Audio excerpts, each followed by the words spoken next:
The imperial capital, Qingbei University. Have you guys heard? A 50-meter-long giant python was discovered on an island in the east yesterday. I heard about it. They say it might have been caused by a leak from some biological laboratory, leading to biological mutations. But the version I heard claims that this giant python is actually a biological weapon created by the East Island. Yet I saw many official accounts debunking it, saying that the picture of the python was photoshopped and that the whole thing is fake. Listening to everyone's discussion, Sumu seemed to recall something. He pulled out his phone and looked at the date on the screen. November 11, 2021. Seeing this date, Sumu let out a sigh. He was a reborn individual, hailing from a future 51 years ahead. He knew very well the truth behind this giant python.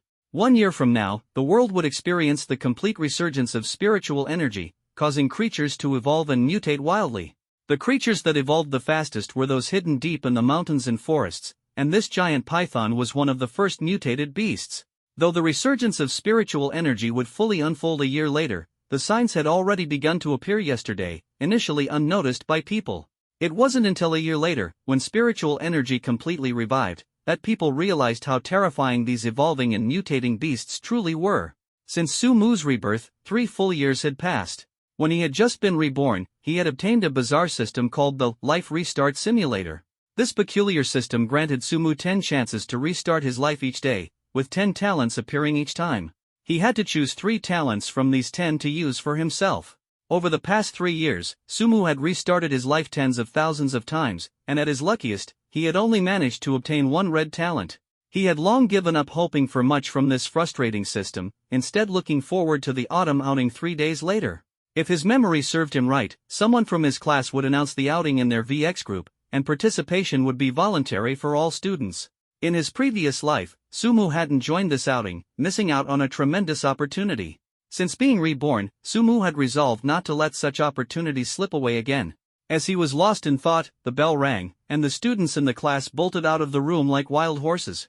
Sumu, on the other hand, strolled leisurely behind them. Sumu. Just as he was about to leave the classroom, a voice called out from behind. Are you going to the autumn outing in a few days? Hearing the voice, Sumu's body trembled violently. Turning around, his eyes fell on a face that haunted his dreams. Xiaoqiu, the campus belle of Qingbei University, a perfect goddess with beauty, a stunning figure, and extraordinary intelligence. She was the dream girl of every male student at Qingbei University, and Sumu's reason for rebirth was also tied to her. Back then, he had been traveling around and had arrived in a coastal city, where he learned that Xiaoqiu was also there. Out of courtesy, he invited her to a meal. After the resurgence of spiritual energy, the strongest humans were called awakened, with levels ranging from low to high as postnatal, innate, chi cultivation, spirit focus, spirit formation, and transcendence. Mutant beasts had corresponding levels as well: E level, D level, C level, B level, A level, and S level. At that time, Sumu was only at the 9th stage of the innate level, while Xiaoqiu had already reached the 3rd stage of transcendence. The gap between their levels was vast. Sumu knew they were worlds apart, but out of politeness, he still invited her.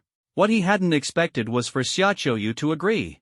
While they were dining, 2 powerful S-level mutant beasts suddenly appeared. Even though Xiaoqiu had reached the 3rd stage of transcendence, she struggled against fully grown S-level mutant beasts. And Sumu, only at the 9th stage of the innate level at the time, was utterly powerless. In the end, both Sumu and Xiaoqiu were torn to shreds.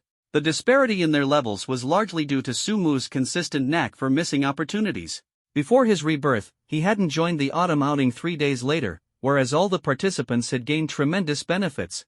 Clearly, Xiaoqiu had been the most benefited of all. This time, I will go. Not only will I go, but I will become the man who gains the most benefits, Sumu vowed silently as he looked at Xiaoqiu. Was a woman important? In the eyes of the reborn Sumu, women were nothing but distractions that slowed down his blade. Are you going to the autumn outing in 3 days? Xiaoqiu waved her hand in front of Sumu's face when she noticed him staring blankly at her. If you are, I'll put your name down. Of course, I'm going. Sumu responded without hesitation, his eyes gleaming with anticipation. 300 yuan, refundable if there's a surplus. Xiaoqiu said businesslike as she pulled out her phone and displayed her VX payment code. Sumu quickly took out his phone, scanned the code, and paid in one smooth motion, his movements crisp and efficient. Seeing the 300 yuan arrive, Xiaoqiu nodded in satisfaction and turned to leave. Alright, I'm off to eat. Sumu nodded, but his heart was already racing with anticipation.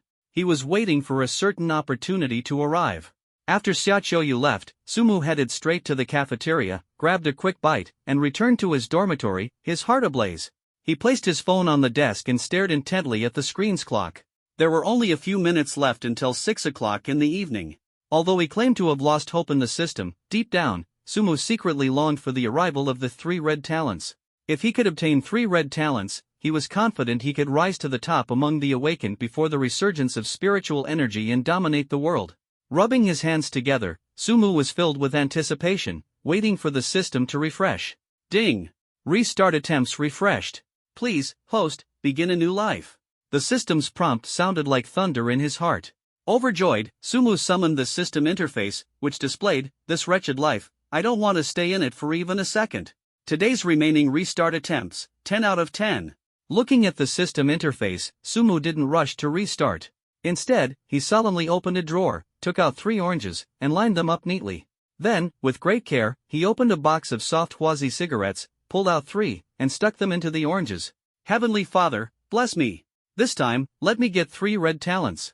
Let me see 3 red talents. He clasped his hands together in prayer, as if he could feel the immense power about to descend. Spitting on his palms, Sumu rubbed them together earnestly and then shouted, "Restart." As he pressed the "Restart" button, 10 talents appeared before his eyes in the next instant. Seeing the 10 white talents on the screen, Sumu's defenses instantly crumbled, and he roared in his heart, "WDNMD." The classic expletive burst out, full of helplessness and frustration, but he had no intention of giving up just yet. Sumu took a deep breath, trying hard to calm himself down. The surging emotions in his heart were like a raging tide, impossible to suppress. Then, he pressed the "Restart" button once more. 7 white, 1 green, and 1 blue. This was the best set of talents Sumu had drawn in recent times, yet he still felt dissatisfied. Facing the challenge of fate, he did not back down, pressing the "Restart" button again and again, the 3rd time, the 4th, the 5th. In the blink of an eye, it was already the 10th time. Last chance, give me 3 red ones. Sumu silently chanted in his heart, his face showing a determined expression. Once more, he pressed the "Restart" button. This time, he closed his eyes, silently praying and waiting for a new miracle to arrive. A few seconds later, Sumu slowly opened his eyes and was overjoyed to find that he had drawn an extraordinary talent. Take off! He was so excited that he nearly jumped up. Among the 10 talents in this restart, the first 3 were all white talents, which was disappointing.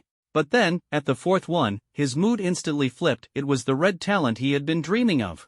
Innate Tao body and sacred embryo, the strongest physique across all worlds. With this physique, even if you laze around every day, you could still become the strongest in the multiverse, with a body that is indestructible. The description of this talent made Sumu ecstatic, filling his heart with anticipation. He took another deep breath to suppress his excitement and continued to look down. The 5th talent was blue, the 6th also blue, and the 7th turned out to be another red talent. Chi body source stream. Chi is the energy within individuals with extraordinary abilities. This skill allows for the rapid conversion between spiritual energy and Chi. This red talent reignited Sumu's passion. As someone reborn, he deeply understood the importance of Chi for extraordinary beings. Imagine this: extraordinary beings are like cars, and the spiritual energy from the outside world is like gasoline. Having the Chi body source stream is akin to being able to refuel continuously while driving, meaning as long as you're in a place rich in spiritual energy, your body essentially possesses limitless Chi. The first 2 red talents had already sent Sumu over the moon, and the 3rd red talent appeared at the very end of the 10 talents. Infinite Black Card. Possessing this talent grants you unlimited wealth, allowing you to purchase the entire world if you wish. From a macro perspective, this 3rd talent might not seem as powerful as the first 2, but considering the current situation, it was undoubtedly the most practical. In the year before the spiritual energy revival, global anomalies were occurring frequently. With enough funds, Sumu could travel in advance to those places where anomalies were about to happen, as per his memories. After confirming the 3 red talents, Sumu decisively pressed the "Life Restart" button. In the next second, the interface before him began to change. Sumu. Realm: Ordinary Human. Attributes: Constitution, 3, Intelligence, 8, Strength, 7, Agility, 6. Talents: Innate Tao body and sacred embryo, Chi body source stream, Infinite Black Card. Skills: None. Points: 0. Store: Not unlocked. Distributable points: 20. Sumu originally thought that the system would disappear after the restart, but to his surprise, not only did the system remain, it even underwent a transformation. Looking at the refreshed system, he began to study it seriously. In the attributes section, it showed that the average attribute value for humans was 5 points. Sumu's constitution was slightly lower, but his other attributes were above average, particularly his intelligence, which stood out. The most crucial part was that he had 20 distributable points available. First, I'll add to constitution, bringing it up to the level of a normal person. Then, I'll consider the other attributes, Sumu thought to himself, decisively allocating 2 points to constitution. As the points were injected, he felt subtle changes occurring in his body. Looking at the remaining 18 points, Sumu began to hesitate. He decided to allocate 6 of them to intelligence, while dividing the rest evenly among the other attributes. As he was deliberating, the dormitory door swung open. Shang Wuya and Yang Wanli walked in with their arms around each other's shoulders. "Old Su, you haven't gone to eat?" Yang Wanli asked with concern, seeing Sumu sitting dazedly in his chair. Hearing Yang Wanli's voice, Sumu was momentarily distracted and quickly shook his head. "No, I haven't eaten yet." Seeing Sumu's unwell state, Yang Wanli walked over to him with concern. "Are you sick? You don't look so good." I'm fine," Sumu waved his hand, attempting to conceal the turmoil in his heart. Yang Wanli exchanged a glance with Shang Wuya and muttered, "That's really strange." "Forget about him," Shang Wuya said with excitement, pulling out his phone and waving it at Yang Wanli. "I've been practicing Xin Zhao recently, tearing up the rift, absolutely amazing. Let's go. Happy Yasuo, ready to play." Yang Wanli immediately responded.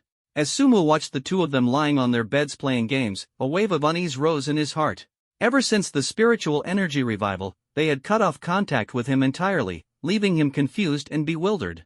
Phone calls, WeChat, QQ, all means of communication were blocked by the two of them, as if they had completely severed ties with him. While Sumu's relationship with them at school wasn't particularly close, it hadn't been so estranged as to warrant such a break. He couldn't figure out why. While Sumu was lost in thought, the dormitory door opened again, and Ma Tianming walked in. He was the only one among the 4 dorm mates who had maintained contact with Sumu. "Didn't you go to the cafeteria for dinner?" Ma Tianming asked with concern. Sumu nodded, indicating that he wasn't hungry.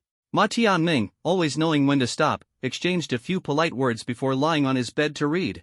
Sumu, however, sat in his chair for a while before deciding to leave the dormitory. Just now, his constitution had increased by 2 points, and he was curious to see what kind of breakthrough this change would bring. He decided to test himself on the track. It was dinner time, and the school's track was lively. Couples held hands as they strolled, professors took post-dinner walks, and young students played and laughed together. Everything was vibrant and full of life, as if calling out to him.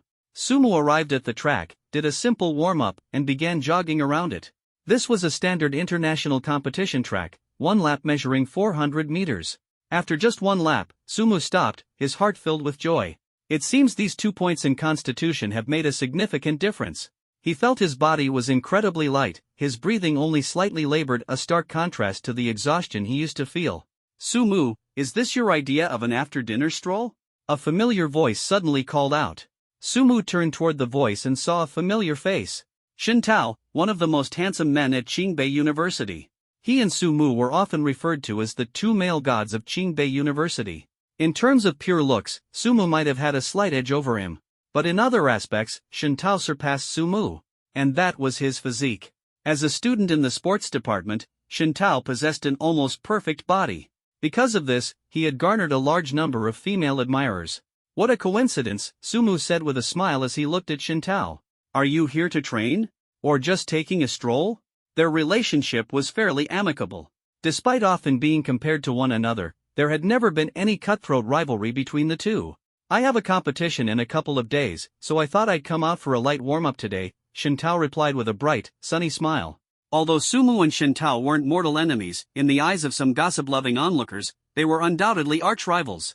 "Oh wow, Shin Tao and Sumu just ran into each other. Do you think this could turn into an epic showdown? Have you been watching too much anime?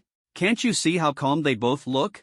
Calm on the outside, but inside, they're probably cursing each other like crazy. If they really did compete, who would you root for?" The onlookers pretended to act indifferent, but their gazes were firmly locked on Sumu and Shin Tao. "What about you? Taking a stroll or?" Shin Tao asked Sumu. "Just exercising a bit." After all, health is the foundation of everything. Sumu replied with an especially radiant smile. Together? Shen Tao offered an invitation. After a brief moment of thought, Sumu nodded in agreement. Sure, let's do it together. The two exchanged a few casual remarks before starting a slow jog. They're starting. Are they about to race? Sumu racing Shen Tao?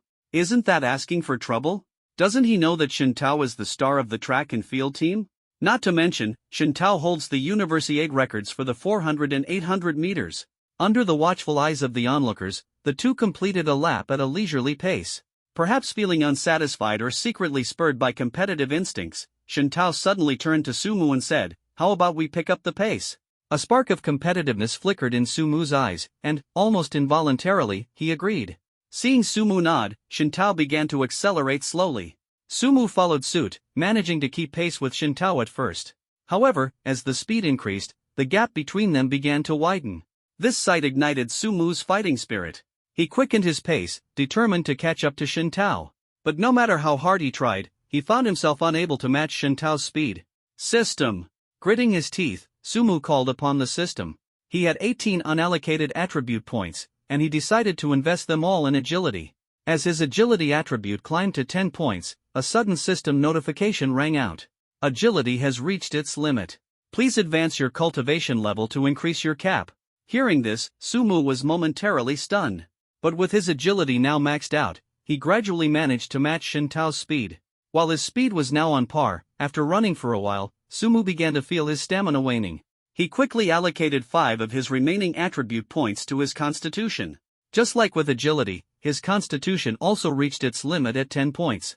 With his enhanced constitution, Sumu felt a significant boost in his endurance. The fatigue he had been feeling moments ago seemed to fade substantially. He's actually keeping up with me, Shen Tao exclaimed, visibly surprised. The onlookers were equally dumbfounded. At Qingbei University, Sumu and Shen Tao had always been seen as two completely different types. Shen Tao was the athletic heartthrob, embodying physical prowess. Sumu, on the other hand, was the academic idol, representing intellect and charm. Initially, no one believed Sumu could hold his own against Shen Tao in a running competition. Some of Shen Tao's devoted fans even firmly believed he would crush Sumu with ease. Yet, to their astonishment, not only did Shen Tao fail to dominate Sumu, but Sumu was also starting to show signs of taking the lead. By the end of the first lap, Sumu and Shen Tao crossed the finish line almost simultaneously. Neither of them, however, showed any intention of stopping. Shall we continue? Shen Tao turned to Sumu. Sumu smiled and nodded. I'll go the distance with you. Before his words had even fully landed, Shen Tao suddenly accelerated without hesitation. Sumu wasn't about to let him have the last laugh. As Shen Tao sped up, so did Sumu. Before long, they were once again neck and neck. How does he have such incredible stamina? Shen Tao wondered to himself, astonished. The two of them ran side by side. Shen Tao's sharp gaze studied Sumu's every move. This was already their second lap, yet Sumu remained calm and composed, his expression unbothered, his demeanor tranquil. Shen Tao felt a growing sense of pressure as his own breathing began to quicken. As the second lap came to an end, Shen Tao's face had turned slightly red, and Sumu's breathing had become heavier. At this moment, Sumu suddenly spoke, "One more lap?" There was a hint of provocation and anticipation in his tone. Gritting his teeth, Shen Tao yelled, "Final lap, it'll decide the winner." His voice was firm and full of determination, as if injecting boundless energy into the challenge. "All right," Sumu replied in an equally resolute tone, his voice loud and clear. The onlookers held their breaths, the tension in the air growing palpable. This was the first showdown between the two male gods, and everyone was eager to witness the outcome, to celebrate this moment of glory. As the third lap began, Shen Tao abandoned any sense of pacing and recklessly accelerated, throwing caution to the wind. Seeing this, Sumu immediately followed. The two of them surged forward like wild beasts, initially staying side by side.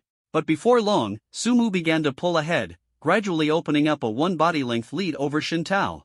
The crowd was stunned, their gazes fixed on the race. As the gap between the two widened, the spectators' eyes grew larger and larger, struggling to believe what they were witnessing. Not long after, Sumu crossed the finish line like the wind, igniting a wave of cheers and astonishment from the crowd. Shen Tao followed closely behind, reaching the finish line shortly after, though his heart was roiling with emotion. "My God, did I just see what I think I saw?" Shintao, the Universiade record holder, actually lost to Sumu, one spectator exclaimed, their voice trembling. Am I seeing things, or is the world itself upside down? How can Sumu be this fast? Another spectator said, their face filled with disbelief. Brilliant in academics and unbeatable in athletics. Sumu is truly incredible. Voices of admiration echoed through the crowd. This was totally unexpected. Sumu has completely changed the game today, someone said with a sigh of amazement. While the crowd was still reeling in shock, Shintao walked over to Sumu, a wry smile on his face. He extended his hand, his tone sincere. Brother, I honestly didn't expect you to have such incredible stamina. Sumu chuckled humbly, scratching his head as he casually replied, just average, really. Running's just about having legs, isn't it? His calm demeanor and humor instantly eased the tension, drawing even more laughter and applause from the crowd. Lin Chi was an ordinary student at Qingbei University. With looks that had always hovered around the average range, his usual pastime was recording videos and posting them on Douyin for fun. He had a habit. After dinner, he liked to take a stroll around the campus track. Today, like any other day, after finishing his meal, he went out for a casual walk on the track. By chance, he witnessed a match between Sumu and Shintao. Without hesitation, he pulled out his phone and started recording the match. When the match ended, he uploaded the video directly to the internet. Initially, Lin Chi thought the video would be like all his previous posts, garnering only a few hundred views and a handful of likes. But to his surprise, as soon as the video was uploaded, his phone began ringing incessantly. When he pulled out his phone and saw the 99+ red notification dot on Douyin, he froze. Opening the app, he was utterly stunned. Within less than an hour of uploading, the video had amassed tens of thousands of views. The number of likes had reached an unprecedented 4 figures, and the comments, which usually numbered only a few, had surged to the hundreds. Wow, these two guys are so handsome. Are they both students at Qingbei University? The guy who won the match in the end, I think his name is Sumu. Sumu is seriously good looking. I'm in love. I have to study hard and get into Qingbei University. Having seniors like this would be amazing. Reading the comment section, which had turned into a lively discussion, Lin Chi couldn't help but smile. Even though the video had little to do with him, he felt as though he had basked in the reflected glory. After finishing the match with Shintao, Sumu returned directly to his dorm room. Inside the dorm, Yang Wanli and Shang Woya were still lost in the thrill of gaming, completely immersed in the joy of their virtual battles. Meanwhile, Ma Tianming had put down his book and was scrolling through his phone, his face showing an expression of disbelief. Sumu, not wanting to disturb them, took off his clothes and headed to the bathroom. After a quick rinse, he stood in front of the bathroom mirror, drying himself off while admiring his reflection. My looks really are top-notch, Sumu muttered smugly as he wiped the water droplets off his body. Once he was dry and dressed, he stepped out of the bathroom. The moment he exited, he noticed the other 3 in the dorm were huddled together, their faces filled with excitement as they discussed something. When Sumu appeared, Ma Tianming turned to him in astonishment and exclaimed, "Old Su, you might just go viral."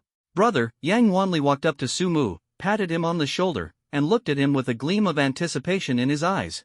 When you're famous, don't forget about us. Shang Wuya remained silent, but his eyes burned with fervor, as if envisioning a bright and glorious future. Seeing their reactions, Sumu was puzzled. His face reflected a mix of confusion and curiosity. What's going on? He genuinely had no idea what was happening. Haven't you checked Douyin? Ma Tianming asked, his tone tinged with curiosity. Sumu shook his head, his confusion deepening.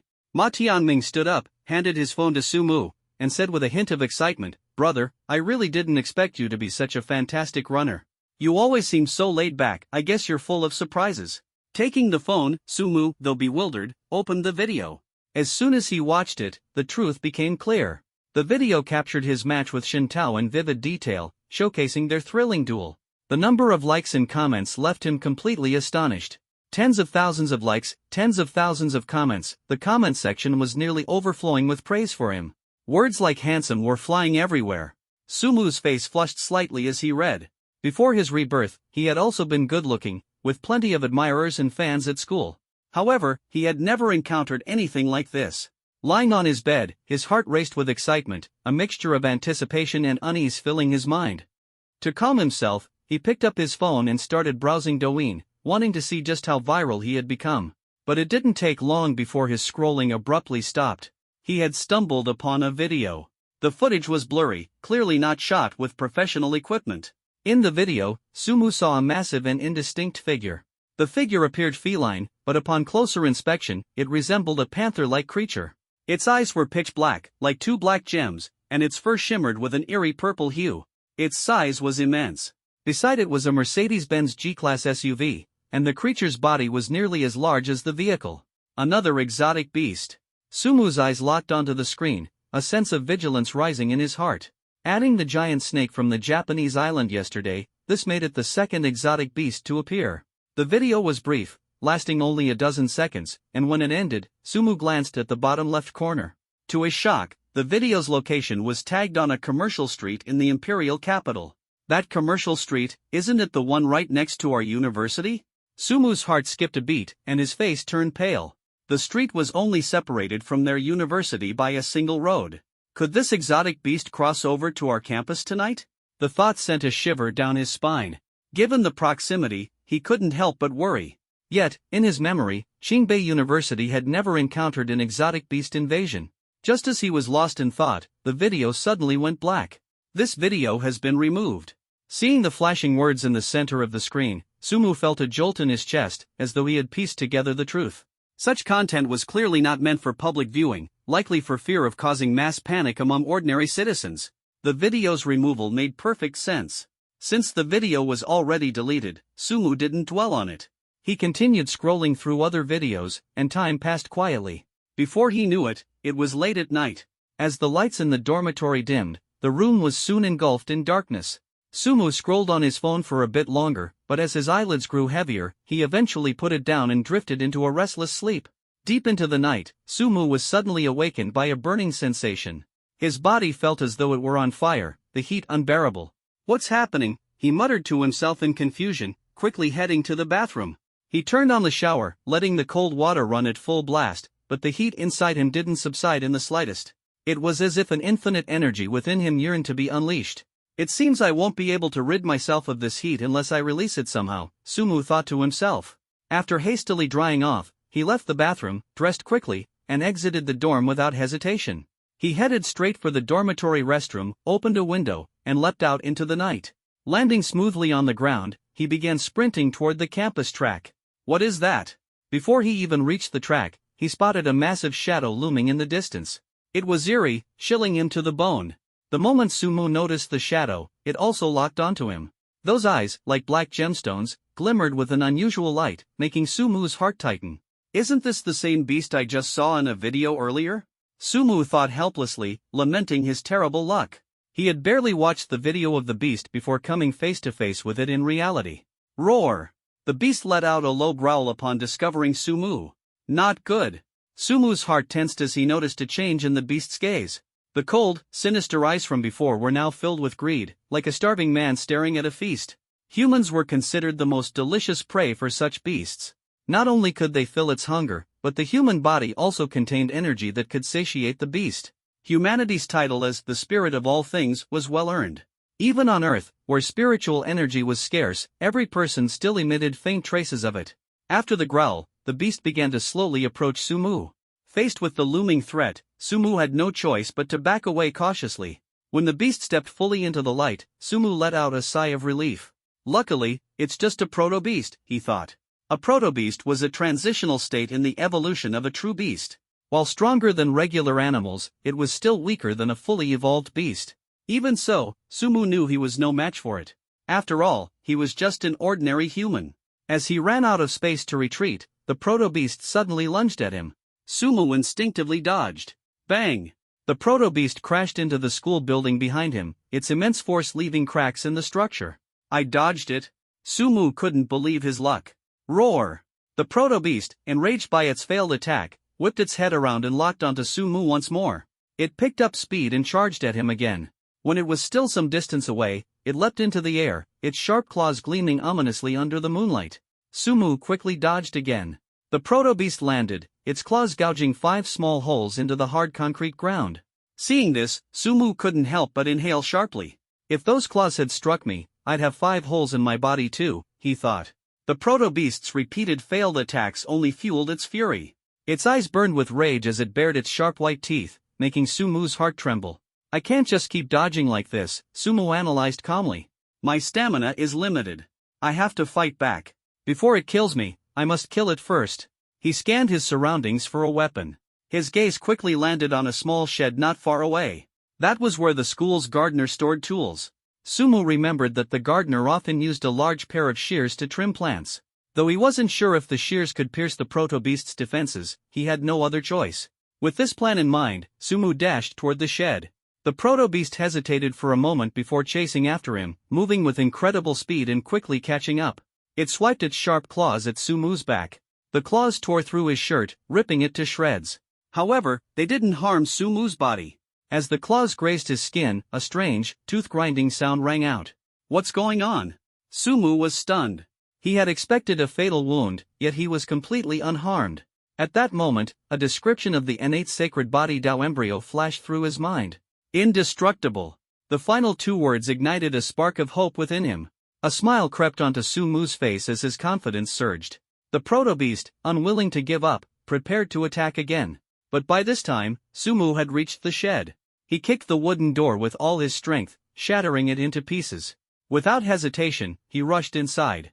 The shed was pitch dark, but Sumu quickly found the large pair of shears used for trimming plants. With the shears in his hands, Sumu felt like he had transformed into an invincible warrior. Just as he gripped the shears, the proto-beast's claws smashed through the shed's wall, sending wooden debris flying everywhere. The entire structure seemed on the verge of collapse. Sumu's heart sank as he hurriedly dashed out to avoid being buried under the rubble. The proto-beast, seeing Sumu escape, turned its head and angrily continued its assault. Today, either you die, or I do. Sumu's eyes burned with determination as he gripped the shears tightly and charged at the proto-beast. Before its mutation, this proto-beast had been a mere cat. And cats were known for their quick reflexes. Just as Sumu's shears were about to stab it, the proto-beast nimbly dodged and launched a counterattack. Unwilling to back down, Sumu swung the shears relentlessly, producing a series of metallic clashes, clang, clang, clang, as they collided. With the beast's claws in mid-air, the sound of metal meeting bone tore through the atmosphere, igniting a fiery intensity in the battle. However, under the proto-beast's relentless attacks, Sumu gradually found himself at a disadvantage. He realized his strength alone wasn't enough to win. System, he called out, summoning his system to enhance his power. When the system appeared, Sumu was delighted to find that his status had upgraded from an ordinary human to a proto-mutant. Without hesitation, he allocated all his available attribute points to strength. His strength stats skyrocketed from 7 to 16, and a surge of power coursed through his body. At that moment, the proto-beast lunged at him again, using its signature leaping attack. Sumu had a sudden flash of inspiration. Planting his feet firmly, he propelled himself forward. Sliding across the ground, he slipped beneath the proto-beast's belly, raising the shears high above his head. SHK. A crisp, piercing sound echoed as the shears stabbed into the proto-beast's abdomen, carving through it like a dramatic cesarean section. In an instant, the tide of battle turned. Sumu felt an unprecedented surge of strength and victory coursing through him. The fight was far from over, this was just the beginning. Ding! You have slain the quasi-beast, Phantom Grudge Cat, and earned the following rewards: 50 points, Tongyu, and a substandard strength fruit. Tongyu. One of the 72 earthly fiend techniques, it grants the ability to see through essence and discern illusions. Substandard strength fruit. Consuming this fruit will directly increase your strength by 1 point.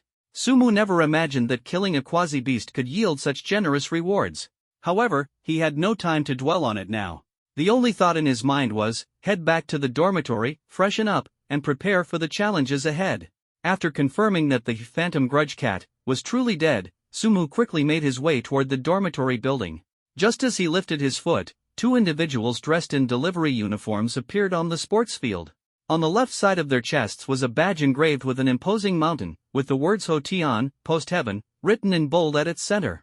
On their backs were 3 large characters spelling out Eaten Yet. These two were members of the Eaten Yet organization. On the surface, it appeared to be an ordinary food delivery platform in China, but in reality, it was affiliated with the official Extraordinary Beings organization. Zhaoan and Shintong, as entry-level members, had been ordered to come to Qingbei University to investigate the possible appearance of a quasi-beast in the vicinity. Using specialized tracking equipment, they quickly located traces of the beast, but to their surprise, the beast had already been slain. Zhao. And was the first to approach the corpse.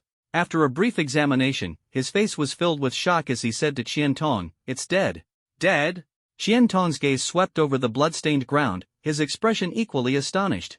"This quasi-beast is definitely not something an ordinary person could handle. How could it die here? And the blood is still warm, it hasn't been dead for long. Could it be that a powerful extraordinary being is hiding within Qingbei University?" Their hearts were filled with questions. From the time they detected the beast to their arrival at the scene, no more than 5 minutes had passed. Yet in such a short span, the beast had been killed. "Quick, report this to headquarters," Zhao decisively ordered. Qian Tong nodded and promptly retrieved a specialized communication device to report the situation. "Instruct all nearby Eton members to converge on Qingbei University and ensure no traces are left behind," came the swift directive from headquarters. "Understood," Qian Tong responded, his expression grim. Handling a quasi-beast incident could escalate into a major issue if not managed properly, potentially inciting public panic. Though Eton was not a well-known food delivery company, its vast number of riders was no secret. Of course, only a minority were extraordinary beings, with most being quasi-extraordinary or exceptionally capable ordinary people. It wasn't long before the sports field was swarmed with members of Eton.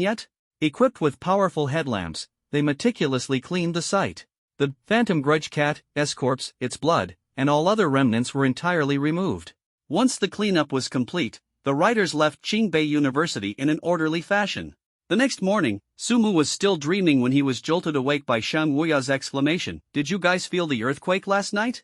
Sumu groggily opened his eyes and asked in Shang Wuya's direction, "When did it happen? What time exactly?" The school issued a statement saying it happened at midnight last night.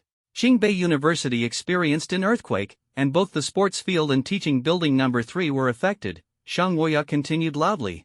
Hearing this, Sumu immediately perked up, his mind racing. Is this a coincidence, or is it a cover-up? He pondered. The areas supposedly damaged by the earthquake were precisely where he had fought the phantom grudge cat, and even a large hole had been clawed into teaching building number 3 during the battle. Any other places affected? Sumu asked urgently. After glancing at his phone, Shang Wuya replied, "It seems the gardener uncle's toolshed was also impacted." At this, Sumu's heart skipped a beat, and everything that had occurred finally clicked into place. It seems last night's battle was no dream. He lay on his bed, staring at the ceiling, an uneasy tension building within him. He summoned the system to check his status. Sumu. Realm, quasi-extraordinary. Attributes, Constitution, 10, Intelligence, 8, Strength, 16, Agility, 10. Innate talents, innate sacred body and Tao embryo, Qi origin flow, infinite black card. Skills, Tongyu, points, 50. Store, not yet unlocked. Inventory, 1 substandard strength fruit. The allocatable points section had disappeared from the system interface, replaced by the new inventory function. Take out the substandard strength fruit. Sumu commanded internally, a glimmer of anticipation rising within him. The next moment, a fruit emitting a dull yellow glow appeared in Sumu's hand. It was about the size of an apple, rounded, with a rough, pitted surface that was far from appetizing. However, recalling its description, Sumu's desire quickly overcame his hesitation. He braced himself and brought it to his mouth. As soon as the fruit entered his mouth, it dissolved into a refreshing stream that flowed down his throat. In that instant, Sumu felt a surge of immense power coursing through his body, as though every cell in him was rejoicing. On his attribute panel, his strength, which had been 16, instantly rose to 17. This feels incredible. Sumu couldn't help but exclaim, his entire being exhilarated by the rush of newfound strength. Stop daydreaming and hurry to class. Just as he was immersed in his excitement, Ma Tianming patted him on the shoulder, snapping him out of his thoughts. Sumu nodded and quickly headed to the restroom to freshen up. Inside, he was brimming with eagerness, itching to showcase his newfound power. Once he was ready, the 4 of them headed straight to the cafeteria. This morning, I walked past the sports field and took a look at teaching building number 3. Honestly, I don't believe it was just an earthquake, a classmate said, his tone tinged with unease. To be fair, I don't believe it either. But with the school saying so, do we really have any other explanation? Another classmate chimed in, their eyes gleaming with curiosity. Do you think it could have been a monster attack? A third classmate's voice grew increasingly animated, evidently thrilled by the idea. A monster attack? Well, one thing's for sure, this world needs its heroes. Everyone nodded in agreement, their discussions growing louder as the cafeteria's atmosphere reached a fever pitch. The mysterious events surrounding the sports field and teaching building number 3 sparked endless speculation and debate. Conspiracy theories ran rampant, and it seemed as though everyone was eagerly anticipating something extraordinary to unfold. Old Su, Shangwoya called out, noticing how quiet Sumu had been. Why do you keep zoning out today? What do you think about the sports field and teaching building number 3? Ha! Snapped out of his thoughts, Sumu's eyes lit up at Shangwoya's question. What did you say? He was eager to join the discussion, secretly pondering whether this might be the perfect moment to showcase his strength. The sports field and teaching building number 3, what do you make of it? Shangwoya repeated, his tone carrying a hint of anticipation. A faint smile tugged at Sumu's lips as he began to formulate his response, preparing to reveal not only his strength but also his wisdom. Sumu thought for a moment and forced a rather reluctant smile. If the school says there's been an earthquake, then maybe there really was an earthquake. Ma Tianming's expression instantly turned peculiar, as if he was contemplating something. After breakfast, the four of them parted ways at the cafeteria entrance, the atmosphere slightly awkward. Just as Sumu was about to head back to the classroom, he suddenly encountered Xiaoyu walking toward him. Together? Xiaoyu said with a cheerful smile. Sumu blinked, a surge of excitement rising in his chest, and he nodded in agreement. The two walked side by side toward the classroom. Although they didn't speak, a subtle understanding seemed to linger in the air. What are you planning to bring for the autumn outing the day after tomorrow? Xiaoyu broke the silence, her voice as gentle as a spring breeze, instantly lifting Sumu's spirits. Sumu was momentarily taken aback, then gave a bright smile. Maybe just buy some snacks. However, deep down, he was already pondering, perhaps I could go to the peach orchard in advance and buy it outright. What about you? What are you planning to bring? This is my first time joining an autumn outing, so I'm not really sure what to prepare, Sumu asked with a smile. Just bring whatever food you like to eat, Xiaoyu replied, her words warming Sumu's heart. Not long after, the two entered the classroom together. Inside, their classmates were enthusiastically discussing the school's playground in the third teaching building, the atmosphere lively and animated. Sumu walked to the back of the classroom and found a secluded corner to sit in. He took out his phone and began checking the class group chat's relay messages. Taking a notebook from his backpack, he started jotting down the snacks his classmates liked. Li Fei loves potato chips, pudding, chocolate. Lu Su loves hamburgers, enjoys milk tea.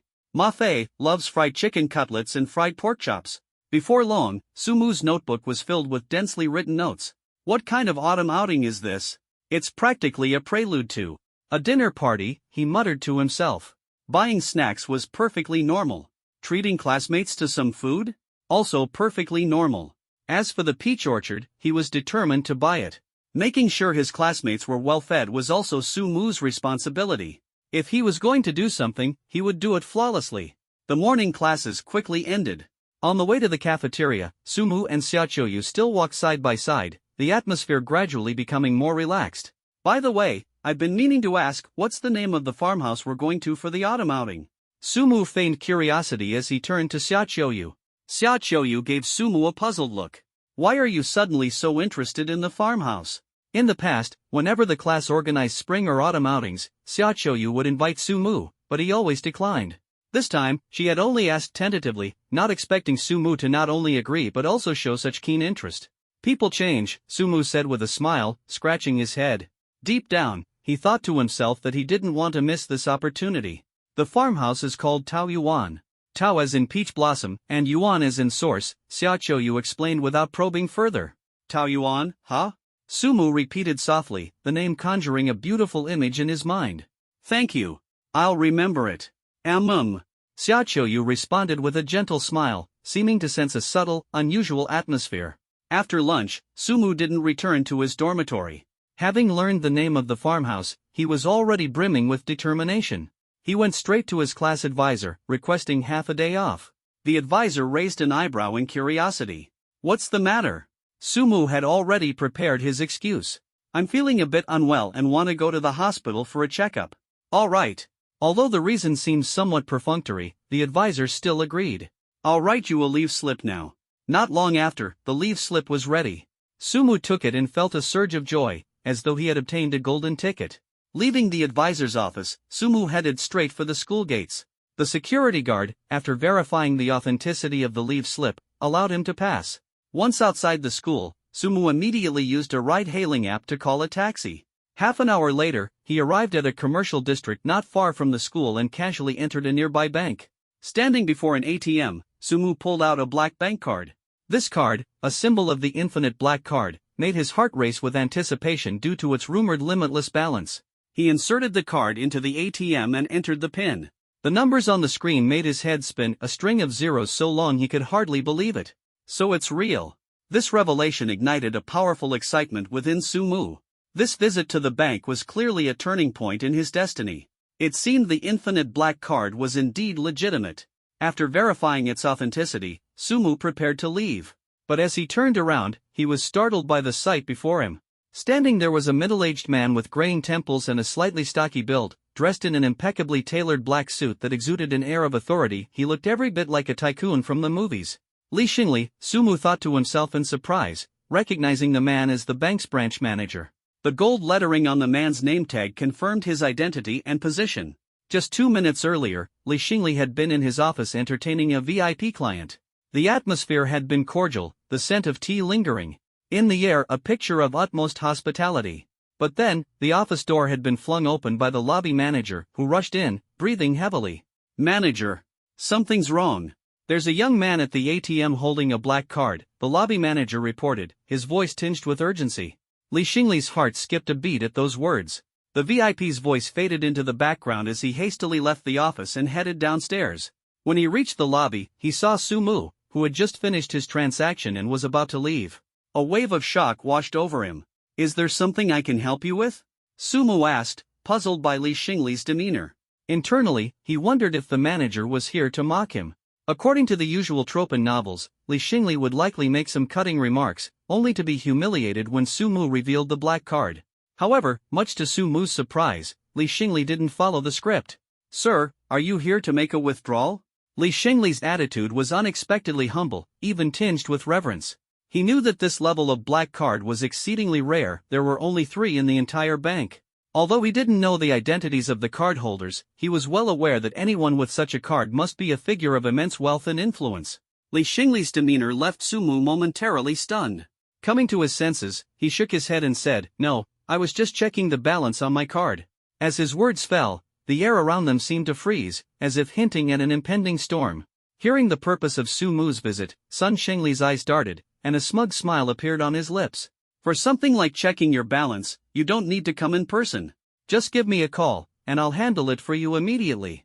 After speaking, he slapped his forehead, as if suddenly recalling something. "You probably don't have my number, do you?" Before his words had finished, he quickly took out a business card from his suit pocket and respectfully handed it to Sumu with both hands, his attitude so deferential it was astonishing. The surrounding bank employees, witnessing this, displayed shocked expressions. "Who is this young man, to make Old Sun so respectful?" "I don't know, but he definitely seems extraordinary. Even when someone from the Linfeng Group came last time, Old Sun wasn't like this, and Linfeng Group is a major enterprise in our district. I really want to know this young man's background." As everyone whispered and speculated, the well-informed lobby manager walked over and whispered, "The card this young man just used, it was a black card." The moment the words were spoken, the room fell silent, and all the employees collectively drew in a sharp breath. As bank employees, they understood the weight of a black card. Young and holding a black card, could he be the child of some big shot?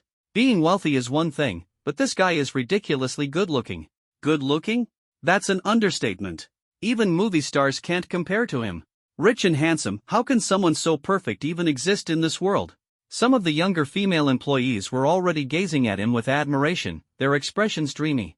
However, Sumu, facing the overly respectful Sun Xingli, felt a bit at a loss. Since his rebirth, this was the first time he had received such treatment. Seeing that Sumu didn't take his business card, Sun Xingli grew anxious. "Did I do something wrong?" He discreetly observed Sumu, trying to figure out his thoughts. After a moment of observation, he realized that Sumu did not seem angry. Carefully, Sun Xingli extended his hand with the card a bit further, testing Sumu's reaction. Only then did Sumu snap out of his thoughts, smiling as he accepted the card. Seeing Sumu finally take the card, Sun Xingli visibly relaxed, his face lighting up with a fawning smile. "From now on, whether you're withdrawing money or handling other business, just give me a call, and I'll assist you immediately." "Thank you," Sumu replied politely. "No need to thank me." Sun Xingli's smile stretched from ear to ear. If there's nothing else, I'll take my leave now, Sumu said before heading toward the bank's entrance. I'll escort you. Sun Shengli immediately straightened up, accompanying Sumu to the door. Watching Sumu leave, Sun Shengli muttered softly, so wealthy and yet so low-key, this young man must be the heir of some prestigious family. Afterward, he adjusted his posture and walked back into the bank with newfound pride. Sitting in a taxi, Sumu lowered his head and looked at the business card in his hand, his emotions complex. An hour later, the taxi left the capital city and headed toward the outskirts. About half an hour later, Sumu finally saw the countryside estate called Peach Blossom Land. After scanning the QR code to pay, Sumu stepped out of the car and walked toward the nearby farmstead. However, his brows furrowed tightly. How is this possible? Although it wasn't yet late autumn, it was already early autumn. Normally, peach trees should have long passed their blooming season by now. Yet, before him, the Peach Blossom Land was a sea of flowers. Peach blossoms were in full bloom, their fragrance wafting through the air as if beckoning him forward. Standing at the entrance of Peach Blossom Land, Sumu took a deep breath before stepping into this dreamlike paradise. After walking for about 1 or 2 minutes, an open clearing came into view, seemingly perfect for gatherings. Behind the clearing stood several wooden houses, and sitting beside one of them was an elderly woman. Judging by her demeanor, she was likely the owner of this Peach Blossom Land. Excuse me, ma'am, Sumu approached the elderly woman with a smile. Are you the owner of this farmstead? The elderly woman looked up and smiled, nodding. That's right, I am the owner of this farmstead. Though well into her 60s, she was still sharp and full of vigor. I'd like to ask, are you willing to sell this farmstead? Sumu asked without hesitation, directly voicing his request. You want to buy my farmstead? The elderly woman shook her head resolutely, her expression firm. This farmstead is my livelihood, so I absolutely won't sell it. Her tone was calm, but her stance was unyielding, like iron. How about this? Sumu proposed, unwilling to force her. I'll give you a sum of money, you name the amount. The operational rights of Peach Blossom Land will belong to me, but the income from the farmstead will still be yours. The elderly woman frowned slightly, puzzled. What exactly do you want? I want everything produced by Peach Blossom Land recently, including but not limited to the peaches, Sumu replied, his gaze unwavering. These peaches aren't worth much. If you like them, I can give you several large baskets for free, the elderly woman said, shaking her head in bewilderment. She wasn't wrong, the peaches here weren't particularly valuable, and she didn't expect to make much money from them. However, Sumu remained insistent. I still want to pay you. My previous offer stands. What I want is everything produced in Peach Blossom Land recently, including but not limited to the peaches. His persistence stemmed from his knowledge of the opportunities his classmates had stumbled upon before his rebirth. Though he didn't know how they had gained their fortunes, he was certain there was more to Peach Blossom Land than met the eye. Besides peaches, there could be other precious treasures here. To avoid missing anything, he decided to buy everything the farmstead had to offer. The elderly woman was visibly moved by Sumu's words, falling into deep thought. How much are you willing to pay? After some time, she finally asked. Sumu thought for a moment, then held up one finger. 10,000 yuan? The elderly woman nodded, agreeing readily. 10,000 is a decent amount. All right, I'll agree. Not 10,000, Sumu said, shaking his head while still holding up a single finger. I meant 1 million. 1 million? The elderly woman's eyes widened in astonishment. Although her farmstead brought in a steady income, 1 million yuan was still an enormous sum for her. This farmhouse, aside from the old woman, was also tended by an elderly man. They were a married couple managing this idyllic haven. This was their paradise, a picturesque sanctuary. At the very center of this haven lay a small lake. In the middle of the lake stood a pavilion, furnished with neatly arranged tables and chairs, specifically prepared for visiting guests to dine. Sumu sat in the pavilion, savoring a succulent peach while immersing himself in the breathtaking scenery. Before long, the elderly man approached, carrying a large bowl with a kindly smile on his face. This is our specialty sweet and sour carp, he announced solemnly, placing the bowl in front of Sumu. The carp were raised in the small lake. Guests could choose to fish for them themselves, or, if they preferred, the elderly man would handle the catching, cleaning, and cooking entirely. Thank you. Sumu, in high spirits, immediately picked up his chopsticks and began devouring the dish. As the fish entered his mouth, a burst of fresh and savory flavors danced across his taste buds. Sumu's eyes lit up, and he couldn't help but exclaim, "This fish is absolutely delicious." "Glad you like it, glad you like it," the elderly man replied, his smile curving his eyes into crescents. How did you make this? It's amazing. Sumu asked, his curiosity piqued, even as he continued to eat with gusto. In less than a minute, Sumu had polished off the entire large bowl of sweet and sour carp, leaving not a single morsel behind. Yet he still appeared unsatisfied and eagerly gazed at the elderly man, asking, "Do you have more? I'd love another one." Of course, of course. The elderly man's eyes sparkled with affection, as if he were looking at his own grandson. "As many as you'd like." With that, the elderly man turned and headed toward the kitchen. Watching the old man's figure gradually disappear into the distance, Sumu crossed his legs and began to circulate the chi within his body. While eating the fish earlier, he had sensed a surge of chi that did not belong to him. If he didn't refine it, he wouldn't be able to elevate his cultivation level. As he performed the full cycle of chi circulation, the energy flowed throughout Sumu's body. About 5 minutes later, he slowly opened his eyes, a joyful expression lighting up his face. After refining the foreign chi, he felt his strength increase significantly. Internally, he wondered, was it the peach? Or the carp? He had eaten quite a few peaches before the sweet and sour carp, making it difficult to determine the source of the chi. After a moment of hesitation, he decided to stop eating the peaches. Just then, the elderly man returned, carrying a basin of fish with a wide smile. "Here's the authentic pickled fish. Give it a try." The elderly man set the iron basin in front of Sumu, who wasted no time and immediately picked up his chopsticks, diving in with renewed vigor. "Kid, do you really have such a big appetite?" the elderly man remarked in astonishment. 3 minutes later, Sumu had once again finished the entire basin of pickled fish, down to the very last drop of broth. "Do you have any other cooking methods you'd recommend?" Sumu asked, wiping his mouth. The elderly man gaped at him, dumbfounded. "You still want to eat?" A normal person would have been full after a single fish, yet Sumu had already consumed 2 and still looked unsatisfied. The old man found himself utterly shocked. "It's because your cooking is so delicious," Sumu replied sweetly.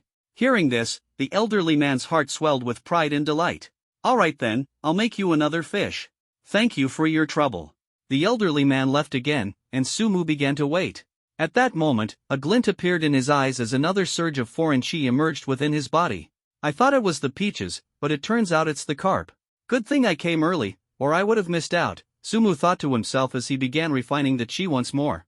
Before long, the chi was fully refined, and his strength surged again. Internally, Sumu mused, "If I can get 10 more fish like this, I might be able to directly ascend to the level of an extraordinary being." Not long after Sumu finished refining the chi, the elderly man returned, this time with a dish of spicy fish. The rich aroma wafted through the air, making Sumu salivate. Once again, Sumu devoured the fish like a whirlwind. The elderly man stood frozen, staring at him in awe. "Sir, how many more fish do you have? Why don't you just cook them all for me? Your fish is so delicious, I can't get enough of it." Sumu's suggestion was purely to save time, but the elderly man's gaze grew increasingly complex as he looked at him.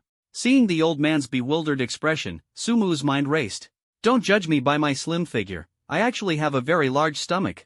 No matter how many carp you have, I can eat them all." Sumu fabricated a far-fetched excuse, secretly hoping the old man would prepare more fish for him. The elderly man scrutinized Sumu with suspicion, as if trying to gauge the young man's true capabilities. However, since Sumu was a paying customer, the old man refrained from saying much. For the next 5 hours, the elderly man busied himself catching, cleaning, and cooking fish with practiced efficiency. Meanwhile, Sumu sat nearby, tirelessly consuming fish and feeling his strength steadily rise, as though every bite was infusing him with newfound power. By 6 in the evening, the elderly man was utterly exhausted, sweat dripping from his forehead. The carp in the lake had nearly been depleted. "Young man, you've surely had your fill now, right?" The old man spoke with difficulty, his fatigue evident in his stuttering words. Though weary, his eyes held a trace of satisfaction. "Are there any more fish?" Sumu was still focused on the fish, pondering whether he could manage just a few more. After all, he could sense that he was on the verge of a breakthrough. "There's no more," the elderly man replied firmly. "I even checked just now to make sure." Sumu's heart sank. Having spent 1,000,000 yuan, he had hoped for a greater return. Still, he knew the old man had done his best, despite his exhaustion. "None left?" Sumu asked, his tone tinged with reluctance, a hint of disappointment flashing in his eyes. "Not a single one," the old man confirmed resolutely, as if this were an undeniable fact. "Well, I guess that's it then." Sumu resigned himself to the situation, already planning his next steps internally. "Take a rest," Sumu began to say, but abruptly stopped mid-sentence. His brows furrowed slightly, and his gaze shifted toward a particular direction. Pointing toward the area, he asked the elderly man, "Sir, what's over there?"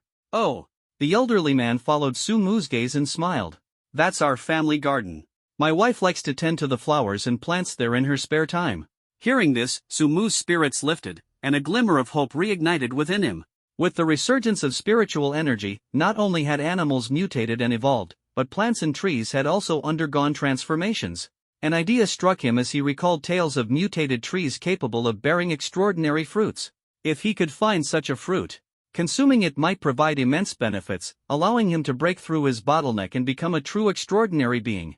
Aside from the fruits borne by the trees, the pollen emitted by flowers is also one of the crucial ways to advance. "Can you take me to see it?" Sumu asked the old man eagerly, his eyes sparkling with excitement. "Of course," the old man replied with a gentle smile, secretly thinking to himself that Sumu was indeed an honored guest. As they arrived at the garden, a fragrant aroma wafted through the air, intoxicating everyone who entered. Sumu's gaze was drawn to a peculiar flower at the center of the garden.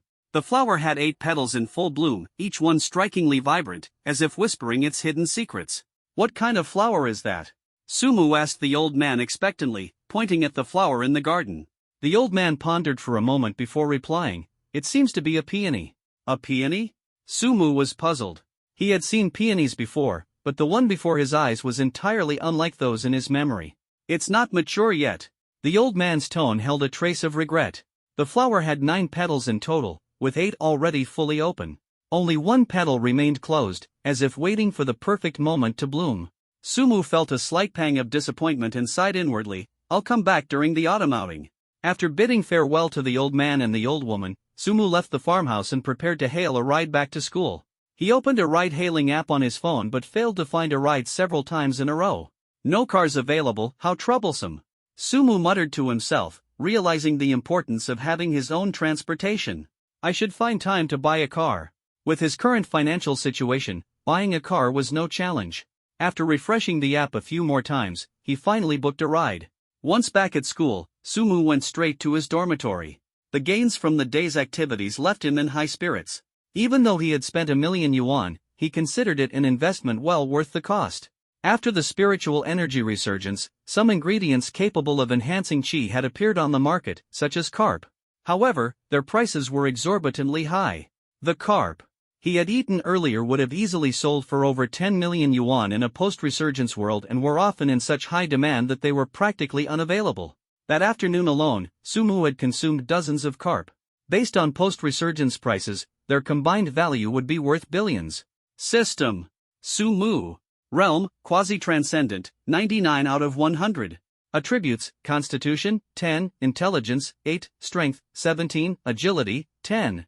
Talents: Innate Sacred Physique Tao Embryo, Qi Source Flow, Infinite Black Card. Skills: Communion with the Netherworld. Points: 50. Shop: Not unlocked. Inventory: Empty. Sumu noticed that a set of parentheses had appeared after the Realm section. "It seems I'm truly just one step away from becoming a postnatal transcendent." Although he didn't suffer from obsessive-compulsive tendencies, the missing one point gnawed at him, leaving him uneasy. "I need to figure this out." The difference between a quasi-transcendent and a transcendent was monumental despite the slight difference in terminology. A single transcendent could easily overpower 10 quasi-transcendents, and 10 quasi-transcendents would be no match for one transcendent. Thus, Sumu needed to break through this final barrier in a short amount of time. However, no matter how hard he racked his brain, he couldn't come up with a solution. "Old Su, where were you this afternoon? Why didn't I see you at the cafeteria?" At that moment, the dormitory door swung open, and Ma Tianming walked in, brimming with excitement. "I had some errands to run outside and came back after eating," Sumu replied casually. "Oh."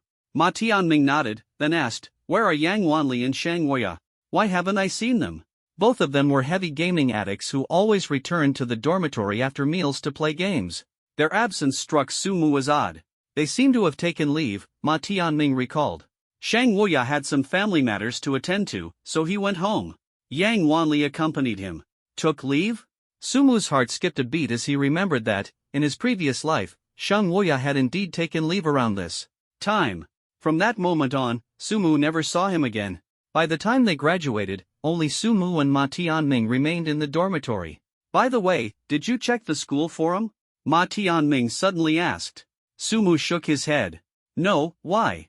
Did something happen? The forum says that the apple tree by the school's corner suddenly bloomed yesterday, Ma Tianming said while flipping through a book. Sumu froze for a moment, quickly taking out his phone to log into the school forum.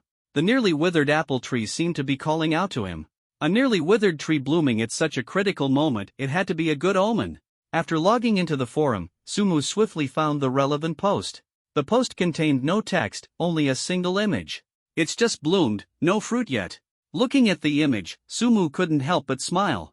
He scrolled through the post to check the timestamp. Yesterday afternoon, there's still time.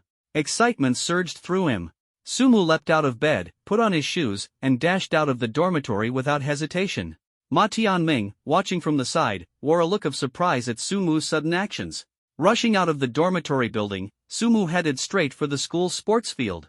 Due to last night's earthquake, the field had been entirely sealed off with a 1-meter-tall fence. But for Sumu, this was no obstacle. With a nimble leap, he cleared the fence effortlessly. Upon landing, he sprinted toward the corner of the field, his heart filled with anticipation. As he approached the corner, Sumu spotted the apple tree. The white flowers blooming on its branches seemed to smile at him, filling his heart with joy. It should be soon. The apple tree's white blossoms, like stars scattered across its branches, signaled the imminent arrival of its fruit. Now, all he needed was patience. Time ticked by, and before long, the night deepened. Glancing at his phone, Sumu noted there were less than 5 minutes until midnight. Holding his breath, he waited anxiously for the moment to come. Just then, a shadow appeared in the distance, moving closer to the tree. Hidden in a secluded spot, Sumu remained unnoticed by the figure. No, he thought, tension gripping him. I can't let them get near the apple tree. Quickly scanning his surroundings, Sumu's eyes landed on a red brick near the corner. He picked up the brick and quietly approached the shadow. Seizing the moment when the figure was completely unaware, Sumu swung the brick toward the back of their head with precision, a thrill surging through him. Sumu possessed extraordinary self-control. Faced with the imminent battle, he decided he would only use enough force to knock his opponent unconscious and avoid causing any greater harm. Smack! The brick came crashing down, breaking into pieces on impact. Sumu's heart skipped a beat. It seemed his opponent's skull was remarkably tough. Who? The person who had been struck lifted their head, their gaze icy cold, locking onto Sumu in an instant. When he saw that stunningly beautiful yet familiar face, Sumu was taken aback. Shan Aoshue. Sumu immediately recognized her. Shan Aoshue was like a goddess on campus, a legend who had never fallen below the top 5 in the campus beauty rankings. Not only did she have a seductive figure, but her face was also coldly exquisite like frost. Because of this intimidating demeanor, she had reached her 3rd year without a single suitor. Sumu. Shan Aoshue also recognized him. Her voice was cold as she questioned, "Why did you hit me with a brick?" Sumu scratched his head awkwardly, thinking to himself, "If I say it was a misunderstanding, would you believe me?" Misunderstanding? Shan Aoshue's gaze grew even colder as she scrutinized him without mercy. "You're here for this apple tree." Sumu's heart trembled. He hadn't expected that she was also interested in the apple tree. "So, you're here for the apple too?" Sumu became increasingly vigilant, thinking to himself, "I absolutely cannot let this apple tree fall into someone else's hands. If that's the case, I should strike first." Sumu made up his mind. Without hesitation, he charged forward. Shan Aoshue had been prepared. Confronted with the sudden attack, she did not back down. Bang! Their fists collided with a deafening impact. Shan Aoshue's strength exceeded Sumu's expectations, and neither of them took a step back. "You're an awakened one." Almost simultaneously, the two of them spoke the same words. Surprise flashed in Shan Aoshue's eyes, while Sumu was deeply astonished. The awakening rate of awakened ones was incredibly low. Running into another one in this world was truly rare. "It seems it's not just me. There are other awakened ones in our school," Shan Aoshue thought as she carefully observed Sumu. "We're both here for this apple tree. Why don't we each take a step back?" Shan Aoshue suggested, attempting to resolve the conflict peacefully. Her earlier exchange with him made her realize that if they truly fought, the outcome would be unpredictable. However, Sumu's fighting spirit burned even brighter. He wanted to stand out before the era of spiritual awakening began. He couldn't afford to miss any opportunity. No, he shook his head without hesitation, his gaze firm. "Today, only one of us will walk away with the prize. The other will go home empty-handed." "Why must it come to this?" Shan Aoshue asked in confusion, believing that splitting the benefit would be the wiser choice. This way, we neither ruin our relationship nor harm ourselves. When I say no, it means no. Sumu's tone grew impatient as his eyes darted toward the apple tree. Without further words, he charged at Shang Aoshua again. Shang Aoshua quickly assumed a defensive stance, ready to counter his attack. Bang! Sumu's punch landed squarely on her arm. Shang Aoshua let out a muffled grunt and took a few steps back. She stared at Sumu in shock, anger rising in her chest. You really don't have even a shred of compassion for women, do you? But just as she finished speaking, she suddenly realized Sumu was no longer in front of her. Sumu's final strike had only been a feint. His true goal was the freshly ripened apple. The moment he saw the fruit, he made his move, distracting Shang Aoshua and swiftly seizing it. You? Watching Sumu escape her grasp, Shang Aoshua was furious, but her expression also betrayed a hint of complexity. Meanwhile, perched on a tree branch, Sumu wore a triumphant smile, as if he had just won a great battle. Until we meet again. He waved at Shang Aoshua before pushing off with his feet and sprinting toward the dormitory building. Shang Aoshua didn't chase after him. She simply glared angrily at his retreating figure, stomping her foot in frustration as she silently mused, this Sumu was truly an interesting guy. Seeing that Shang Aoshua wasn't pursuing him, Sumu breathed a sigh of relief as he reached the dormitory building. He understood well that Shang Aoshua's strength was no less than his own. If she had decided to chase him, things could have gotten messy. Standing beneath the dorm, Sumu looked down at the strange fruit in his hand, a radiant smile spreading across his face. The fruit resembled an apple but seemed to contain boundless energy. Bringing the fruit to his lips, he took a gentle bite. Sweet, refreshing juice instantly exploded in his mouth, filling him with delight. It felt as though the entire world had suddenly become brighter. As the juice slid down his throat, a surge of warmth quickly spread throughout his body. Sumu felt a stream of energy, chi, flowing steadily into him. There's no time to waste. His heart tightened with urgency. He quickly climbed through the window and headed straight for the dormitory bathroom. Finding the bathroom empty, he felt slightly relieved and immediately rushed back to his dorm room. By this time, Ma Tianming was already sound asleep. Sumu carefully opened the door, trying his best not to make a sound. Back on his bed, he sat cross-legged and began refining the chi he had just absorbed from the strange fruit. As he circulated his energy through his meridians, the chi from the fruit flowed like a gentle stream, quickly being refined by Sumu. With each passing moment, he felt the power within him surging, as though he were a flame burning brighter and brighter. Unable to contain his excitement, he summoned the system interface. His eyes swept over it, and he was overjoyed. I did it. On the system screen, where it once displayed potential awakened, now proudly read acquired first stage of postnatal realm. This signified that Sumu had officially stepped into the ranks of the awakened ones, opening the door to endless possibilities in his future. Stay calm, stay calm. He quickly tempered his excitement, knowing this was only the beginning. Greater challenges and opportunities lay ahead. As his emotions gradually settled, Sumu lay back on his bed, closed his eyes, and drifted into a deep sleep, dreaming of countless possible futures. Qingbei University, at the school gate. Today was the day for the autumn outing.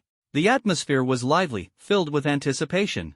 Sumu stood at the school gate with a large suitcase in hand, a confident smile on his face. His suitcase stood out prominently among the crowd, quickly becoming the center of discussion. Old Su, are you heading out for an autumn outing or going abroad for a vacation? A classmate teased.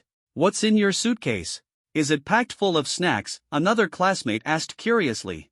Come on, tell us. What treasures are hidden in that suitcase of yours?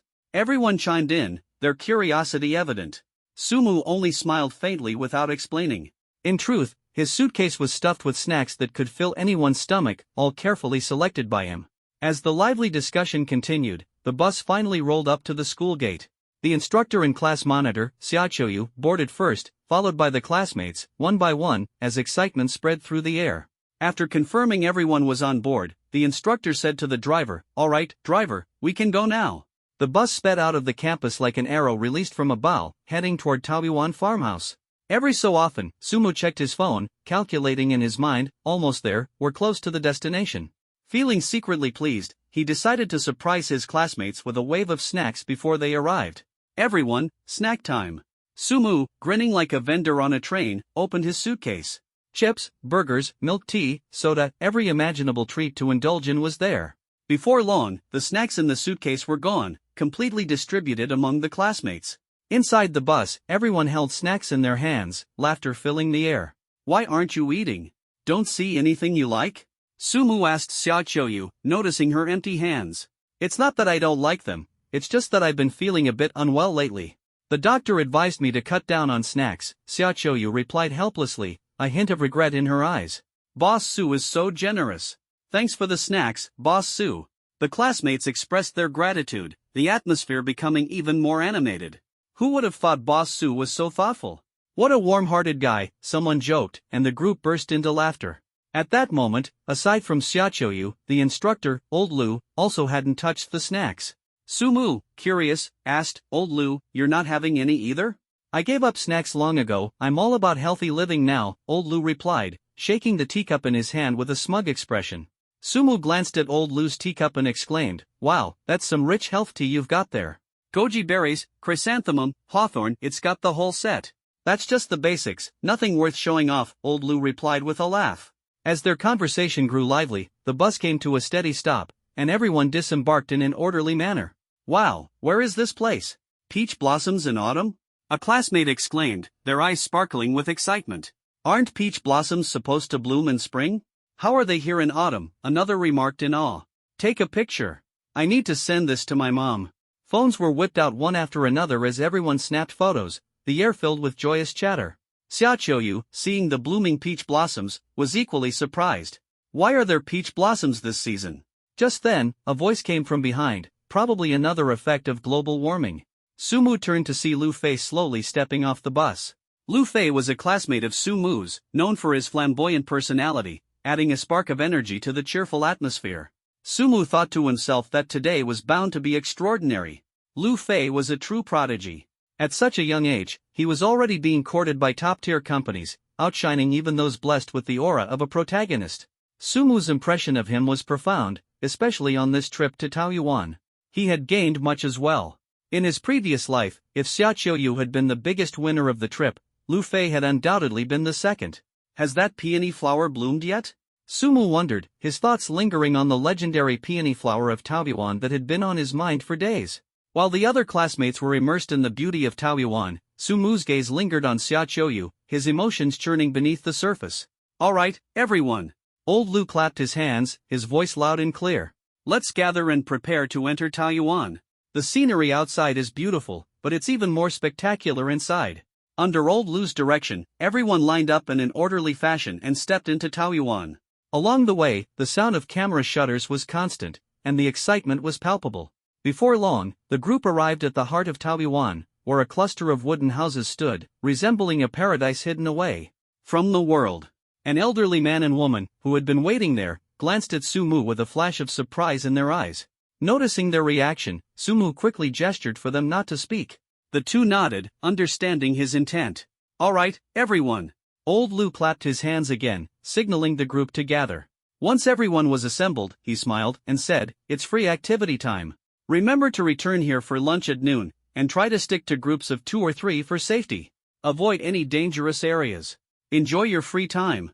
As Old Lu's voice fell, the group cheered enthusiastically, the excitement in the air surging like a wave, igniting the atmosphere of Taoyuan in an instant. The crowd dispersed, forming groups of 3 or 5, or pairing up in twos. Sumu, who had only a handful of good relationships in the class, could only act alone. At this moment, Xiaoqiu was also by herself, appearing somewhat lonely. Together? Sumu mustered his courage and extended an invitation to Xiaoqiu. Sure, let's go together. Xiaoqiu agreed with a bright smile. Shall we check out that place? She pointed towards a spot, and Sumu's heart skipped a beat. That was the Peach Blossom Garden.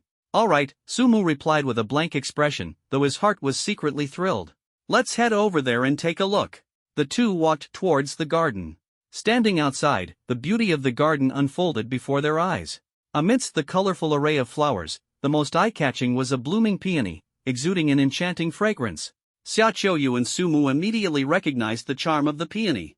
Its petals were tender and vibrant, resembling the delicate face of a young girl. What are you thinking about? Sumu noticed Xiaoqiu lost in thought and couldn't help but ask. Nothing, Xiaoqiu snapped out of her reverie, flashing a radiant smile. I was just curious about what kind of flower this is. It seems like a peony, Sumu replied, pretending to be uncertain. A peony? Xiaoqiu frowned slightly. It doesn't quite look like the peonies I've seen before. There are countless types of flowers in this world. Even flowers of the same kind can vary greatly. How could they all be exactly the same? Sumu's words carried a tinge of philosophy. Perhaps, Xiao Qiuyu said thoughtfully, neither agreeing nor refuting. After a brief conversation, the two naturally fell into silence, standing quietly outside the garden, their eyes shimmering with awe. Mysterious light as if bewitched by the fragrance of the peony. Time passed unnoticed, and they ended up lingering there for over an hour. It's time for lunch, Sumu broke the silence. Xiao Qiuyu nodded and reluctantly made her way to the central wooden house, with Sumu leisurely following by her side. The lunch was sumptuous, with dishes so enticing in appearance, aroma, and taste that they made one's mouth water.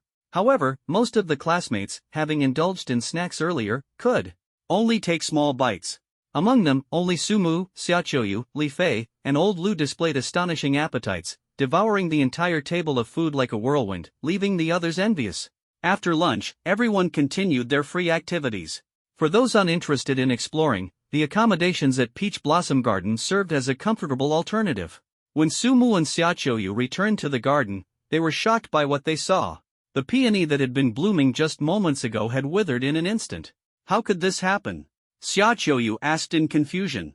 Sumu shook his head, feeling the same sense of regret in his heart.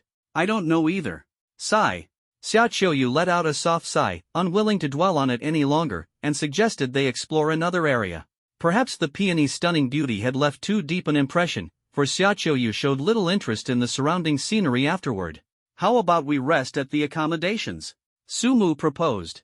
Alright, Xiao Qiuyu agreed reluctantly. Arriving at the accommodations, Sumu found his room and sat cross-legged.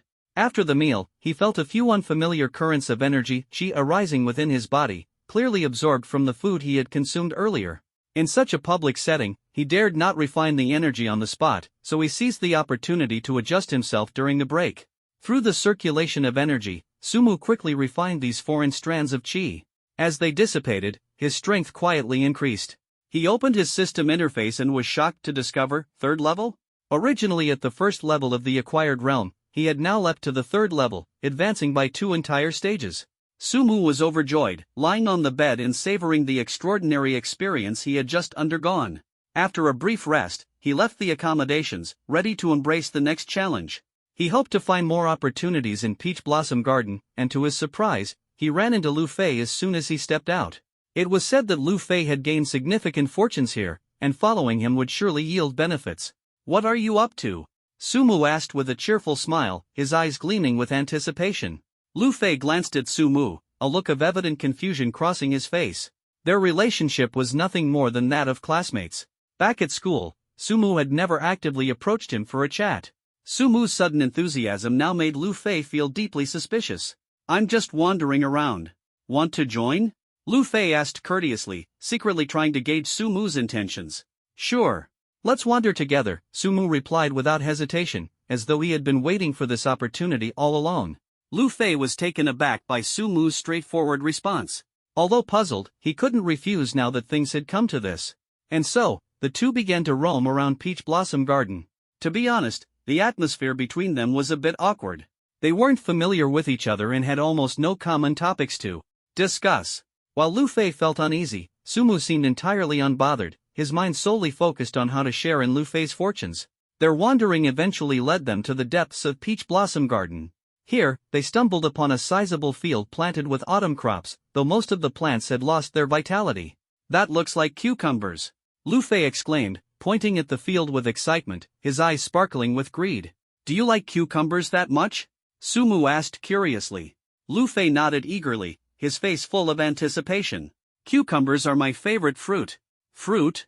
Sumu was taken aback, thinking to himself that cucumbers were clearly vegetables. Just as Lu Fei was about to pick a cucumber, Sumu stopped him immediately. Taking without asking is stealing. Let's talk to the owner first. Lu Fei froze at Sumu's words, then realized the gravity of the situation. Secretly, he admired Sumu's caution. The two exchanged a smile, silently resolving to approach the opportunities in Peach Blossom Garden with greater wisdom moving forward. Sumu's words instantly brought Lu Fei back to his senses. He scratched his head, looking embarrassed. I can't help it when I see something I like. Sorry about that. It's fine, no need to apologize for that. Sumu waved his hand dismissively, a teasing smile curling at the corners of his mouth. I didn't expect you to have a hidden foodie trait. Hee hee, I've loved food since I was a kid, Lu Fei replied, scratching his head again, secretly relieved that the awkward moment hadn't affected their relationship. Let's go find the boss first, Lu Fei said, grabbing Sumu's arm eagerly as they headed in the direction of the owner. Before long, the two of them found an elderly woman by the small lake. After hearing their request, the old woman waved her hand dismissively.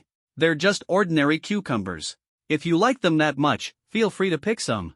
Her tone was casual, as if she didn't care at all. But those are what we eat regularly, so don't pick them all, okay? A mischievous glint flashed in the old woman's eyes. Thank you, ma'am. Lu Fei replied with a hearty smile, taking out his phone. He said earnestly, how much are the cucumbers? I'll scan and pay you. The old woman chuckled and waved her hand. A few cucumbers aren't worth much. Consider them a gift. Her words made Lu Fei feel a bit embarrassed instead. Alright, I have things to do, so I'll leave you to it, the old woman said, easily sensing Lu Fei's awkwardness and finding an excuse to leave. As Lu Fei stared at the old woman's retreating figure in a daze, Sumu patted him on the shoulder and said with a smile, since she already said it, stop overthinking. Alright.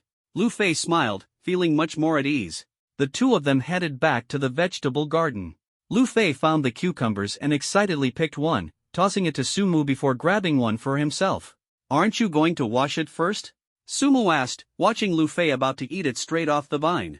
Although Sumu wasn't particularly germophobic, freshly picked vegetables should at least be rinsed. A little dirt won't kill you. Lu Fei replied nonchalantly, living carefree and unconcerned. Before he finished speaking, Lu Fei had already sunk his teeth into the cucumber. A crisp crunch sounded as he took a big bite. Seeing this, Sumu couldn't resist taking a bite himself. This taste. As he savored it carefully, Sumu was surprised to find that the cucumber's flavor was absolutely extraordinary. This is too delicious. Sumu was still immersed in the flavor when Lu Fei suddenly shouted. In just a few bites, Lu Fei had devoured his cucumber. Sumu, on the other hand, ate more slowly and carefully. Before long, he, too, finished his cucumber. It's here.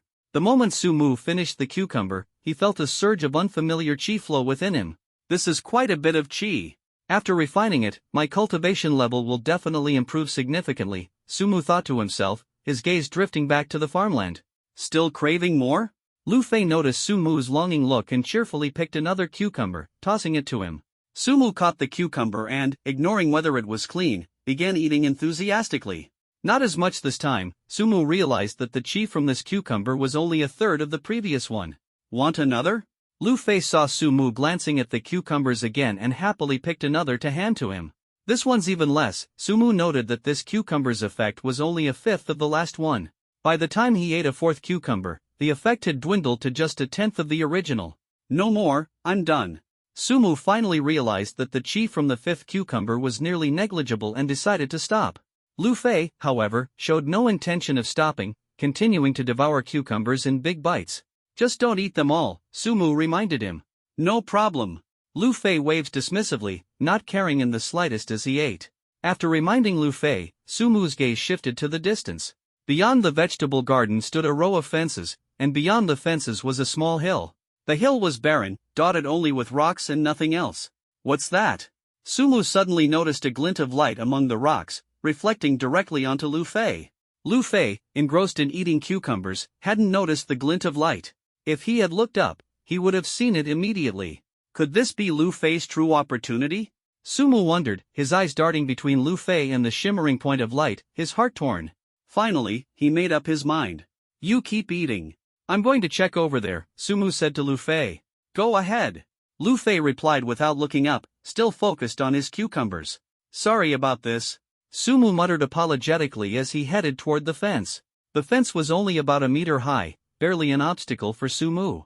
He easily leapt over it and made his way toward the mysterious glint of light. As he crossed the fence, a rush of excitement filled him. He quickened his pace toward the sparkling light, his heart racing with anticipation. The unfamiliar sense of adventure invigorated him. Before long, Sumu reached the source of the light. His eyes were immediately drawn to a small bronze mirror, no larger than the size of a hand. Though the mirror's surface was slightly damaged, it exuded an ancient aura. Sumu picked up the bronze mirror and examined it carefully, hoping to uncover some extraordinary secret.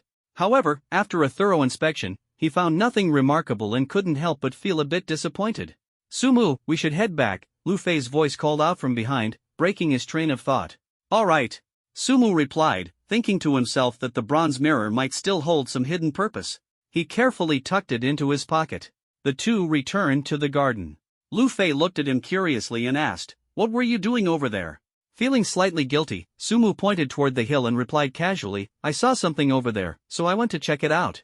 "Oh," Lu Fei said, seemingly uninterested, and shifted his attention elsewhere. When they returned to the wooden cabin, the air was filled with the enticing aroma of food. The smell was mouth-watering. Sumu glanced at the time and was surprised. "I didn't realize it's already dinner time." Dinner was served at the center of the small lake. After a day of fun, everyone was famished. The dishes prepared by the old man smelled incredible, and many couldn't resist starting to eat even before all the food was served. Sumu, however, didn't touch his chopsticks. Noticing his absent-minded expression, Xiaoyu asked with concern, "What's wrong? You don't have an appetite?" In truth, Sumu wasn't lacking in appetite. The mystery of the bronze mirror weighed heavily on his mind, making it hard for him to relax. He longed to study it further but couldn't find the right opportunity. After dinner, everyone boarded the bus to head back. Exhausted from the day's activities, most of the students fell asleep during the ride. Though Sumu was tired, he couldn't sleep. His mind was preoccupied with thoughts of the bronze mirror. Before long, the bus arrived at the school gates. The instructor woke everyone up and began a head count. Once confirmed, the group was dismissed. The moment they were dismissed, Sumu felt a sudden surge of urgency. He sprinted toward his dormitory as though something important awaited him, something he was eager to uncover.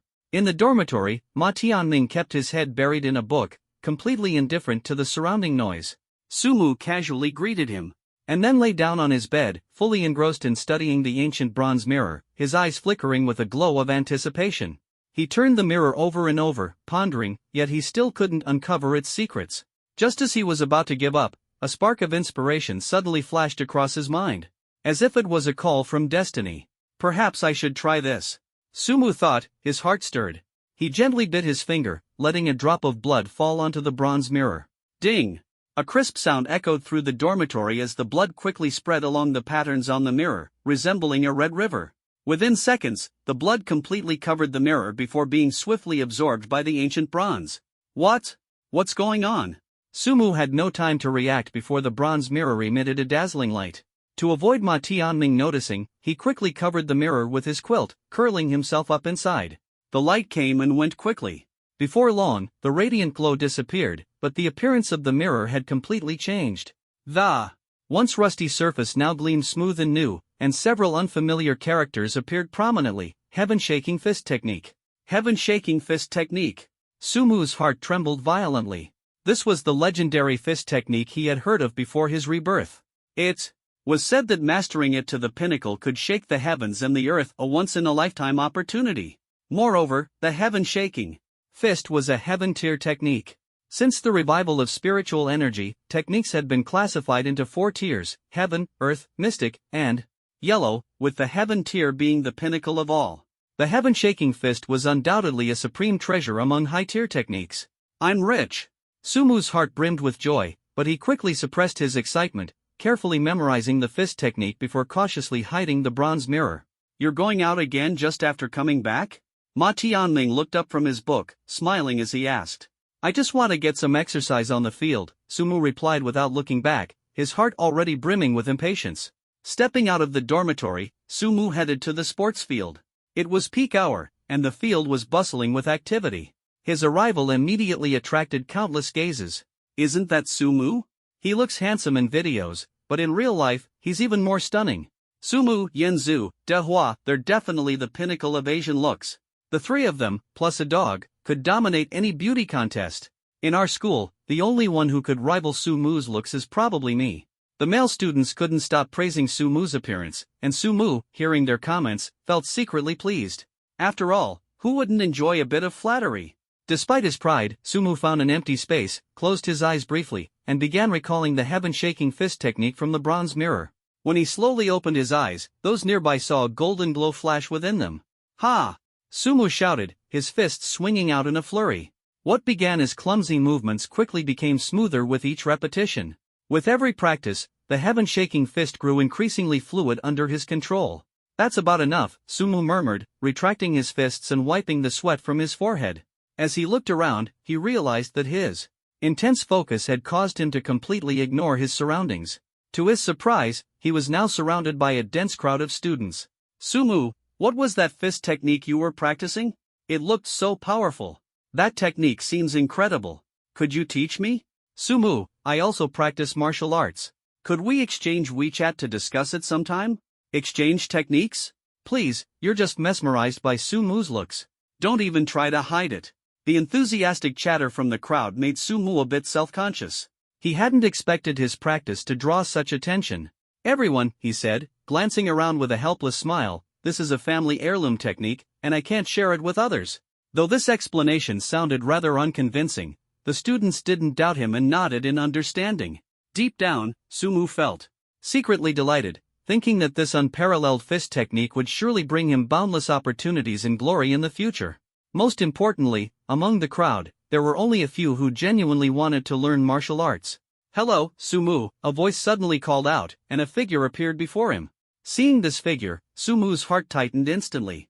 The person standing before him was none other than Shang Aoshua, the girl who had previously competed with Sumu over the apple. The crowd buzzed with excitement, their eyes lighting up with gossip-fueled curiosity as Shang Aoshua approached Sumu. Today, Shang Aoshua was as breathtakingly beautiful as ever. She wore a pair of gold and gray tight athletic leggings that perfectly outlined her curves, leaving nothing to the imagination.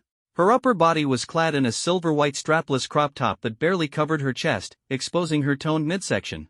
Her clearly defined abs and sculpted waistline made the male students around her gulp uncontrollably. Even Sumu, who had experienced a rebirth, couldn't help but swallow hard as he looked at her. Do you like what you see? Shang Aoshua asked coldly, noticing Sumu's gaze fixed on her. Yes, Sumu blurted out instinctively. But the moment he spoke, he realized something was off. Ahem, ahem. Sumu coughed awkwardly, quickly looking up at Shang Aoshua and hastily explaining, what I meant was, I like your shoes.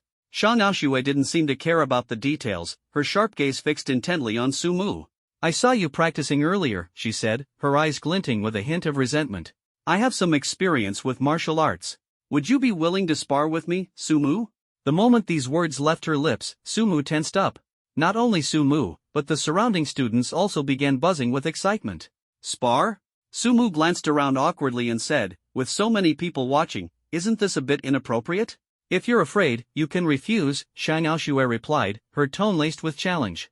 Her words might have been simple, but her gaze conveyed an unyielding determination. At that moment, the air was thick with tension. Sumu took a deep breath, silently making up his mind. This time, he absolutely couldn't back down. What a show! Shang Aoshua is actually openly challenging Sumu.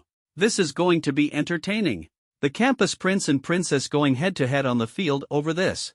Hey, you up there, welcome to the UC Shocking Department. If the two of them really fight, it'll definitely be a spectacular scene to behold. The surrounding students began to buzz with anticipation, and the atmosphere grew increasingly tense. Shang Aoshua's provocation was clumsy but unexpectedly effective. Are you sure you want to fight here? Sumu asked, his eyes glinting with battle intent. Shang Aoshua's expression was cold, and she nodded heavily. I'm asking you, do you dare or not? Dare? Why wouldn't I? This time, Sumu was no longer the quasi-exceptional fighter he once was. His strength had surged significantly, and he no longer feared Shang Aoshua. Then bring it on! Shang Aoshua clenched her fists, her aura bursting forth as she prepared to strike. The surrounding students whipped out their phones, excitedly activating their recording functions. At Qingbei University, sparring matches were rare enough, let alone a face-off between the campus beauty and the campus heartthrob. Let me be clear, if I end up beating you, I hope you won't go back on your word, Sumu said seriously.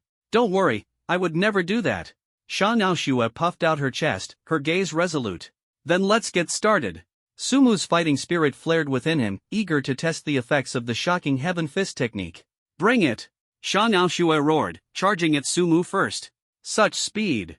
Sumu's brow furrowed slightly, his heart shaking. Shang Aoshua's speed today was noticeably faster than before. She was clearly improving. While he was still processing this thought, Shang Aoshua had already closed the distance, her fist aiming straight at Sumu's face. Though she was a girl, her punches carried the ferocity of a wild beast, swift and ruthless. Bang! Shang Aoshua's fist collided with Sumu's forearms, producing a dull thud. Sumu was forced back 3 steps. What heavy punches, she's improved so much.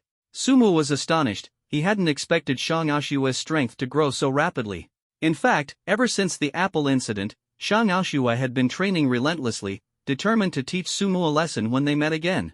However, this single punch made her realize that she wasn't the only one improving.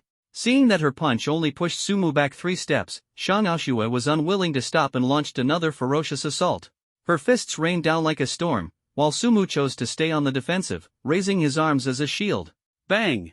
Bang! Bang! The sound of fists colliding with forearms echoed, leaving the surrounding students in awe. Wow, I never thought Shang Aoshua was this strong. If those punches landed on me, I don't think I could withstand even one. Ha! That's nothing. If her punches hit my face, she'd probably beg me not to die. Honestly, I never expected our frosty goddess to have such a fierce side. Shang Aoshua's strength sent shivers through the male students, and even Sumu gained a newfound respect for her abilities. After several rounds of exchanges, Sumu finally spoke, "Now it's my turn." Before his words even fully landed, Shang Aoshua hesitated for a moment. Meanwhile, Sumu's fist came crashing down like thunder. Sumu showed no mercy, his iron fists moved like the wind, bearing down directly on Shang Aoshua. Shang Aoshua tried to dodge, but the shocking heaven fist was so fast that it left her no time to react. With no other choice, she raised her arms to defend herself. Bang! With just one punch, Shang Aoshua was forced back 5 or 6 steps. Once she steadied herself, she felt her arms go numb and was stunned. Sumu's progress far exceeded her expectations. "I concede." Shang Aoshua decisively raised her right hand, her voice loud and clear. The moment Sumu, who had been charging toward her, heard her admit defeat, he immediately stopped in his tracks. At that moment, the atmosphere on the field seemed to freeze, and everyone waited expectantly for what would happen next. Sigh. Sumu stopped, taking a deep breath, his tone laced with disdain. "I thought you were something special, but it turns out you're just mediocre." His mocking words caught Shang Aoshua off guard. She was completely at a loss for how to respond. Facing such a dominant opponent, she found herself speechless. After the match ended, videos of the duel quickly made their way online, creating a massive uproar. A man hitting a woman? Unbelievable. How does someone like that even have the nerve to exist in this world? Exactly. A guy like that shouldn't even be called a man, he should be eradicated. Such violent tendencies. Ladies, stay far away from men like this. Trash like him, I hope I never cross paths with someone like that in my life. Online, feminist activists united to vehemently criticize Sumu, sparking a wave of backlash. Meanwhile, Sumu returned to his dormitory after the fight. "If I had known, I wouldn't have fought Shang Aoshua at all," he mused, lying on his bed, filled with regret. He had only wanted to test the effects of the shocking heaven fist, but it turned out that Shang Aoshua's strength was too weak for him to gauge its true power. The whole ordeal ended up being a waste of time. Lying there, Sumu didn't remain idle. Instead, he mentally rehearsed the techniques of the shocking heaven fist. As time passed, he eventually drifted into sleep. When he woke up again, it was already morning. Since there were no classes that day, Sumu decided to stay in bed until noon. By the time he got up, the sun was high in the sky, flooding the dormitory with bright light. Ma Tianming had already returned from the library. "Hey, old Su." Ma Tianming entered the dormitory, hesitating to speak, a trace of worry in his eyes. "What's up? Why are you so hesitant? Just spit it out." Sumu teased upon noticing his friend's demeanor. "I think you should lay low for a while," Ma Tianming said earnestly, his tone filled with urgency. "What's going on?" Sumu wore an expression of utter confusion, his inner doubts surging like a tidal wave. "See for yourself." Ma Tianming's tone carried a hint of urgency as he quickly took out his phone and handed it to Sumu. On the phone screen was an extremely blurry video, as if it had been filmed with an ancient mobile phone. Yet, this very blurry video had garnered millions of likes and tens of thousands of comments. The content of the video? It was the battle between Sumu and Shang Aoshua. Sumu instinctively clicked on the comments. The moment he saw the contents, he nearly lost his balance from the shock. It felt as though a barrage of angry fists was coming straight for him. Even as a third-tier postnatal supernatural being, Sumu found himself somewhat intimidated. "This doesn't really affect me, does it?" Sumu said to Ma Tianming, attempting to mask his growing unease. "It's not that simple." Ma Tianming shook his head, taking the phone back from Sumu and opening the school forum. "The school forum is in an uproar right now. The girls are unanimously demanding that the school expel you." Sumu was slightly taken aback upon hearing this. The situation was clearly spiraling beyond his expectations. "What's the school's stance?" This was the question that concerned him the most. As long as the school didn't expel him, there was still room to turn things around. The school hasn't made a statement yet, but some of the teachers are already leaning towards expelling you. Ma Tianming's extensive information network allowed him to grasp even the sentiments among the teaching staff. Looks like this is a big deal, Sumu muttered, rubbing his chin as he fell into deep thought, alarm bells ringing in his mind. In the women's dormitory, inside a particular room, Sha Naoshua sat on her bed, scrolling through her phone. The comments under the video were causing her emotions to spiral out of control. She hadn't expected that her sparring match with Sumu would lead to such a huge mess. Sigh. She let out a deep sigh and turned to Lu Sui. Sui, what should we do about this? Lu Sui was not only Sha Naoshua's roommate but also her closest confidant. Naturally, she was well aware of everything that had transpired. There's nothing we can do. Lu Sui sighed as well, her brows furrowing deeply. Nothing? Sha Naoshua asked anxiously. If I step forward and explain now, wouldn't that help a little? Lu Sui shook her head. At this point, it's no longer a simple matter between you and Sumu. Sha Naoshua looked at Lu Sui in confusion. Lu Sui explained seriously, the moment that video was uploaded, the feminists went berserk. Even if you come forward to explain now, it won't change anything. Then I've ruined Sumu's life. Sha Naoshua felt overwhelmed with guilt, her heart aching with regret. Had she known things would escalate to this extent, she never would have provoked Sumu into sparring with her. That's not even the most critical issue. Lu Sui looked at Sha Naoshua, her tone growing graver. The most critical issue is that some of the teachers at our school are starting to pressure the administration. Our teachers?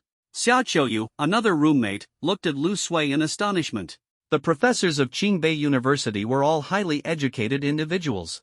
Logically, they should be the least susceptible to feminist agitation. Exactly.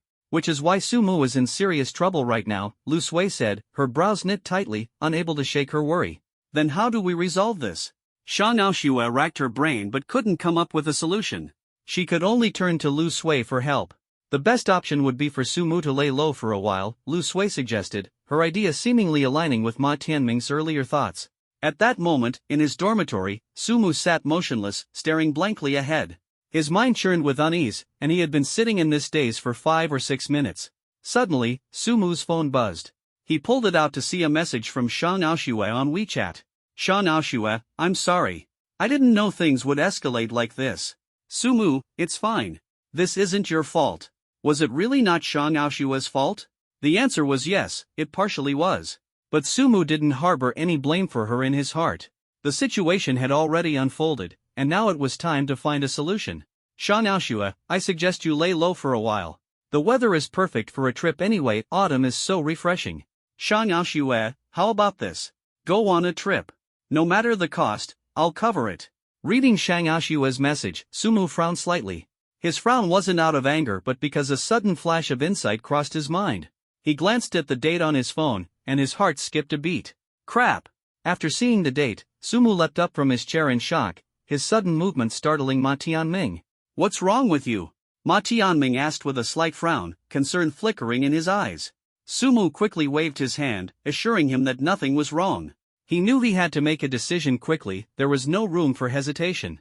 He opened a flight booking app on his phone and started searching for the earliest flight to Longhu Mountain. Looks like I really need to get out of here for a while, Ma Tianming said, putting down the book in his hand. He enthusiastically began helping Sumu pack his belongings. Can you help me request a leave of absence from our counselor? Sumu looked at Ma Tianming with a glimmer of hope in his eyes. Of course. Leave it to me. Ma Tianming thumped his chest confidently. Given Sumu's unique circumstances, the counselor was already aware of his situation and would definitely approve. After packing his bags, Sumu dragged his suitcase out of the dormitory building. On the way to the campus gate, he pulled out his phone and hailed a taxi using a ride-hailing app. Is that Sumu? A guy like him, what's the use of being handsome? He heard a few mocking voices on the roadside. Men who hit women are all trash. Another voice followed. People like him shouldn't be on our campus. Someone else chimed in.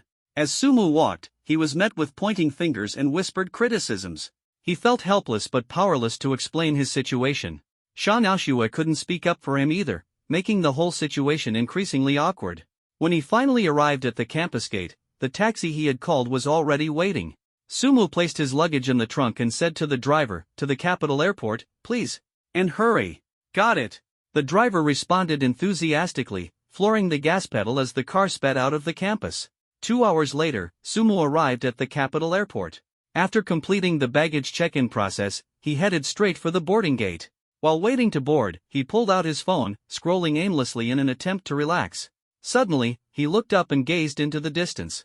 What he saw made his heart skip a beat. Seated not far away was a young man about his age, with an air of familiarity and mystery in his eyes.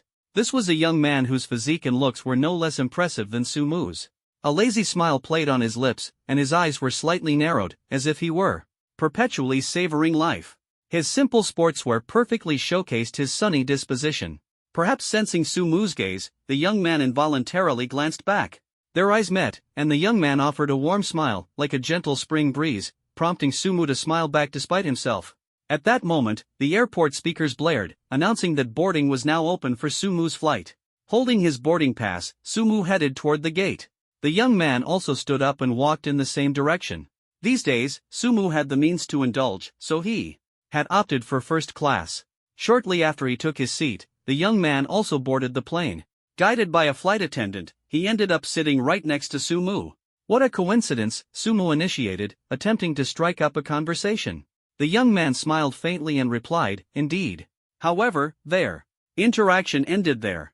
Sumu lowered his head to scroll through his phone, while the young man closed his eyes slightly, as though lost in thought. The 2-hour flight passed in the blink of an eye, and the plane landed smoothly. Sumu left the airport and got into a luxurious Rolls-Royce, rented specifically for the occasion, complete with a hired driver. As the car started, Sumu dozed off, relishing the moment's comfort. After what felt like a long while, the driver woke him up. Sumu paid the fare and began his ascent. Mount Longhu, the birthplace of the Jingyi sect of Taoism, was picturesque and serene, a feast for the eyes and soul. Sumu climbed while taking in the surrounding scenery, so absorbed that he soon found himself at the summit. To his surprise, just as he reached the top, he saw that same young man again. "Hey, are you stalking me or what?" Sumu's words were about to leave his lips when the young man beat him to it. "If I said this was a coincidence, would you believe me?" Sumu chuckled wryly, thinking to himself that the timing was almost too coincidental. "I'm really just here for some sightseeing." "I don't believe you," the young man said bluntly, his gaze sharp and perceptive. "The aura around you tells me you're not here for something as simple as tourism." "Oh?" Sumu didn't deny it. Instead, he looked the young man over with interest and asked with a smile, "Then what do you think I'm here for?" "I don't know," the young man replied, shaking his head, his eyes glinting with mystery. "But you're definitely not just here for sightseeing." Before their conversation could go any further, the young man suddenly turned to look in a specific direction. Following his gaze, Sumu saw an elderly man in Taoist robes, exuding an air of celestial wisdom, engaged in conversation with someone. Without hesitation, the young man walked toward the elder, leaving Sumu behind. He greeted the man with respectful deference, bowing slightly. "Zhang Tianqi of Wudong greets the Grand Celestial Master." Though they were not far apart, Zhang Tianqi's words reached Sumu's ears clearly. His heart surged with shock and excitement. The Grand Celestial Master? Could he be the legendary one? Sumu rejoiced internally. Since the resurgence of spiritual energy, the foremost figure among China's awakened beings was none other than this man. The Grand Celestial Master had reached the 9th transcendent realm, a level of power that was legendary and awe-inspiring. He had once single-handedly slain 3 S-class supernatural beasts, an accomplishment that cemented his dominance in the realm of China's awakened individuals. "Wudong's young one, what brings you to Mount Longhu these days?" The Grand Celestial Master's voice was thunderous, resonating deep within Zhang Tianqi's heart. Wudong Mountain, as one of Taoism's sacred sites, was closely connected to Mount Longhu, though the two belonged to different sections. The Grand Celestial Master had been a close friend of Zhang Tianqi's master in their youth. "Master said there's a great opportunity on Mount Longhu recently, so he sent me to see if I could obtain it," Zhang Tianqi replied candidly, his eyes brimming with anticipation. "A great opportunity?" The Grand Celestial Master paused, then chuckled, shaking his head. "You little Taoist, coming to my Mount Longhu to snatch opportunities, your master must be quite something to think of this." Faced with the elder's teasing, Zhang Tianqi could only scratch his head and laugh sheepishly, his face full of helplessness. "Did your master specify a time?" The Grand Celestial Master's sharp gaze locked onto Zhang Tianqi, his tone carrying a hint of urgency. Zhang Tianqi took a deep breath, a deep respect for his master rising within him. His master, a towering figure on Wudong Mountain, commanded immense reverence. Even The current sect leader addressed him as Uncle Master with deference. Renowned as a master of divination, his predictions were not always flawless but never ordinary. Master did not give me an exact time, only said it would be within the next few days, Zheng Tianqi answered earnestly, his tone filled with admiration. The next few days, The Grand Celestial Master stroked his chin thoughtfully, his brow furrowing as though contemplating something significant. After a moment, he suddenly smiled and patted Zheng Tianqi's shoulder, his tone softening. Then for now, stay here on Mount Longhu. Thank you, Grand Celestial Master. Zheng Tianqi exclaimed joyfully, bowing deeply before heading off to register his stay, a mix of excitement and anticipation lighting up his face. Once Zheng Tianqi had left, the Grand Celestial Master's gaze shifted to Su Mu, his expression turning grave. Su Mu felt a shiver run down his spine, his body trembling involuntarily under the weight of the elder's unseen pressure. My young friend, what brings you to Mount Longhu? The Grand Celestial Master approached Su Mu, his voice still gentle, but the underlying authority was undeniable, sending chills down Su Mu's spine. Su Mu, a wanderer, greets the Grand Celestial Master. Su Mu took a deep breath and, imitating Zheng Tianqi's earlier gesture, bowed respectfully, his heart on high alert. The Grand Celestial Master nodded slightly, his expression remaining unchanged as he scrutinized every detail of Su Mu. Are you here for the opportunity as well? The Grand Celestial Master asked coldly, his tone imbued with an unquestionable authority. Yes, Su Mu admitted. He knew that deceit was not a wise choice in this situation, so he opted for honesty. And how did you come to know about an opportunity on my Mount Longhu? The Grand Celestial Master's voice grew sterner, as though probing Su Mu's very soul.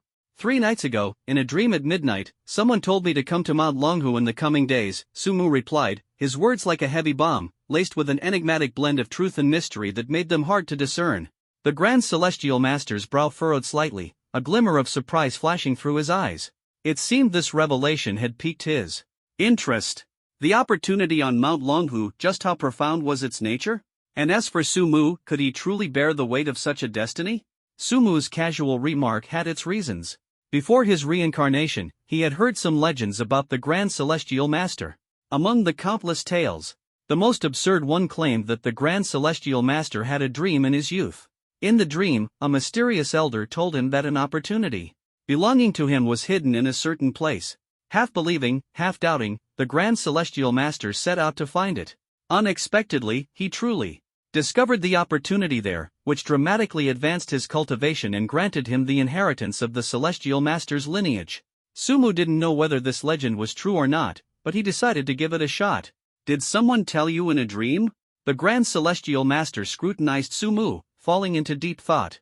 After a moment, he said to Su Mu, since this place holds your opportunity, you may stay here. Thank you, Grand Celestial Master. Judging by his expression, the Grand Celestial Master clearly believed Su Mu's words. Under the guidance of a young Taoist, Su Mu completed the residency registration. However, the place he was assigned to stay was not the front mountain of Longhu Mountain but the mysterious back mountain.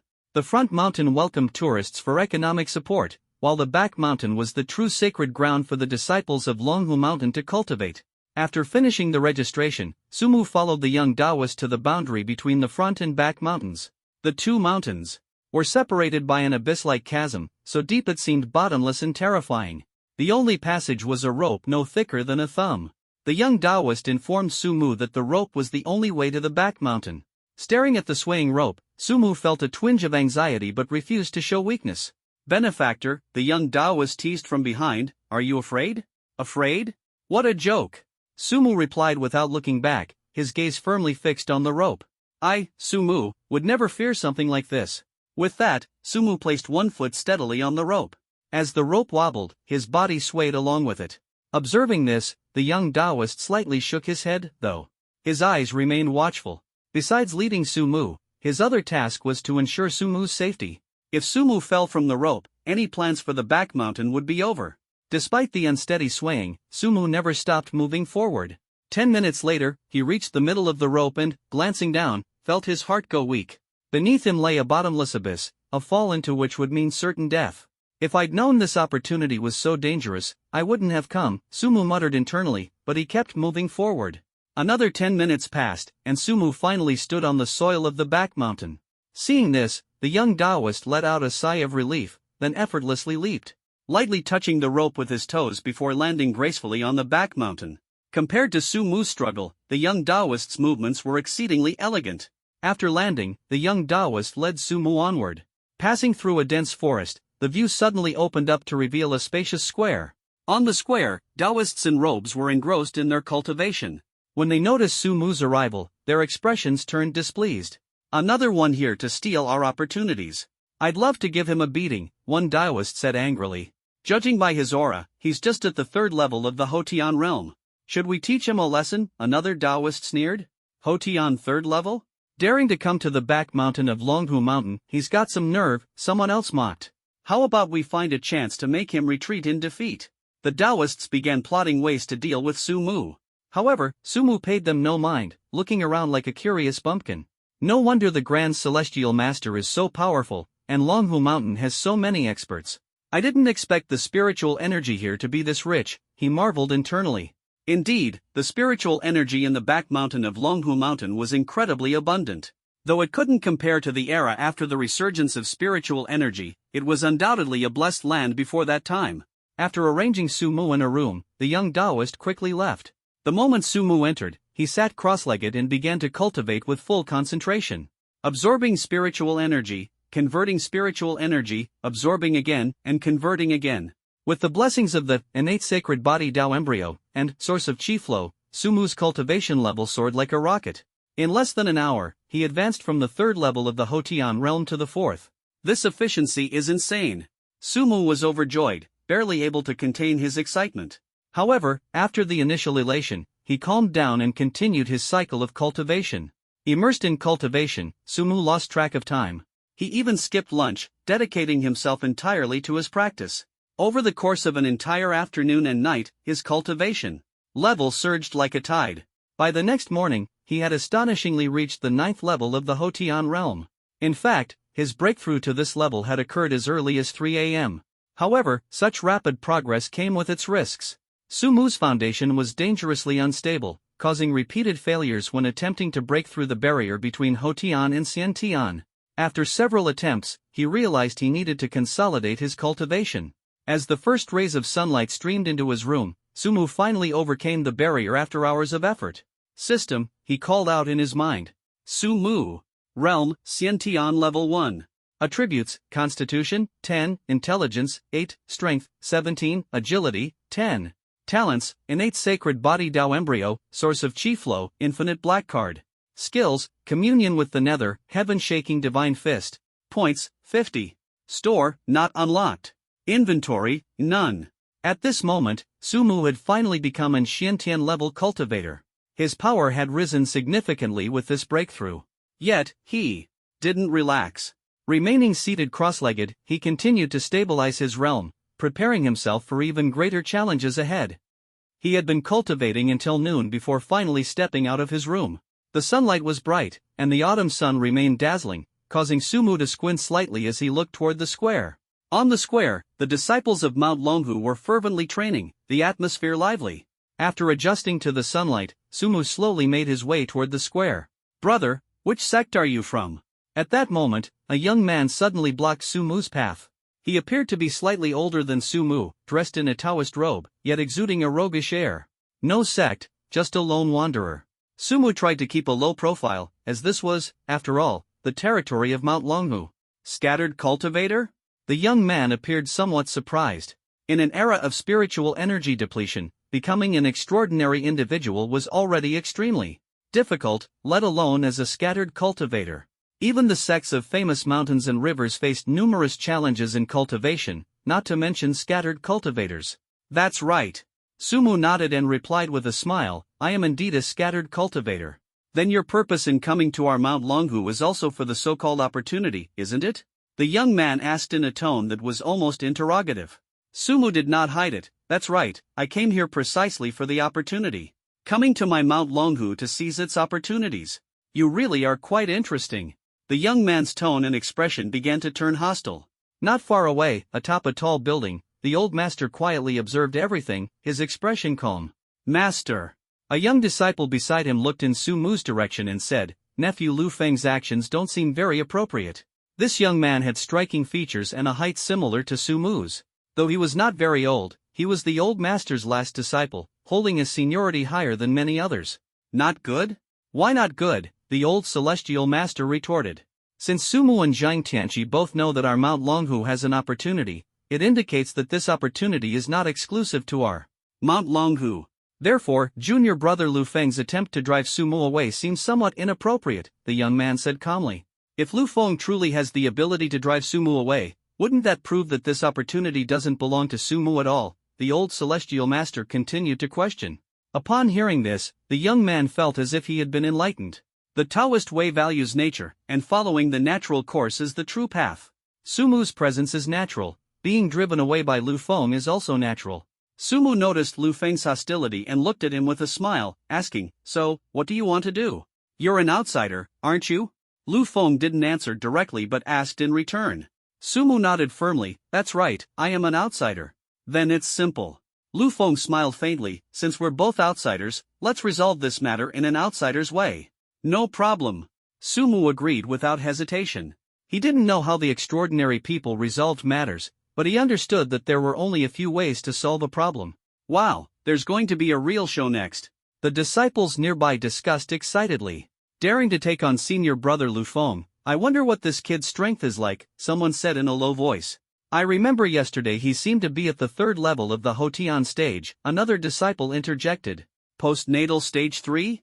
Senior brother Lu Feng is at the innate stage 1. He will definitely crush him today," the crowd discussed animatedly.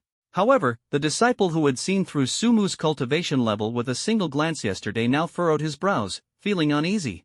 "Senior brother, what's wrong with you?" the junior brother beside him asked with concern. "I have a bad feeling about this." The disciple stared intently at Sumu, his expression grave. "Yesterday, I could still see through his cultivation level, but today I can't." "Do you know what that means? Does this mean his level has already surpassed yours?" The junior brother's voice had barely fallen when he realized the gravity of the situation. "Isn't your level at the 1st stage of innate realm?" The junior brother's tone was filled with shock.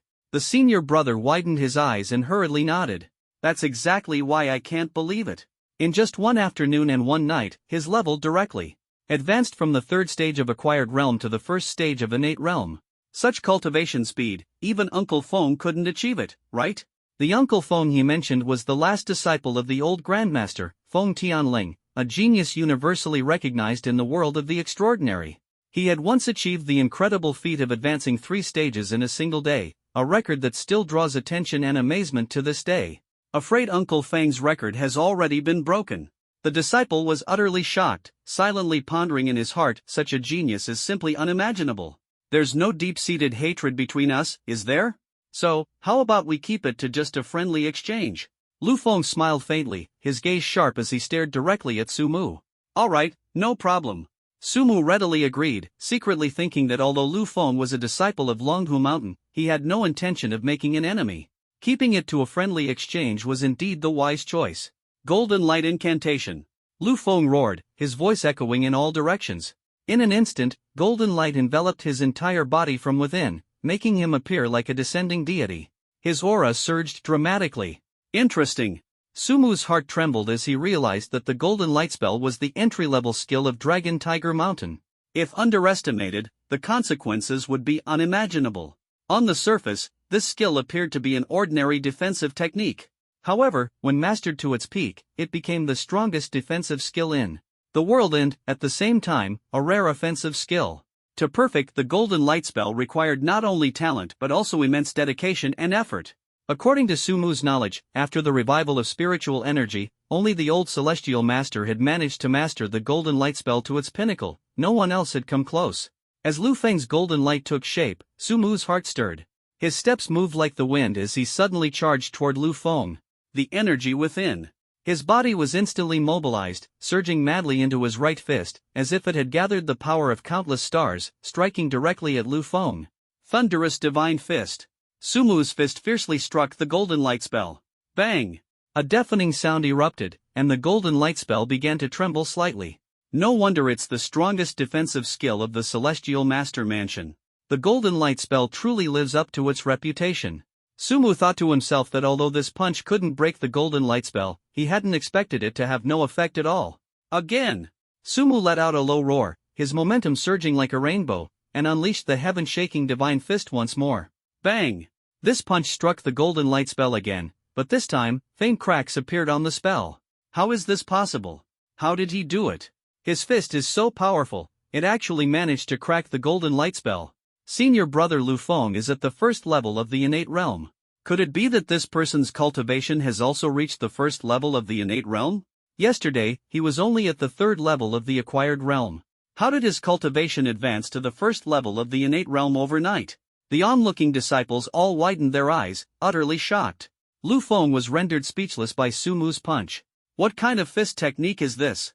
How can it be so powerful? Lu Feng had originally thought that with the golden light incantation, he could easily crush Su Mu. However, it now seemed that his confidence was so naive. Su Mu's strength clearly exceeded everyone's expectations. Earth-shaking divine fist. Su Mu ignored Lu Feng and swung his fist again. Bang! This punch struck the golden light spell once more, and the cracks on the spell spread rapidly like a spider web. Crack! Accompanied by a crisp sound, Lu Feng's golden light spell shattered on the spot. It's broken. The golden light spell was actually broken? The shock in Lu Feng's heart was beyond words, but as a disciple of the Celestial Master sect, he did not give up the fight against Su Mu because of it.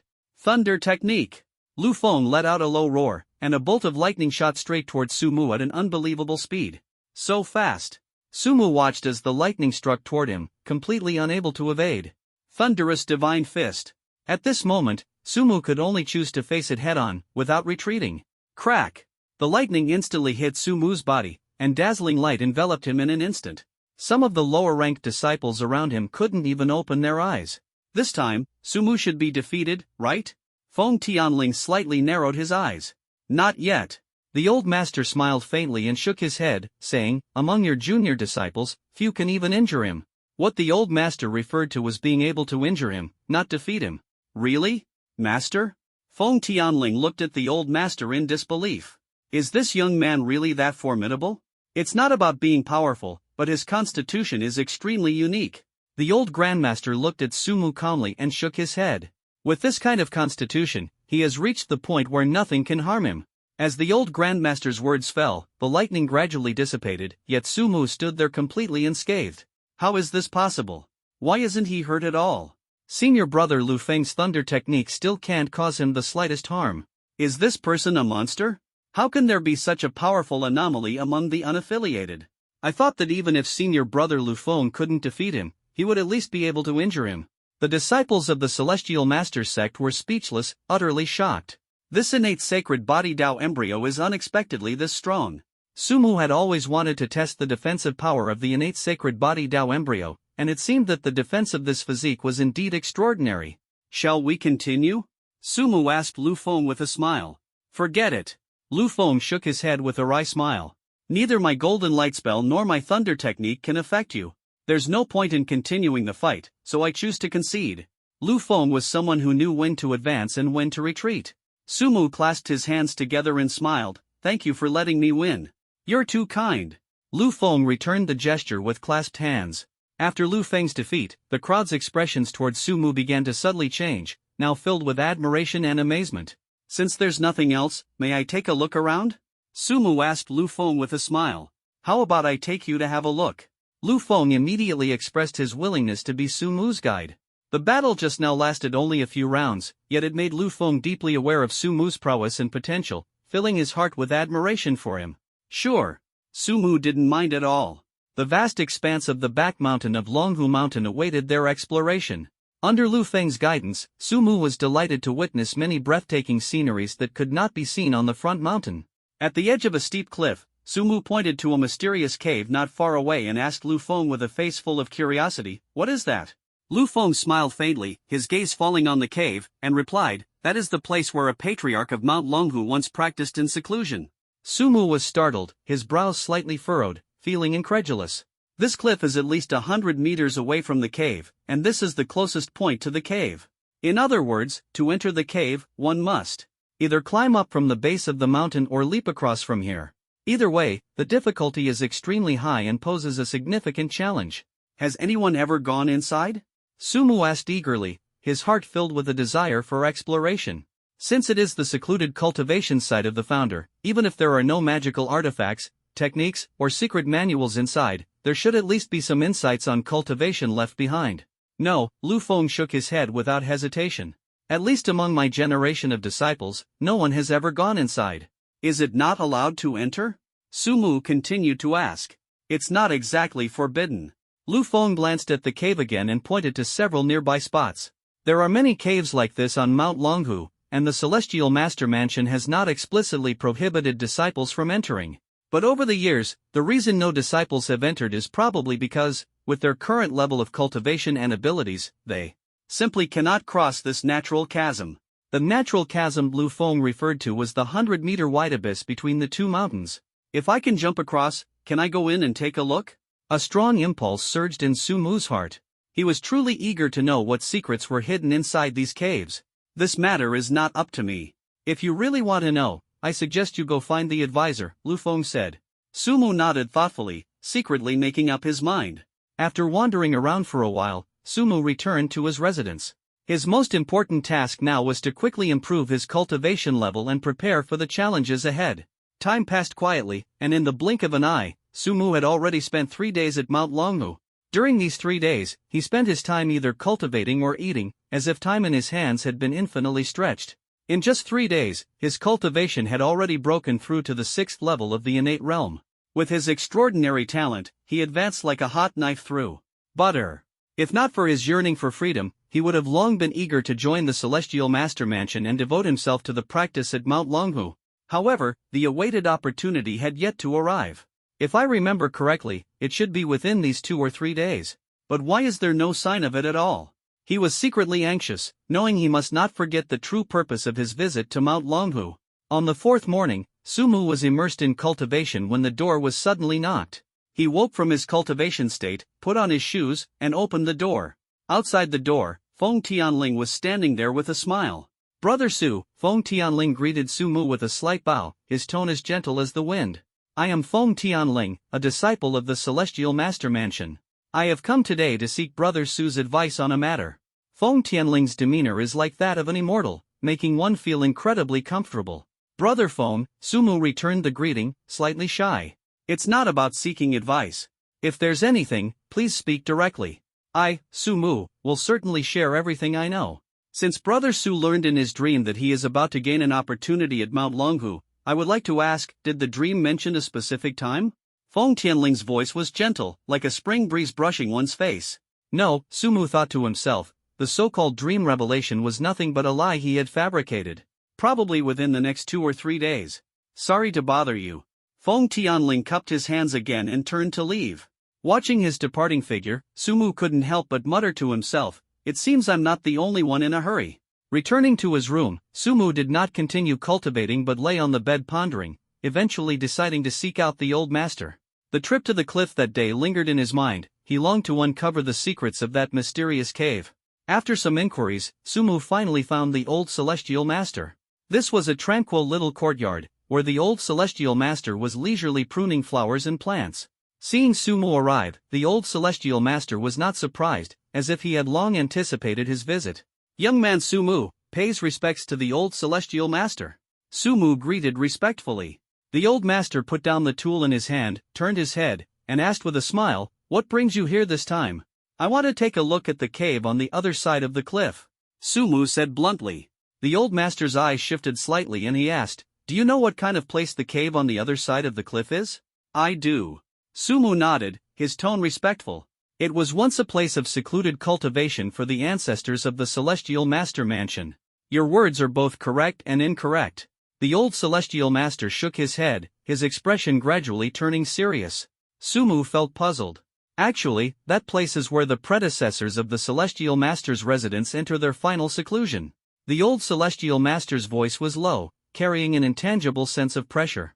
Final seclusion, as the name implies, is an extreme method sought when one's cultivation stagnates at a certain level.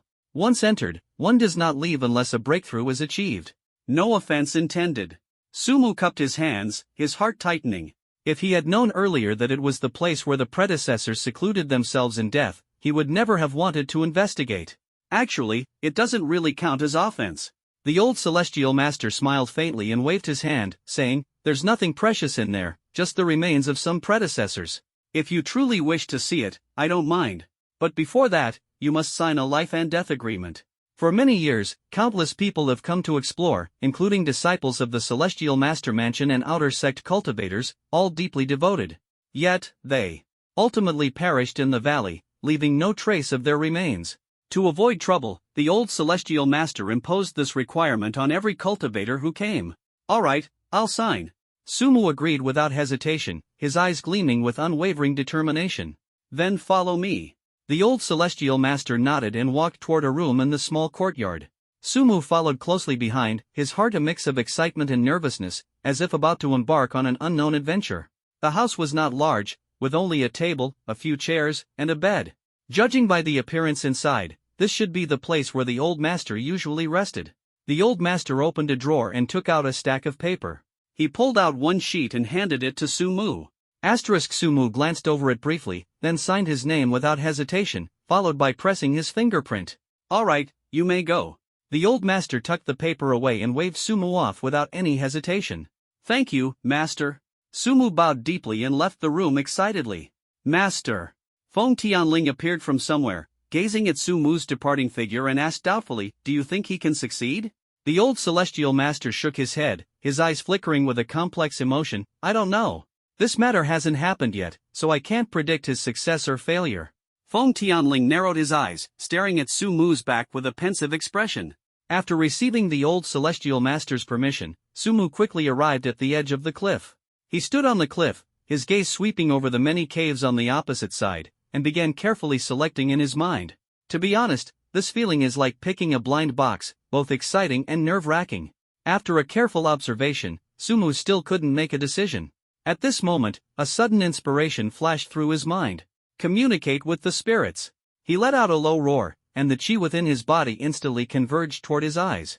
As the chi gathered, Sumu's pupils gradually turned a deep blue, mysterious and profound. Before long, Sumu's vision began to undergo an astonishing transformation. This Tonyu is truly extraordinary.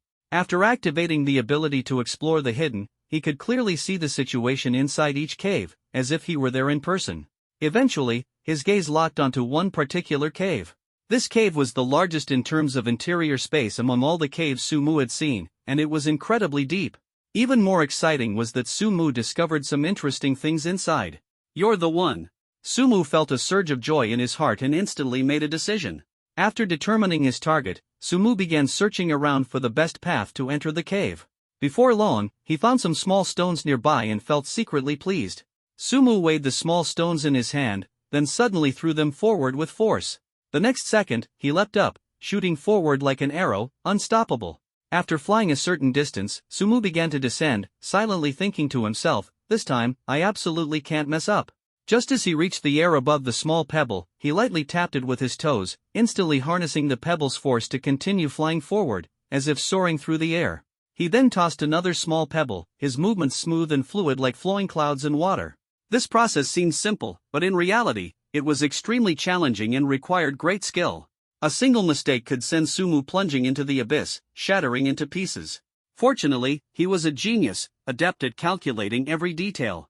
Finally, with the toss of the last small stone, he landed steadily at the chosen cave entrance and let out a sigh of relief. This seemingly effortless leap actually consumed an immense amount of physical strength and chi. If it weren't for his chi body source flow seamlessly converting spiritual energy and chi, he would never have been able to cross this distance so effortlessly. At this moment, he finally understood why no one could enter this cave.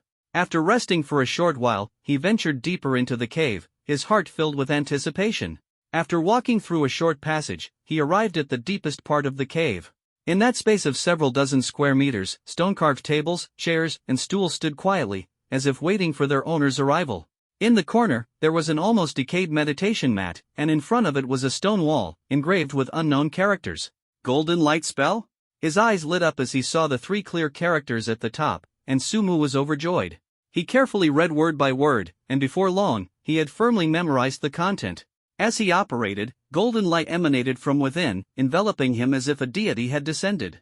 But he vaguely felt that his golden light spell was entirely different from the one Lu Feng used. Could this be an advanced version? Or perhaps an enhanced version? Sumu's heartbeat quickened, filled with excitement.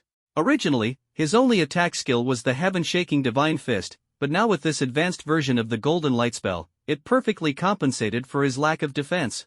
After another cycle, Sumu committed this skill to memory. Ding! Acquired new skill, golden light spell, advanced version. Activate Tongyu. After confirming there was nothing else of value, Sumu prepared to leave. But when he stepped out of the space, he noticed something unusual. The originally bright passage was now pitch black, as if sealed by something. He looked toward the entrance, his heart tightening. The entrance seemed to be blocked by some kind of creature, with faint movements in the darkness. Is it a living thing? Sumu was shocked. A 2-meter-wide entrance, could it be some kind of strange beast? He realized this might be a strange beast, and with a sense of caution, decided not to act rashly. There are strange beasts on Mount Longhu, how fascinating.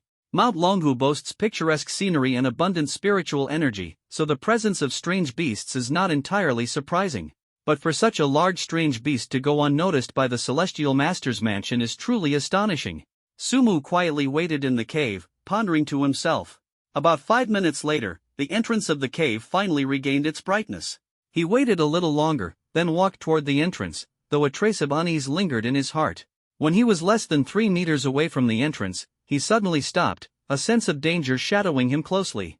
He kicked his legs against the ground and quickly retreated into the cave. Bang! As soon as he moved away, the spot where he had been standing was smashed into a large hole. A massive tentacle suddenly appeared in front of Sumu, rushing straight toward him. This tentacle was very similar to that of an octopus but lacked suction cups, exuding a fierce and menacing aura. The tentacle missed its strike and immediately lunged at Sumu, who hurriedly retreated deeper into the cave. Bang! The tentacle slammed fiercely against the stone wall, sending shards flying as the cave shook violently. This won't do, Sumu thought to himself. The tentacle before him was large enough to block the entire cave entrance, and the situation was dire. Sumu was now trapped inside the cave, making escape extremely difficult. We must think of a way. Trapped inside the cave, even if the tentacles don't attack him, they will exhaust him to death. So he must find a way to break these tentacles. Heaven-shaking divine fist. The energy flowed, and Sumu clenched his fist, striking the tentacle fiercely. Poof! His fist was like a sharp blade, piercing into the tentacle. Immediately, he yanked his fist out forcefully, blood splattering everywhere. The tentacle let out a painful scream and even retreated slightly. It works! Thunderous divine fist. Sumu's fist swung out once again. Poof! Another punch landed precisely, causing the tentacle to retreat once more. Continue. He quickly adjusted his stance, his fists raining down continuously like a storm. Poof! Poof! Poof! After a dozen punches, the tip of the tentacle was already a bloody mess, writhing in pain. At this moment, all the tentacles retreated back into the hole. Seeing this, Sumu immediately rushed toward the hole. As soon as his head emerged from the hole, he saw a massive centipede clinging to the nearby mountain wall. The centipede's length actually exceeds 30 meters, with eyes like copper bells, emanating a chilling glow. Even more bizarre, there is a bloody and mangled tentacle in the center of the centipede's back. As Sumu pondered the origin of this centipede, an attribute box suddenly appeared before his eyes. Tentacle Centipede. Grade, D-level, juvenile stage. Introduction, a mutant beast that evolved after consuming octopus fruit. D-level juvenile mutant beast? Equivalent to a first to third stage innate alien. Sumu's heart trembled. After a simple calculation, he realized that his strength was enough to defeat this tentacle centipede. But the problem was, Sumu didn't have the home field advantage. Defeating this centipede would definitely not be easy. At that moment, the tentacle centipede began crawling slowly toward him along the mountain wall. Before long, it reached the cave entrance, its massive body making the entire opening appear incredibly narrow. Its eyes fixed on Sumu like a hawk, its tongue slightly extended, the crimson surface covered in barbs, as if ready to tear its prey apart at any moment. Roar! Locking onto its target, the centipede-like tentacle opened its massive mouth and lunged fiercely at Sumu. The stench filled the air, causing Sumu to feel a sudden wave of dizziness, his consciousness seemingly blurring in an instant. However, this dizzy state did not last long. Sumu's heart jolted, and a sense of crisis surged instantly. Golden light spell. He let out a low roar, and golden light instantly surged from his body, forming a dazzling protective shield that enveloped Sumu's entire figure. Clang! The giant mouth of the tentacle centipede bit down fiercely, producing a deafening roar. Its eyes widened in disbelief, as if it couldn't comprehend that it had failed to capture this young man. Heaven-shaking divine fist. Seizing the opportunity, Sumu threw a punch, landing heavily on the upper jaw of the tentacle centipede. Crack! A crisp sound of bone breaking echoed, and the tentacle centipede's mouth could no longer close. Roar! A painful howl escaped from its mouth, like a heart-wrenching wail. Bang!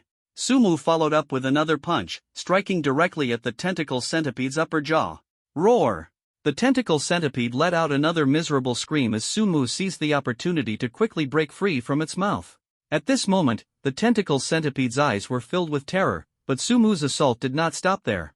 Clenching his fist, once more, he unleashed the heaven-shaking divine fist again, this time aiming directly at one of the tentacle centipede's eyes. Poof! This punch blasted out like a cannonball, Sumu's hand plunging straight into the eye socket of the tentacle centipede, causing it immense pain. He did not immediately withdraw his fist but instead grabbed forcefully, as if clutching onto something. Crack! With a sudden yank, an unidentified object was pulled out of the eye socket of the tentacle centipede. Its body trembled violently, then lost all signs of life and plummeted into the abyss of the cliff. Just as Sumu thought the crisis was over, the tentacles of the centipede struck at him again. This time, instead of attacking, they tightly bound Sumu. It's over! Sumu cried out in his heart. The massive body of the tentacle centipede now seemed even heavier as it tightly coiled around him, dragging him down toward the cliff steps. But at this moment, Sumu was unusually calm, his mind racing to find a way to be rescued. Countless ideas flashed through his mind, but he realized he was completely unable to move. The tentacles were like iron clamps, tightly restraining him. Just reborn not long ago, and now I'm going to die? I can't accept this. Sumu roared inwardly, when suddenly a loud bang sounded, and a sharp pain shot through his back. I'm still alive? He knew he had already hit rock bottom. Then he looked down beneath him. The fall from a great height had left the tentacle centipede dead beyond any doubt. If you hadn't grabbed onto me, you probably wouldn't have died so miserably. Looking at the tragic state of the tentacle centipede, Sumu began to survey his surroundings. Although he had won the battle, the cost of victory was that he now had to figure out a way to leave this abyss. Could it be that I, like other novel protagonists, will encounter a fortuitous event after hitting rock bottom? Sumu thought to himself. Just as he was indulging in this pleasant thought, a faint sound suddenly reached his ears. He cautiously moved toward the source of the sound. Surrounding him was a dense forest, with weeds underfoot reaching above his waist, making every step a struggle. After walking for about 10 minutes, Sumu's view suddenly opened up, revealing a clearing. At the center was a pool of water, surrounded by 4 fruit trees with lush foliage, standing out as extraordinary. Sumu approached one of the fruit trees. As soon as he reached it, an attribute panel appeared before his eyes. Physique fruit tree. The fruits produced by this tree can all enhance physique attributes. Seeing the introduction of the physique fruit tree, Sumu's lips unconsciously curved upward, revealing a standard Dragon King smile. Isn't this getting better now? He hadn't expected that after falling off a cliff, he would receive such treatment. After examining this fruit tree, Sumu turned to look at the other fruit trees, his anticipation for the future growing even stronger. Strength, agility, intelligence, these were the incarnations of Sumu's 4-dimensional attributes. The 4 fruit trees seemed like a mysterious source tailored just for him. As a man blessed with the protagonist's aura, I am truly awesome. At this moment, Sumu was incredibly excited, as if the whole world was cheering for him. He did not hesitate and directly picked a fruit from the strength fruit tree. Ordinary strength fruit. Consuming it grants 2 points of strength. The introduction was simple and clear, just like his determination at this moment. Sumu no longer hesitated and decisively threw the fruit into his mouth. Crunch! As the fruit was chewed, the strength attribute value skyrocketed, unexpectedly increasing by 2 points. Ding! Strength awakening has reached its limit, further improvement is not possible. Sumu was momentarily stunned, then revealed a satisfied smile, realizing that his strength attribute had already reached 30 points. It seems that the upper limit of power attributes in the innate realm is 30 points. His eyes sparkled as he turned to the other fruit trees. The fruits of constitution, agility, and intelligence seemed to be calling out to him. Come on, all of you belong to me. Sumu devoured the fruits from the 3 trees in one go, instantly raising all 4 attributes to 30 points. How much have I improved now? He wondered to himself, deciding to conduct a test. First, he began testing his speed. Although he didn't have a timer, he could clearly feel that his speed was more than twice as fast as before, as swift as lightning. Next, he decided to test his strength. Sumu gathered all his strength and threw a punch, instantly breaking a massive tree that required 5 people to encircle. What terrifying power! He looked at his fist, brimming with strength, and muttered to himself, the shock in his heart beyond words. Testing his physique and intelligence was slightly more complex, but he had no intention of stopping. After a series of tests, Sumu finally sat on the ground and began to recover. His gaze once again fell on the 4 fruit trees, and a thoughtful expression appeared on his face. Although his 4-dimensional attributes had reached the upper limit of his current realm, there was still room for improvement in his cultivation level.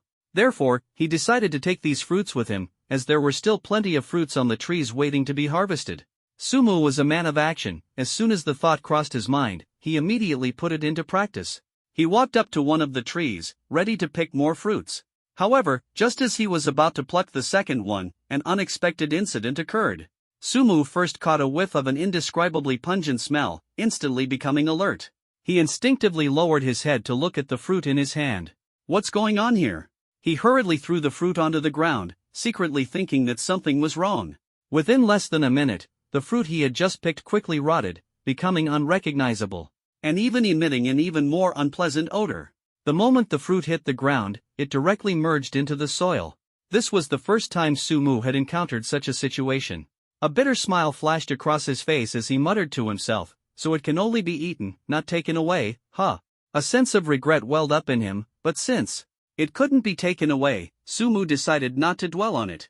After taking one last reluctant look at the fruit, he turned and headed back down the cliff. He took out his phone and was surprised to find that there was signal in this remote wilderness. Feeling a surge of joy, he opened his contact list, only to realize, no phone number for the Celestial Master's Mansion. Having just arrived at the Celestial Master's Mansion and not yet familiar with everyone, he naturally hadn't saved any numbers. Left with no other choice, he resorted to searching online for the phone number of Mount Longhu.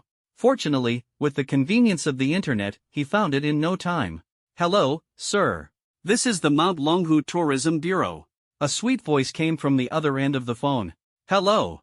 At this moment, Sumu could no longer bother with pleasantries. My name is Sumu. Could you help me get in touch with the person in charge of the Celestial Master Mansion? Sorry, sir. The operator on the other end of the line refused without hesitation. I cannot help you contact the person in charge of the Celestial Master Mansion. How about this, then? Just find anyone from the Celestial Master Mansion and tell them Sumu is looking for them. Would that work?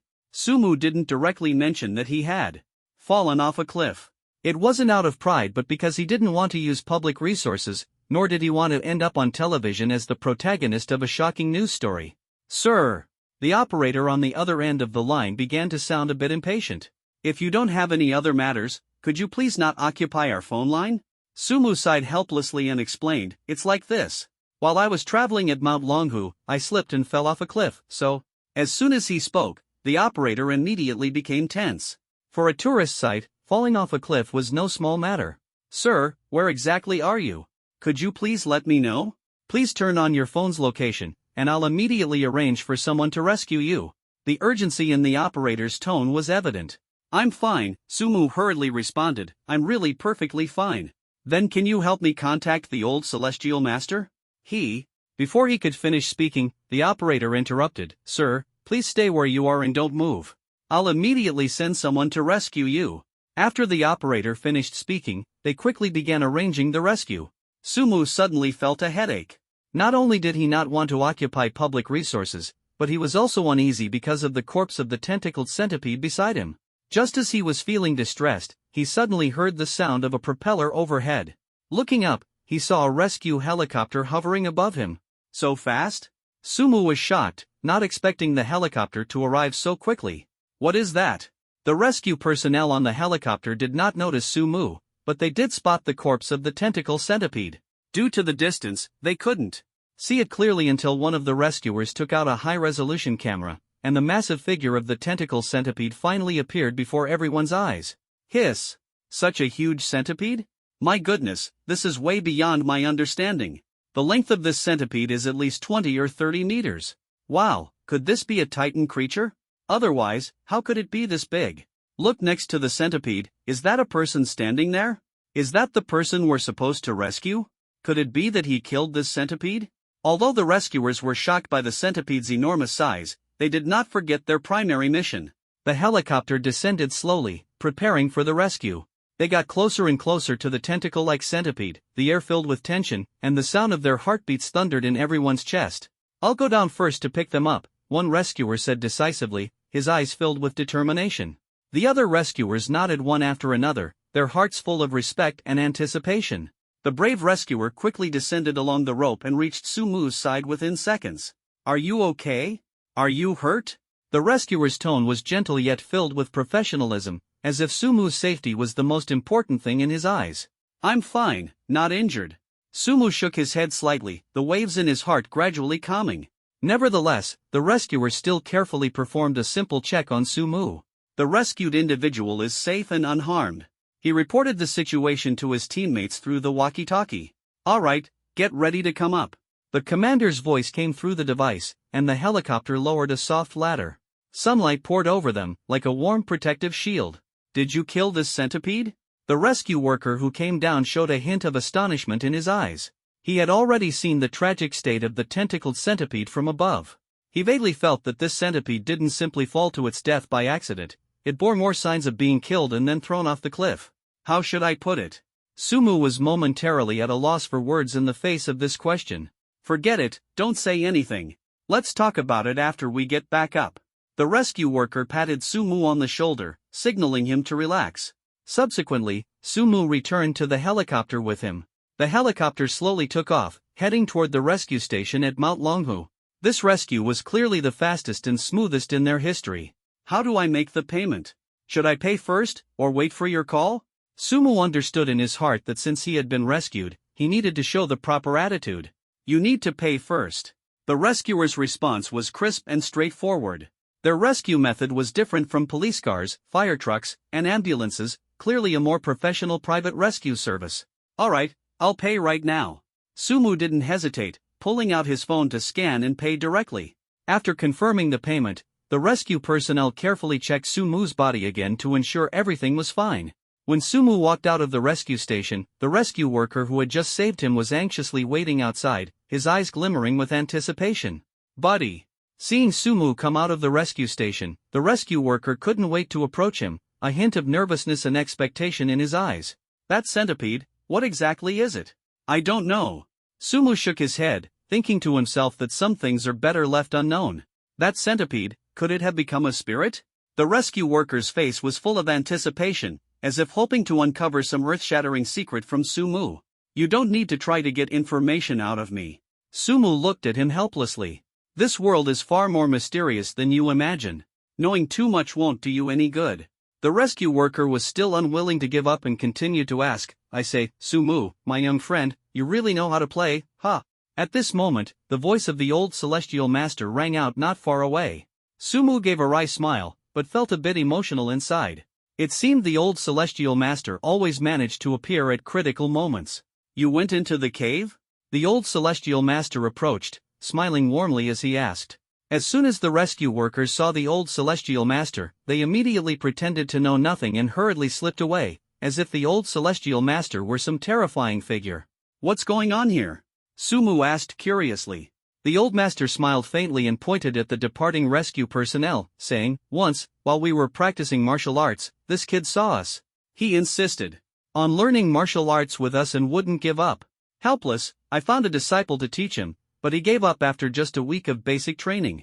Hearing this, Sumu couldn't help but burst into laughter. "I went into the cave," he suddenly remembered the old master's earlier question, "and I got some good stuff." Upon hearing good stuff, the old master immediately became interested. "What good stuff?" Sumu looked at the old celestial master and began to describe his experiences in the cave, mentioning the advanced version of the Golden Light Mantra. At first, the old celestial master didn't pay much attention, but as Sumu's account grew more detailed, his expression gradually turned serious. "Good, good, good." When Sumu finished speaking, the old celestial master praised him repeatedly, patted Sumu on the shoulder, and said, earnestly, "You can use this advanced version of the Golden Light Mantra yourself, but you must never tell anyone else about it, understand?" "Of course." Sumu nodded, and the uneasiness in his heart dissipated. He had thought the old celestial master wouldn't allow him to use the Golden Light Mantra, but to his surprise, the old celestial master's magnanimity far exceeded his expectations. By the way, the old celestial master suddenly thought of something and asked, Are you interested in becoming a registered disciple of my celestial master's mansion? This sentence left Sumu stunned. What is a registered disciple? He asked curiously.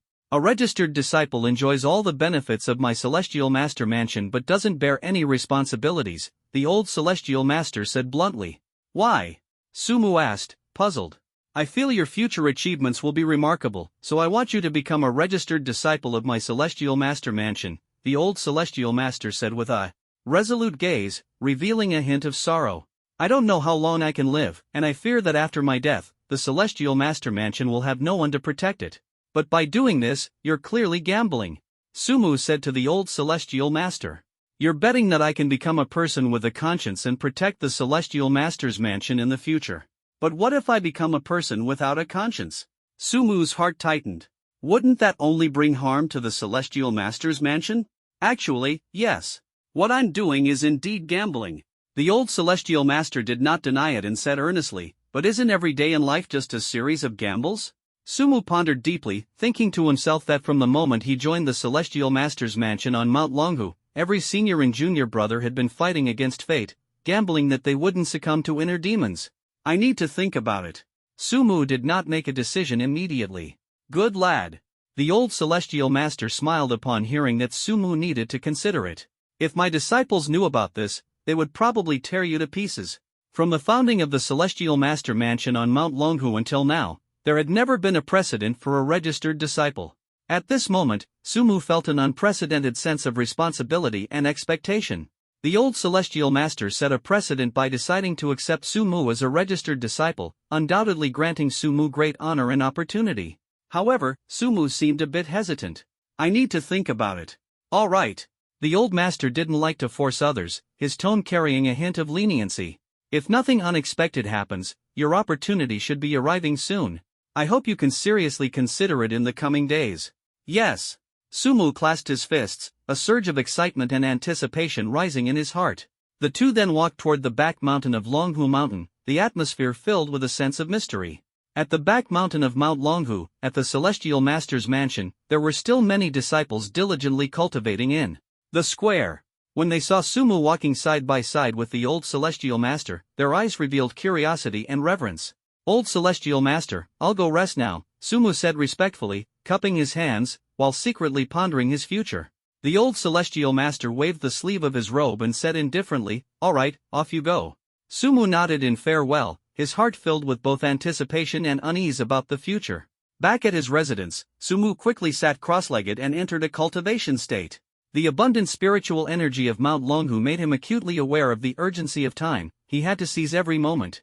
As the spiritual energy continuously poured into his body and transformed into chi, the chi circulated through his meridians, forming a powerful force. An hour later, Sumu's realm began to rise slowly, and he was instantly filled with excitement. After a night had passed, Sumu's realm finally reached the 7th level of the innate stage. What's going on? Why is today's cultivation speed so much slower than before?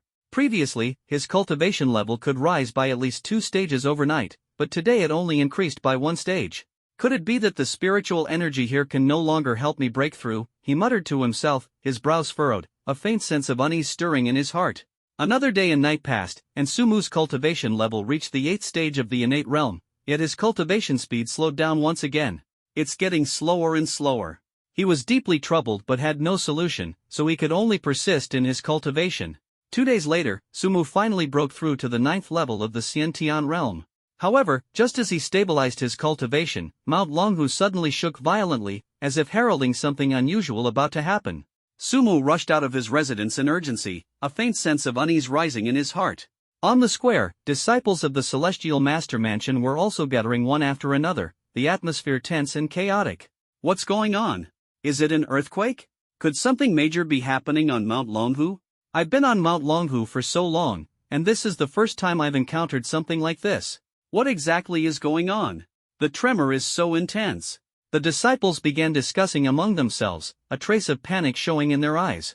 At that moment, an elder disciple wearing a Taoist robe stepped forward and calmly said, "Everyone, the Earthquake Bureau just sent a message confirming that there was indeed a minor earthquake, but it has already passed." Sumu heard this and frowned slightly, a memory from before his rebirth flashing through his mind. Before my rebirth, Mount Longhu did seem to experience a minor earthquake, and the opportunity from that time seems to be somewhat connected to this. May I ask, where is the source of the earthquake? Sumu asked the disciple who had just spoken. My name is Chen Xianfeng, the third disciple of the old celestial master. The man looked solemn, seemingly reserved in his attitude toward Sumu. I only know that the epicenter is near the place where my master resides. Sumu's heart trembled, and he thought to himself, could something unusual be about to happen? He thanked Chen Xianfeng and immediately rushed toward the old celestial master's residence. Chen Xianfeng watched Sumu's departing figure, pondered for a moment, and ultimately decided to follow him. Meanwhile, in a manor on the outskirts of the imperial capital, Shang Aoshue was sitting in her room playing on her phone, feeling displeased about Sumu's sudden departure without explanation, though she couldn't quite articulate why. Little sis. Shang Aojuan's anxious voice came from outside the door. Have you checked Douyin? There's a video that's gone viral. What video? Shang Aoshue asked, puzzled. Search for giant centipede. Shang Aojuan's voice carried a hint of tension. Following her brother's suggestion, Shang Aoshue quickly opened Douyin and found a blurry video. In the video, a giant centipede was crawling around Sumu. Her heart sank sharply. Why is he there? Could it be that he killed this centipede? Sis, the comments section says the guy in the video is from your school.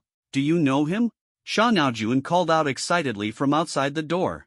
Don't you think he looks really familiar? Shang Aoshue pressed. Familiar? Shang Aojuan was puzzled, but quickly remembered something. Isn't that the kid you fought with before? I even said I was going to teach him a lesson.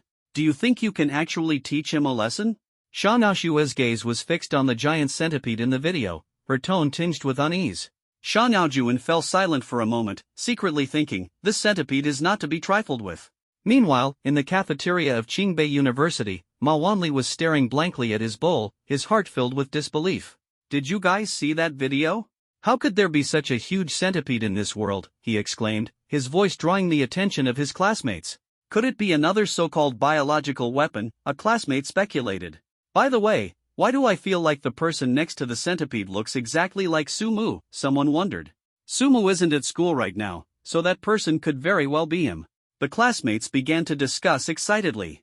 As a campus heartthrob, almost everyone at school knew Sumu, though most only recognized him through photos. At this moment, Ma Tianming was certain the person in the video was Sumu. As time passed, the feminist incident had long been forgotten, and Sumu once again appeared in the public eye in a shocking manner, leaving everyone astonished. Mount Longhu, Tianshi Mansion. The old Tianshi was still tending flowers and plants in the small courtyard. Sensing a slight anomaly, he slowly raised his head and looked toward the entrance of the courtyard. What are you doing here, boy?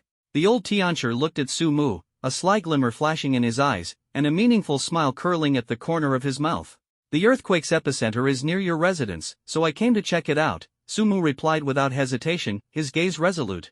Are you worried about me, or about your opportunity?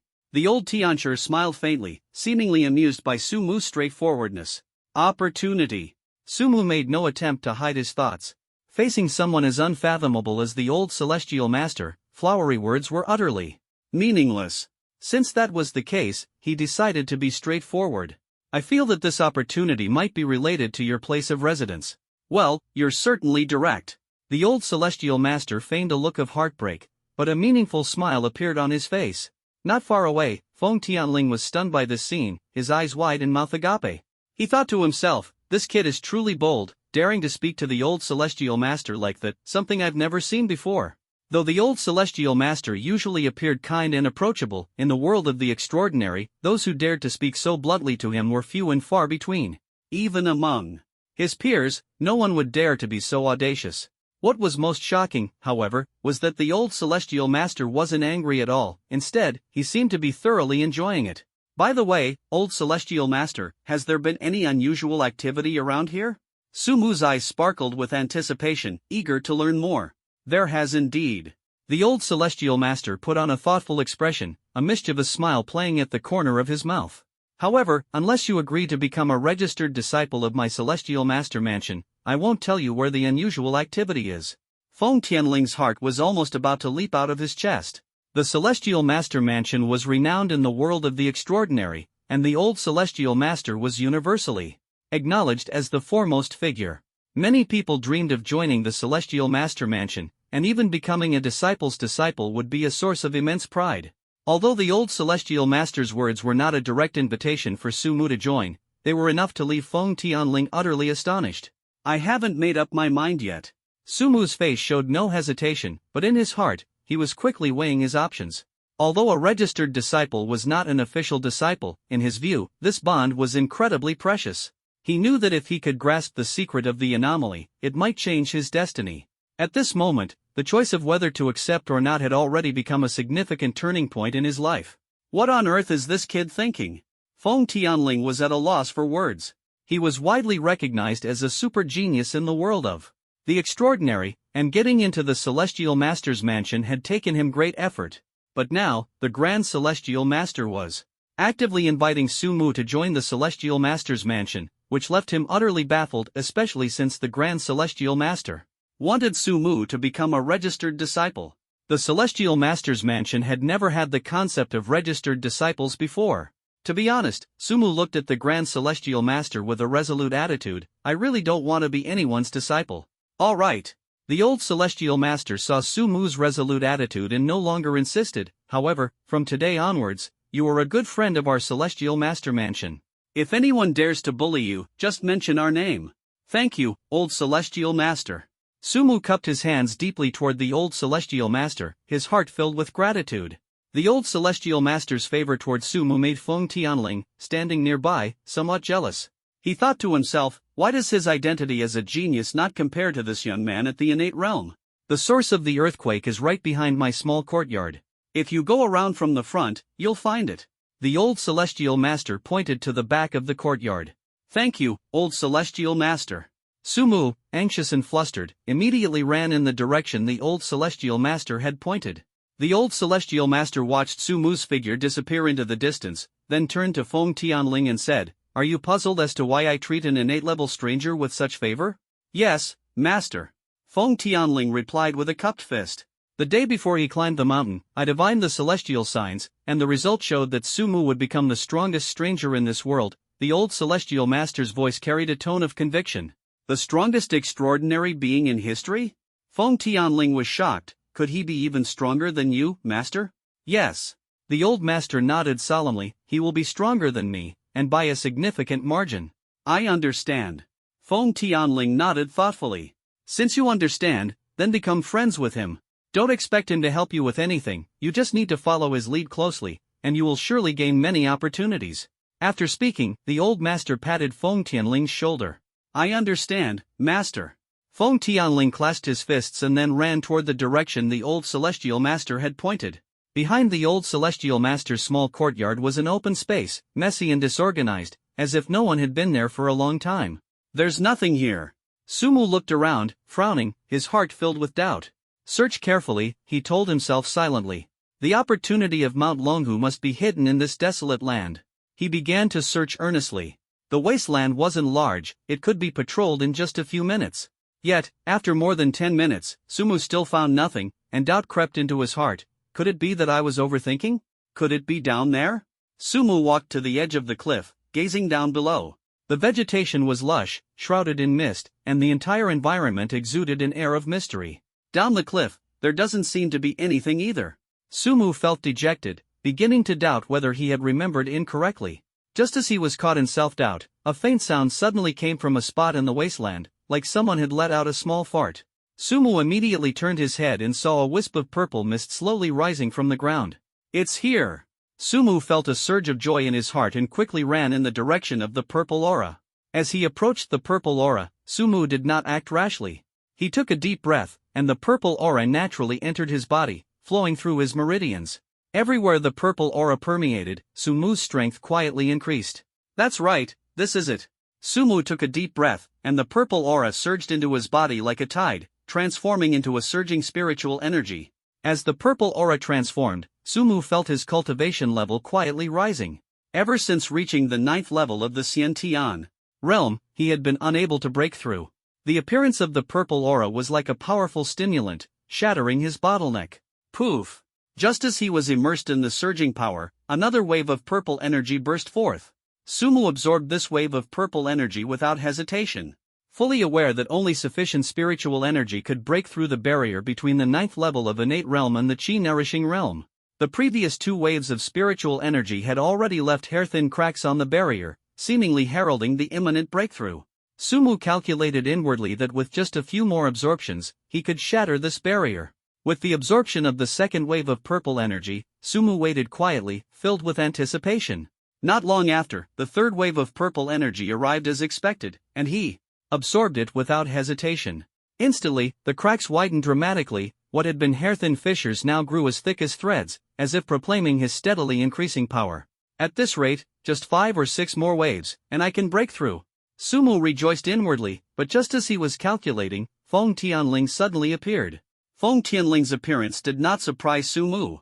Mount Longhu was the territory of the Celestial Master Mansion, and Feng Tianling was the most favored disciple of the old Celestial Master. It was inevitable that he would come here seeking opportunities. Feng Tianling had just arrived and hadn't even had a chance to speak when the fourth wisp of purple energy quietly appeared. Without hesitation, Sumu absorbed the purple energy right in front of him, causing the cracks to expand rapidly once again. What is that purple energy? Feng Tianling's voice was low, carrying a hint of anger. What the purple energy is doesn't seem to concern you, does it? Sumu glanced at Feng Tianling, a faint smile curling at the corner of his mouth. He knew in his heart that the old Celestial Master's words had not changed Feng Tianling's attitude toward him. This guy had always harbored resentment toward him, gnashing his teeth in hatred, believing that all opportunities should rightfully belong to him. If I'm not mistaken, that purple energy is what you call an opportunity, isn't it? Feng Tianling's gaze grew increasingly dark, as if he were brewing some sinister plan. What do you want to do? Sumu noticed the subtle change in Feng Tianling's attitude and became alert. The opportunity here is mine. I don't want to see you on Mount Longhu, Feng Tianling said coldly, her tone filled with intense hostility. I already understand what you're trying to say. A trace of cold light flashed in Sumu's eyes as he responded calmly. The atmosphere between the two suddenly grew tense, as if a fierce conflict could erupt at any moment. Mount Longhu is the territory of the Celestial Master's Mansion. Theoretically speaking, Feng Tianling's words were not wrong. However, Sumu knew in his heart that opportunities did not belong to any individual or faction. If he had not stepped into Mount Longhu back then, the people of Mount Longhu would never have associated the previous minor earthquake with an opportunity. They wouldn't have even discovered the hidden purple aura behind the old Celestial Master's courtyard. Now, get out of Mount Longhu. I can guarantee you'll live. But if you don't leave, then I won't be polite to you. Feng Tianling narrowed his eyes slightly, his gaze as sharp as a blade fixed on Sumu, with killing intent already rising in his heart. The reason for his murderous intent, aside from the purple aura, was also deeply rooted in the words the old Celestial Master had just spoken. Since birth, Feng Tianling had grown up in an environment where he was the center of attention, naturally believing himself to be the protagonist of this world, with all opportunities revolving around him. Yet Sumu's actions stirred turmoil in his heart, as Sumu had effortlessly shattered all his previous records. Kill me? Do you dare? Sumu's lips curled into a mocking smile, his gaze provocatively fixed on Feng Tianling. If you kill me, will the old Celestial Master hold you accountable? Not afraid. Feng Tianling shook his head firmly without hesitation. I am my master's most favored disciple, he would never blame me for killing you. Feng Tianling's words were filled with confidence. Really? Sumu sneered disdainfully. But what if the Grandmaster discovers that you are not the ideal disciple he envisioned? Would he then abandon nurturing you altogether? As the last disciple taken in by the Grandmaster, Feng Tianling represented the final student of the Elder's life. The Grandmaster had poured his heart and soul into training him, and even his senior brothers spared no effort in sharing their experiences whenever he sought their guidance. At just 24 years old, Feng Tianling had already reached the second level of Qi cultivation as an extraordinary being, a rare achievement in the entire world of extraordinary individuals. Otherwise, the Grandmaster's old friends wouldn't cast envious glances his way. Absolutely not. Feng Tianling said confidently, I am a once-in-a-century genius in the world of the gifted. The old master would never abandon me because of you. Is that so? Sumu repeated these two words, yet Feng Tianling felt a slight wavering in his heart. Even though he was a genius, when facing Sumu, he realized his brilliance seemed to dim significantly. Sumu, today you must die. Feng Tianling gritted his teeth, fully aware that if he didn't eliminate Sumu, his future would be bleak. Feng Tianling harbored resentment in his heart, yet he didn't want others to know he was the one who killed Sumu. This kind of thinking was truly wanting to have it both ways. How about this? His mind turned, coming up with a win-win solution. You jump off this cliff, and if you survive, I won't target you anymore. How does that sound? I say, Feng Tianling, is your brain full of holes or what? Sumu retorted mercilessly, why should I listen to you? Because you have no other choice. Feng Tianling said, suddenly drawing a weapon.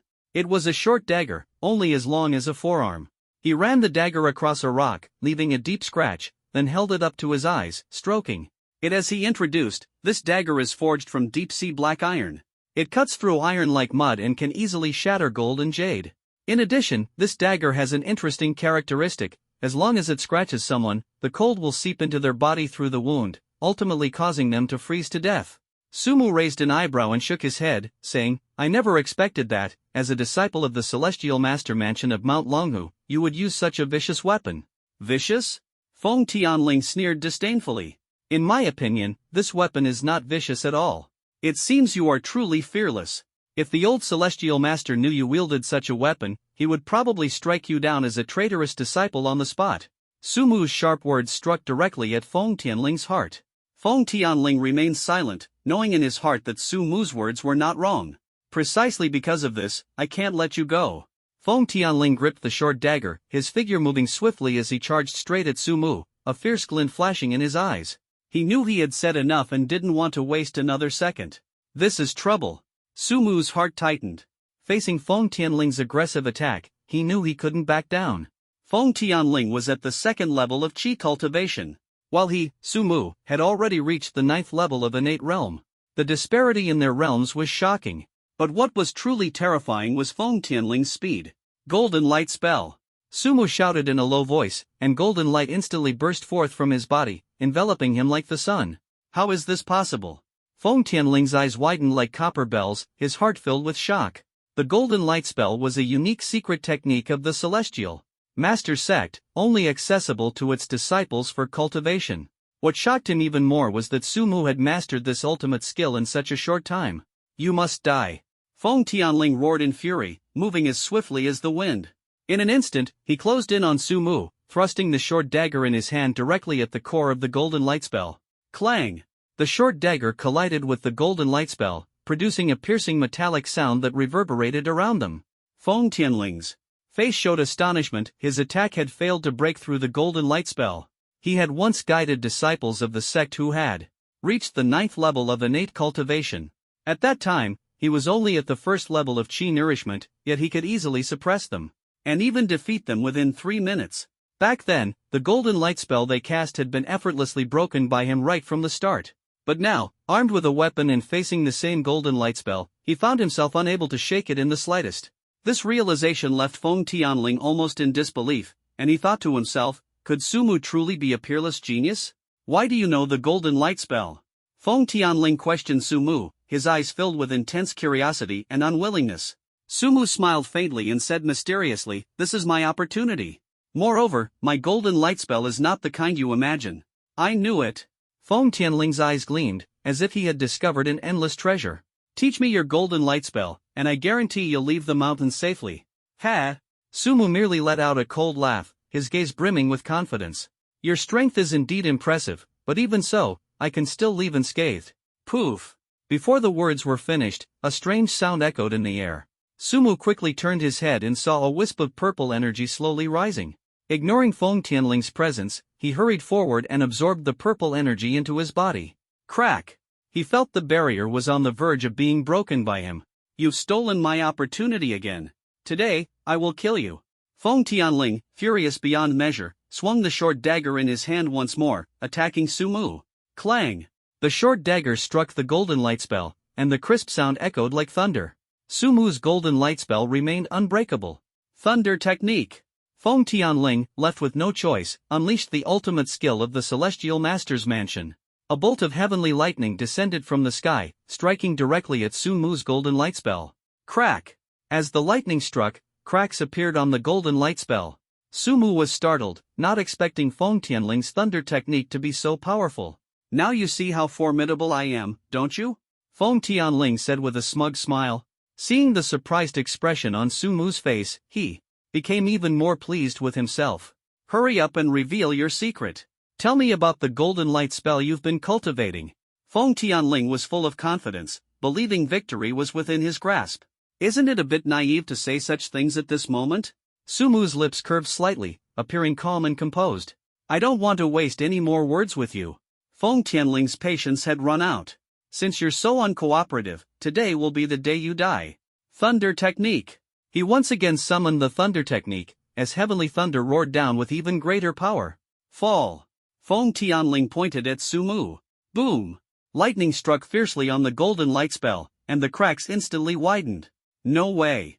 Sumu's heart tightened, realizing that continuing like this was tantamount to waiting for death. I must fight back. Heaven-shaking divine fist. He let out a low roar, clenched his fist tightly, and smashed it toward Feng Tianling. Golden light spell. Feng Tianling was not to be outdone, instantly casting the golden light spell. Golden light flickered, as if a deity had descended. Clang! Sumu's heaven-shaking divine fist struck the golden light spell fiercely, the deafening sound echoing through the air. Heaven-shaking divine fist. He unleashed a series of punches, his momentum unstoppable, seemingly endless. At first, Feng Tianling remained composed, but as Sumu's attacks grew increasingly fierce, panic gradually appeared on his face. Why do you have so much qi? He was shocked in his heart. Every punch from Sumu consumed a large amount of qi, and with his current level, it should have been exhausted by now. That's my secret. Sumu smiled with immense confidence, as the heaven-shaking divine fist rained down on Feng Tianling. Crack! With a loud noise, Feng Tianling's golden light spell shattered like glass. Sumu did not stop his attack, his goal was to defeat Feng Tianling. Sky-shaking divine fist. He swung his fist again, this time landing heavily on Feng Tianling's face. Feng Tianling flew out like a kite with a broken string, crashing to the ground with a heavy thud, blood spurting from his mouth. Bah! He spat out a mouthful of bloody phlegm, faint traces of white teeth visible within it. One side of Feng Tianling's face was grotesquely swollen. Burning with rage, his bloodshot eyes glared as he growled, "You dare hurt me. I swear, I will kill you today." He had been pampered since childhood and had never suffered such humiliation. At this moment, his hatred surged like a tidal wave, vowing to spare no cost to bring Sumu to his death. Come on, I'd like to see just how powerful you, the so-called genius, really are. A provocative glint flashed in Sumu's eyes. Facing Feng Tianling's fury, he was completely unfazed, even a little expectant. Golden light curse. Feng Tianling roared, swinging his hands fiercely. Thunder Technique. He immediately followed up, the oppressive force of his power surging like a tide. The golden light spell instantly took shape, transforming into strands of golden threads that shot straight toward Sumu, as if intending to tear him apart. The Thunder Technique also descended at this moment, but this time it did not strike directly at Sumu. Instead, it precisely targeted the golden threads of the golden light spell. Zzzzz. Lightning slithered like electric snakes along the golden threads, flashing with a heart-stirring brilliance. Impressive! Sumu was startled, not expecting Feng Tianling to be able to merge these two skills into one, greatly enhancing its power. Die! Feng Tianling roared again. The speed of the golden threads was extremely fast, closing in on Sumu in an instant. At this moment, the tips of each golden thread flickered with lightning, as if they were about to tear him to shreds. Golden light spell. Sumu quickly activated the golden light spell, preparing to counter. Do you really think your golden light spell can defend against my skill? If you truly think so, then I can only say, you're too naive. Feng Tianling's tone was full of mockery, his eyes gleaming with pride. The golden thread suddenly charged at Sumu's golden light spell, breaking through almost instantly upon contact. However, the broken golden thread showed no signs of stopping and continued to attack Sumu's body. Feng Tianling felt secretly pleased, victory was within reach. But in the very next second, a shocking scene unfolded. After the golden thread touched Sumu's body, it could no longer advance even an inch. How could this happen? Feng Tianling's eyes widened in disbelief. No matter how he channeled his qi, the golden thread simply couldn't harm Sumu. Amazing! Truly worthy of being the most incredible physique across all realms. Sumu inwardly praised the innate sacred body, his entire being brimming with unparalleled confidence. Meanwhile, Feng Tianling was deeply shocked, a single question echoing repeatedly in his mind. What kind of monster are you? Is Sumu a monster? This is undoubtedly certain. Feng Tianling, now that's a rare super genius in the world of the extraordinary. Moreover, his level is significantly higher than Sumu's. But even so, in the battle between Feng Tianling and Sumu, Feng Tianling had never gained the upper hand. If someone like Sumu isn't considered a monster, then there truly are no monsters in this world. Poof, poof, poof. At this moment, that voice sounded again. The opportunity has come. Sumu quickly absorbed all 3 strands of purple energy. The barrier between the innate and nourishing chi stages was broken after Sumu transformed these 3 strands of purple energy. Sumu's cultivation level also advanced to the first stage of nourishing chi. You broke through? Feng Tianling was also someone who had seen the world. But someone like Sumu, who broke through during a battle, was truly the first he had ever seen. With the elevation of his realm, his strength naturally rose as well. The current Sumu and the Sumu from earlier are practically people from 2 different worlds. I declare, the game officially begins. As Sumu's realm improved, the gap in strength between him and Feng Tianling had become almost negligible. Golden Light Spell. Heaven-shaking Divine Fist. Sumu swung his fist, striking at Feng Tianling. This punch was heavier, fiercer, and faster than the previous ones. Bang! The fist struck the Golden Light Spell. This punch directly shattered Feng Tianling's Golden Light Spell. After breaking the Golden Light Spell, the fist did not stop. Boom! The fist landed heavily on Feng Tianling's face, sending him flying backward once again. Bang! After hitting the ground, Feng Tianling closed his eyes and lost consciousness. Sumu quickly ran to Feng Tianling and checked his condition. After a brief examination, Sumu confirmed that Feng Tianling had merely fainted and was not beaten to death. Looking at the unconscious Feng Tianling, Sumu was momentarily at a loss for what to do. You're not thinking of killing him, are you? Behind Sumu, the voice of the old master suddenly rang out. Sumu quickly turned around and said somewhat flustered, "How about you let me explain?" Explain? The old celestial master looked at Sumu in confusion and teased with a smile. What's there to explain? Feng Tianling. Sumu pointed at Feng Tianling. The old celestial master waved his hand with a smile. I heard your conversation just now. Moreover, everything that happened between you two, I saw it all. Sigh. After speaking, the old celestial master let out a slight sigh. I thought that these years of secluded cultivation might bring some change in him. But unexpectedly, not only did he not change, he even became worse. Ha! Sumu looked at the old celestial master in confusion. The old celestial master said nothing, only shook his head slightly with a hint of regret. The opportunity you sought, you have already obtained. When do you plan to descend the mountain? The old celestial master, unwilling to discuss Feng Tianling, decided to change the subject. Sumu did not immediately answer the old celestial master but instead looked at the time on his phone. My opportunity isn't over yet, Sumu said to the old celestial master. It wasn't that Sumu was greedy, but the opportunity at Mount Longhu was simply too tempting. This enticing opportunity. Even someone like Sumu, who possesses the dual advantages of rebirth and a system, was deeply tempted. Are you sure? The old celestial master seemed somewhat skeptical. In the old celestial master's view, there shouldn't be any opportunities left on Mount Longhu. Master. Just as Sumu was about to say something, a voice came from afar. Someone wishes to see you. I understand. The old celestial master responded with a shout and turned to look at Sumu. Since you believe your opportunity still lies here, then stay on the mountain. After saying this, the old celestial master turned to leave. Old celestial master. Sumu called out to the old celestial master at this moment. The old celestial master turned back and glanced at Sumu. Sumu pointed to the unconscious Feng Tianling and asked the old master, what should we do with him? You knocked him out, so of course, you handle it yourself. After saying this, the old master turned and left gracefully. Sumu looked at the unconscious Feng Tianling, scratching his head a little. Handle it myself? How am I supposed to handle it? According to Sumu's character, the best way to handle this now is to kill Feng Tianling. But after all, this is Mount Longhu. No matter how disappointed the old celestial master is with Feng Tianling is still his disciple. If Sumu really kills Feng Tianling, it will probably cause big trouble. Just throw it here. Sumu couldn't be bothered to think about it anymore. After glancing at Feng Tianling, he resumed waiting in place. After waiting for a while and seeing no more purple aura appear in that spot, he turned around and left without looking back. The old master's small courtyard was very lively at this moment. Many disciples of the celestial master's mansion were gathered in front of the courtyard, watching the commotion with a tense yet excited atmosphere. Sumu patted one person on the shoulder, raised his eyebrows, and asked, "What's going on? Why are you all here watching the commotion?" The disciple turned around, saw it was Sumu, and pointed inside the courtyard, saying anxiously, "A few strangers have arrived." "Strangers? Aren't you all strangers? What's so special about a few strangers?" Sumu sneered disdainfully, a hint of provocation in his eyes. The disciple glanced around, lowered his voice, and said to Sumu, "They're not our Huaxia strangers, they're Western strangers." "Western strangers?" Sumu's interest was instantly piqued, his eyes gleaming with excitement. He pushed through the crowd, forging ahead, and stepped into the small courtyard. In the small courtyard, there were indeed a few Westerners standing, exuding a powerful aura that commanded respect. Among them, one Westerner looked exceptionally familiar to Sumu, who thought to himself, "This guy really leaves a lasting impression."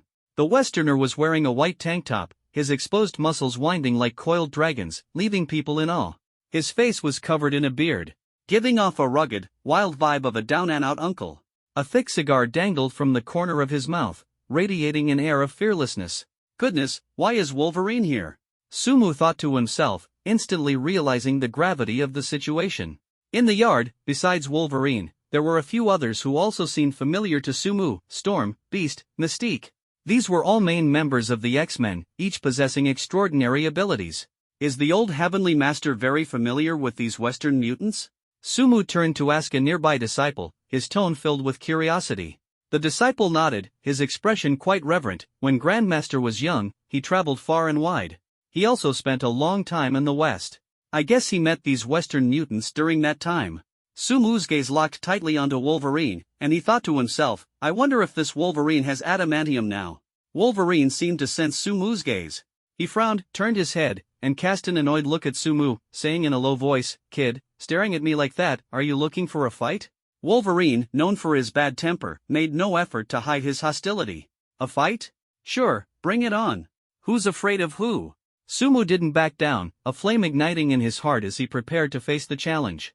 The tense atmosphere hung in the air, and the surrounding disciples held their breath, anticipating an imminent showdown between two strong opponents. Has Sumu gone crazy? What is he trying to do? This stranger seems to be a first-level chi cultivator. Sumu, it seems, hasn't even reached the first level yet. Wow, these two really have fiery tempers. They're ready to fight at the slightest disagreement. This is going to be interesting. I really want to see which one of them is stronger. Some disciples of Mount Longhu were already prepared to watch the commotion. "Don't be so impulsive." Storm patted Wolverine on the shoulder and said with a smile, "We're here at Mount Longhu this time, not to fight. But I just find that kid annoying." The kid Wolverine was referring to was Sumu. "If you find him annoying, then go have a fight with him." Mystique raised an eyebrow and said from the side, "Come on, kid." Wolverine took a step forward, provocatively gesturing at Sumu. "All right." Sumu also stepped forward, his eyes gleaming with determination. "According to the levels of cultivation in your Eastern system, I am now at the first level of Chi Nourishing." "What about you?" Wolverine asked, his tone brimming with fighting spirit. Sumu replied with a smile, "Actually, I am also at the first level of Chi Nourishing." As soon as these words were spoken, the crowd instantly erupted. Wasn't he at the 9th level of Innate Realm before?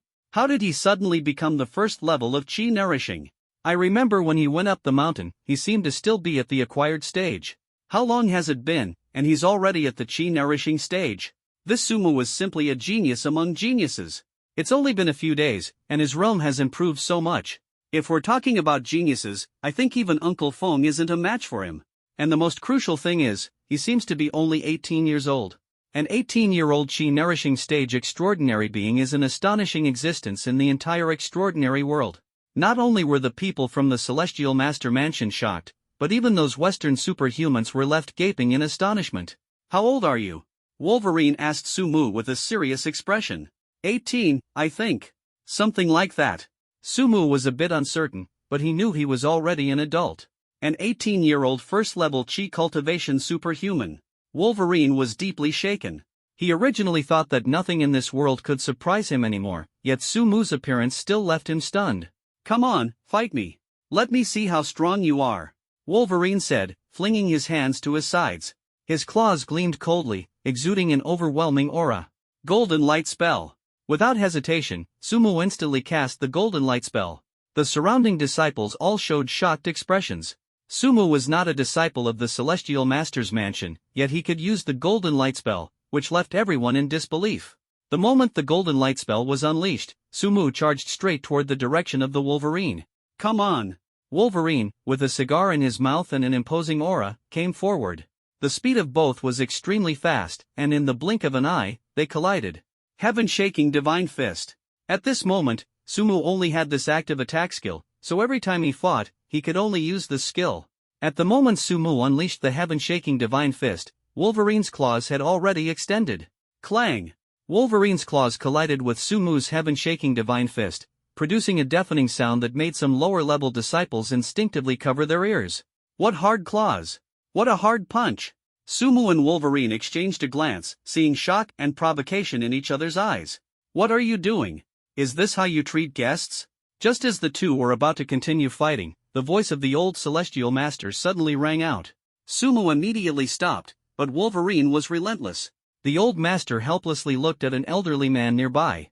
The elderly man had a refined appearance, a bald head, and was sitting in a wheelchair.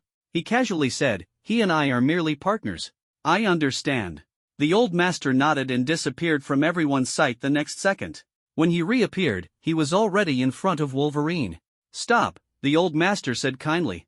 "Stop?" Wolverine's eyes were blood red, his whole body exuding a terrifying fighting spirit. "Old man, you tell me to stop, and I just stop? Who do you think you are?"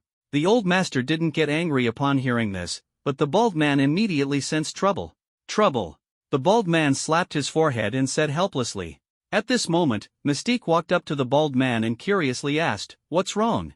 "Do you know who the old master is?" the bald man asked nervously. "Of course I know." Mystique nodded, a sly smile playing at the corner of her lips.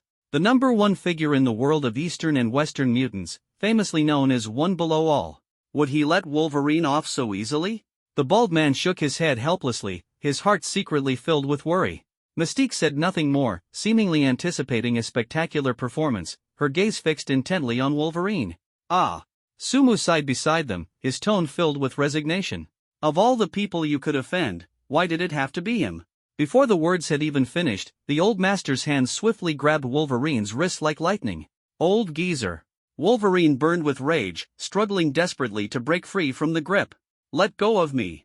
Apologize," the old master said calmly, his tone carrying an undeniable authority. "Why the hell should I?" Wolverine, already hot-tempered, was now even more furious. "Who do you think you are? Why should I apologize to you? Since you refuse to admit your mistake, I can only impose a small punishment on you." The old master's tone remained calm, his gaze fixed on Wolverine's claws, as if scrutinizing his prey. "What are you trying to do?" Wolverine's heart tightened, sensing trouble, and he struggled with all his might to break free. However, no matter how he struggled, he still couldn't escape the old master's grasp. "A small punishment as a big warning." The old master smiled faintly, flicking his finger lightly, directly striking one of Wolverine's claws. Crack! With a crisp cracking sound, Wolverine's claws made of adamantium broke, and Wolverine let out a painful groan, his face twisted into a terrifying grimace. "See," the bald man said helplessly to Mystique, "this is the consequence of causing trouble in China." Despite the pain contorting Wolverine's face, he still did not let out a single scream, enduring it all. "It's really tough." Sumu couldn't help but give Wolverine a thumbs up, thinking to himself, truly a legendary figure. The old celestial master finally released Wolverine after snapping his adamantium claws. Wolverine's eyes were blood red, burning with rage, yet suppressed by an indescribable fear, suddenly jolting him awake. "I was wrong." At this moment, Wolverine finally chose to lower his proud head, secretly thinking to himself that he truly shouldn't provoke such an existence lightly. Mount Longhu, Front Mountain. The old celestial master, accompanied by the disciples of the celestial master's mansion, watched as the Western strangers departed, silently speculating in his heart. "Master," the disciple beside him couldn't help but ask, "what is the purpose of their visit?"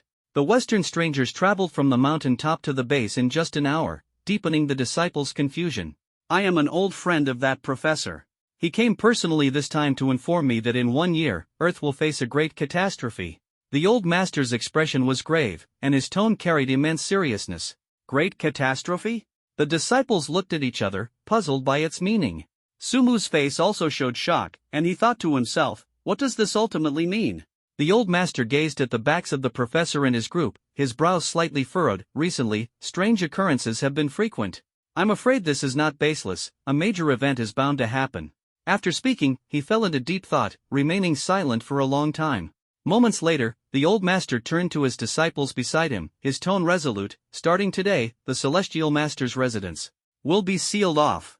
No disciple is allowed to leave the mountain. Everyone must focus on cultivation to prepare for the challenges ahead. Although the disciples did not understand the Grand Master's decision, they all bowed and cupped their hands in unison, replying in one voice, yes.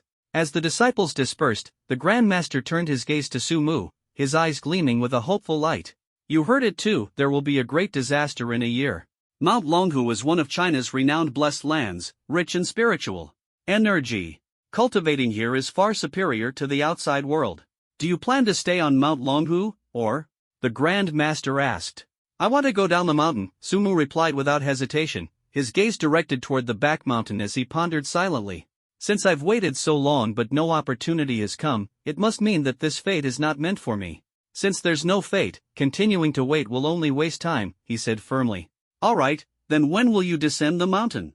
The old master asked with concern. Right now. Sumu glanced at the time without hesitation. Alright. The old master did not insist on keeping him. Sumu tidied up briefly and then bid farewell to the old celestial master. Kid, the old celestial master smiled, although you've rejected me multiple times, I still quite like you. As long as I'm alive, the celestial master's residence will always be your strong support. Thank you, old celestial master. Sumu clasped his hands and bowed deeply. Scattered wanderer Sumu. Bidding farewell to the old celestial master. He bowed once more, then quickly headed down Mount Longhu. Master. Just as Sumu left, a disciple hurriedly approached the old celestial master. What should we do about Feng Tianling? The old celestial master sighed softly. Inform the Feng family and have them come to take him away. On his way down the mountain, Sumu kept staring at his phone, his brows tightly furrowed. This time, he fell into deep thought, then decided, I'll head back to school first. Sumu quickly booked a flight to the capital and rushed to the airport. Before dinner, Sumu finally returned to Imperial University. In the dormitory, Ma Tianming was engrossed in his book. Seeing Sumu return, he was immediately overjoyed. Hey brother, you're finally back. Ma Tianming put down his book and excitedly gave Sumu a big hug. Sumu looked puzzled and asked with a smile, why so enthusiastic? What's wrong with you? Did you eat something bad or is your stomach upset? No. Ma Tianming let go and waved his hand awkwardly. Haven't seen you in a while, of course I missed you. Cut the nonsense. Sumu, who knew Ma Tianming quite well, said, get to the point. Ma Tianming chuckled and leaned close to Sumu, his face full of anticipation. Can you teach me a few moves? Sumu looked utterly confused. Seeing Sumu's puzzled expression, Ma Tianming quickly took out his phone and opened a video. How do you have this video? Sumu asked after watching it, his tone tinged with doubt. A while ago, this video went insanely viral online. I thought it might get taken down, so I downloaded it in advance, Ma Tianming said smugly. How viral are we talking? Sumu asked curiously. Let me put it this way, before it got taken down, the video had 5 million likes and 1 million comments. Ma Tianming said proudly. Sumu immediately felt a headache coming on. On Douyin, videos with over 1 million likes are rare, and those surpassing 3 million are even fewer and far between. This was definitely big news. Videos with over 5 million likes are extremely rare, almost like a needle in a haystack. With 5 million likes, the video's views would inevitably exceed 50 million, possibly far more. So, at least 5 million people know about this? Sumu frowned, feeling a subtle sense of pressure. Exactly, at least 5 million. Ma Tianming patted Sumu's shoulder, his eyes gleaming with excitement. Bro, you're about to blow up. Once you're famous, you can make big money through product endorsements, right? Planning to sell something? Bird's nest? Tissues? Or meat floss cakes? Sumu teased, a smile tugging at the corner of his mouth. Get lost. Sumu shot Ma Tianming a glare, laughing as he scolded him. I'm not short on money. By the way, Ma Tianming said nonchalantly, still grinning. You're so skilled, can you teach me a thing or two? Sumu didn't respond immediately but quietly stared at Ma Tianming, his mind filled with countless thoughts. You don't need me to teach you, someone else will teach you, Sumu said calmly, with a hint of mystery in his tone. Really? Ma Tianming was somewhat skeptical, but a glimmer of hope ignited in his heart. Just as Ma Tianming was about to continue asking, Sumu's phone suddenly rang. He glanced at the unfamiliar number, hesitated for a moment, and ultimately chose to answer. Student Sumu, I heard you returned to school. Do you have time? How about meeting me? A gentle and captivating female voice came from the other end of the phone. Sha Naoshue? Are you looking for me about something? Sumu asked in surprise, and the familiar figure instantly flashed through his mind. I'm at the playground now. There's something I want to talk to you about. Sha Naoshue's tone carried a hint of urgency, even a touch of pleading. All right. Sumu glanced at the time, feeling a slight shock in his heart. Give me 10 minutes, I'll tidy up a bit. Okay. Sha Naoshue's voice carried a trace of anticipation. The two ended the call shortly after. Sumu put his phone in his pocket and walked into the bathroom to freshen up. After a quick wash, he changed into a clean set of clothes and hurriedly left the dormitory building. As soon as he stepped out of the dormitory, Sumu's gaze was drawn to a familiar figure. Xiaoqiu was standing not far away, seemingly waiting for him. When Xiaoqiu saw Sumu, a hint of surprise flashed in her eyes, followed by a radiant smile on her face, as if she had seen long-lost sunshine. You've returned to school. She ran excitedly toward Sumu, as if her arrival had brightened the entire campus. Sumu, as if under a spell, nodded mechanically, yet a warm current surged in his heart. Now that you're back, how long do you plan to stay without leaving again? Xiaoqiu's tone carried a hint of expectation, her demeanor more like Sumu's girlfriend than just a classmate. I don't know. Sumu still shook his head like a puppet, but inwardly he pondered that this atmosphere was far too unusual. What's wrong with you? Xiaoqiu noticed Sumu's stiffness and smiled slightly, her eyes gleaming with mischief. Why do you seem so awkward? It is a bit awkward, Sumu admitted honestly, secretly wondering to himself, why are you so enthusiastic today? Really? A faint blush flashed across Xiaoqiu's face, and she seemed a little shy. She was the goddess of Qingbei University, always greeting everyone with a gentle smile, but today she appeared especially sincere. Maybe. Xiaoqiu smiled faintly, her eyes sparkling. Perhaps it's because I haven't seen you in so long. I missed you. Ah? Sumu was instantly stunned, not expecting her to be so direct. Well, To break the awkwardness, Sumu quickly said, I have something to do, so I'll be going now. After speaking, he hurriedly ran toward the playground, though his heart remained unsettled. Sumu, how interesting. Xiaoqiu watched his retreating figure, a mischievous smile curling at the corners of her mouth, a hint of cunning flashing in her eyes. Qiuyu. At that moment, a voice suddenly came from behind. Xiaoqiu immediately put away her smile and returned to her standard gentle expression. This summer and autumn rain, what on earth is going on? Sumu stopped a short distance from the playground, gasping for breath, his face full of confusion. Women, truly impossible to figure out. He shook his head, patted his face, and continued walking toward the playground. Is that Sumu? My goodness, he's absolutely stunning. Did you guys see that video? The person in the video is definitely him. I didn't believe it before, but seeing the real person today confirmed it. On the playground, the sound of discussions rose and fell. Although the voices weren't loud, they reached Sumu's ears clearly. He immediately felt a headache and thought to himself, could it be that everyone in the school has seen that video? As a reborn individual, he was well aware of the troubles fame could bring, so he tried his best to keep a low profile. However, the advancement of the internet made this exceptionally difficult. Finally, he arrived at the playground, and his gaze quickly fell on Sha Naoshue. Today, Sha Naoshue looked like Snow White, dressed in a pure white dress and wearing simple white sneakers, yet she stood out remarkably. Sumu walked straight toward her, secretly wondering, what does she want from me this time? What do you need me for? Sumu asked, his heartbeat involuntarily speeding up. Sha Naoshue looked around, her voice loud and resolute, I want you to be my boyfriend. The playground fell silent in an instant, as if time had frozen at that moment. Sumu was stunned, his face full of shock. Wow, what did I just hear? Sha Naoshue actually confessed to Sumu. These two really are a good match, but why is the girl the one confessing? The boxer is amazing, always ready to throw punches no matter the time or place. I get it, but why isn't the person Sha Naoshue confessed to me? Everyone snapped out of their shock and began a heated discussion. Sumu, however, found it hard to understand. Wait, did you say it wrong, or did I hear it wrong? I didn't say it wrong, and you didn't hear it wrong. Sha Naoshue looked at him seriously, her gaze firm. I want you to be my boyfriend. Why? Sumu looked utterly confused, his mind filled with doubts. Because I like you. Sha Naoshue replied without hesitation, speaking bluntly. But now, I don't want to fall in love. Sumu's heart tightened, and he decisively refused. That's right, Sumu firmly rejected Sha Naoshue's confession. Upon hearing these words, Shang Aoshue's eyes widened instantly, her face full of shock. Why? She asked unwillingly, her tone tinged with a hint of despair. She had already mustered all her courage for this moment. In fact, when the university started in her freshman year, Shang Aoshue had secretly planted the seed of affection in her heart the first time she saw Sumu. But as a prospective extraordinary being, she knew that the two of them were not from the same world, so she had always buried these feelings deep within. Now, she had finally learned that Sumu was an extraordinary being, and an exceptionally powerful one at that, so she decided not to hide her feelings any longer. The reason is simple, because I don't like women. As soon as Sumu spoke, it instantly sparked an even more complicated misunderstanding. You don't like women? Shang Aoshue was so shocked that she looked at him as if she had seen an alien, utterly incredulous. I don't like men either. Realizing Shang Aoshue's misunderstanding, Sumu quickly explained.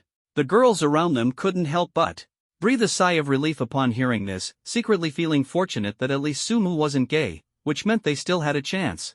So, you're rejecting me? Shang Aoshue's voice carried a hint of sobbing, sounding incredibly fragile. That's right. Sumu nodded without hesitation. I am rejecting you. His tone was cold, yet firm. This was not because Sumu was heartless, but because he had more pressing matters to face. He knew deeply that the spiritual energy revival a year later was of utmost importance, and he had to give it his all to prepare for it. No matter how significant other matters were, they had to take a back seat. All right then. Shang Aoshue nodded helplessly, covering her face with both hands as tears welled up in her eyes. I understand. You can go. Ah. Sumu sighed lightly and turned to walk toward the dormitory building. Not far away, Xiaoqiu saw this scene, and the corners of her mouth involuntarily curved into a smug smile, as if everything was under her control. On the way back to the dormitory, Sumu's mind was still echoing today's confession, filled with confusion and surprise. What on earth is going on? He muttered to himself, his unease growing stronger. Before his rebirth, Sumu and Shang Aoshue had no interaction whatsoever, like two parallel worlds. Today's sudden confession left him utterly baffled. Just as he was pondering, Sumu pushed open the dormitory door, and Ma Tianming's voice immediately reached his ears. I say, brother, your performance was way too impressive. What happened? Sumu was completely baffled. Ma Tianming winked and grinned with excitement. Shang Aoshue's confession got rejected. This is the top headline at our school. The school forum is blowing up. He shook the phone in his hand, as if showing off. Sumu hurriedly took out his phone and opened the school forum. The title was striking, Goddess Shang Aoshue's confession rejected. The reason is actually this. This title is definitely just a gimmick. Sumu shook his head and clicked on the post. The post contained a clear video, filmed from an extremely close distance, right next to him and Shang Aoshue. In the video, their conversation and expressions were vividly captured. He scrolled down, and the comments section immediately caught his attention. Sumu, the eternal god. Classmate Sumu, I would call him the strongest. A role model for our generation. He actually rejected the goddess Shang Aoshue. If Shang Aoshue confessed to me, I would definitely agree right away. Upstairs. If you can't afford a mirror, you should at least have some urine, right? The lively comments section made Sumu smile slightly. Looks like I'm famous again. He put down his phone and lay on the bed. Don't be upset, Ma Tianming said, holding back his laughter. Bro, you really have the potential to be an internet celebrity. Sumu rolled his eyes helplessly and prepared to scroll through short videos to pass the time. At this moment, the phone suddenly rang. Seeing the caller ID, Sumu's heart tightened. He scratched his head and answered the call. Dad, what's the matter calling at this time? It was Sumu's father, Su Sanxiang, whose voice sounded extremely weary. Son, do you have time? Come home for a visit, he said slowly, his tone filled with helplessness. What's wrong, Dad? Sumu's heart tightened, and he immediately sat up from the bed. Did something happen? Ah. Su Sanxiang sighed. I really didn't want to trouble you, but I truly have no other choice. This sentence was like a bolt from the blue, causing Sumu's heart to sink instantly. He recalled a similar phone call he had received before his rebirth. Back then, his relationship with his father was not harmonious, which led him to not take it seriously, and he regretted it for the rest of his life. What exactly happened? Please tell me. Sumu's voice became urgent. It's nothing, it's nothing. Su Sanxiang's voice lightened a bit. You go ahead and stay busy. The call ended, and Sumu felt a surge of unease in his heart. He knew his father must be ill, and behind this call lay an unspoken burden he couldn't articulate. Take leave and go home to check on him. He made up his mind and quickly jumped out of bed. Where are you off to? Ma Tianming asked curiously. I have something to take care of. I might need to take a few days off again, Sumu said succinctly. All right. Ma Tianming did not continue to ask questions, watching him leave the dormitory. Walking out of the school gate, Sumu dialed the instructor's phone number. After briefly explaining the situation, the instructor immediately approved his leave request. After obtaining the leave slip, Sumu did not head directly to the airport but instead called the old master. Old master, do you have any acquaintances in the capital? My father seems to be ill and needs a skilled doctor. In the capital, I do indeed know someone, the old master replied decisively. I'll give him your number and have him contact you shortly. Thank you, master. Sumu said gratefully, tears streaming down his face. It's nothing, the master replied with a smile. As long as you remember my words, that's enough. Hanging up the phone, Sumu waited quietly at the school gate, secretly resolving to return home as soon as possible to help his father through the difficult times. Uelu Group, one of the most renowned enterprises in the imperial capital, had its chairman, Lu Zhenghao, sitting in his villa enjoying the services of a top-notch masseur, seemingly oblivious to everything happening outside. His masseuses were all girls aged 18 or 19. These girls were stunningly beautiful, both in looks and figure. They wore light, sheer clothing, their bodies faintly visible, stirring the heart. Lu Zhenghao squinted his eyes, a look of enjoyment on his face, as if he were in a dream. Mr. Lu. At this moment, an abrupt voice broke the silence. A woman dressed in uniform, with a graceful figure and attractive features, her short hair neatly cut to ear length, walked in from outside. This woman was Xinyan, Lu Zhenghao's capable secretary. What's the matter? Lu Zhenghao, interrupted, frowned with irritation on his face as he looked at Xinyan. Phone. Xinyan saw Lu Zhenghao's expression, her heart tightened, and she said nervously, it's the old master. The old master's phone? As soon as he heard it was the old master, Lu Zhenghao instantly sat up from the bed, his eyes flickering with a mix of nervousness and anticipation. Two young girls nearby quickly handed over clothes and swiftly helped him get dressed. Master Tian. Lu Zhenghao answered the phone, his tone respectful and his expression serious. Is there something you need from me? I have an important matter that requires your help. Master Tian's voice carried a hint of age, yet was resolutely firm. Help? Master Tian, you're too polite. If there's anything you need, just say the word, and I'll give it my all. Lu Zhenghao said without hesitation, a surge of passion rising in his heart. Sumu, a student at Qingbei University. His father is ill and needs a top-tier doctor. Can you help arrange that? Master Tian said calmly. Lu Zhenghao did not hesitate, a trace of determination flashed in his eyes. All the renowned doctors and directors in the capital are under my control. Now, I will summon them all. Then I'll trouble you with this. The old master's tone revealed a hint of relief. You're too kind. Lu Zhenghao silently vowed in his heart never to let the old master down. After the call ended, Lu Zhenghao turned to look at Xinyan and instructed, did you hear what I just said? Immediately have all the doctors and directors gather at the capital airport. Yes. Xinyan nodded slightly and immediately turned to leave, as if entrusted with a mission. Lu Zhenghao quickly took out his phone, dialed a number, and spoke decisively, at the gate of Tsinghua University, go pick someone up. The secretary on the other end of the line responded without hesitation, yes. This sense of urgency ignited in Lu Zhenghao's heart. He knew that time meant life, and he would not let anyone down. Sumu waited at the school gate for nearly an hour, feeling slightly anxious. Just as he was about to give up, a luxurious Cullinan quietly stopped in front of him. The car door opened, and an extraordinary woman stepped out. Excuse me. The woman quickly walked up to Sumu, bowing slightly with respect. Are you Mr. Sumu? Who are you? Sumu frowned, puzzled. My name is Hua, and I am Mr. Lu Zhenghao's secretary, she introduced confidently. Lu Zhenghao? Sumu's heart trembled, and a look of daze appeared on his face. Before his rebirth, this name was well known. Lu Zhenghao not only had a prominent reputation but also commanded a large group of extraordinary individuals. His company, Uelu Group, later dominated the business battlefield, becoming one of the world's top corporations. I don't think I know your President Lu, Sumu said, staring at Hua in confusion. President Lu said you are a friend of the old Celestial Master.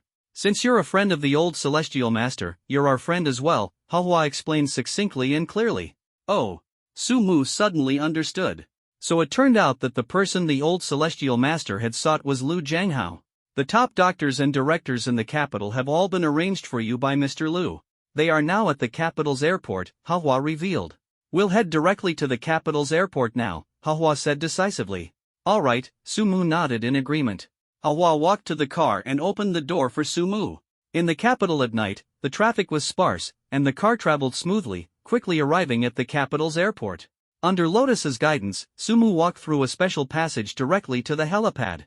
The scene before him was shocking. Many people had gathered on the helipad, their faces filled with confusion as they whispered among themselves. Behind them, a massive airplane stood prominently, with the Yulu Group logo clearly visible on its fuselage. Everyone, Lotus stepped in front of the doctors, her tone firm, "You may board the plane now." Alright. The doctors began boarding the plane one after another. Just as Sumu was about to follow, Lotus said, "Mr. Su, your plane is on the other side. Am I not going with them?" Sumu asked in confusion. "Our President Liu has specially prepared a private jet for you," Hihua said firmly. The private jet was not far from the large aircraft. When Sumu stepped onto the private jet, he truly understood what it meant to be extravagantly wealthy. The luxurious interior and top-notch facilities made him exclaim, "When I have time, I must buy myself a private jet too." His black card had no spending limit, but he had been too busy with various matters to enjoy life. He decided that once his father's affairs were settled, he would definitely take his parents to enjoy life properly. The flight attendants on the private jet had figures and looks comparable to models and celebrities, yet at this moment, Sumu's mind was solely occupied with when the plane would take off. "Hello." He waved to call over a flight attendant. "Sir, is there anything you need?" The flight attendant quickly walked over, her attitude respectful. "When can we take off?" Sumu got straight to the point. 5 more minutes, and we can take off," the flight attendant replied after thinking for a moment. "Alright, thank you." Sumu responded politely and then closed his eyes to rest. 5 minutes later, the plane took off smoothly, flying steadily toward the land of Chilu. 3 hours later, the plane landed at a certain airport. As soon as he got off the plane, Sumu saw several buses and luxury cars, and he was startled. "These cars were all prepared for you by Mr. Liu. I hope you are satisfied." Hihua followed closely by his side the entire time. "Ah." Sumu sighed helplessly, feeling emotional. "It's really troubling Mr. Liu." He understood in his heart that Liu Zhanghao's various efforts made him feel indebted. A private jet, luxury buses, how could he possibly repay such kindness? "By the way, Mr. Su," Lotus asked softly, "where is your father now?" "I don't know either." Sumu scratched his head slightly, feeling extremely anxious. Ever since suspecting his father was ill, he had hurriedly contacted the old master. Only now did he realize he didn't even know which hospital his father was in. "How about you try contacting your father first?" Lotus suggested tentatively. Sumu nodded, "I'll contact my father first." He took out his phone and dialed his father's number. But the phone rang, and no one answered on the other end. This unusual situation caused a sense of foreboding to rise in Sumu's heart, and a wave of tension surged over him. The land of Chilu, a certain hospital. In the intensive care unit, Sumu's father was lying with tubes all over his body, his eyes tightly shut, his fate uncertain. "Doctor!" Sumu's mother, her eyes brimming with tears, was on the verge of breaking down. "How is my husband doing?" "Ah." The doctor sighed softly upon hearing this, his brows furrowed. "Your husband's condition is not very good. Unless..." He hesitated, as if uncertain about continuing. "What's wrong, doctor? Do you know who can save my husband?" Sumu's mother clung to the doctor's sleeve tightly, as if grasping at the last straw, her face full of hope. "Uelu Hospital, have you heard of it?" the doctor asked, his gaze firm. Sumu's mother nodded, her heart tightening slightly. "If anyone can save your husband, it would probably be Uelu Hospital. Uelu Hospital not only has the world's best doctors but also the world's top medical equipment." The doctor's words were like a shot of adrenaline, yet Sumu's mother instantly turned pale, as if all her strength had been drained, collapsing to the ground with a lifeless gaze. Everyone knows the reputation of Uelu Hospital, but not every family can afford its exorbitant medical expenses. As the most prestigious private hospital in China, Uelu Hospital's costs are several times higher than those of public hospitals, with some even exceeding 1,000%. Nevertheless, Uelu Hospital remains the top choice for countless families because its astonishingly high cure rate is simply unbelievable. There's a joke circulating online that goes like this: "If the king of hell wants you dead by midnight, Yulu will keep you alive until dawn." This sentence alone is enough to illustrate the prowess of Yulu Hospital. At that moment, a middle-aged woman hurried over, clutching her phone tightly, her face filled with panic. "Sis." Old Su's phone rang. "It seems like Sumu is calling." Sumu's mother was shaken, and a glimmer of hope instantly lit up in her dim eyes. "Dad." As the call connected, Sumu's anxious voice immediately came through. How are you? Which hospital are you in now? Son. Sumu's mother, her voice filled with helplessness and a sobbing tone. Your dad is fine, your dad is fine. You just need to focus on your studies. Mom. Hearing his mother's voice, Sumu's heart tightened, sensing that something was wrong. I'm already in Shilu now. Please tell me, which hospital is my father in? Why did you come back? His mother's tone carried a mix of frustration and anxiousness. You should be studying hard at school right now. This is the mindset of parents. They would rather endure all hardships than let their children be distracted. Mom, I've already arrived in Shilu. Why are you still saying these things? Just tell me which hospital Dad is in, and I'll go there right now. Sumu's tone was firm, carrying an undeniable determination. XX hospital, just come directly.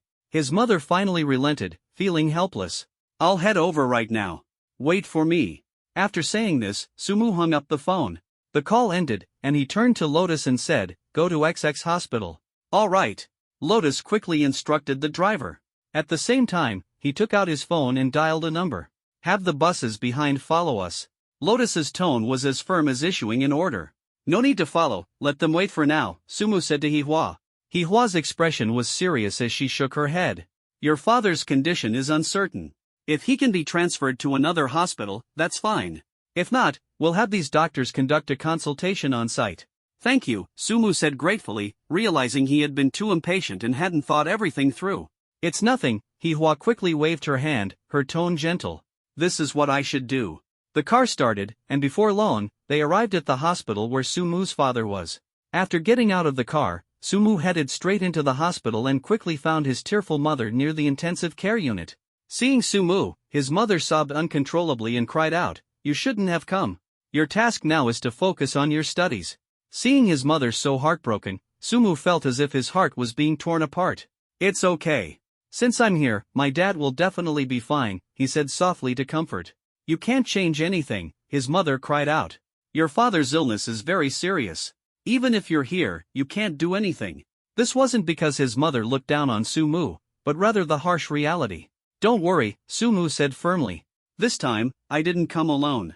I brought many renowned doctors, directors, and experts from the capital. With them here, Dad will definitely be fine. The mother raised her head, her eyes filled with a mix of confusion and hope.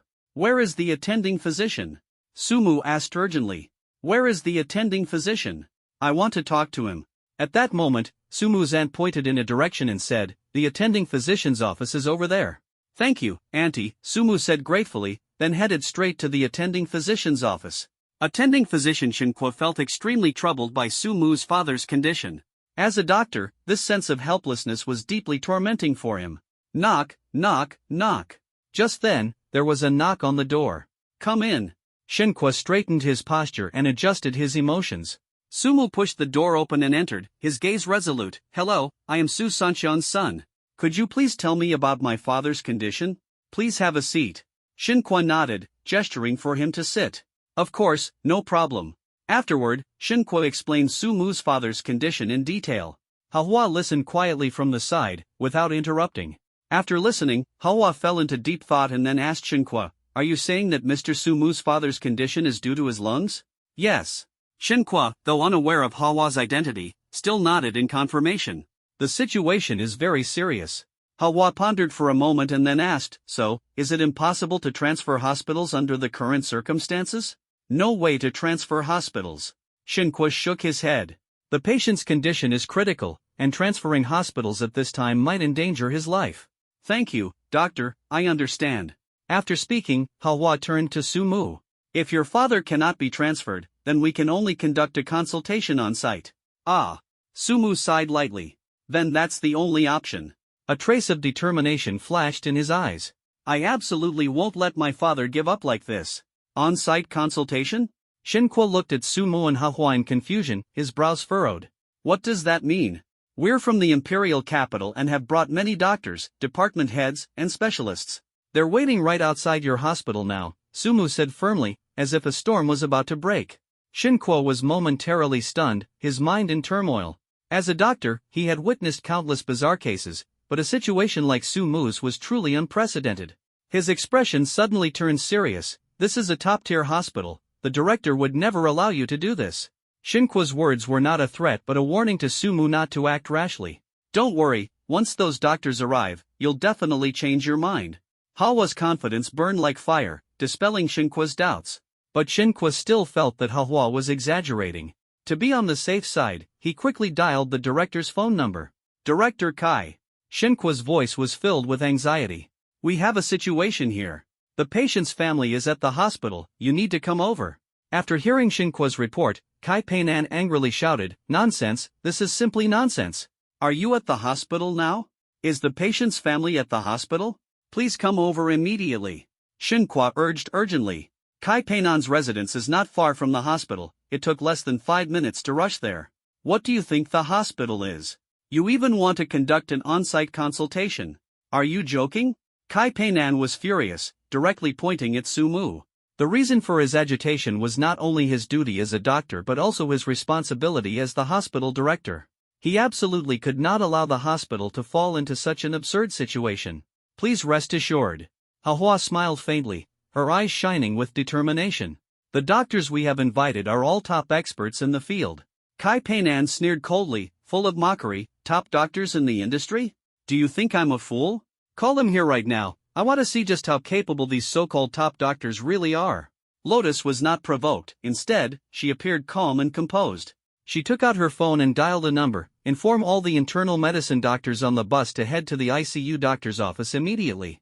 Understood, came the response from the other end of the line. The atmosphere instantly grew tense, as if a storm was about to break. Kai Peinan sat on the office sofa, panting heavily, burning with rage. A nameless fire smoldered in his heart, and he wished he could rush out to confront Sumu and demand to know which expert dared to act so recklessly. Bang! Bang! Bang! The office door was violently knocked. Come in! Shinqua shouted loudly. The door was pushed open, and 7 people entered in single file. At the front were 3 silver-haired elders, who, despite their white hair, still appeared vigorous and spirited. Following closely behind were 4 middle-aged individuals, exuding an imposing aura. Secretary Lien, we're here, one of the elders said with a smile to Hua. Mr. Qin, it's truly a bother for you. Lotus responded respectfully, her tone carrying a hint of reverence. Mr. Qin nodded slightly, his gaze sweeping across the office before finally settling on Kai Peinan. Kai Peinan felt a wave of unease, secretly wondering, why would this senior come here? Kai Peinan, you dare to sit in front of me? Are you trying to defy the heavens? Mr. Qin's voice thundered like a storm. Kai Peinan was startled, suddenly looking up in disbelief at Mr. Qin, his eyes revealing a look of shock. Teacher Qin, why are you here? Old Qin, whose real name is Qin Jiangwo, is a towering figure in the field of internal medicine in China. Today, many top talents in internal medicine were once his disciples, and Kai Peinan is naturally among them. Xiao Kai, I didn't expect you to become a hospital director. Another familiar voice came, and Kai Peinan froze again. Old Han. His eyes were filled with disbelief. Han Wuqing, another giant in China's internal medicine field, though not as renowned as Old Qin, also has countless disciples across the country. Xiao Kai, do you still remember me? Yet another elder spoke. Mr. Jin. Kai Peinan was completely stunned, his mind in turmoil. Jin Zhanghua, a top figure in the field of internal medicine, was a name that resonated throughout the profession. The arrival of the 3 elderly men was like a sweeping storm, leaving Kai Peinan at a loss. He never expected that the internal medicine doctors Sumu had invited would turn out to be these 3 legendary figures. As for the 4 middle-aged men, though overshadowed by the aura of the elders, they were also renowned names in the field of internal medicine. Why are the 3 of you here? Kai Peinan stammered, so shocked that he could barely speak. Just lending a hand, Elder Qin replied with a faint smile, then turned to Kai Peinan and asked, Are you the attending physician? I'm not. Kai Peinan hurriedly shook his head and pointed at Shinqua. He is. Under the gaze of everyone, Shinqua was so nervous that he could barely speak. Explain the situation quickly. Han Lao urged. All right. Shinqua's heart tightened as he began to explain Su Mu's father's condition in detail. The 3 elders listened attentively, then turned their gaze to the 4 middle-aged men. What are your thoughts? Elder Qin asked. The 4 middle-aged men exchanged glances for a moment, and one of them slowly spoke. The situation is extremely critical. Apart from Yulu Hospital, I'm afraid the surgery cannot be performed. The problem is, the old man's condition is extremely dangerous right now. He is not suitable for a hospital transfer, the second middle-aged man cautiously added. The third middle-aged man thought for a moment and firmly said, I suggest conducting simple treatment here first, and then transferring to Yulu Hospital once the condition improves. I agree with that, the fourth middle-aged man quickly echoed. All right, Elder Jean nodded in approval. The opinions of the four aligned perfectly with those of the three elders, and a consensus was quickly reached. Next, our main task is to stabilize the condition. Once the condition stabilizes, we will transfer to Yuelu Hospital, Jean Lao concluded. Director Kai. Hearing Jean Lao's conclusion, Sumu looked at Kai Peinan with an expectant expression. Do you think this approach is feasible? Of course, it is. Kai Peinan nodded helplessly. At the moment, this seems to be the best plan. Then what you said earlier. Sumu stared at Kai Peinan with a faint smile. Kai Peinan looked bitter. If I had known the people you invited were these big shots, I would never have dared to say those things. Kai Peinan felt miserable. He had never imagined he would see these three national treasure-level internal medicine doctors under the same roof. Even in his dreams, he wouldn't dare to hope for such a thing. Even inviting just one of them would be extremely difficult. Who exactly is this kid? How does he have such immense influence?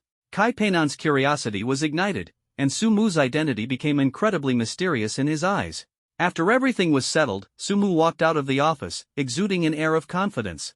Seeing his mother's expectant face, he smiled slightly and reassured her in a firm tone, Don't worry, father's illness will be cured very soon.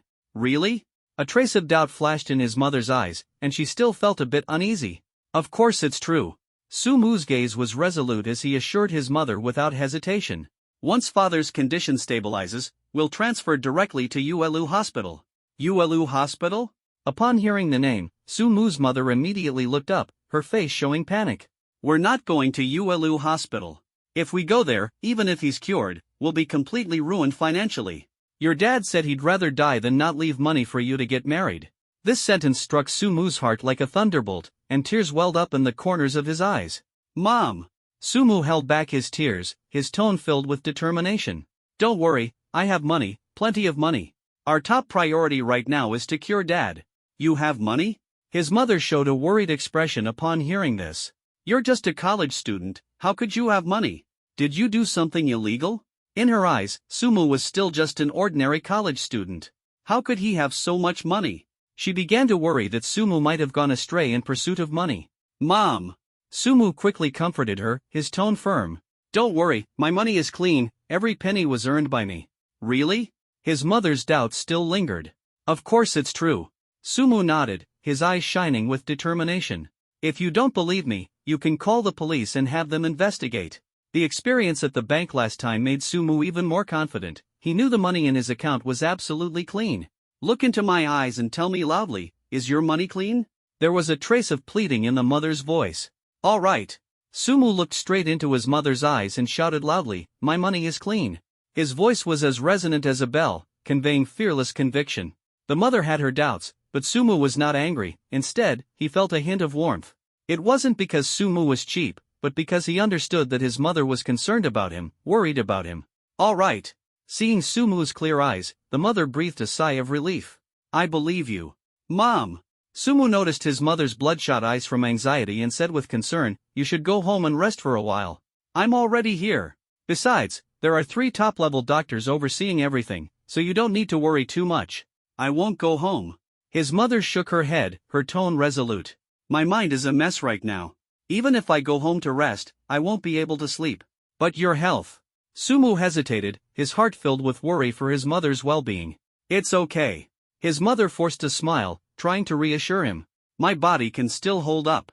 At that moment, Hahua spoke up, Mr. Su, there are several RVs outside the hospital. If your mother needs to rest, she can rest in one of the RVs. A glimmer of light flashed in Sumu's mother's eyes. Young lady, I owe you a lot this time. She could tell that Hahua had played a significant role in this matter. Auntie, this is all I should do, Hahua said with a smile, waving her hand. Let me help you go rest first.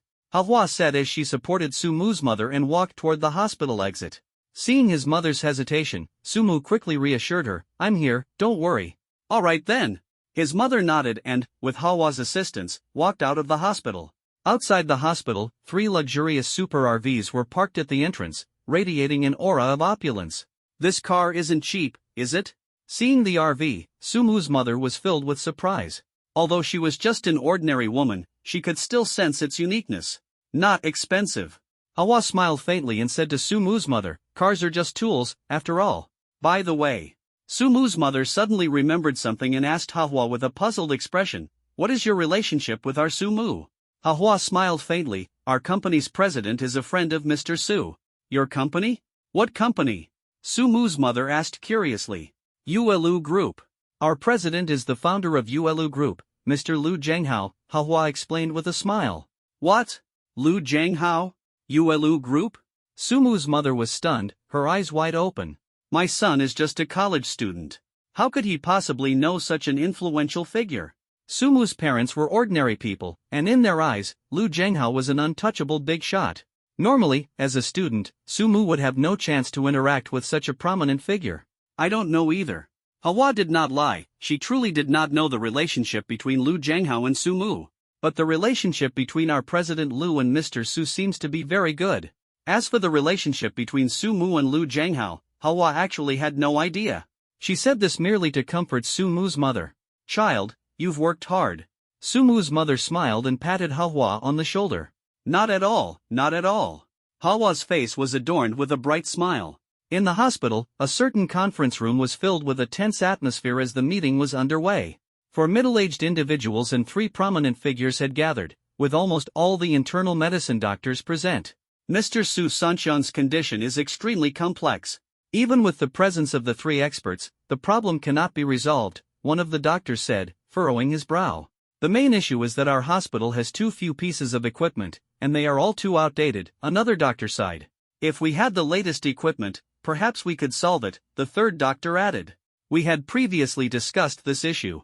The doctors spoke one after another, and the atmosphere grew increasingly tense.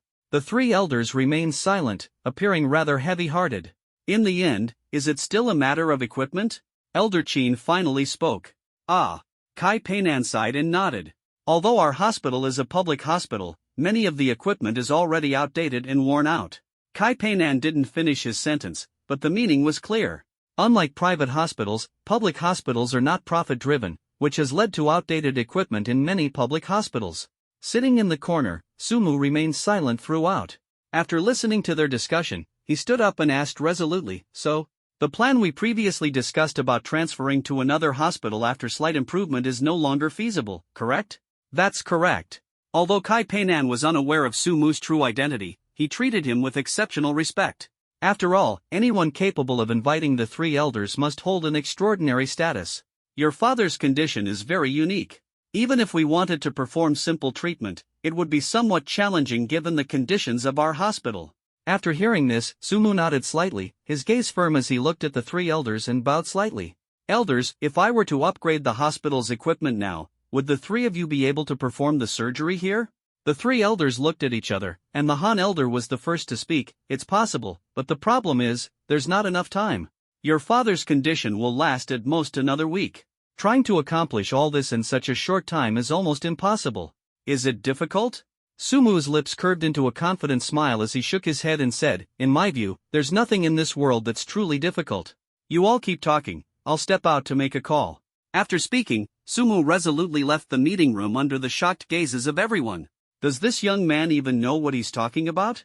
In just a few days, he wants to get a set of top-notch equipment and have it installed? That's simply impossible. Unless he spends a fortune, there's no way he can pull it off. The problem is, many things cannot be solved with money. Just importing the equipment alone is a major challenge. Sumu, who walked out of the meeting room, quickly found Hawa. After explaining the situation to Hawa, she was stunned. After a moment of thought, she said to Sumu, Mr. Su, what you said is not impossible. Our group has a warehouse nearby. In the warehouse, there is a complete set of internal medicine treatment equipment. But the problem is, Lotus hesitated to speak, but Sumu already understood her concerns. Is it about money? Help me get in touch with Mr. Liu. I'll talk to him personally, Sumu said directly. Lotus nodded, quickly took out her phone, and dialed Liu Zhenghao's number. Once the call connected, she briefly explained the situation and then handed the phone to Sumu. Imperial Capital, Yuelu Group. In a luxurious manner, Liu Zhenghao had already fallen asleep. However, when he received a call from Sumu, he immediately woke up from his dream, a surge of anticipation rising in his heart. Brother Sumu, Lu Zhenghao spoke naturally, as if completely unconcerned. Lotus has already told me about what happened earlier. Let me just tell you this, little brother, whatever is your business is my business. Whether it's manpower, money, or equipment, just say the word. I've already granted Lotus the highest level of authority. Whatever you need, just let her know directly. Lu Zhenghao's magnanimity was like the surging river, leaving Sumu momentarily speechless. He felt immense gratitude, believing that Lu Zhenghao's support was like an invisible armor, giving him fearless courage. Mr. Lu, how can I possibly accept this? Sumu smiled helplessly, though he was secretly moved. Don't call me Mr. Lu anymore. Lu Zhenghao's laughter on the other end of the phone was as bright as sunshine. Just call me Brother Lu. Brother Lu, thank you. Sumu, not one to miss the moment, responded promptly, his heart brimming with gratitude. All right, brother, no need to be so polite. Lu Zhenghao's voice remained hearty. You focus on your work, and if anything comes up, just reach out to me. After the call ended, Lu Zhenghao found it hard to sleep, his heart ablaze with excitement. He got up, left the bedroom, and entered the study. Lighting a cigar, the curling smoke rose, reflecting the growing brightness in his eyes. On the desk lay a file about Sumu, quietly resting there. The text detailed Sumu's various achievements, especially his performance at the Celestial Master's Mansion on Mount Longhu. The final evaluation made Lu Zhenghao's heart race. This young man possesses extraordinary talent, and his future accomplishments will undoubtedly rival those of the old Celestial Master. This statement was like a heavy bomb, igniting Lu Zhenghao's desire to invest. Knowing the brilliance that awaited Sumu's future, he naturally wanted to go all in on this promising stock. Everything today marked the beginning of his early investment. A cigar burned out, and Lu Zhenghao placed it in the ashtray, taking a deep breath as his gaze turned to the window. The silence outside was like the calm before the storm. He knew it was only temporary. Qilu Land, a certain hospital. Hawa stood beside Sumu, making phone calls fervently. At this moment, she resembled a career woman in the workplace, exuding a commanding presence. The equipment has already started loading. In 3 hours, the first batch will arrive. Hawa's tone was resolute. Aside from the equipment, the nearest engineers from ULU Group will arrive in an hour to set up a new network for the hospital. A large group of workers will also be in place within half an hour. The efficiency of ULU Group was astonishingly high, which made Sumu feel excited. Should we talk to the director first? Sumu asked. No need. Hawa waved her hand firmly and said, this time, there are dedicated personnel in charge of coordination, and all communication has been arranged. Hospital, Director's Office. Kai Peinan was like he had been struck by lightning at this moment, his entire being numb.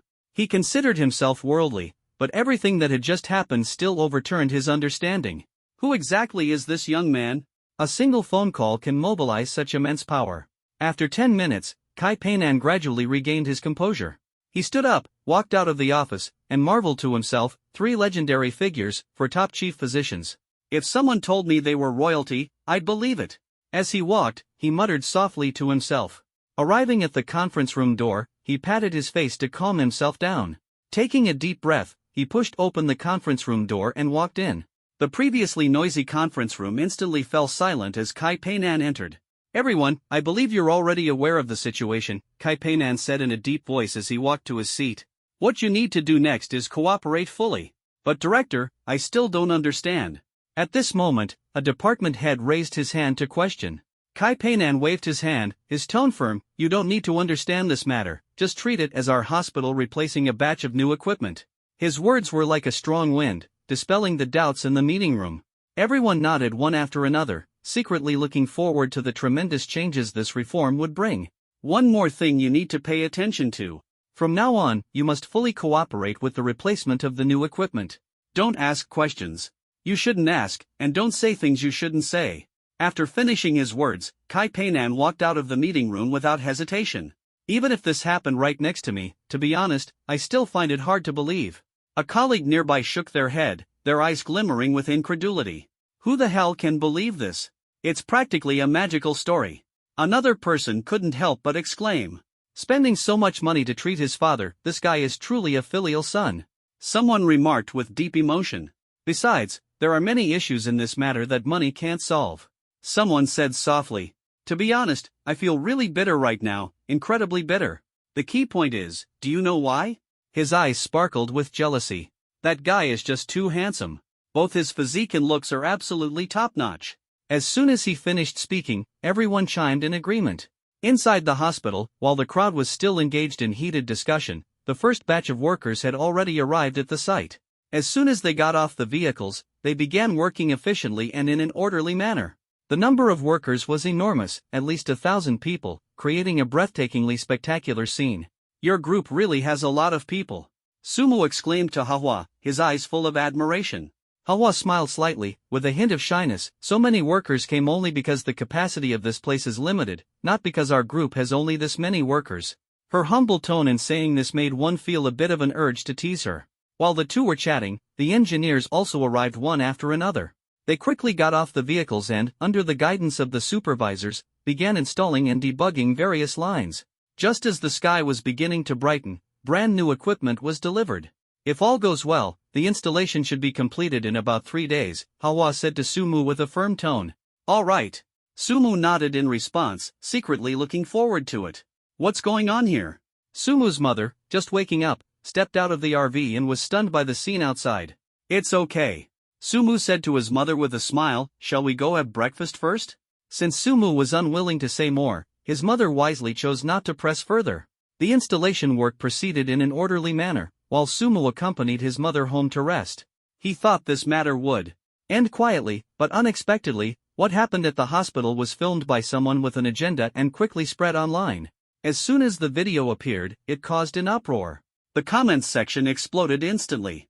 A public hospital actually did this, aren't they afraid of causing a negative impact? Whose family is this, so wealthy? They actually directly helped the hospital replace the equipment.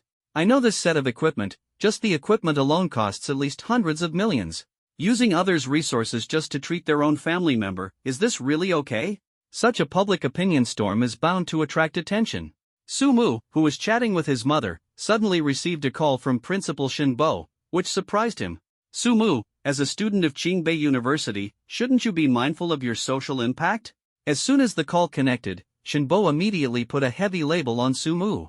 If his tone had been slightly gentler at the beginning, Sumu might have responded calmly. However, Shinbo's aggressive opening instantly made him feel dissatisfied. Principal Shin, have my actions violated any laws or regulations? Sumu coldly retorted, his tone carrying a hint of anger. You indeed haven't violated any laws or regulations. Shinbo's voice grew increasingly stern, but your actions have brought a negative impact on society. Hearing this, Sumu couldn't help but sneer. I spend money to treat my father's illness, is that wrong? Honoring one's parents is a virtue that should be upheld in our Chinese culture, shouldn't it? Even so, you shouldn't be so ostentatious about it, Shinbo said with dissatisfaction in his tone. Your actions are practically spreading unhealthy trends in society. Unhealthy trends? Sumu smirked disdainfully. As the president of the highest academic institution in China, you send your child abroad to study. Is that what you call a proper trend? There was a rumor circulating in the school that Shinbo's child was attending university in a certain beautiful country and had even obtained a green card. It was also said that the child had studied at an exclusive aristocratic school. For Chinese billionaires, with tuition fees as high as $500,000 per year, not to mention the living expenses. As the president, Shinbo's annual salary was only a few $100,000, making it impossible for him to afford such costs. Sumu, I advise you not to speak recklessly. Shinbo never expected that Sumu would dare to openly bring up this matter. Recklessly? Sumu scoffed, do you think I'm speaking recklessly? Since I can provide equipment for the hospital, do you think I can't easily investigate your background? On the other end of the phone, Shinbo fell silent, his heart burning with anger. He had never been threatened by a student like this before. As the president of Qingbei University, who didn't treat him with utmost respect? Sumu. After a long pause, Shinbo's voice carried a hint of threat. I wonder if you don't want to graduate anymore. Threatening me? Sumu laughed heartily. If I can't graduate normally, all your secrets will be exposed. By the way, I seem to remember you have a daughter. Before Sumu could finish his sentence, Shinbo's body began to tremble, and the hand holding the phone shook uncontrollably. Shinbo's secret, aside from his wife, was that he had a mistress. This secret was hidden extremely well, no one knew about it except himself. But how did Sumu know? Because he was a reborn individual. Before the revival of spiritual energy, the matter of the mistress had already been exposed, and Shinbo had become the laughingstock of the entire school. Moreover, he was even taken away for investigation. After Shinbo was taken away, the school soon replaced him with a new principal.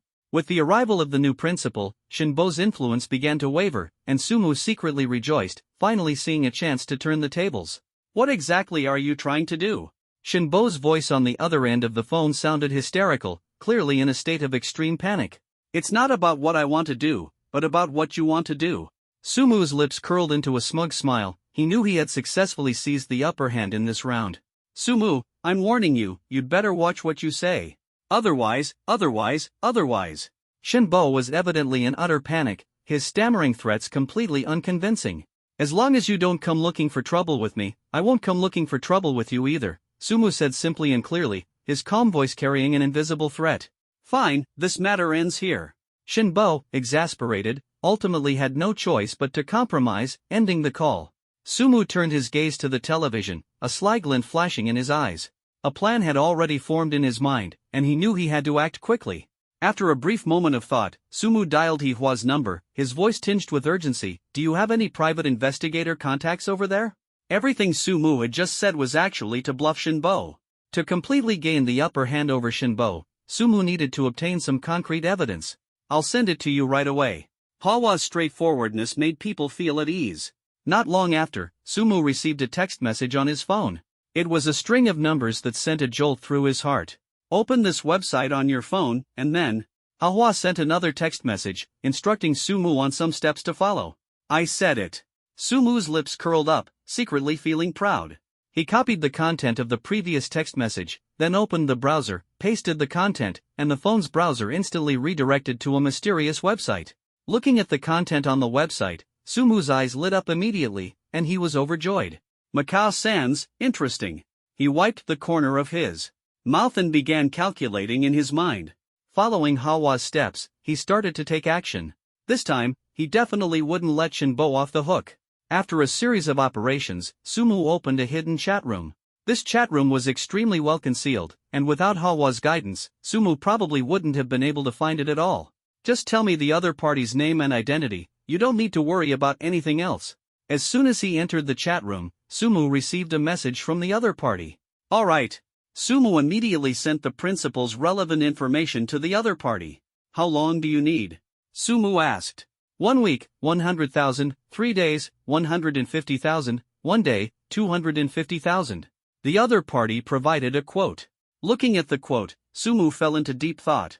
250,000, 1 day. Money was no longer an issue for Sumu. He was eager for this matter to be resolved as soon as possible. I'll send you an account shortly.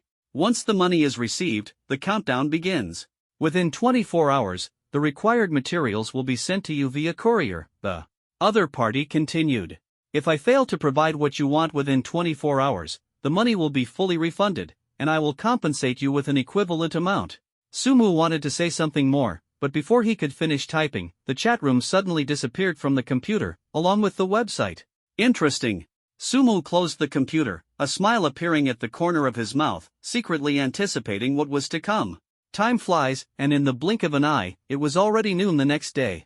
The hospital's construction work had entered its final stage, and the inspection could be conducted tonight. Mr. Su. After reporting the situation, Hua asked, will you personally go for the inspection? Sumu was deep in thought when his phone suddenly rang. He answered the call, and the voice of a courier came through. Is this Mr. Sumu? We have a package for you. I'm downstairs at your building now. Could you come down to pick it up? So fast? Sumu was slightly taken aback, surprised by the courier's efficiency. Alright, I got it. After hanging up the phone, Sumu said to Yihua, I won't go for the inspection. I trust you. After speaking, Sumu walked out of the house. He thought the delivery would be a large package, but it turned out to be a lightweight document pouch. He took the pouch and gently weighed it, as if there was nothing inside. Touching it, Sumu discovered a small square inside the pouch. A USB drive? A smile curved at the corner of his mouth as he excitedly opened the pouch and took out the USB drive. Good stuff. USB drives are no longer popular, which made Sumu chuckle. Back home, Sumu quickly inserted the USB drive into the computer. The computer soon read its contents: images, videos, documents. He browsed through them one by one, his mouth agape in astonishment. Before his rebirth, Shinbo's scandals were already shocking enough, But the content Sumu was seeing now was utterly jaw-dropping. Shenbo's antics were so varied and outrageous that they left one speechless. He had committed almost every disgraceful act imaginable, and even some that were beyond imagination. If this information were made public, Shenbo's reputation would be utterly destroyed with ease. With this data, I don't have to worry about Shenbo causing trouble for me anymore. Sumu carefully stored the USB drive, secretly feeling relieved. As night fell, under Hwa's supervision, the inspection work proceeded smoothly. Sumu's father had also been transferred to the newly constructed ward. According to the three elders, the surgery was scheduled for tomorrow at noon. The next day at noon, Sumu accompanied his mother outside the ward, hands clasped together, silently praying. The surgery lasted a full 5 hours. When the three elders emerged from the operating room, exhausted, Sumu broke into a smile. Elder Chin walked up to Sumu and managed to squeeze out a faint smile. Your father's surgery went very smoothly. In an hour, he can be moved to the ward for observation. Thank you for your hard work, Sumu said gratefully, looking at the three elders. Elder Han waved his hand. This is what we should do. After briefly explaining a few things, the three elders went to rest. Sumu smiled and said to his mother, my dad is fine now. He just needs to rest. That's wonderful, that's wonderful.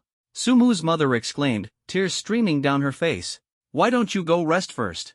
The intense focus of her emotions made Sumu's mother appear very fatigued. No rest, no rest. Sumu's mother waved her hand repeatedly, firmly saying to Sumu, I want to wait here for your father to come out. All right. Since his mother said so, Sumu couldn't say much more. Thank you. Apart from the staff, Sumu was most grateful to Hwa. She had been busy running around these past few days, and without her help, things would not have gone so smoothly. This is all I should do, Hwa responded modestly. An hour later, Sumu's father, Su Sanxiang, was wheeled out of the operating room. Your father's condition is very good, he will wake up shortly, one of the four middle-aged men said to Sumu with a smile. Thank you so much for your help, Sumu said gratefully to the four middle-aged men. You're too kind, the middle-aged man replied with exceptional respect toward Sumu. The nurse escorted Sumu's father to the ward, while his mother accompanied him. Sitting in the hospital corridor, Sumu was filled with emotion. Indeed, in this world, absolute strength is the most important thing. He understood in his heart that the reason Lu Zhanghao went to such great lengths to help him was not only because of the connection with the old celestial master but also because he sought his potential. This favor. I owe too much. Lu Zhanghao not only contributed manpower and effort but also money. Sumu was determined to repay this favor. Just as Sumu was deep in thought, his phone suddenly rang. When he saw the caller ID, he was visibly startled and quickly answered the call, speaking respectfully, Old Celestial Master, is there something you need at this time? How is your father's condition? The old master inquired with concern over the phone.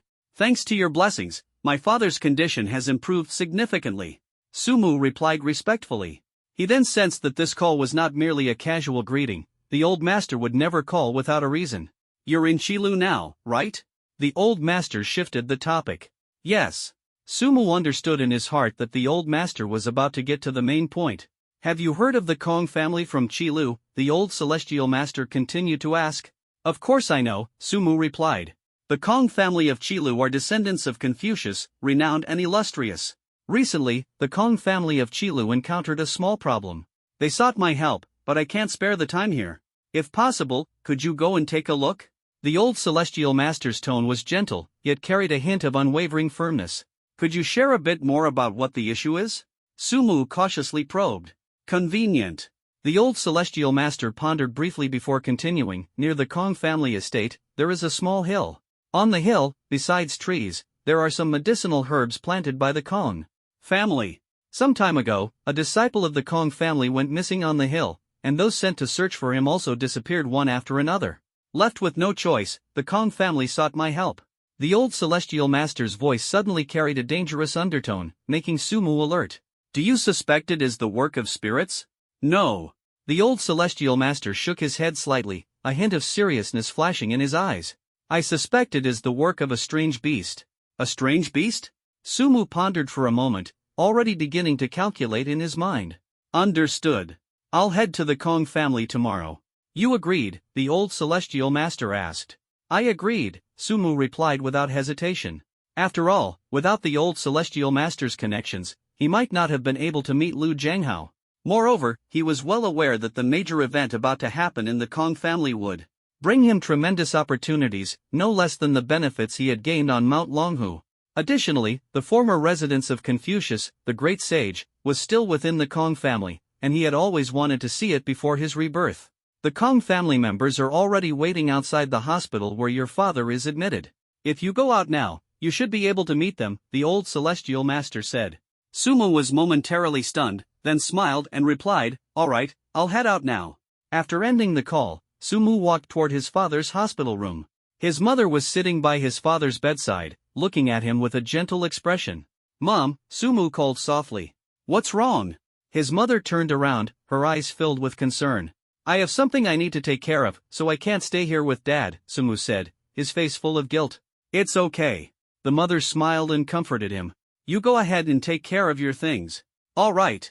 Sumu nodded, feeling a pang of reluctance, and slowly walked toward the door. "Wait!" The mother suddenly called out to him. "The money on you." Before she finished speaking, she laughed at herself. "My son has grown up, has money now, I almost forgot." Sumu noticed the disappointment in his mother's eyes and said with a cheerful smile, "How about giving me another 100 yuan? You?" His mother shook her head, the smile fading, and her expression suddenly turned serious. "I don't know exactly what you're doing out there. I don't interfere in your affairs, nor can I. But what I want to say is, you must be careful and stay safe out there." "I understand, Mom." Sumu nodded firmly. "All right." His mother felt slightly relieved upon seeing him nod. "How long will you be busy this time?" Sumu thought for a moment, then shook his head and said, "Actually, I don't know, but it shouldn't take too long." "Stay safe." His mother waved to Sumu reluctantly. "Goodbye, Mom." Sumu waved farewell and walked out of the hospital room. Outside the ward, Sumu's mood was visibly downcast. "Lotus, you haven't gone back yet?" Sumu asked in surprise when he saw Lotus. "I'm heading back now." Lotus looked at Sumu, her eyes filled with reluctance. After spending time together, Lotus had developed an indescribable feeling for Sumu. She wanted to stay by his side forever, but she knew she couldn't. "Before we part, can you hug me?" Lotus's voice was faint, tinged with a hint of expectation. If it weren't for Sumu being an extraordinary person, he might not have heard her clearly. "Why not?" Sumu's lips curved slightly upward, though he already understood the fiery intensity of Lotus's feelings for him. However, he also knew that such emotions come quickly and fade just as fast. No matter how many trials and tribulations they had endured together, he and Lotus were destined to have no future. Since that was the case, there was no need to delay her any longer. After speaking, Sumu stepped forward and gave Lotus a tight hug. Feeling the warmth of Sumu's embrace, Lotus's heart was filled with reluctance, her eyes glistening with tears. Yet, hugs always come quickly and leave just as swiftly. He gently let go of Manhwa, his heart full of helplessness, yet his gaze clearly captured the disappointment in her eyes.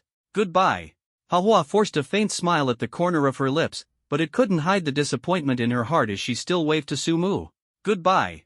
Sumu responded as well, sighing inwardly. After seeing Manhwa off, he headed straight for the hospital's entrance, his heart surging like a tide.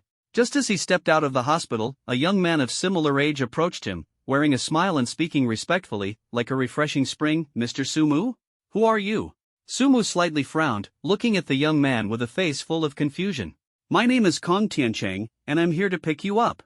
Kong Tiancheng's smile was infectious, as if it could dispel all gloom. "Kong Tiancheng? Are you from the Kong family?" Sumu was startled, a trace of vigilance flashing through his mind. "Yes." Kong Tiancheng nodded, but a hint of embarrassment appeared on his face. "However, in the Kong family, I'm just a collateral branch member. As a family with a legacy spanning thousands of years, the Kong family's hierarchy of seniority and distinction between direct and collateral branches is extremely clear," but Sumu was indifferent to it. "Let's go," Sumu responded calmly, with little expectation for this pickup in his heart. "All right." Kong Tiancheng smiled faintly, then opened the door of a business car and respectfully invited Sumu to get in. Without hesitation, Sumu climbed in.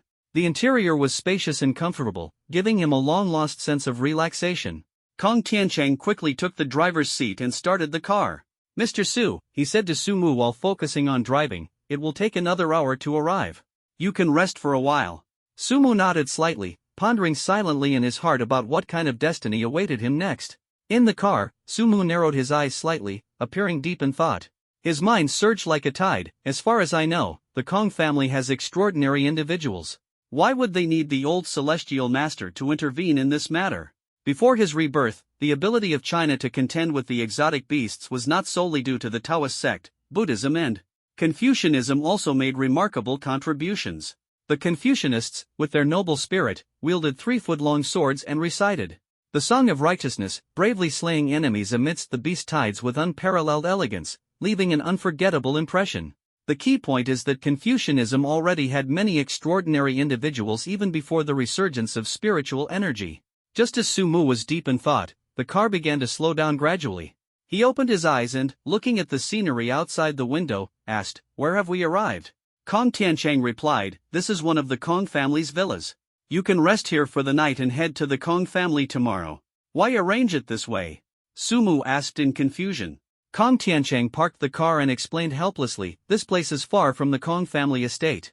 Driving there would take at least 5 or 6 hours. It's already late, and traveling further would disrupt your rest. This is not how the Kong family treats its guests." Sumu nodded in understanding. Kong Tiancheng opened the car door and gestured for him to step out. After Sumu got out of the car, he began to take in the villa. The courtyard was spacious and lush with greenery. Potted plants and flowers were arranged in an orderly yet natural manner, and a few small animals were frolicking about. Clearly, the place was well maintained, clean, and tidy. Under Kong Tiancheng's guidance, Sumu walked to an ancient-looking house. As he pushed open the door, a refreshing fragrance greeted him, instantly lifting his spirits. "You'll rest here tonight," Kong Tiancheng said, gesturing invitingly. Sumu nodded and stepped inside. The interior was simple, with only a bed, table, chair, and cabinet. The furniture exuded an antique charm. Sumu sat on the bed, inhaling the scent of the wood, and felt a drowsiness creeping over him. However, he quickly became alert, channeling his breath to block his nose and mouth. The drowsy feeling gradually dissipated. "This fragrance is unusual." He slowly stood up, scanning the room, his mind filled with doubt. What exactly are they planning? He had no grievances with the Kong family, so there was no reason for them to target him. "Mr. Su, are you asleep?" Kong Tiancheng's voice came from outside the door. Sumu frowned slightly and quickly lay down. Bang bang bang. The knocking sounded again. "Mr. Su, are you asleep?" Kong Tiancheng waited outside the door for a long time. Seeing that Sumu did not respond, he pushed open the door. Although Sumu had his eyes closed, he could still sense Kong Tiancheng's movements. Kong Tiancheng entered the room, his gaze locked onto Sumu, who seemed to be asleep. A meaningful smile appeared at the corner of his mouth. "Has no one ever told you that it's best not to meddle in other people's business? The Kong family is currently caught in a whirlpool. Even if you're a whale, don't think you can escape unscathed." Before finishing his words, Kong Tiancheng reached out and pulled out a sharp dagger. "If people really have a next life, I hope you'll be smarter." Kong Tiancheng let out a cold laugh, thrusting the dagger straight toward Sumu's heart. As the dagger drew closer, a ferocious expression appeared on Kong Tiancheng's face. "Die." At the moment the dagger was about to pierce, a trace of incredulous shock flashed across Kong Tiancheng's face. Because the dagger struck Sumu's body abruptly, yet it was as if it had hit steel, unable to penetrate his body in the slightest. "How is this possible?" Kong Tiancheng's voice changed pitch in shock, almost screaming. "What's impossible about this?" Sumu's voice suddenly rang out at this moment, like a thunderous roar, startling Kong Tiancheng involuntarily. "You didn't pass out?" Kong Tiancheng stared at Sumu in shock, as if he'd seen a ghost. Sumu smiled, his eyes shimmering with an unusual brilliance. "Don't you know that I'm an extraordinary being?" "I do." Kong Tiancheng nodded instinctively, though the shock on his face remained. "Since you know, then don't you also know that extraordinary beings can use their qi to seal their own nose and mouth?" Sumu spoke steadily as he sat up from the bed, his words resounding as if declaring his exceptional nature. Kong Tiancheng fell silent. Sumu's words shocked him, making him realize just how ignorant he was about the abilities of the extraordinary. At that moment, Sumu decisively snatched the dagger from Kong Tiancheng's hand, instantly heightening the tension. He stood up, pressed the dagger against Kong Tiancheng's neck, his gaze sharp as a blade, and demanded, "Speak. Why did you want to kill me?" Sumu wore a playful expression, as if savoring the intensity of the moment. "Do you know who the missing person from the Kong family is?" Kong Tiancheng did not answer directly but countered with a question, a hint of calculation flashing in his eyes. This question directly stunned Sumu, leaving his mind blank. Kong Jinshan. Kong Tiancheng uttered this name, but Sumu felt completely unfamiliar with it. Seeing Sumu appear confused, Kong Tiancheng continued to explain, "Kong Jinshan is the eldest son and grandson of our generation, the future head of the family. His disappearance is a good thing for us. Therefore, we don't want him to be found. Kong Tiancheng's words were like a bombshell, shattering Sumu's thoughts. Sumu squinted his eyes, understanding the deeper meaning in his heart. So you plan to kill me? If it were the old celestial master coming this time, we might not have entertained such a thought. Kong Tiancheng gave a bitter smile, seemingly aware of the gravity of the situation. But after what just happened, I also understand that even with you here, we shouldn't act recklessly. At this moment, the air was filled with a tense and dangerous atmosphere, and the relationship between the two sides instantly became enigmatic. Alright, stop with the nonsense. Sumu impatiently glanced at Kong Tiancheng, his tone carrying a hint of authority. What do you plan to do next? He asked, his gaze sharp as a blade. Kong Tiancheng chose to remain silent, his expression subtly changing. You don't actually think I can't deal with you, do you? Sumu sneered coldly, stepping closer to Kong Tiancheng. Kong Tiancheng's expression finally changed, his lips curling into a trace of disdain. What can you do to me? Although I am a collateral member of the Kong family is deeply rooted in the land of Qilu. If you dare to kill me, the Kong family will never let you go. He raised his head, utterly arrogant.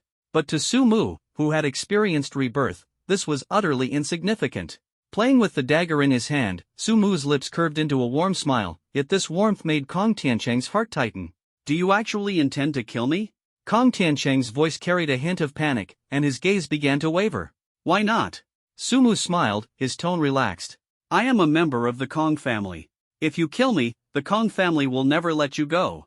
Kong Tiancheng kept retreating, trying to buy himself some time. A member of the Kong family? Sumu shook his head slightly, raising an eyebrow.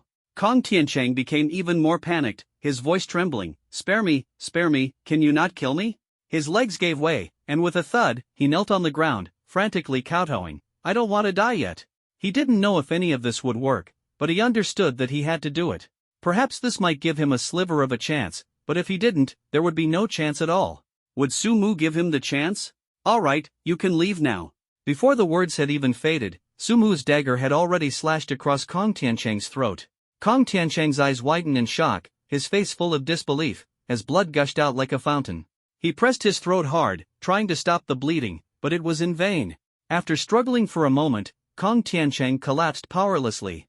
Are you afraid of killing someone for the first time? Before his rebirth, if Sumu were asked this question, his answer would definitely be fear. But now, having been reborn, he was no longer afraid. Staring at the corpse on the ground, Sumu dialed the old Grandmaster's number. Once the call connected, Sumu concisely explained the situation. The old Grandmaster was silent for a moment, then sighed. To be honest, you were a bit impulsive. However, this isn't your fault. Young people, after all, are bound to be impulsive. Stay where you are. I'll call the Kong family right away.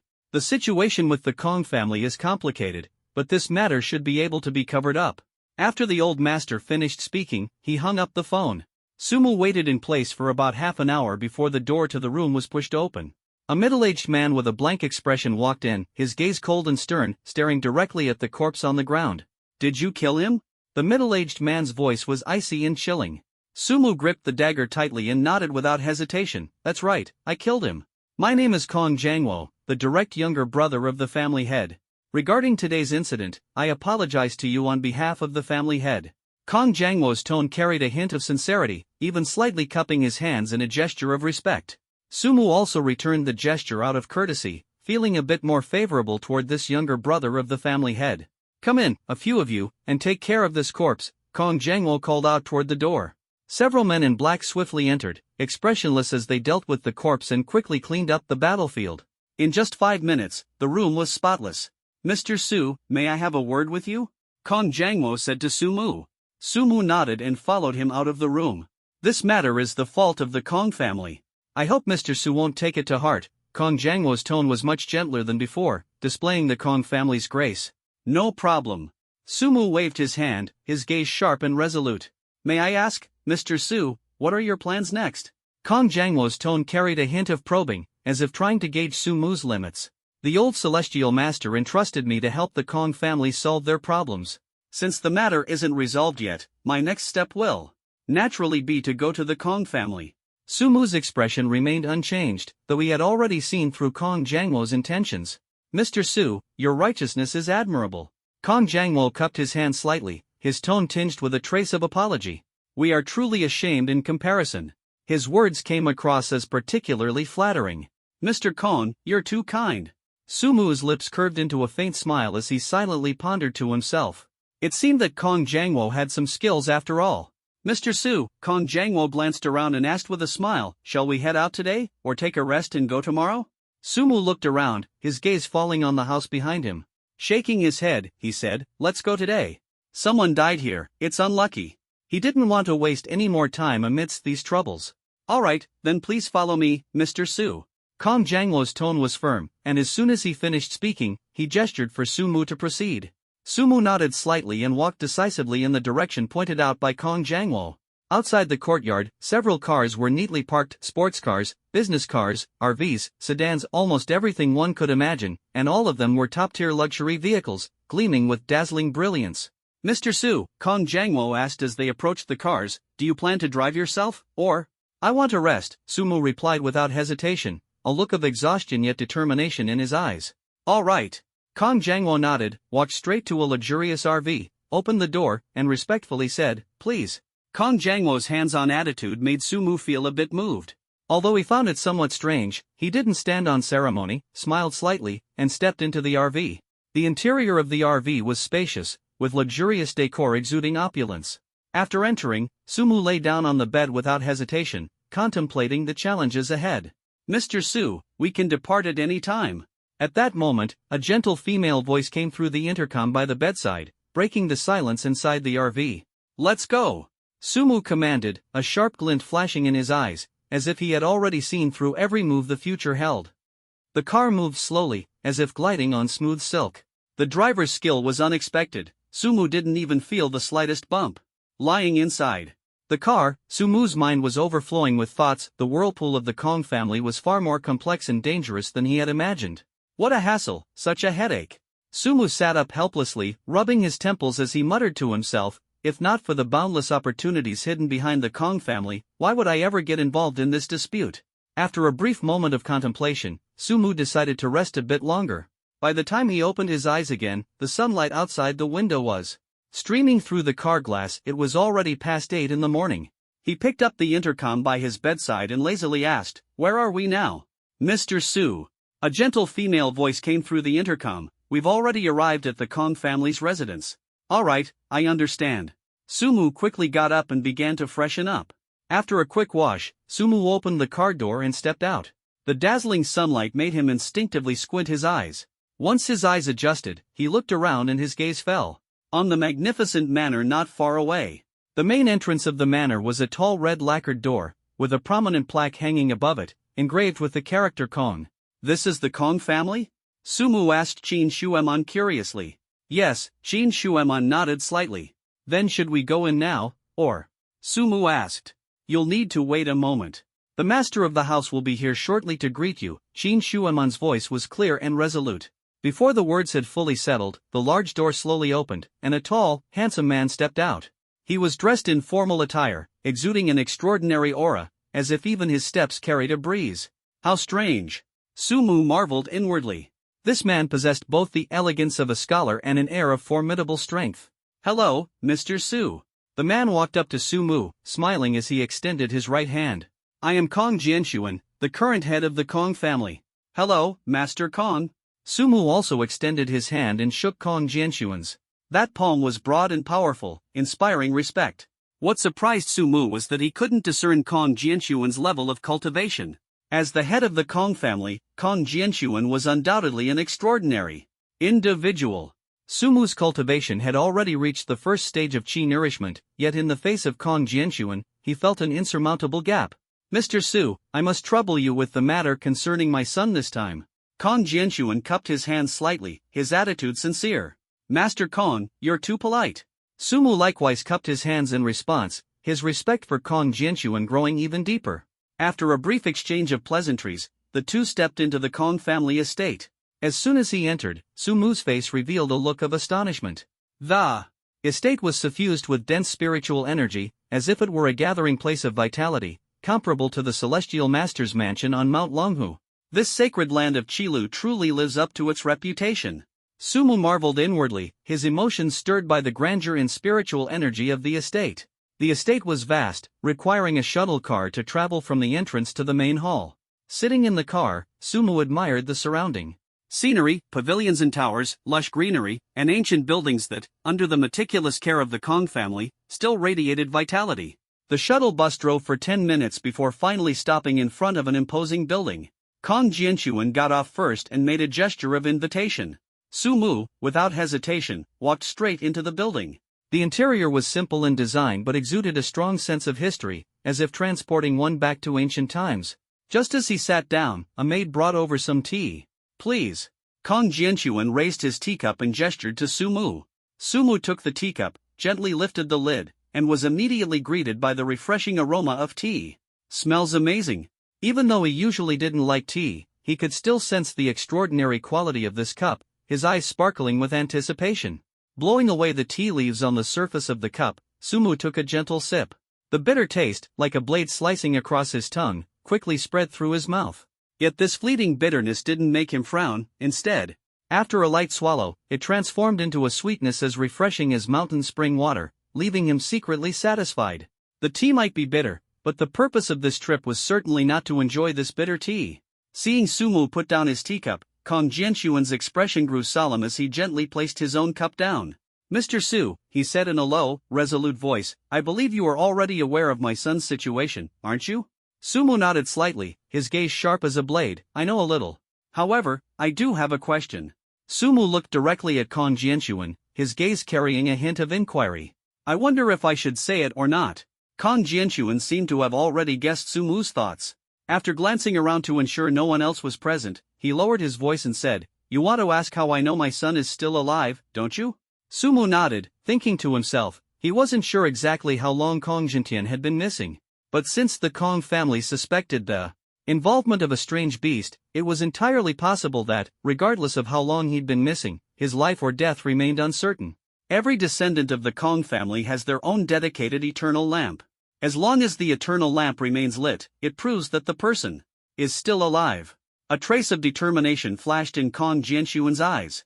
My son's eternal lamp is still lit. That's how I know he's alive.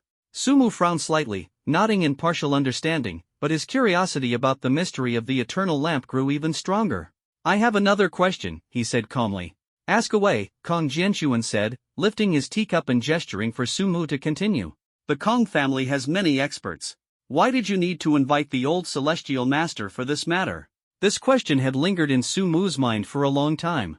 The Kong family does have many experts, but right now, these experts cannot leave the Kong family. Kong Jianquan's tone carried both helplessness and determination, as if concealing an unknown secret. These words sounded full of contradictions, but combined with the events that had occurred earlier, Sumu instantly grasped their deeper meaning.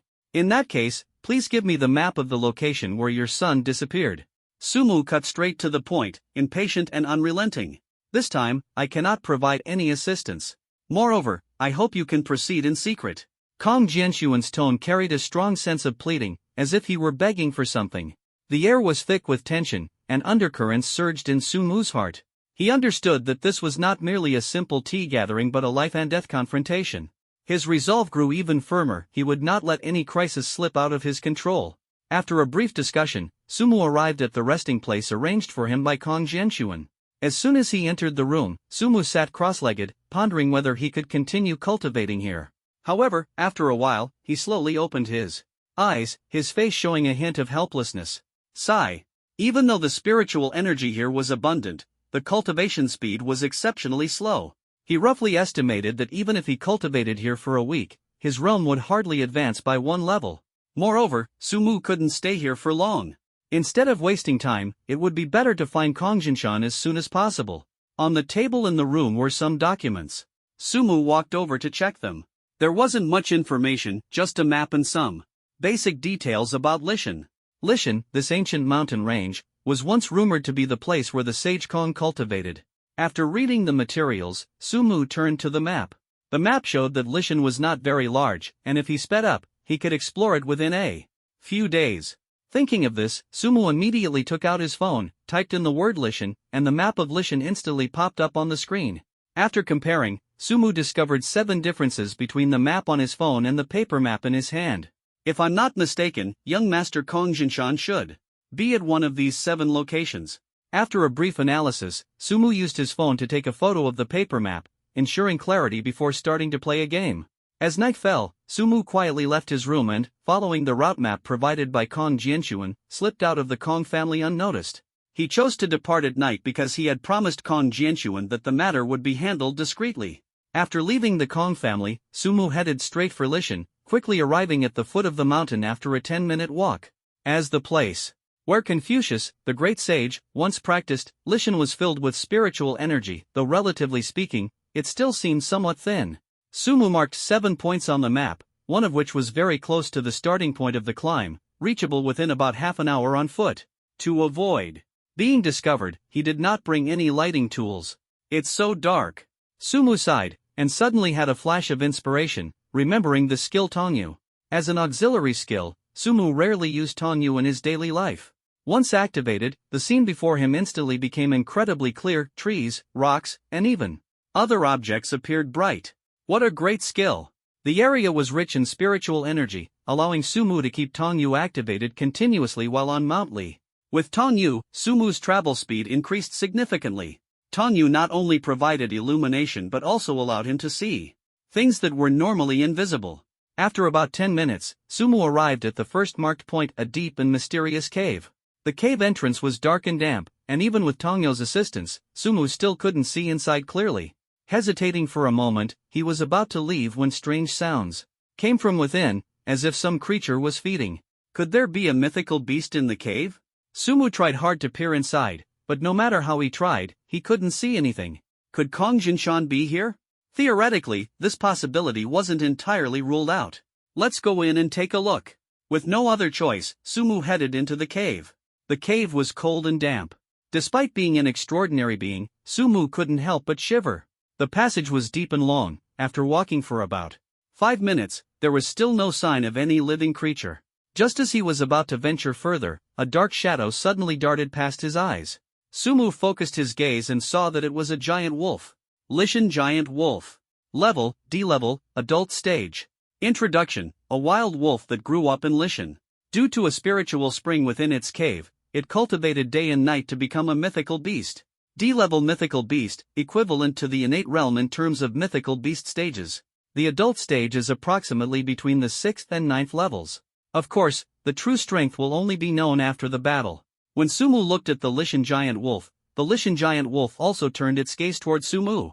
Its eyes glowed red, resembling a bloodthirsty monster.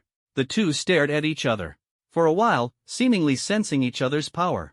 The Lishan giant wolf did not launch an attack first. Instead, it bared its teeth at Sumu, as if declaring that this was its territory. In this tense standoff, the atmosphere was so heavy it felt suffocating, and no one dared to act rashly. However, Sumu understood in his heart that this stalemate wouldn't last long. Suddenly, he seemed to hear a strange sound, like a gurgling noise coming from the Lishan giant wolf's stomach, revealing its hunger at this moment. Howl! The Lishan giant wolf finally lost its patience. It lunged forward abruptly, its front claws slashing straight at Sumu with astonishing speed. Sumu performed a nimble forward roll, easily dodging the deadly strike. The Lishan giant wolf's claws raked across the stone wall, instantly leaving several massive gashes, with stone fragments flying everywhere. Hiss! Seeing the massive scratch, Sumu couldn't help but take a sharp breath, thinking to himself, if this were to hit an ordinary person, they'd probably be torn apart instantly. As he was pondering, the claws of the Lishan giant wolf struck again, ferocious and unstoppable. Heaven-shaking divine fist. Sumu steeled his resolve, unwilling to waste any more time on this beast. Clenching his fist tightly, he charged toward the wolf's claws. Crack! A crisp collision sound echoed, as if the heavens and earth trembled. The sharp claws and fist collided, producing a deafening noise. The Lishan giant wolf let out a painful howl, "Oh!" A trace of fear flashed in its eyes as it finally understood Sumu's combat prowess. At that moment, a hint of retreat crossed the Lishan giant wolf's mind, realizing it was no match for Sumu. But Sumu had no intention of giving it any chance to escape. His eyes burned with the fervor of battle as he prepared to deliver a fatal blow to the beast. The giant wolf of Lishan retreated step by step, while Sumu advanced relentlessly, the tension so thick it seemed to tear through the air. Roar! The furious roar of the giant wolf of Lishan echoed through the valley, its anger fueled by humiliation. Yet Sumu remained indifferent, coldly watching the wolf as he continued to close in. The giant wolf of Lishan had nowhere left to retreat, dragging an injured leg, resigned to its fate, and forced to fight. Its sharp claws carved a fierce arc through the air, lunging straight at Sumu. Is that all? Sumu sneered, utterly fearless. Heaven-shaking divine fist. With a furious roar, Sumu's fist collided with the sharp claws of the Lishan giant wolf like a cannonball. Bang! The sound of bones cracking echoed, and the painful howl of the Lishan giant wolf reverberated in the air. Awah! It resembled a wounded beast, its hind legs bent, eyes showing a pitiful expression, as if begging Sumu to spare it. Sumu understood in his heart that letting it go would be equivalent to letting go of the future of more humans. The giant wolf of Lishan seemed to see through Sumu's determination, its eyes flashing red, and its furious roar was once again deafening. Roar!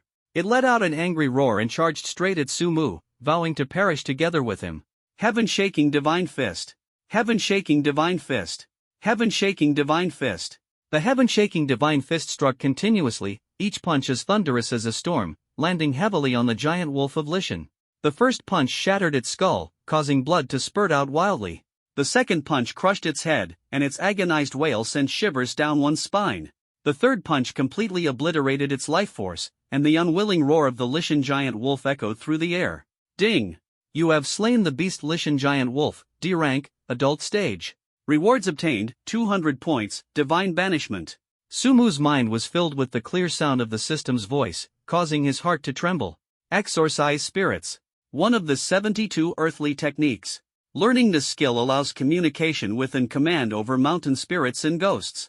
The new skill reward made Sumu's eyes light up. For him, it was simply a godsend. Exorcise the gods. Sumu growled softly, his heart filled with anticipation. Who's looking for me? At that moment, a tender, childlike voice came through. Sumu looked toward the distance and saw a little sprout running over. It had an adorable appearance and seemed to be some kind of medicinal herb that had gained sentience. Did you call me? Little Radish's voice was as crisp as a child who had just learned to speak. Who are you? Sumu asked with a smile, faintly anticipating in his heart. I don't have a name, but I used to be a ginseng. Little Radish replied, with a hint of innocence in his tone. Ginseng? A ginseng that has cultivated into a spirit? Sumu's eyes instantly turned greedy, secretly delighted in his heart. Before rebirth, this kind of spirit-infused medicinal herb was worth a fortune. Although it couldn't bring the dead back to life or heal bones, its efficacy could definitely save lives. What do you want to do? The mountain ginseng saw Sumu's gaze turn greedy and immediately became somewhat frightened, asking hurriedly, You wouldn't want to eat me, would you? As soon as the words fell, it tried to turn around and leave. Wait. Sumu quickly called out, I don't want to eat you, I just want to ask you a few questions. Compared to complex humans, the mountain ginseng appears much simpler. Upon hearing Sumu's words, it stopped in its tracks, a trace of doubt flashing in its eyes. What do you want to ask? However, despite its simplicity, it remained vigilant, always keeping a safe distance from Sumu. Sumu took out his phone, pulled up a photo of Kong Jinshan, turned to the mountain ginseng, and asked, Have you seen this person? The mountain ginseng glanced at it and shook its head, saying, I haven't seen him. Really? Sumu felt disappointed. There were 7 points on Lishan Mountain, and searching them one by one would be time-consuming and labor-intensive. It seemed this shortcut was not going to work. Do you have any other little companions on this mountain? Sumu continued to ask. The mountain ginseng was about to answer, but suddenly seemed to think of something, showing a panicked expression and shaking its head, saying, There are no other mountain spirits here besides me. Really? Sumu could tell that the mountain ginseng was lying. Yes. The ginseng spirit nodded, its gaze sincere. You must believe me, I'm really the only one on this mountain. But the more it said this, the deeper Sumu's doubts grew. Lishan is so vast, how could there be only one mountain spirit? This was clearly illogical. Let your little companions come over. I won't do anything to them, I just want to find someone. Sumu spoke gently, his tone both sincere and full of patience as he addressed the ginseng spirit. Really? Shanshan looked at Sumu with an innocent expression, filled with doubt. But right after saying this, Shanshan felt a bit regretful. Didn't I already say it? There's no other mountain spirit on this mountain besides me. Really, I promise you. Sumu raised his right hand, making a swearing gesture, his gaze firm. My purpose here is solely to find someone. Once I find them, I will leave. Seeing Sumu's sincere expression, Shanshan finally decided to trust him. All right. It hesitated and glanced around before saying to Sumu, Wait for me here, I'll go find my little friends. Okay. Sumu nodded, his heart filled with anticipation for the help that was about to arrive. The ginseng turned and left, and before long, it indeed brought back a few little friends. These little friends varied in appearance, some looked like children, some like sweet potatoes, and others like potatoes. They were all uniquely adorable. Is this the human you mentioned? This human is so handsome. A mountain spirit resembling a sweet potato shouted to Sumu in an infatuated tone. Seriously, why is this human so handsome? I've seen plenty of humans, but it's the first time I've seen one this handsome. These mountain spirits were like little children, hopping and jumping around Sumu, full of energy. Their voices sounded like boys and girls, youthful and mischievous. Little friends. Sumu smiled, looking at these little spirits, his heart filled with warmth. Have you seen this person? As he spoke, he turned his phone toward them, showing that familiar face. I have. A mountain sprite that looked like a potato exclaimed excitedly. This person seems to be in a cave in the Western Mountains. The Western Mountains? Sumu quickly took out his phone, checked the map, his heartbeat accelerating. The Western Mountains were indeed one of the 7 marked points. Is it this place? Sumu pointed at the map, asking the potato-like mountain sprite expectantly. I can't understand it, but I can take you there, the potato-like mountain spirit said earnestly, its eyes shining with a determined light. What's your name? Sumu asked curiously. Although this mountain spirit looked like a potato, it was definitely not an ordinary potato that had cultivated into a spirit. There was an extraordinary intelligence reflected in its gaze. My name is Tianma, the little creature introduced itself, its voice youthful yet full of confidence. My name is Sumu, nice to meet you. Sumu smiled faintly. Although the other party was a mountain spirit, proper manners could not be neglected. Tianma. Sumu looked at Tianma, curiosity flickering in his eyes. Is there something very powerful in the Western Mountain? How do you know that? Tianma's eyes widened instantly, his tone filled with surprise. On the Western Mountain, there's a very powerful big tiger. Big tiger? Sumu was slightly startled, alarm bells ringing in his mind. There was no mention of tigers in the information about Lishan, and this news made him feel a bit uneasy. Yes, a big tiger. Tianma nodded, his tone exaggerated as if he were recounting a myth. That tiger is very big, even bigger than you. Sumu's heart sank, and he thought to himself, bigger than me? This is no small matter. Is that tiger dangerous? He asked tentatively, a trace of nervousness rising in his heart. Extremely dangerous. Tianma's tone became even more exaggerated, as if describing a legendary monster. West Mountain is the territory of the big tiger. Any creature that gets close to its domain will be eaten by it. Then why weren't you eaten by it? Sumu felt puzzled, especially since Tianma had encountered the big tiger in Kongjinshan in West Mountain. It seems to disdain eating me, Tianma said seriously, with a hint of helplessness in his tone. I'm a medicinal herb, and to it, medicinal herbs can only heal but cannot enhance cultivation. So eating me offers it no benefit, Tianma explained reasonably, and Sumu nodded in agreement. Let's go, let's head to West Mountain and take a look. Sumu decided not to hesitate any longer and bravely took a step forward. All right. Tianma immediately nodded excitedly and then led the way ahead. The other mountain spirits also wanted to follow, but upon thinking of the terrifying tiger, they all chose to give up. Sumu's location was very far from West Mountain. Despite his best efforts, it would still take a long time to get there. An hour later, Sumu and Tianma finally arrived at West Mountain. As soon as they reached West Mountain, Sumu felt an immense, invisible sense of danger, as if something terrifying was watching him from the shadows. I'm so scared, Tianma said to Sumu, her voice trembling slightly. You felt it too? Sumu asked, his vigilance increasing. Tianma looked around and nodded decisively. I feel it, a very powerful force is approaching us. Sumu was secretly amazed, not expecting Tianma's perception to be so powerful. There might be danger ahead, you'd better leave first, Sumu said firmly, ready to protect this little one. Tianma glanced back at Sumu and said softly, you must be careful, big tigers are not easy to deal with. After saying that, Tianma ran off without looking back. Tianma had just left not long ago when Sumu saw a massive shadow approaching from a distance. It's really a big tiger. Seeing the enormous figure before him, Sumu's heart leapt into his throat. Although the tiger was on all fours, its height already exceeded 2 meters, and its body length was even more terrifying. Its 4 tiger claws shimmered with a cold, eerie light under the moonlight, sending chills down one's spine. A pair of eyes, as large as apples, stared fixedly at Sumu, as if scrutinizing his very soul. Roar! It growled lowly, its voice like thunder, as if declaring that this was its territory and Sumu was not allowed to approach. I'm here to save someone. Give them to me, and I'll leave. Sumu spoke fearlessly, stating directly, even though he wasn't sure if the tiger could understand. Roar! The tiger let out another roar, this time filled with rage. It seems you don't want to hand them over. Sumu's gaze instantly turned resolute, locking eyes with the tiger.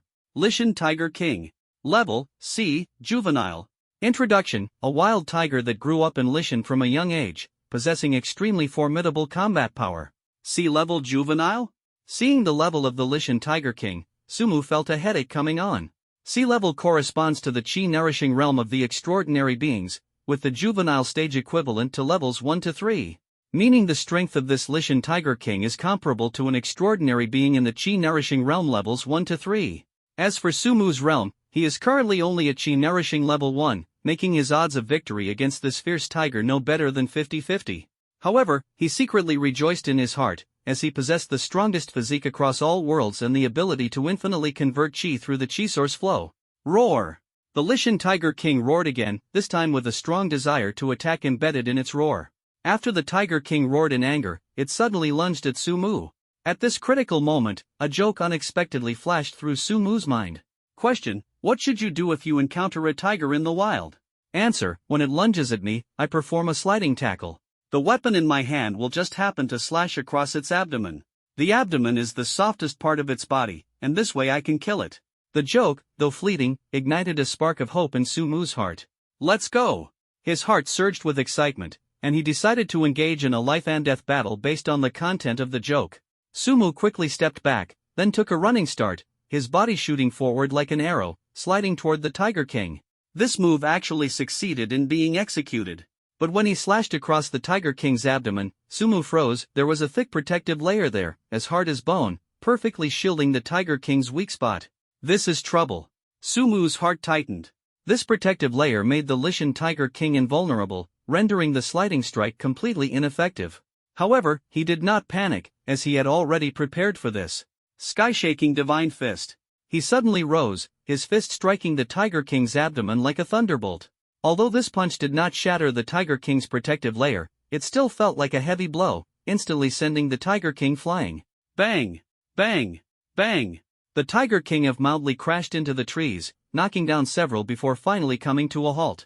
It flipped upright, its eyes blood-red and burning with rage. The previous attack had completely enraged it. Roar! The Tiger King opened its massive jaws and let out a deafening roar. The sound was thunderous, rushing straight toward Sumu. If he weren't an extraordinary being, his eardrums would likely have ruptured. After a thunderous roar, the Tiger King of Lishan lunged at Sumu once more. This time, its momentum was overwhelming, as though it intended to tear the entire forest apart, charging straight toward Sumu. Yet this immense aura did not seem to have much of an impact on Sumu. In the blink of an eye, the Tiger King of Lishan had closed the distance, appearing like a colossal beast. Its mouth opened wide, revealing sharp, blood-stained teeth. Between its fangs, remnants of flesh clung stubbornly, making the sight all the more chilling. Heaven-shaking Divine Fist. Sumu thought to himself that the situation was dire, but he had no choice but to muster all his strength for a counterattack. His fist shot out, aimed directly at the Tiger King's fangs. Bang! With just one punch, 2 or 3 of the Tiger King's teeth were knocked loose by Sumu, eliciting an ear-splitting roar of rage. It attempted to clamp its jaws around Sumu's right hand, but Sumu's reaction was lightning fast. Just a split second before the Tiger King's jaws snapped shut, he withdrew his hand.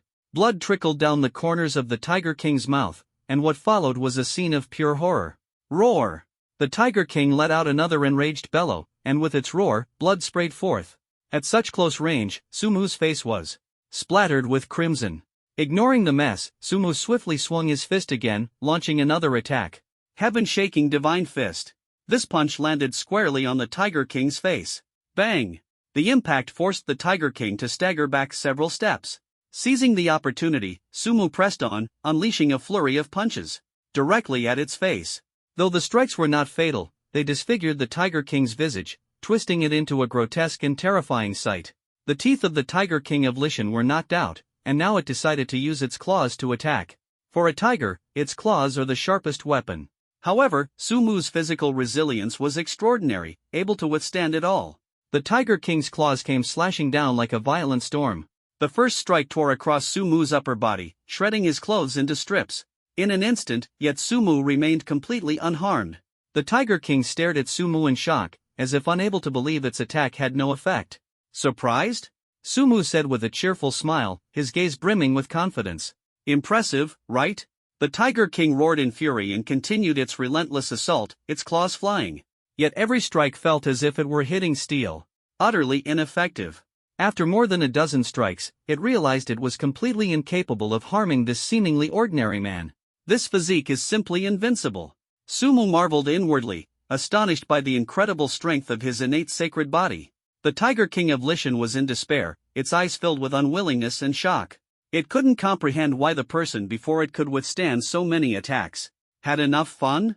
Sumu's lips curved into a faint smile as he launched a counterattack against the Tiger King of Lishan. Now, it's my turn.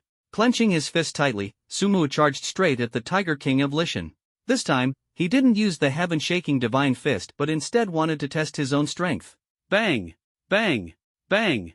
Sumu launched punch after punch, each one landing accurately and without fail on the face of the Tiger King of Lishan. With every muffled thud, the Tiger King's face gradually became a bloody mess, blood splattering everywhere, creating a horrifying scene. Sumu knew that this battle was far from over. After smashing the Tiger King's face, he quickly shifted his focus, targeting its limbs, back, and haunches. Each punch carried immense force, leaving the Tiger King's body riddled with wounds, barely clinging to life. Alright, let me send you on your final journey, Sumu said, bracing himself before delivering a powerful punch aimed directly at the Tiger King's spine. Crack! The sound of bones shattering echoed, and the Lishan Tiger King was completely dead. The fall of the king was an incredibly shocking scene. Ding! You have killed Lishan Tiger King. Rewards obtained, 250 points. Basic Fist Technique, Mountain Bearing, Worry-Free Tiger Knuckles.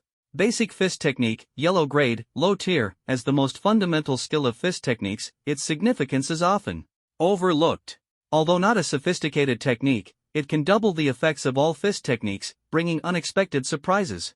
Asterisk one of the 72 earthly fiend techniques, mastering this skill may allow one to withstand mountains. Worry-Free Knuckle Duster. Quality, Diamond. Description: wearing it might not only make your punches fiercer. After reading the introduction one by one, Sumu's lips involuntarily curled into a radiant smile. At this moment, what shocked him the most was the skill Basic Fist Technique. Once upon a time, this skill, along with Basic Palm Technique and Basic Footwork, was labeled as one of the 3 useless basic skills. But now, Sumu realized his past misunderstanding. Just the phrase "it can double the effects of all fist techniques" was enough to make it stand out and become a heaven-tier skill. Compared to the impressive Basic Fist Technique, the skill Mountain Bearing seems rather useless. From its description, it does appear powerful, capable of bearing the weight of a mountain. But who would be foolish enough to carry a mountain? Aside from these 2 skills, the equipment Carefree Tiger Fist surprised Sumu even more. Before his rebirth, diamond-grade weapons and equipment were exclusively for the elites. Back then, Sumu's weapon was merely black iron grade, not even considered the worst. The black iron grade weapon nearly exhausted all of Sumu's wealth. However, this Wuyo Knuckle Duster, if placed in an auction, would undoubtedly spark a frenzy, with a final price easily reaching billions. To be honest, this weapon is simply a match made in heaven for me. Sumu's main attack skill is the earth-shaking Divine Fist. Paired with this Wuyo Knuckle Duster, his combat power is bound to skyrocket, with a doubling of strength being entirely possible. Awesome! This trip to Lishan, Sumu definitely gained a lot. After seeing all this, Sumu's gaze turned to the corpse of the Lishan Tiger King, a cold smile curling at the corner of his mouth. Let the Kong family handle this corpse. Before he finished speaking, he began to look around, searching for Kong Jinshan's figure. That's strange. After looking around, Sumu's brows furrowed slightly, and a faint sense of unease arose in his heart. There were no caves nearby to hide in, and Kong Jinshan's whereabouts left Sumu at a loss. Are you looking for someone?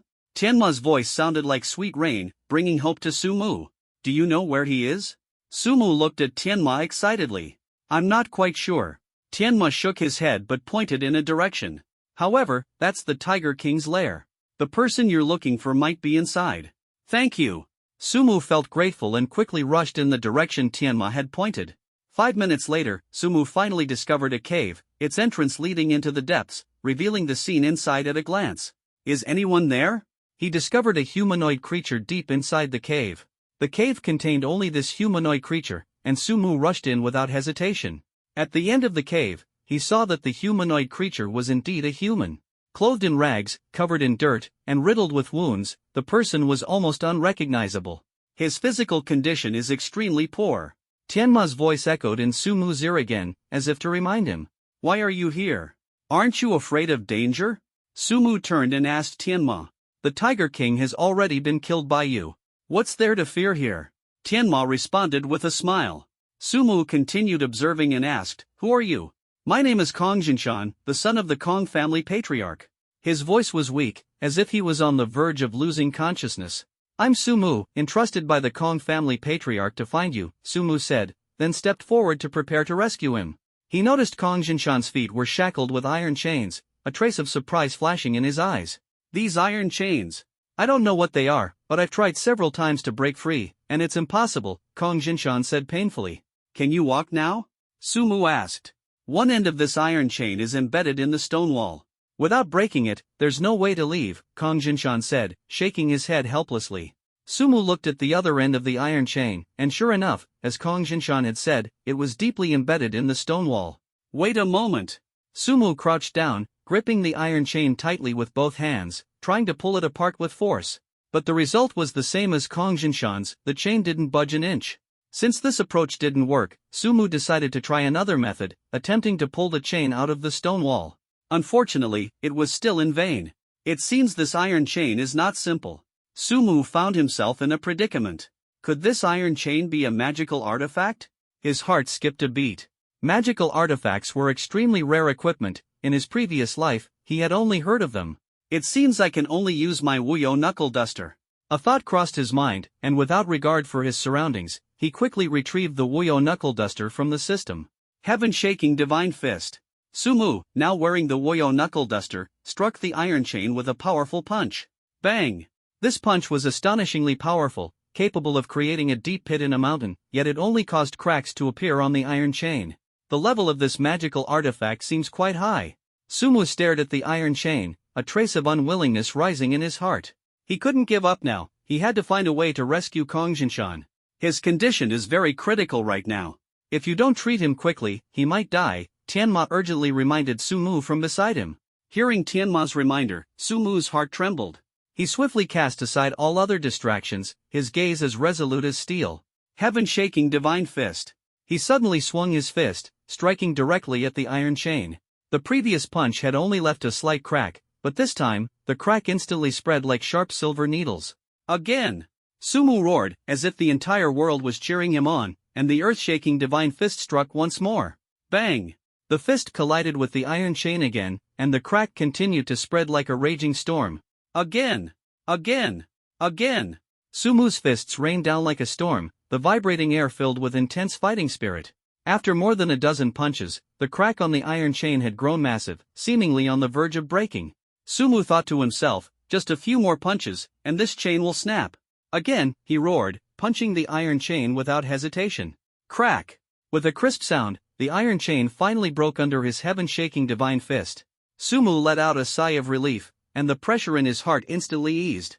Lishan was rich in spiritual energy, and as Sumu used the heaven-shaking divine fist, the consumption of qi was instantly replenished. Although the skill was used frequently, his own qi was hardly depleted. However, the consumption of strength was immense. After rescuing Kong Jinshan, Sumu collapsed directly to the ground, overwhelmed by exhaustion. Are you still planning to rest?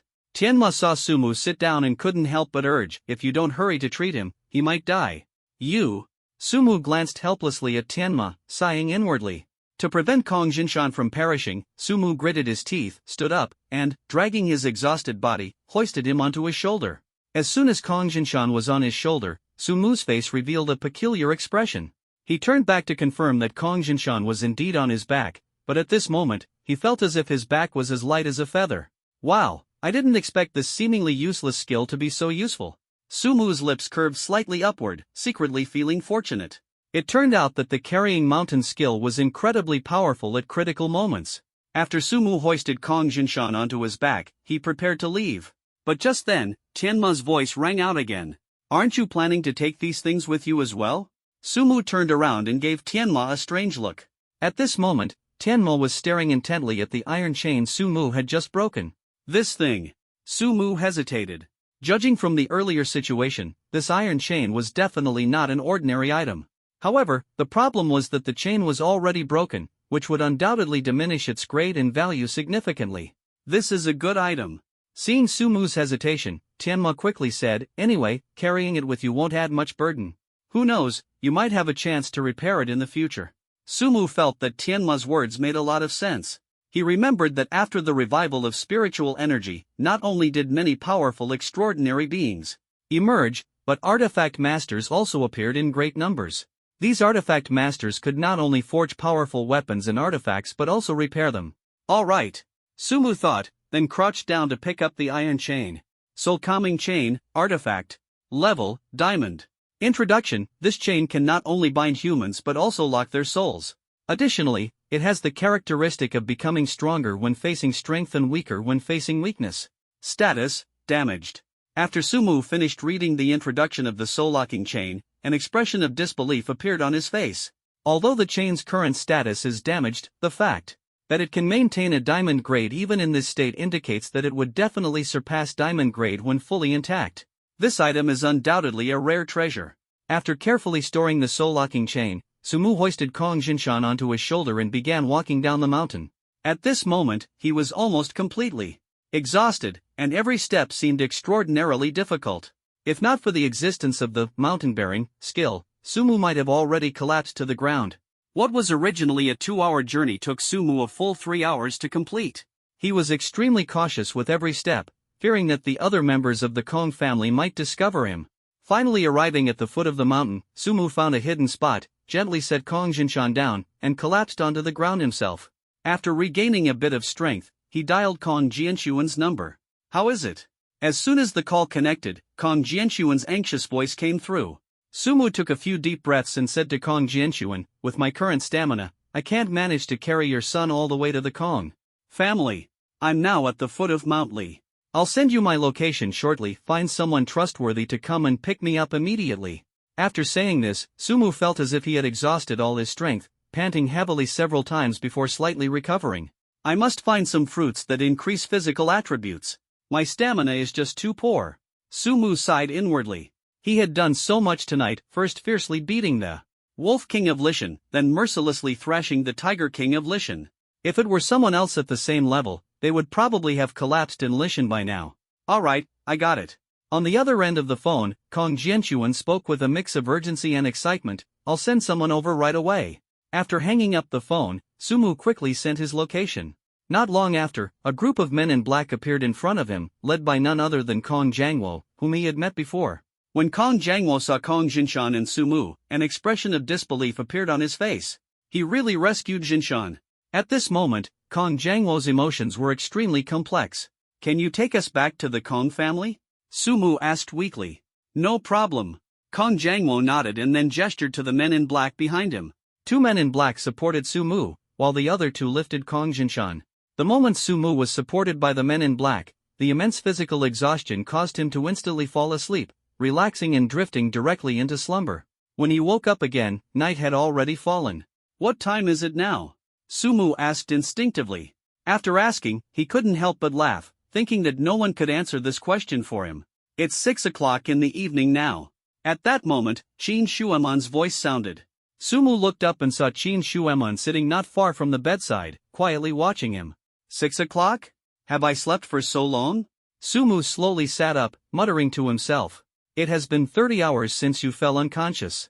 Qin Shuemon smiled faintly, gracefully stood up, poured a cup of tea for Sumu, and spoke in a tone as gentle as a spring breeze. In other words, it's been more than a day since that day? Sumu slowly sat up, feeling the weakness in his body, yet his heart was filled with the anticipation of rebirth. That's right.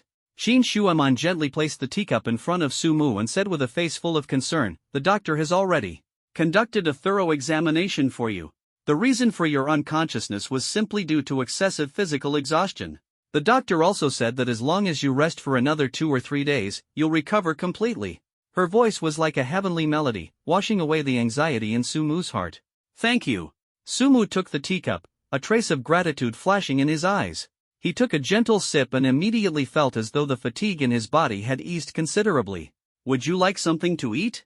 Qin Shuemon smiled faintly, her eyes filled with care. If there's anything you'd like, just let me know, and I'll have the kitchen prepare it for you right away. No appetite. Sumu shook his head, his gaze resolute. Right now, I just want to rest well and regain my strength. He handed the teacup back to Qin Shuemon, silently contemplating his next plan. Qin Shuemon took the teacup and naturally placed it on the table, the atmosphere subtle yet warm. Sumu lay on the bed for a while, but some important matters flashed through his mind. He wanted to ask Qin Shuemon but stopped in his tracks, hesitating in his heart. Was Qin Shuemon trustworthy? The tacit silence between the two lasted for a full 20 minutes, until a crisp knock on the door broke the tranquility. Come in. Sumu answered clearly, his heart filled with anticipation for the future. The door slowly opened, and Kong Jianxuan walked in, a hint of seriousness in his expression. This time, he came without any attendants, appearing particularly focused. Master. Qin Shuemon stood up immediately upon seeing Kong Jianxuan and respectfully saluted. There are no outsiders here, you don't need to be so formal. Kong Jianxuan waved his hand with a smile, a hint of admiration flashing in his eyes. How's the recovery? He turned to look at Sumu, his gaze filled with concern. Almost there. With another day or two of rest, I'll be back to my peak condition. Sumu replied with a smile, secretly vowing that this recovery would mark the beginning of his resurgence. Upon hearing this, Kong Jianxuan visibly let out a sigh of relief, and the sorrow on his face seemed to vanish instantly. You may leave now, Kong Jianxuan said to Qin Shuemon, his tone full of ease. Yes, Qin Shuemon nodded lightly and quickly left the room. Brother Sumu, Qin Shuemon had just closed the door when Kong Jianxuan, full of gratitude, said to Sumu, this time, you saved my son. It's truly a tremendous favor. From now on, as long as you ask, no matter the trials or tribulations, I, Kong Jianxuan, will never frown. His words were firm and powerful, deeply moving. Master Kong, you're too kind. Sumu waved his hand lightly, his expression still indifferent. Seeing Sumu like this, Kong Jianxuan secretly speculated in his heart, the corners of his mouth slightly lifting as he inwardly chuckled. This young man is indeed not easy to deal with. How is your son? Sumu had no intention of continuing this topic and quickly shifted the focus. It's all fine now. Kong Jianxuan responded with a tone still filled with gratitude, his emotions brimming. However, Sumu couldn't determine whether he was sincere or merely pretending. If it weren't for you, my son would have likely died at the mouth of the Tiger King, Kong Jianxuan said with a smile. Hearing this, Sumu's heart trembled, and doubt immediately surfaced. Why didn't the Tiger King eat Ling Gongzi? This question had lingered in Sumu's mind ever since he saved Kong Jinshan. Previously, Kong Jinshan had been unconscious, so he hadn't had the chance to ask. Now that Kong Jianxuan was in front of him, Sumu decided to unravel this mystery. Do you know about domestication? Kong Jianxuan suddenly asked. Hearing these two words, Sumu's eyes widened instantly. Could it be that the Tiger King of Lishan is raising your son? He couldn't help but feel shocked. The habit of beasts raising others is extremely rare, they usually devour their prey immediately. That's right. Kong Jianxuan frowned deeply, his expression full of worry. The beast you killed had already begun to develop human-like intelligence. Fortunately, you killed it, otherwise, the consequences would have been unimaginable. The strange beasts of Lishan are not limited to just this one, Sumu added. Besides the strange beasts, there are other things on Lishan. Other things? Kong Jianxuan looked at Sumu curiously. What are these other things you're referring to? Some unknown things. Sumu pondered silently. The mountain spirits had once helped him, so he would never betray them. Brother Su. Just as Kong Jianxuan was about to press further, Sumu's room door was knocked on urgently. Patriarch, something big has happened. A panicked voice came from outside. What is it? Kong Jianxuan frowned in displeasure and scolded, as a disciple of the Kong family, how can you act so flustered and undignified? Patriarch. The person outside disregarded Kong Jianxuan's reprimand and said urgently, the old residence of the ancestors suddenly emitted a strange light, and some even heard peculiar sounds coming from it. This news was like a thunderclap, causing Kong Jianxuan to abruptly stand up, his expression changing drastically. Brother Sumu, take a good rest. I have something to attend to. Before the words had even fully left his mouth, Kong Jianxuan swiftly left the room. What happened? Stepping out of the room, Kong Jianxuan looked at the disciple who had come to report, his tone anxious. Just now, the disciple responsible for guarding the old residence of the ancestor came to me, claiming that a strange light was emanating from the residence, and it seemed there were chanting sounds, though the specific content of the chant was unclear, the disciple urgently reported.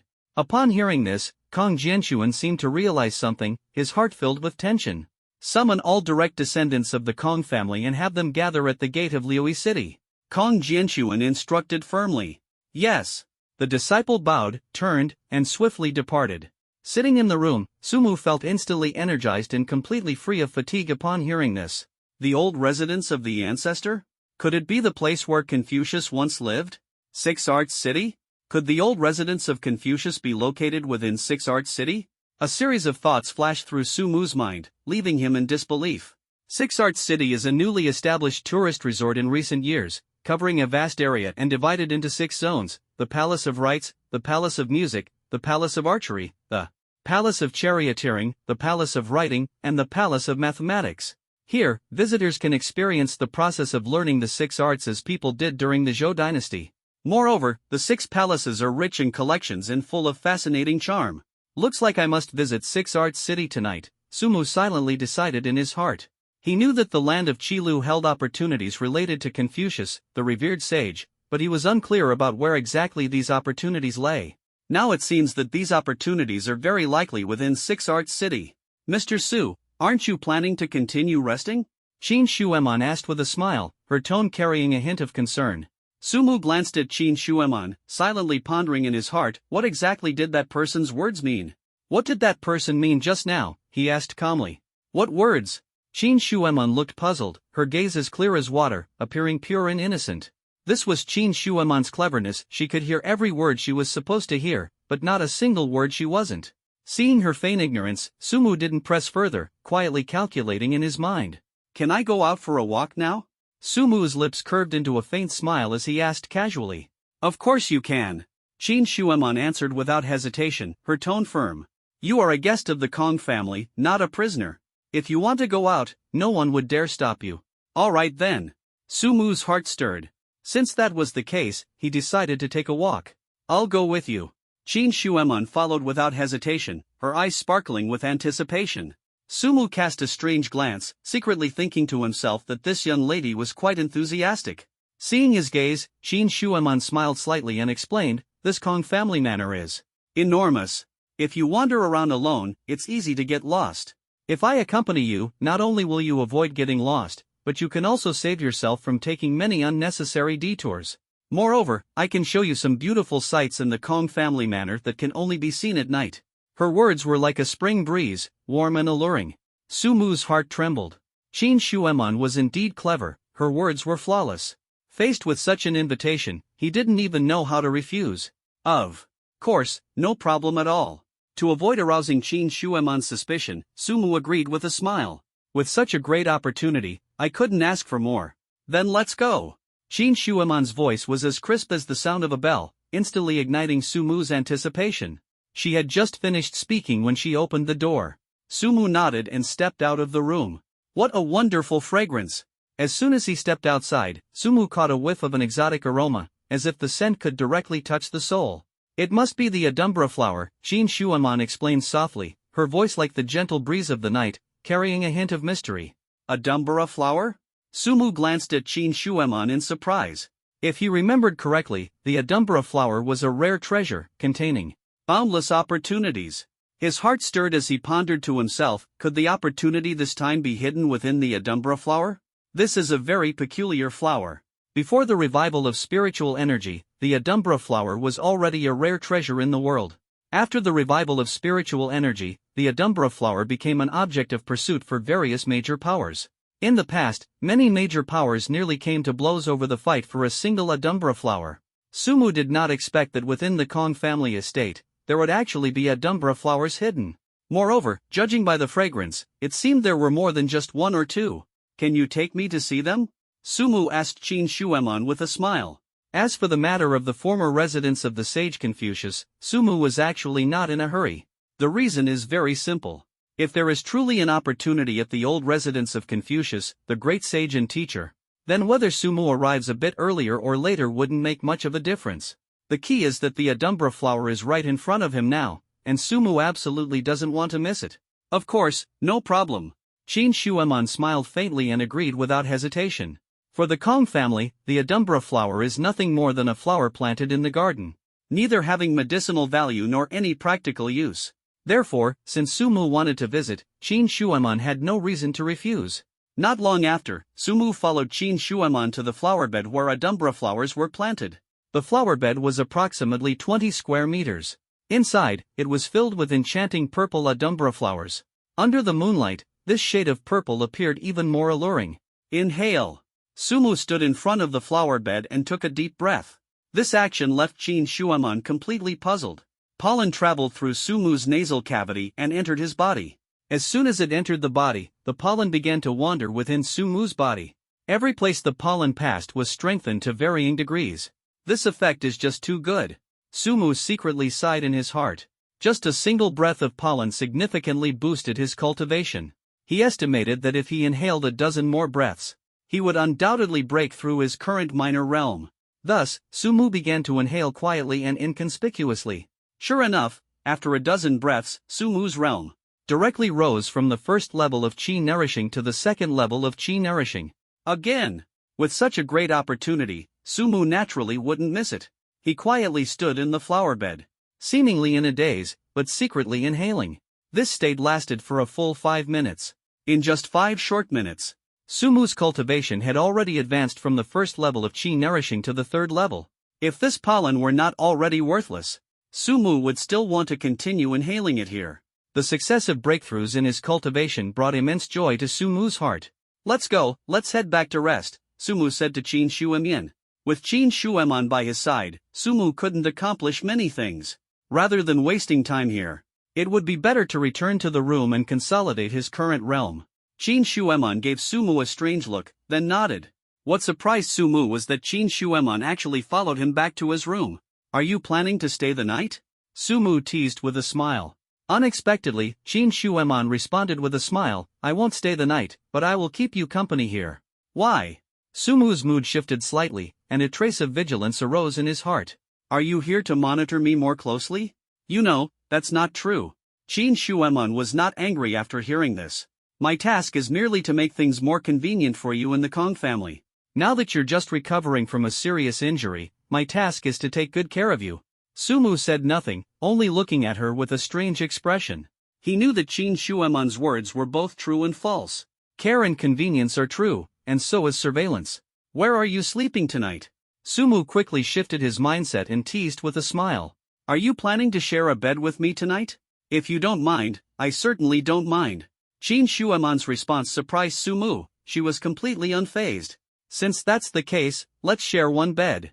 Sumu secretly chuckled to himself. He had no improper intentions, but he also didn't want Qin Shueman to monitor him so easily. Then I'll make the bed now.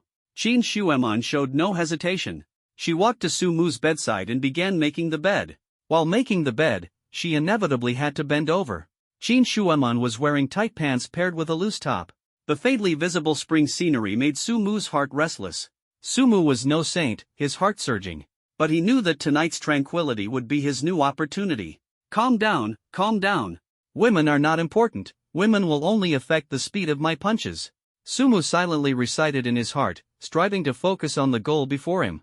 At this moment, he understood that the responsibility he bore was more important than any emotion.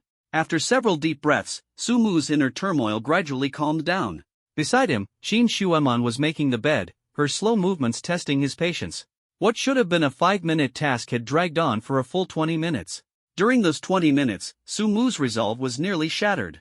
He kept silently reciting his goal, reinforcing his determination. Finally, at the very last moment of making the bed, Qin Shueman looked up and said to him, Mr. Su, the bed is ready. You can rest now. Her shy and timid demeanor made Sumu's heart tighten. Despite his irritation, it further solidified his resolve. Sumu, you are a man, destined to stand at the pinnacle of this world. If you want to reach that height, you must resist all temptations. He kept admonishing himself in his heart. All right. Sumu nodded, walked to the bed, quickly took off his outer clothes, and slipped into the covers.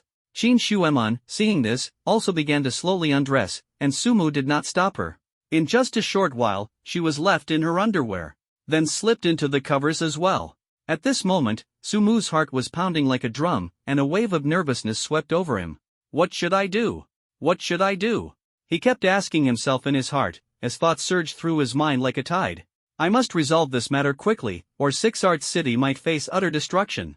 What he cared about most in his heart was still the opportunity in Six Arts City, not the woman in front of him. Knock her out? The thought suddenly crossed his mind as he glanced at Qin Shueman. At that moment, her gaze startled him. Qin Shueman was staring at him intently, her eyes sparkling, her face full of admiration as she said, "You're so handsome." At this moment, Sumu felt a surge of complex emotions in his heart, but he knew he must not be swayed by feelings. Sumu froze instantly, his heart tightening at the sight. However, he did not hesitate and quickly extended his arm to wrap around Qin Shueman's slender waist. A blush gradually spread across Qin Shueman's delicate face, making her appear both shy and enchanting. But at that very moment, Qin Shueman's eyes suddenly went dark, and she fainted on the spot. Before his rebirth, Sumu had deeply studied human acupoints. He knew precisely that applying slight pressure to a specific acupoint on the shoulder and neck could cause instant unconsciousness. After holding Qin Shueman, Sumu swiftly applied force to her acupoint, which was one of the reasons for her fainting. As Qin Shueman lost consciousness, Sumu quickly dressed and quietly left the room without a trace. Following the map provided by Kong Jianxuan, Sumu navigated the Kong family estate with ease, silently avoiding all surveillance cameras along the way. Since he was familiar with the route, he managed to evade detection effortlessly. After leaving the estate, Sumu did not rush to head to Six Arts City but instead chose to visit a children's toy store, where he purchased a Monkey King mask. After carefully storing the mask, he pondered to himself, the Kong family estate is quite far from Six Arts City, requiring over an hour's drive. To avoid being discovered, he decided to walk there. Although walking is not as fast as driving, Sumu's pace was not slow at all. 2 hours later, he finally arrived at the entrance of Liui City. As night fell, Liui City was brilliantly lit, and the entrance was heavily guarded. Several burly and fierce-looking martial artists were patrolling, clearly practitioners of martial arts. Martial artists, though stronger than ordinary people, cannot use special abilities and are not as powerful as the gifted. The plan for a frontal confrontation was obviously out of the question. Thus, Sumu decided to quietly stroll along the city wall. After some searching, he finally found a concealed spot without surveillance cameras. Without hesitation, he leapt over and entered Liui City. Once inside, it was pitch dark all around. Perhaps due to the remote location, there was no lighting in the vicinity. Sumu took out his phone and quickly searched for a map of Liui City. As a popular tourist destination, he soon found relevant information online. Strange, he muttered to himself with a frown. On the online map, apart from the Liui Palace, there were no other markings. Where exactly is the former residence of Confucius, the great sage? Just as Sumu was pondering, a voice of complaint reached his ears. Coming to Six Arts City so late at night, I really don't understand why. He followed the sound and saw 5 martial artists walking slowly in his direction, clearly on patrol. I don't know either. But I really want to sleep, one of them said helplessly. Why are they gathering in the Six Arts Palace while we have to patrol outside? Another person asked in confusion. Touring and sightseeing? Why not come during the day? What's the point of coming at night? A voice sounded impatient. Just now I heard that the old residence of Confucius, the sage master, is shining with light, a martial artist suddenly said. The old residence of Confucius, the sage master? Isn't it in the Kong family estate? Everyone began to discuss. Stop complaining, a person who seemed to be the squad leader scolded helplessly. If the higher-ups hear this, we'll be punished. After hearing the squad leader's words, the group fell silent. Although they said nothing, Sumu managed to gather a lot of information from their conversation. Could it be that the old residence of Confucius, the sage master, is over by the Six Arts Palace? A faint smile appeared at the corner of his mouth. Then, Sumu carefully put on Sun Wukong's mask. After the patrol team left, he began to quietly head toward the direction of the Six Arts Palace. To avoid being discovered, he took every step with extreme caution, carefully observing everything around him. Soon, he arrived near the Six Arts Palace and found that the area was heavily guarded, with a sentry stationed almost every 10 steps, all of them being extraordinary individuals. Martial artists are responsible for the outer perimeter, while these extraordinary individuals handle the interior. It seems the former residence of Confucius, the sage master, is nearby, Sumu thought to himself. Just as he was looking for an opportunity to sneak in, a sudden roar came from not far away. Kong Jianxuan, are you sure you won't let us in? The roar was like a thunderclap on a clear day, shocking Sumu and instantly putting his nerves on edge. He then looked toward the direction of the sound. Not far away, at the entrance of the shooting palace, Kong Jianxuan was leading a group of people in a standoff with another group. The leader of the other group bore some resemblance to Kong Jianxuan. Kong Jianbang. Kong Jianxuan stared coldly at the other man, his voice filled with an oppressive tone, as if a fierce anger was burning in his chest. You'd better not go too far. Me, going too far? Kong Jianbang's eyes flashed as he retorted angrily. I just want to take a look inside the shooting palace. What's wrong with that? Ha! Kong Jianxuan sneered, a trace of disdain flashing in his eyes. Do you think I would believe your nonsense? You just want to take a look at the Shigong? Do you really take me for a fool? Since you know the purpose of my visit to Liui City, then why won't you let me in? Kong Jianbang retorted, his face displaying a righteous expression. We are all members of the Kong family. Since we know there are opportunities in the ancestral residence, we should go in together. Members of the Kong family? Kong Jianxuan's voice suddenly rose, his anger almost palpable. Do you have the audacity to call yourself a member of the Kong family? This sentence seemed to ignite the fury of the collateral branch members, and everyone immediately voiced their indignation. You don't think I don't know why my son was taken away, do you? Kong Jianxuan questioned coldly, his gaze sharp as a blade, piercing straight at Kong Jianbang. Kong Jianbang immediately fell silent, his expression turning grim. We're all family, yet you suspect me. Kong Jianbang, quick-witted, responded swiftly. Family? Kong Jianxuan sneered, his tone full of mockery. You, Kong Jianbang, are merely from a collateral branch. I am the direct line. And you, a collateral branch, dare to call yourself my equal? As soon as the words were spoken, the surrounding collateral family members gritted their teeth in anger, seemingly ready to retaliate at any moment. At this moment, Sumu finally understood why the Kong family was entangled so intricately in this vortex of power. Whether in the court or among the common people, the struggle between direct and collateral branches of families has always been a fierce battlefield.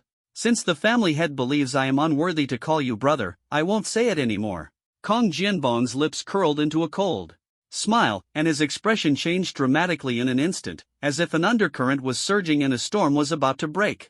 Since the head of the family disregards brotherly ties, I will no longer hesitate.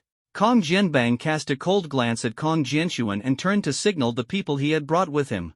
However, while the head of the family may disregard brotherly ties, we must remember clearly that we are descendants of the Kong family. His tone was firm, and an unyielding determination flickered in his eyes.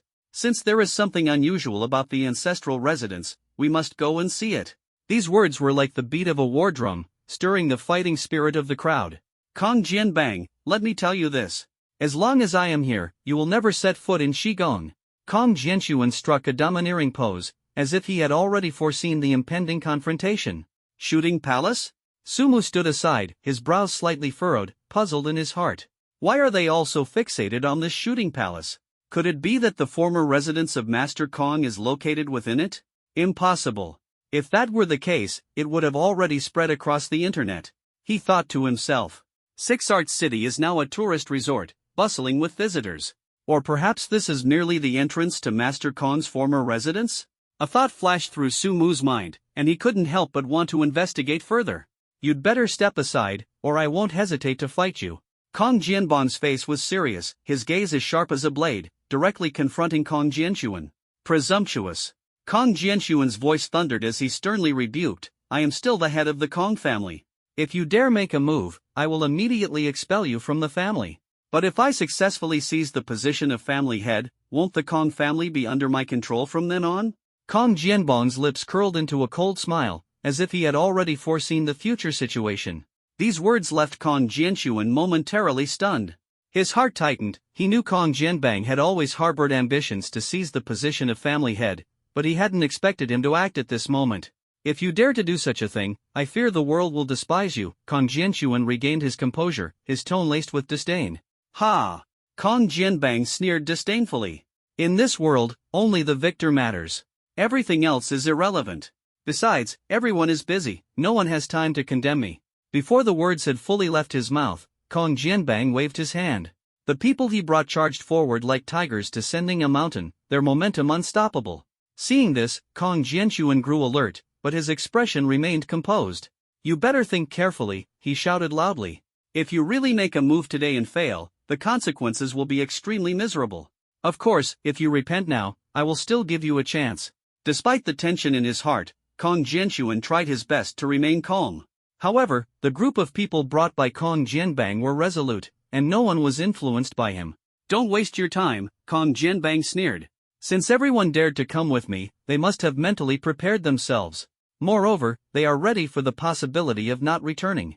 Kong Jianchuan was secretly anxious, yet he didn't know how to resolve the crisis before him. The team he brought this time was inferior to Kong Jianbang's in both numbers and strength. "I didn't expect him to choose today to make his move. I was completely unprepared," he thought regretfully. At this critical moment, Sumu had no interest in this family feud. All he wanted was to quickly enter the Six Arts Palace and find the entrance to the former residence of Confucius. However, the current situation prevented him from achieving his goal. "Start fighting," Sumu thought to himself, feeling anxious and hoping to seize the opportunity amidst the chaos. Yet, the two sides remained hesitant to make a move, as if locked in an endless psychological battle. "So much damn nonsense, hurry up and start fighting." Sumu wished he could shout out loud in frustration. At this moment, a person walked up to Kong Jianbang and whispered, "Big brother, taking action now might not be a good idea." "What do you mean?" Kong Jianbang frowned, his sharp gaze suggesting he was deep in thought. In addition to being a strategist, Kong Jianxi was also the person Kong Jianbang trusted the most. His judgment at critical moments always left people impressed. "Kong Jiangwo seems to have not shown up yet," Kong Jianxi said, his tone carrying a hint of tension. As these words were spoken, Kong Jianbang was visibly stunned for a moment, his heart tightening. He had felt earlier that something was missing, and with Kong Jianxi's reminder, a thought flashed through his mind. Kong Jiangwo, a figure as important to him as Kong Jianxi was to Kong Jianbang, was unexpectedly absent at this critical moment. "That's absolutely impossible." Kong Jianbang's voice was low and resolute, a trace of unease flickering in his eyes. Or perhaps, he suddenly thought of something, his gaze abruptly turning toward the direction of the shooting palace. "Are you suspecting that Kong Jiangwo has already entered the shooting palace?" Kong Jianxi asked perceptively. "It's not impossible. One person is inside, and another is outside stalling for time." Kong Jianbang quickly analyzed, his brows tightly furrowed, his mind racing. "How about this? I'll lead a team to scatter them." "Then, you lead a team to enter the shooting palace?" Kong Jianxi proposed without hesitation, his decisive demeanor inspiring confidence. Kong Jianbang pondered for a moment and nodded. "For now, this seems to be the only way." Kong Jianxi immediately sprang into action, his voice thundering, "All collateral members of the Kong family, charge with me."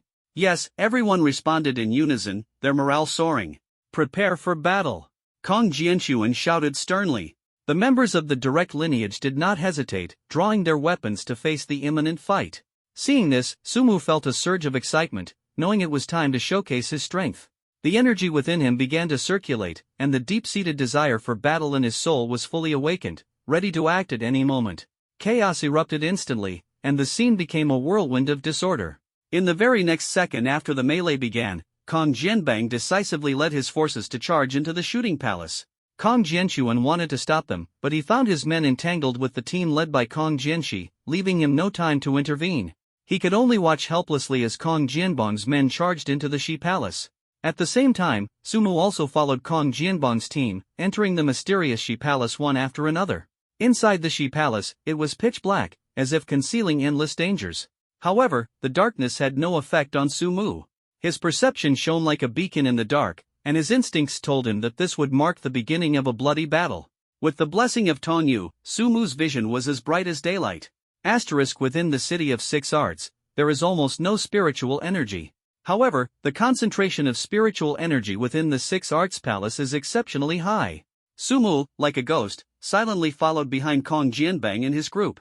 After storming the archery palace, they quickly rushed in a certain direction. After their group stopped, Sumu also stopped. "What is that place?" Looking at the group stopping in front of a small hut, Sumu was slightly stunned. The appearance of the small hut looked very simple and crude. It's like one of those thatched cottages that have been uninhabited for a long time. On the door of the small cottage, a crooked character was written.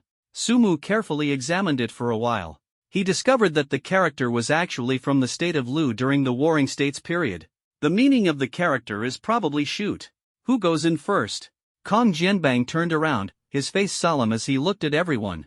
Everyone remained silent. It seemed as if there was something extremely terrifying inside the small house in front of them. "I'll go first." At this moment, a member of the Kong family stepped forward. He walked straight into the small house. But after 5 seconds, he walked out of the cabin. He staggered, covered in blood, with traces of blood still on the corner of his mouth. Judging by his appearance, it seemed as if he had suffered serious injuries. Seeing this, Sumu showed a strange expression on his face. He was supported by someone as he came out of the small house. "Who's next?" Kong Jianbang seemed not to notice and continued asking the crowd. The crowd remained silent. It wasn't because they were cowards, but they knew the danger of this small cabin. The person who just went in was already considered one of their experts. Yet even so, he was still seriously injured. "I'll do it." Another person stepped forward and walked toward the cabin. Ding! 3 or 4 seconds later, a crisp sound quietly rang out. Hearing the sound, Kong Jianbang revealed a cold smile. "Everyone, make the most of your time." Kong Jianbang turned around and said coldly to everyone, "Our time is very precious. Their people should have already gone in quite a few. So we can't waste too much time here." Upon hearing this, everyone began entering the small house one by one. In less than 5 minutes, all the people Kong Jianbang had brought had taken a turn inside the small house. 2/3 of these people did not come out. The remaining 1/3 were seriously injured. What exactly is inside this cabin? To be honest, Sumu was very curious about the situation inside the cabin. But aside from curiosity, Sumu also felt somewhat apprehensive. Alright, it's my turn to step in. Apprehension is apprehension. But the obvious opportunity before him was something he couldn't possibly miss. While the injured were resting, Sumu checked his mask. After confirming the mask was properly worn, Sumu rushed toward the cabin at full speed. "Who goes there?" At this moment, the injured noticed Sumu and shouted sternly. They wanted to stop him. But they were all injured and powerless to stop him. They could only watch helplessly as Sumu rushed into the small house. Who knows which side this person is on? With such speed, he must be a master among the gifted. If it's someone from the head of the family's side, then this person is definitely big trouble for us. Among the injured, one of them analyzed. "What should we do?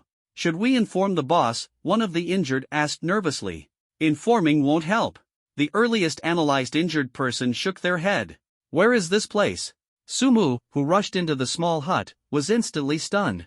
Because he discovered that the interior of the small hut was unexpectedly a whole different world. In front of him was complete darkness. This darkness was not the kind that comes from closing your eyes. Rather, it was the hollow darkness that appears when you close one eye and see with the other. This near-blind state lasted for a full 3 minutes. Clang! 3 minutes later, a light appeared in the space. Although the light did not illuminate the entire space, it still allowed Sumu to see the surroundings clearly.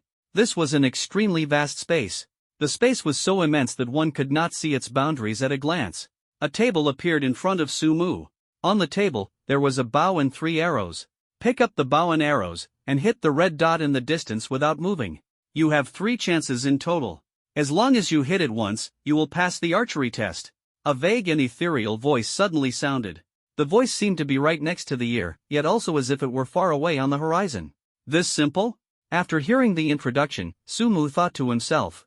A trace of determination flashed in his eyes, his heartbeat quickened, and he secretly vowed never to let this opportunity slip away. But when the red dot appeared, he realized he was incredibly wrong beyond belief. The red dot was as small as a sesame seed, seemingly insignificant from a distance. But the problem was, the red dot was actually moving. To hit that red dot while it's moving, imagine how difficult that must be. Sumu thought to himself, finally understanding why so many candidates had failed one after another. However, what puzzled him even more was why this test would cause injuries. Could failure come with punishment? As his thoughts churned, Sumu was pondering when the voice sounded again. Countdown, start. 10, 9, 8. The originally calm Sumu panicked the moment he heard the countdown. He quickly picked up the bow, nocked an arrow, and shot fiercely toward the red dot. Clang! The arrow made a crisp sound before mercilessly falling to the ground. Failure! The voice coldly declared. Sumu understood in his heart that this arrow was completely useless. After all, he had shot it too casually. If he could hit the red dot like this, it would truly be a miracle. Learning from the first lesson, Sumu became nervous the second time. He focused all his attention, knocked the bow, aimed, and shot, but the red dot was so small that he couldn't aim at it at all. Bang! Another failure, and his heart sank. Now, he had only one last chance left. Draw the bow, aim, take a deep breath, shoot. The third attempt still ended in failure. Challenge failed. Next, the punishment phase will begin. If you can endure for 10 seconds in the punishment phase, then you still have a chance to pass. The voice sounded again, carrying a merciless coldness. Sumu's heart tightened as he thought of the injured examinees, and his expression instantly turned grave. Punishment begins. As the voice fell, Sumu's heartbeat began to accelerate. The next second, he saw countless red dots flying toward him like raindrops, so dense that it was suffocating. Although he didn't know what these red dots were, he was certain that he had to dodge these deadly attacks. Whoosh! Whoosh! Whoosh! Sumu continuously dodged the red dots flying around him and the sound of the wind, his heart filled with shock. He finally confirmed the true identity of these red dots. They're all arrows.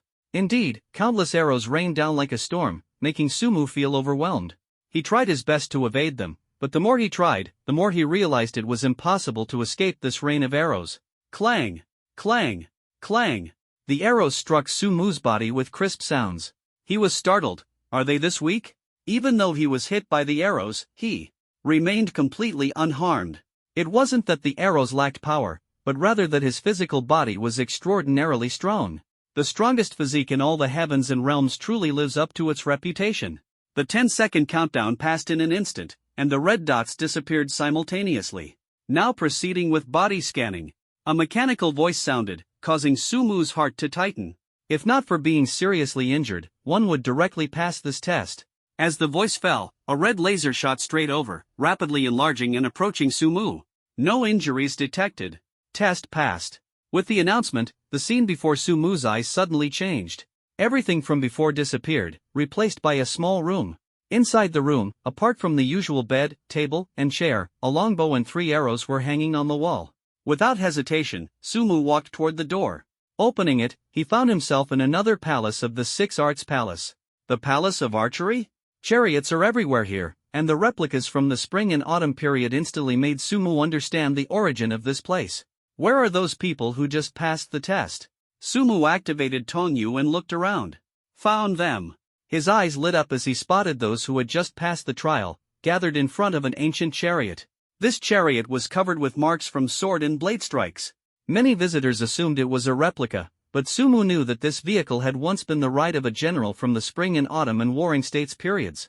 At this moment, 2 people stood on the chariot, one holding the reins and the other readying a bow, their eyes dazed and expressions solemn, as if they were on a battlefield. Ah! A sudden scream rang out as the person responsible for shooting arrows unexpectedly fell off the chariot, blood spurting wildly, the black blood shocking to behold. The other person also fell off, though there was no wild spray of blood, they still fainted. Driving a chariot? What a hassle! Sumu thought to himself, realizing he had no idea how to drive a chariot. He was able to pass the test of shooting entirely because of his formidable physique. Without the help of the innate sacred body Dao embryo, he wouldn't have been able to complete even the first stage. At this moment, Kong Jianbong's face was grim. Those who passed the shooting test were randomly transported to other palaces, and only 9 people entered the imperial palace with him. Now, 4 of them had already failed. Let's go! Kong Jianbong knew it was pointless to dwell on these thoughts. The most important thing now was figuring out how to pass the current test in the imperial palace. As soon as he finished speaking, 2 more groups of people stepped onto the chariot. Shortly after, they disappeared right before Sumu's eyes. What's going on? Could it be that they were teleported away? Sumu widened his eyes, his heart filled with uncertainty. Finally, 2 made it through. Kong Jianbong visibly let out a sigh of relief, then turned to someone and said, "You come with me." That person nodded, and a dozen seconds later, Kong Jianbong and that person also disappeared. Looks like another group has passed the test, Sumu thought to himself. Now, only the last group of 2 remained. Without Kong Jianbong's supervision, the 2 began to hesitate, trembling with fear. Time was running out, and Sumu secretly wondered, could they seize the opportunity and complete the test? Go for it. Stop overthinking. One of them stepped up to the war chariot first, his eyes shining with determination. But the other person beside him still hesitated, his face full of struggle. What are you still thinking about? Hurry up! The person by the war chariot urged anxiously, his voice carrying an undeniable authority. I was wondering, will I get hurt too? You know, I don't want to get hurt. The hesitant person finally spoke, with a trace of fear in their voice. The person beside the war chariot frowned slightly and snapped coldly, aren't you afraid of being punished? The hesitant one's heart trembled, yet they still couldn't take that step. At that moment, the hesitant person's expression suddenly changed, as if they had made up their mind. To be honest, you might not believe it. Actually, I am one of the family master's people. His voice thundered like a storm, shocking everyone present. The people by the battlefield were instantly stunned, and an eerie silence filled the air. Not only the people by the war chariot, but even Sumu and the injured were dumbfounded by this sudden twist. Goodness, an undercover agent. Sumu witnessed everything, secretly marveling in his heart, a playful smile appearing at the corner of his mouth. MD. The man beside the tank burned with rage, gritting his teeth. In my entire life, the thing I hate most is traitors like you. With that, he charged at the traitor mercilessly, as if he intended to tear him apart. The traitor, however, wore a confident smile on his face, completely unafraid. Do you think I would reveal my identity if I wasn't prepared? The man beside the tank paid no attention to his provocation and continued charging at him, determined to settle the score. Come out! Air Woozy suddenly roared, his voice like a landslide. Accompanying his roar, 7 or 8 figures suddenly emerged from all directions, surging like a tide. Ha ha ha! Kong Jianbon's people are truly stupid. One of them sneered, his gaze full of mockery. Our people have long been lying in ambush, just waiting for you to take the bait, another person added coldly. Next, there's going to be a good show to watch. Their laughter was like shadows in the darkness, sending chills down one's spine. The man who had just been beside the war chariot now had a face as dark as storm clouds before a tempest. He had never expected to be ambushed here. If you surrender now, I might just let you off. The traitor said smugly, his eyes gleaming with pride. Surrendering? That's absolutely impossible. Facing enemies several times more numerous than himself, this person's expression remained as resolute as iron, showing no trace of fear. Since that's the case, farewell then. Erwuzi had already charged close to the man, showing no mercy. He clenched his right fist and suddenly struck the man's face with full force. That person reacted swiftly, shifting their body to the side and deftly dodging the punch. Not bad. Erwuzi couldn't help but laugh, though he secretly remained on guard. Ha! The person let out a cold laugh, their gaze sharp as a blade. Not much skill, but it's just enough to deal with someone like you. Before the words had fully left their mouth, the person was already preparing to counterattack.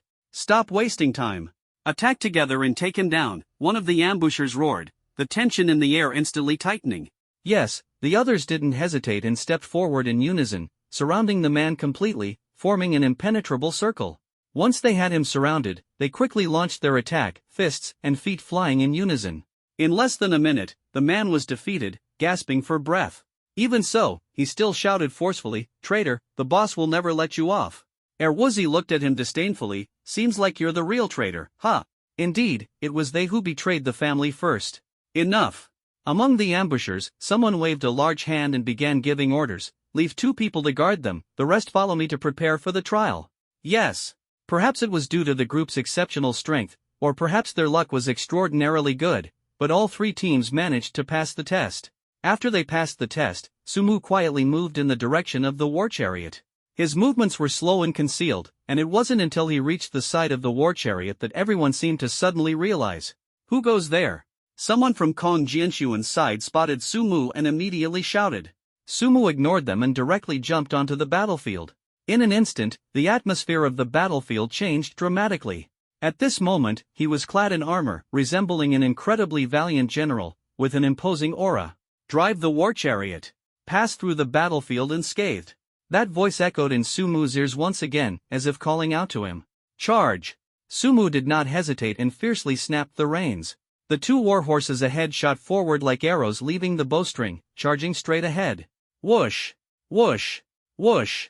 Countless arrows rained down from afar, like a storm, yet Sumu neither dodged nor flinched, steadily steering the chariot and crossing the battlefield without a ripple of disturbance.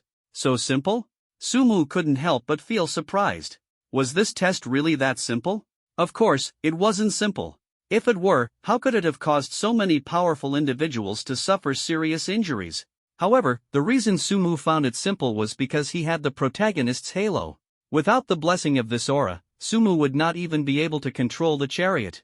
However, none of this matters anymore. Test passed. As the voice echoed, the scene before his eyes changed once again. Sumu found himself standing in a small square. He looked around and saw a thatched cottage in the center of the square. The thatched cottage appeared ordinary, yet it emitted a strange glow, as if summoning something. Faintly, he seemed to hear a voice chanting, ethereal and unreal. In front of the thatched cottage, many people were confronting each other, and the atmosphere was tense. The leaders of both sides were very familiar to Sumu. One was Kong Jangwo, and the other was Kong Jianbang. Kong Jangwo's side held the advantage, exuding an imposing aura and completely dominating the situation. I say, Kong Jianbang, you seem to be late. Kong Jangwo mocked with a smile. Kong Jangwo, you'd better step aside, or don't blame me for being rude. Kong Jianbang warned loudly, his gaze sharp as a blade. Kong Jangwo sneered disdainfully, why should I step aside? Because you're older? Or because you don't bathe? Even though Kong Jangwo always carried a stern demeanor, he was no less sharp when mocking others. If you don't step aside, I won't hold back against you. Kong Jianbang continued to shout, his tone tense. Brotherly ties? Kong Jangwo couldn't help but laugh after hearing this. If you cared about brotherly ties, you wouldn't have betrayed the family head. The family head is unjust, so why shouldn't I betray him? Kong Jianbang sneered coldly, showing no fear. The family head has treated you well. When Kong Jangwo said this, his tone carried a hint of hesitation, as if hiding some deeper meaning. Is it really treating us well? Kong Jianbang sneered, his anger written all over his face. Whether it's cultivation techniques or opportunities, all the good things are monopolized by your direct lineage. And us, the collateral branch? We can only watch helplessly as we get the scraps. How is this treating us well? This long-accumulated anger had been brewing in Kong Jianbang's heart for a long time.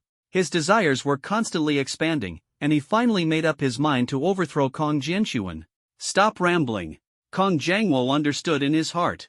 Although he also felt uneasy, things had already come to this point, so there was no need to say more. Since you've already rebelled, saying more now is meaningless. All family heads, take action immediately. Following Kong Jangwo's command, both sides swiftly drew their weapons, and the battle was on the verge of breaking out. Sumu, on the other hand, chose a wise strategy, sitting back and watching the tigers fight. To him, the outcome of this chaotic battle was irrelevant, as his primary goal was to seize the opportunity in Louis City. Just as he was intently observing, a strange feeling suddenly surged in his heart. He instinctively looked in a certain direction, and the sight before him sent a jolt through his heart. In a corner of the plaza, a small tree stood quietly. Although the tree was only 2 meters tall with sparse branches, it appeared extremely unremarkable. Outside, it might even be overlooked by most, dismissed without a second glance. But it was this unremarkable little tree that stirred Sumu's emotions, because he saw a shiny, glowing fruit hanging from the tree. The fruit was about the size of a melon, with a surface color and pattern resembling a watermelon. An exotic fruit.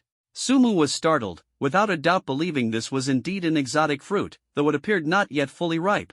The moment he discovered the exotic fruit, Sumu lost interest in the chaotic battle before him. Taking advantage of the others' inattention, he quietly sneaked toward the direction of the exotic fruit. The battle continued, the scene brutal. Kong Jianbang's side had no advantage whatsoever, completely suppressed by Kong Jangwo's side without the ability to fight back. The chaotic battle continued, with an air of tension lingering. At this moment, Sumu took advantage of the darkness, quietly lurking beside a small tree, his gaze sharp and focused, calculating silently in his heart. He found an inconspicuous corner and waited quietly. The fruit was not yet fully ripe, and he understood that patience was his greatest weapon at this moment. The chaotic battle quickly ended, with Kong Jianbang's side suffering a crushing defeat, battered and bruised. However, Kong Jangwo did not order a massacre. After all, the Kong family was a vast clan with intricate blood ties, and with the family head absent, he had to act cautiously. Leave 3 people to guard, and the rest of you spread out and search thoroughly. Don't overlook anything suspicious. Kong Jangwo's voice was like thunder, making everyone present feel a wave of pressure. Yes. Everyone immediately took action and began searching the small square. Kong Jangwo's gaze locked onto the direction of the thatched cottage, silently pondering, when will this door finally open? He had tried to open the seemingly fragile wooden door before, only to find it unmovable no matter what he did. He knew the time was not yet ripe and that he could only wait patiently. This is troublesome. Sumu frowned slightly as he saw the Kong family begin their search. The small square wasn't large, and the search was progressing quickly. At this rate, they would soon discover his whereabouts. Looks like I need to prepare for battle. Sumu retrieved the Wuyo knuckle duster from the system, put it on, clenched his fists tightly, and silently encouraged himself. Boss, come quickly and see what I've discovered. A member of the Kong family near the small tree shouted excitedly, his voice echoing like thunder across the silent square. instantly drawing everyone's attention, including Kong Jangwo. When Kong Jangwo saw the small tree, a glimmer of light flashed in his eyes. He knew the fruits on this tree were no ordinary items. As a senior member of the Kong family, he was privy to many secrets. "Everyone, stay back.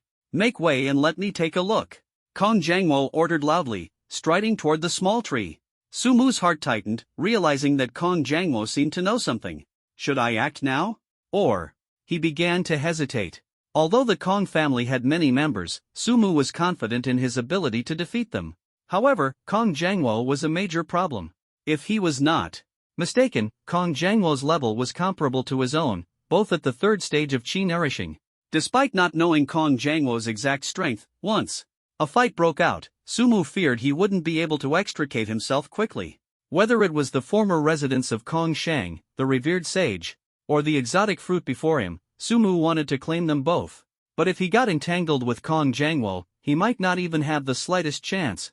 Just as Kong Jangwo was getting closer to the small tree, one of his underlings stationed at the entrance of the old residence suddenly shouted, "The door is open!" Kong Jangwo immediately stopped in his tracks and turned around at once. Sure enough, the door of the thatched cottage had already opened. "Don't just stand there, follow me inside," he commanded, rushing toward the cottage as if it held an unparalleled opportunity. In his eyes, no matter how precious the exotic fruit on the small tree was, it couldn't compare to the secrets hidden within the old residence. The members of the Kong family surged toward the thatched hut like a tide, while Sumu found himself in a dilemma at this moment. He steeled himself, thinking, if it's not ripe, so be it. Gritting his teeth, he walked straight to the small tree and plucked the fruit. Although it felt somewhat wasteful, having something was better than having nothing. After storing the exotic fruit in the system, Sumu headed straight for the small door of the thatched hut. At this point, the three unlucky guards didn't stop him at all. As soon as he rushed into the thatched hut, the scene before him changed instantly, as if he were standing by the sea, with surging waves stirring his emotions. What is going on? Sumu's eyes were filled with confusion as he looked around, sensing that something was amiss. The calls of birds, the sound of waves crashing, various sounds intertwined, forming a symphony of nature. What is this place? Sumu was filled with confusion, looking around in an attempt to find some points of reference. After a careful examination, he finally found something noteworthy: a grand and imposing archway. At the very top of the archway, on an ancient and simple plaque, a few large characters were clearly written, "Little Sage Village." Seeing these words, Sumu's eyes widened instantly, a wave of shock surging in his heart, almost unable to believe his own eyes. Immediately, a vague memory surged forth. Before his rebirth, he had heard of this name, Little Sage Village. It was a sacred land of Confucianism, a miraculous place that suddenly appeared not long after the revival of spiritual energy. It was said that the Little Sage Village at the time was located by the East Sea, perpetually shrouded in an aura of righteousness. Passers-by could even hear the resonant sound of reading echoing in the air. What was even more astonishing was that as long as one was a disciple of Confucianism, they could cultivate here. Whether it was improving their techniques or advancing their realm, the results were twice as effective with half the effort. Sumu had once seen depictions of the Little Sage Village in books, grand and majestic, inspiring awe. However, the Little Sage Village before him now appeared somewhat dilapidated, having lost its former glory. The archway, though towering, had most of its paint peeled off, and the golden inscriptions appeared dull under the sunlight. What on earth is going on? Sumu was filled with doubt. As he pondered, Kong Jangwo led the Kong family toward the Lesser Sage Manor. Despite the distance, Sumu could still clearly hear their discussions. The legendary Lesser Sage Manor actually exists. I never dreamed that this little sage village would be hidden within the ancestral residence. This must be the work of some great figure. As a disciple of the Kong family, being able to visit this Confucian sacred site is truly an immense honor. The members of the Kong family laughed and chatted, as if the little sage village before them was just an ordinary tourist spot, completely unaware of its deeper significance and potential opportunities. Sumu felt a surge of unease in his heart. He could sense that this place was far from as simple as it appeared on the surface. They were careless, as if the challenge before them was child's play. However, Kong Jangwo, their elder brother, was exceptionally cautious, like a vigilant falcon. He stopped in his tracks, turned around, and angrily rebuked, "Although this place is a sacred site of Confucianism, none of us have ever entered it before. Whether there is danger hidden here, no one knows. So from now on, you must stay fully alert, and no one is allowed to be careless." Although Kong Jangwo's words were stern, they seemed to fail to draw the attention of those present. Yes, they responded, but the expressions on their faces still carried an air of indifference. Kong Jangwo understood in his heart that saying more at this moment would be futile. Only when they experienced the danger firsthand could they truly grasp the severity of the situation. He said no more and cautiously led the group toward the interior of the little sage village. Sumu concealed his presence, quietly following behind them like a cunning fox. Beyond the archway lay a long corridor, flanked on both sides by shimmering seawater. Passing through the corridor, they were greeted by a welcoming structure, open on all sides, breezy and pleasant. On the eastern coast, it felt like spring all year round. A gentle breeze swept through, bringing a sense of comfort. The group couldn't help but pause here briefly, squinting their eyes to savor the tranquility. Someone is following us. At that moment, Kong Jangwo suddenly turned around, his heart tightening. He had already sensed it earlier, but wasn't entirely sure. However, just now, that feeling grew even stronger. What? Someone is following us? Could it be Kong Jianbon's men? A subordinate looked panicked. Kong Jianbon's men were all injured, weren't they? Could there still be someone hiding in the shadows? Another person was equally puzzled. If it really is Kong Jianbon's men, then we're in trouble. Someone murmured softly. What the hell is the trouble? At most, there are only a few of them. We have so many people, are we really afraid of them? One of the underlings scoffed. Kong Jangwo did not respond, only glancing back repeatedly, feeling uneasy in his heart. This place had a wide field of view, and no matter how he looked, he couldn't spot any signs of others. Could it be that I was mistaken? Kong Jangwo frowned deeply, beginning to doubt his own judgment. His underlings also started scanning the surroundings, but still found nothing unusual. At this moment, Sumu had already slipped into the seawater, moving like an agile fish, silently hiding beneath the building. Sigh. Seeing no sign of Sumu, Kong Jangwo let out a faint sigh, a self-deprecating smile appearing at the corner of his mouth. Maybe I'm just too nervous. After taking a brief rest in the guest reception building, the group continued forward, while Sumu silently followed in the seawater. Soon, they arrived at an open area, and the scene before them resembled a long-lost garden. However, due to years of neglect, the flowers and plants had withered, leaving nothing but weeds in sight. Split up and search to see if you can find anything valuable, Kong Jangwo instructed. Sumu had already come ashore by this time. First, he used qi to evaporate the water from his body, then quietly concealed himself nearby. Without a clear target, the Kong family members were like headless flies, aimlessly rushing around. Sumu's luck, however, was far better than theirs. As he passed by a building, he felt a sudden impulse and walked straight inside. The interior of the building resembled a study, and Sumu unexpectedly discovered a map of the Lesser Sage Manor.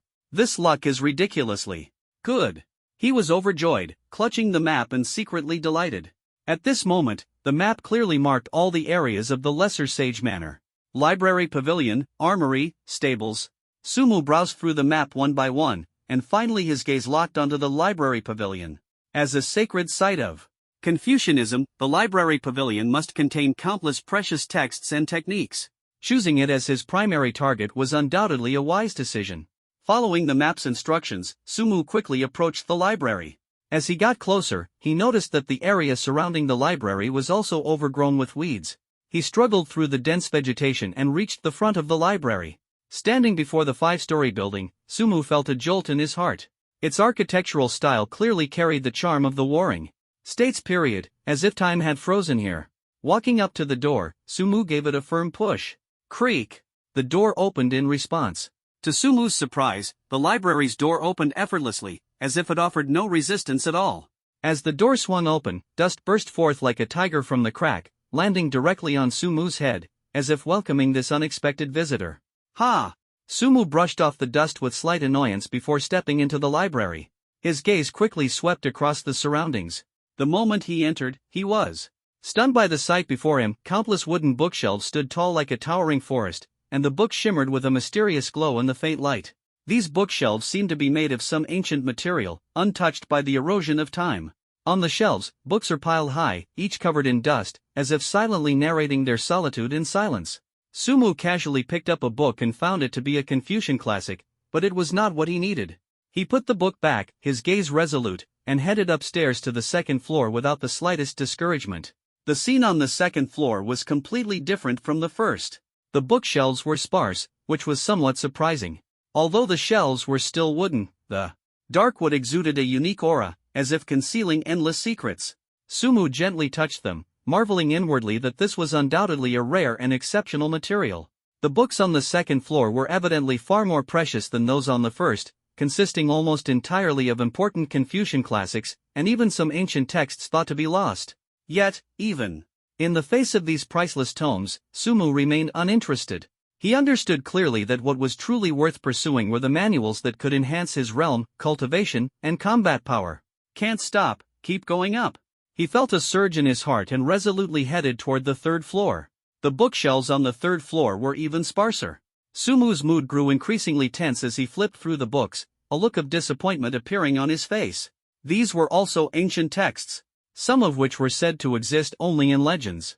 As he browsed, a particular book caught his attention. It was a classic personally compiled by Confucius himself, exuding an intangible sense of authority. This might be the key I've been searching for. Sumu's heart trembled, and a thirst for knowledge sparkled in his eyes, as if this book would open the path to a higher level of cultivation for him. If this book were taken outside, it would undoubtedly cause a frenzy among the masses. The books on this floor can no longer be measured by money. But even if these books are worth a fortune, Sumu still couldn't muster any interest. After all, his goal is not these books. Could it be on the fourth floor? Sumu looked firmly in the direction of the stairs. From the first floor to the third floor, the consecutive disappointments made him increasingly anxious.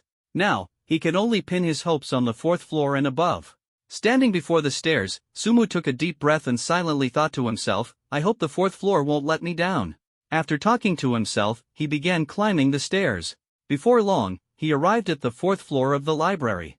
As soon as he stepped onto this floor, Sumu's face instantly lit up with a smile. The bookshelves on the fourth floor were fewer, and there weren't many books, but the materials of the shelves were exceptionally exquisite. He casually walked to a bookshelf, gently brushed off the dust on a book, and the title immediately caught his eye. Gentleman's Sword. Sumu eagerly opened the first page. It's swordsmanship. This is a low-grade earth-level sword technique. Although a low-grade earth-level sword technique couldn't catch Sumu's eye, his heart was filled with anticipation, because he knew this was merely the beginning. After putting the gentleman's sword back in its original place, he picked up another book. This is still a low-grade earth-level cultivation technique. Sumu put down the book and continued searching. However, the more he searched, the deeper his disappointment grew. The books on this floor were almost all earth-level techniques, most of them low-grade, with only a handful of mid-grade ones, and high-grade ones were even rarer. Helplessly, Sumu could only pin his hopes on the fifth floor. Strangely enough, after searching for a long time, he still couldn't find the entrance to the fifth floor. Could it be that there is no fifth floor here? Sumu frowned slightly, feeling puzzled in his heart. At the same time, he did not forget to release his chi. As soon as the chi was released, he immediately discovered that the library indeed had a fifth floor. However, getting to the fifth floor was no easy task. Of course, this difficulty was only for others. Because the connection point between the fourth and fifth levels is merely a hemp rope. The hemp rope is thin, roughly the thickness of an adult's thumb. In other words, to enter the fifth level, one must climb up along the hemp rope. Of course, if one is strong enough, directly jumping up is also feasible. However, the height between the fourth and fifth floors was extremely significant, and with Sumu's strength, it was not easy to leap up. Thus, he could only choose to climb up using the hemp rope. Just as Sumu was making an effort to climb to the fifth floor, the members of the Kong family also began gathering outside the library tower. Moments ago, a disciple of the Kong family had discovered the existence of the library tower. He immediately reported the matter to Kong Jinghua. Upon learning of this, Kong Jinghua wasted no time and immediately gathered everyone. After counting the people, he directly led the group toward the library. Boss, the disciple who had previously reported the matter pointed to the entrance of the library and said to Kong Jinghua, "Before I came to find you earlier, I had scouted this place. I suspect someone has already gone inside." Kong Jinghua, upon hearing this, cast a sharp gaze toward the place being pointed out. This library had been neglected for years, with the entrance covered in withered grass and dust. However, upon closer inspection, he noticed several places with distinct footprints. Seeing this, Kong Jinghua immediately heightened his vigilance. He looked around, showing a thoughtful expression. "It seems my intuition just now was correct. Someone did come in after us." After speaking, he looked at the others. "There is someone else in this library. I don't know whether this person is from the Kong family or someone else. So, once you enter the library, you must be extremely careful." "Yes." Hearing Kong Jinggua's instructions, everyone cupped their fists in unison to respond. Enter! Seeing that everyone was already tense, Kong Jinghua then walked toward the interior of the library. Everyone followed closely behind Kong Jinghua, entering in single file. After entering the library, Kong Jinghua immediately noticed that some books on the shelves had been moved. That person must have gone upstairs. He looked toward the staircase leading to the second floor. Make the most of your time and see if there's anything valuable here. If there is, take it. If not, hurry to the staircase to gather. In 3 minutes, whether you found anything or not, you must gather at the staircase.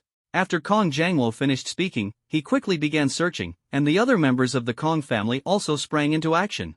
Everyone understood that this floor was almost entirely filled with Confucian classics, with very few truly valuable items. 3 minutes passed, and everyone had almost nothing to show for their efforts. After a quick headcount, they decisively moved on to the second floor. Library, 4th floor. Sumu climbed slowly, still a considerable distance away from the 5th floor. It wasn't that he didn't want to climb faster, but the hemp rope before him was fragile due to its age, requiring him to tread carefully with every step. Even so, the goal of reaching the 5th floor was already within reach. After about another 5 minutes, Sumu finally climbed to the 5th floor. What's going on? He was stunned. The scene on the 5th floor left him greatly disappointed, far beyond his expectations. He had thought there would be bookshelves here, but the reality was that it was completely empty, without a single book. However, in the center of this barren space stood a towering statue carved from white jade, almost reaching the ceiling. Sunlight streamed through the crystal glass above the statue, illuminating it and making it appear exceptionally sacred. Could this be the great Confucius? Sumu wondered to himself. Whether in the original world or in this one, Sumu had never seen the appearance of Confucius, the sage master, but the statue before him was extremely similar to the image he had seen before. Even if he wasn't sure whether this was truly Confucius, the sage master, it wouldn't hurt to pay his respects first. Thinking this, Sumu respectfully walked up to the statue. Approaching the statue, Sumu knelt down. Sumu does not kneel to ghosts, nor to gods or Buddhas. But this human saint, Sumu must kneel and worship. The reason is simple. It is merely because this saint left many extremely important legacies in the history of China. Bow 3 times in succession. Sumu slowly stood up. In the next second after standing up, Sumu suddenly felt that something was off. Because in one corner of this 5th floor, a door was slowly opening. The door was very small, only allowing one person to pass through. What's going on? Sumu's face showed a strange expression. Could it be that there's something I want behind this door? Then Sumu walked toward the door. Inside the door is a space of only a little over 10 square meters. Inside the space, there is a table, a chair, and a bed. Even though a long time has passed, these pieces of furniture remain spotless. On the table, Sumu saw a book. Could this book be something valuable? Sumu quickly walked to the table and opened the book. It was just a very ordinary book. The content of the book, rather than being a martial arts manual, is more like someone's travel journal. The travel journal records many fascinating things. Could this be the travel journal of Confucius, the great sage? Sumu was startled. When Confucius was young, he once traveled across China. I set out from the land of Qilu. The travelogue not only recorded interesting anecdotes of Confucius, the great sage, traveling to various places. It also documented some very peculiar and bizarre content. For example, Little Sage Village. The original name here was not called Little Sage Village. As for the exact name, even Confucius, the sage and teacher, did not know. He only knew that this place was very suitable for cultivation. So he lived here for a period of time. Here, he not only gained many insights but also obtained numerous opportunities. He suspected that this place was once the residence of a great figure from ancient times. He lived here for a full year. When leaving, he used great magical powers to conceal it. Afterward, after he attained sainthood, he used great magical powers to hide it in his former residence. Apart from these, Sumu also discovered that within this little sage village, there seemed to be a very peculiar place. That place was in a very secluded spot within the little sage village. In that place, whether it's cultivation or comprehension, everything yields twice the result with half the effort. Moreover, that place is filled with countless opportunities. However, entering that place is not an easy task. Seeing this, Sumu smiled. This travelogue is definitely a treasure. In the eyes of Confucius, this book is just a travelogue. But in Sumu's eyes, this travelogue is nothing less than a treasure map. It records many ruins, secret realms, and some unknown places. These places are extremely dangerous. but the danger also brings very generous rewards. After putting away this travel journal, Sumu prepared to leave the way he came. However, just as he was about to climb down the hemp rope, he heard some movement coming from the 4th floor. If nothing unexpected happens, he should be on the 5th floor now. How did he get up there? Could it be through this hemp rope? This hemp rope is so thin, how could he possibly climb up? The other party might be an expert, so he climbed up. Hearing these words, Sumu knew that his whereabouts had already been discovered by the Kong family. However, he was not the least bit flustered. After all, he was now on the 5th floor, while the Kong family was on the 4th floor. To get from the 4th floor to the 5th floor, they could only rely on a hemp rope. Sumu only needs to guard the entrance, and they simply can't get up. I know you're up there. At this moment, Kong Jangwo's voice rang out. As long as you come down, we'll let bygones be bygones. Kong Jangwo shouted loudly while signaling to the other members of the Kong family. Everyone understood the hint and immediately placed their hands on their weapons. As long as Sumu dares to come down, they will act immediately to kill him. Sumu also ignored Kong Jangwo. He kept pacing on the 5th floor, trying to find another exit. Hurry up and come down, my patience is very limited. Kong Jangwo continued to pressure Sumu at this moment. If you come down now, I won't kill you. At most, I'll just make you hand over what you've obtained. I'll give you only 3 minutes to think it over. If you don't come down after 3 minutes, then I'll have my men charge up there and kill you. Kong Jangwo's approach was a typical mix of threats and persuasion. Yet, Sumu still paid him no mind. In this tense moment, Sumu quietly pondered in his heart, he had to quickly find an opportunity to counterattack. He is not someone who would easily give in, especially in such circumstances. This travel journal, I absolutely cannot let them get it so easily. He made a firm resolution to himself. At that moment, Sumu caught a glimpse of a nearby wall out of the corner of his eye, where there seemed to be a hint of something unusual. Could it be? His heart stirred as he slowly walked toward the wall, observing it carefully. Faint ancient runes emerged on the wall, emitting a dim glow. What is this? Sumu's heart trembled, realizing this might be the key to unlocking a hidden space. He quickly stepped forward, gently touching the runes, silently reciting the contents of the travel notes in his mind. Open! With his thought, the wall suddenly emitted a low rumble, and in an instant, a concealed door quietly opened. A glimmer of light flashed in Sumu's eyes, and without hesitation, he leapt inside. At the moment he disappeared, the Kong family on the 4th floor looked at each other in astonishment. He actually went in. Quick, search for the exit! Kong Jangwo roared, but it was already too late. Sumu was already in the mysterious space, ready to face the next wave of challenges. No matter what lies ahead, I will overcome it all. A fighting spirit ignited in his heart as he prepared to embark on a new adventure. He couldn't believe that the 5th level actually had only one entrance and exit. However, even with the aid of external chi release and spirit communication, Sumu still couldn't find another exit. Could it be that I have no choice but to fight them head-on? If there were no other exits, then the only option left would be a direct confrontation. With Sumu's strength, he was absolutely unafraid of clashing with them. The reason he was unwilling to fight was simply because he didn't want to waste time. While Sumu was desperately searching for a new exit, a member of the Kong family had already started quietly climbing the hemp rope. Are you still planning not to come down? 3 minutes left on the countdown, it's almost over. If you don't come down soon, once we get up there, we'll definitely show you what it means to wish you were dead. If I were you, I'd immediately give up struggling. We have more people on our side, so no matter how hard you resist, it won't make a difference. The members of the Kong family continued to shout furiously at Sumu. Their goal was not truly to make Sumu come down, but to attract his attention so their companions could climb up successfully. Amid their shouting, Sumu had already circled around several times but still couldn't find any other exits. Since there's no other choice, I can only choose to leave through the only exit.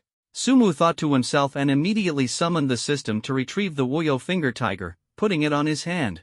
After putting on the Wuyo finger tiger, Sumu prepared to slide down the hemp rope. But as he reached the entrance, he suddenly noticed the hemp rope shaking. He released a trace of chi, attempting to investigate the condition of the hemp rope.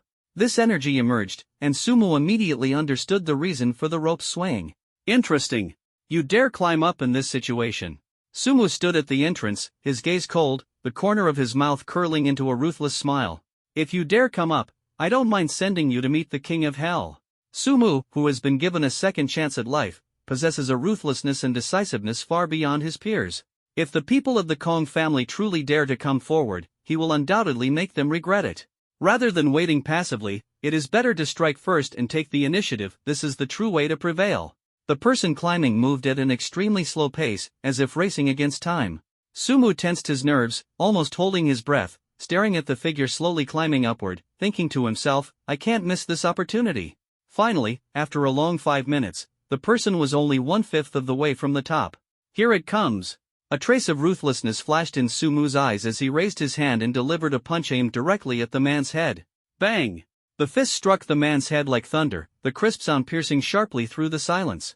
Ah! The man let out a pained scream as his body lost balance and plummeted downwards. Bang! A heavy thud echoed as he hit the ground, and the air seemed filled with the stench of blood. Damn it, you deserve to die. Kong Jangwo's furious roar erupted like thunder, reverberating around them. Although Sumu's punch hadn't directly harmed him, the fall from such a height had sealed his fate. I don't care who you are, you've completely enraged me now. Kong Jangwo's voice was filled with murderous intent, gritted teeth, as if squeezed out from his throat. He was so furious that he almost lost his sanity, his heart full of unwillingness and helplessness. Despite having the advantage in numbers, losing a brother before even encountering the enemy was something he couldn't accept. At this moment, his heart was filled with a sense of powerlessness. The only way to climb up was via a hemp rope, and Sumu was waiting at the top of the rope. Anyone who dared to climb up would inevitably be struck down harshly. Boss, what should we do? Asked one of the Kong family disciples anxiously. How the hell am I supposed to know what to do? Kong Jangwo cursed inwardly, but dared not show any dissatisfaction on his face. Let me think. He racked his brains, furrowing his brows deeply, yet he was at a complete loss. The situation instantly reached a deadlock, but Sumu did not stop moving and continued searching for other exits. He felt along all the walls and found no gaps to explore. There was no secret passage in the chamber. Master Confucius, please give me a hint. Sumu helplessly prayed to Master Confucius. At that moment, a miracle occurred. A ray of sunlight fell upon Master Confucius, perfectly illuminating his outstretched finger. Could this be guidance? Sumu's heart stirred, and he walked toward the direction Master Confucius was pointing. When he arrived there, Kalmu was pleasantly surprised to discover a crack in the floor. This gap was completely different from the others, seemingly hiding some kind of secret. Sumu poked at it with his finger and discovered that it could actually be moved. Great opportunity! He felt a surge of excitement and exerted force suddenly. The floor was pried open, revealing a small opening just big enough for one person to pass through. Below the opening was a secluded corner of the 4th floor, almost unnoticed by anyone. Its blind spot characteristics made it an ideal hiding place. After confirming that no one was paying attention, Sumu jumped down through the opening without hesitation. Whoosh! With the support of Qi, he landed lightly and silently on the ground. After landing, his figure vanished like a ghost into the blind spot of vision, quietly and soundlessly. At this moment, Kong Jangwo and his group were still troubled over how to reach the 5th floor. Boss, why don't we just give up? A disciple suggested helplessly. Kong Jangwo had long wanted to give up in his heart, but in front of his underlings, he absolutely could not show any weakness. No way, he gritted his teeth, his eyes blazing with anger. He killed one of my brothers. I must tear him to pieces. His demeanor moved all the Kong family disciples present, filling their hearts with admiration for him. This Kong Jangwo is quite the actor. Sumu sneered from the side, thinking to himself that acting skills didn't matter. What truly mattered was the ability to move people's hearts. He observed his surroundings again and saw that the members of the Kong family were still struggling with how to ascend to the 5th floor. A thought crossed his mind, and he prepared to leave the 4th floor quietly. But the problem was, how could he leave quietly in front of everyone? Whether it was Kong Jangwo's scheme or for some other reason, there was actually a Kong family disciple stationed at the staircase leading from the 4th floor to the 3rd floor. In other words, if Sumu wanted to take the stairs, he would have to pass by this Kong family disciple. The disciple's strength was merely at the 5th or 6th level of the innate stage. Defeating him would be a piece of cake for Sumu. However, if Sumu approached this disciple, he would undoubtedly shout at the first opportunity, drawing the attention of the other Kong family members. If it really came to that, Sumu would find himself in endless trouble, and trouble was the last thing he wanted. Thus, he had to come up with a foolproof plan. His gaze kept wandering around the disciple of the Kong family, quickly locking onto a bookshelf. The bookshelf was less than 3 meters away from the disciple, and Sumu's heart stirred. If he sprinted with all his might, he could definitely approach the disciple in an instant. Once he got close, things would become much easier. Thus, he quietly moved toward the bookshelf. The members of the Kong family brought by Kong Jangwo clearly hadn't expected Sumu to have already reached the 4th floor. The disciple guarding the staircase appeared quite relaxed, leisurely looking around. Sumu even overheard the disciple complaining, "Making me guard this place, what's the point of guarding this place anyway?" He obviously wanted to stay by Kong Jangwo's side, as being close to Kong Jangwo was the only way to gain benefits immediately. Such bad luck, the disciple continued to grumble. But at that moment, Sumu decided to strike. He suddenly dashed out, and upon seeing Sumu, the disciple's mouth gaped in shock, ready to shout. However, in his fully activated state, Sumu gave him no chance to make a sound. Like a flash of lightning, he swept past, instantly subduing the disciple. Without hesitation, he dragged him behind the bookshelf and swiftly sealed him. This move was really fast. Sumu thought to himself with pride. Next, he needed to leave this place quickly and head toward the staircase. Every second was filled with tension, and Sumu understood that time was of the essence. He had to seize this opportunity to escape the Kong family's pursuit. Approaching the Kong family disciple, Sumu quickly covered his mouth to prevent any sound. Then, his other hand swiftly reached for the disciple's neck and exerted force. The disciple immediately fainted, and Sumu caught him steadily, gently placing him on the ground. Next, he dragged the unconscious Kong family disciple to a hidden corner, ensuring he wouldn't be discovered by other members of the Kong family. After handling everything, Sumu silently made his way to the staircase and headed toward the 3rd floor. To avoid drawing attention, he moved cautiously from the 4th floor to the 3rd. Fortunately, there were no guards left by Kong Jangwo on the 3rd floor. Like a ghost, Sumu smoothly reached the 1st floor of the library. At the entrance, Sumu stopped in his tracks. Using his cheetah scout, he discovered that there were 2 disciples stationed outside the door, their cultivation levels approximately at the 8th or 9th stage of the innate realm, considered quite skilled. To deal with these 2 without being noticed posed a challenge for Sumu in his current state. "I need to come up with a plan," Sumu thought to himself. At that moment, a brilliant idea flashed through his mind. He randomly grabbed a book from the shelf and hurled it forcefully to the ground. Bang! The sound of the book hitting the ground was extremely faint. Ordinary people outside might not hear it, but the guards were cultivators. Even the slightest sound could be captured by them with absolute clarity. What happened? Did you hear something? Outside the door, the Kong family disciples, Kong Linshan and Kong Linhai, immediately became alert. Kong Linshan asked, "I think I heard it too." Kong Linhai nodded. "Shall we go check it out together?" Kong Linshan suggested. Kong Linhai waved his hand. "This place has been in disrepair for years, probably something just fell down." "Aren't you being too cautious?" "Better to be cautious," Kong Linshan insisted. "After all, there's still a master hidden in the library." "Maybe that sound was just the master accidentally making noise," Kong Linhai scoffed. "You said he's a master, how could he be so careless? If you want to go check it out, then go ahead. I don't want to feel any more frustrated." Kong Linhai's tone revealed a hint of helplessness. "All right." Kong Linshan patted Kong Linhai on the shoulder, silently understanding his feelings. "I'll go take a look." Kong Linhai nodded. Kong Linshan gripped his weapon tightly in his right hand, quietly pushed open the library door with his left, and slipped inside. He began searching for the exact location where the object had fallen earlier. Finally, he found the source of the sound. "Did you find anything?" Kong Linhai asked from outside the door. "Not there yet," Kong Linshan replied, his steps unconsciously quickening. Before long, he saw the fallen book and let out a sigh of relief, but then he immediately felt something was off. There were no bookshelves in this area at all. Just as he was feeling puzzled, Sumu had quietly appeared behind him. He intended to use the same trick again, but unexpectedly, Kong Linshan reacted extremely quickly, turning to face him. Shocking Heaven Fist! Sumu charged forward without hesitation. Kong Linshan immediately assumed a defensive stance, but Sumu's fist, like a collapsing mountain and raging tsunami, smashed fiercely against his defending arms. Kong Linshan was forced to retreat several steps, staring at Sumu in shock. What a heavy punch! He was shaken to the core. That punch just now had made him defend with all his strength, yet it almost broke his arms. "Who are you?" Kong Linshan stammered out a foolish question. "I'm your dad." Sumu exuded confidence, a provocative smile curling at the corner of his mouth. The black lines on Kong Linshan's face multiplied, and he burned with rage. "Old Hai, come and help. I've found that expert."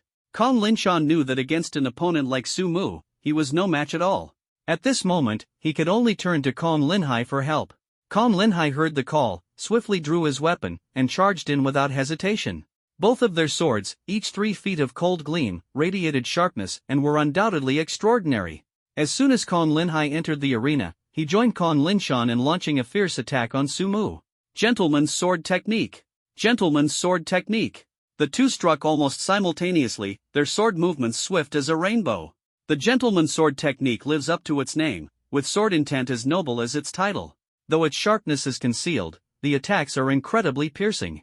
Facing such a ferocious sword technique, Sumu knew the best choice was to evade rather than confront head-on. He dodged nimbly, his figure like a shadow, skillfully evading the glint of their swords. The momentum of their swords was like the surging river, continuous and unstoppable. Pretty impressive. While evading, Sumu calmly observed, searching for flaws in the gentleman's sword technique. After dozens of rounds of attacks, he finally discovered a flaw.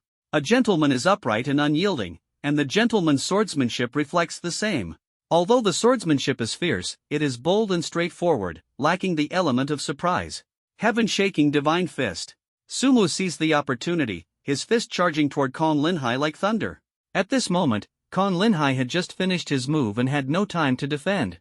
Sumu's fist, like a cannonball, directly sent Kong Linhai flying backward. He crashed heavily into the wall, letting out a muffled sound. Kong Linshan, seeing Kong Linhai being knocked away, also showed flaws in his move.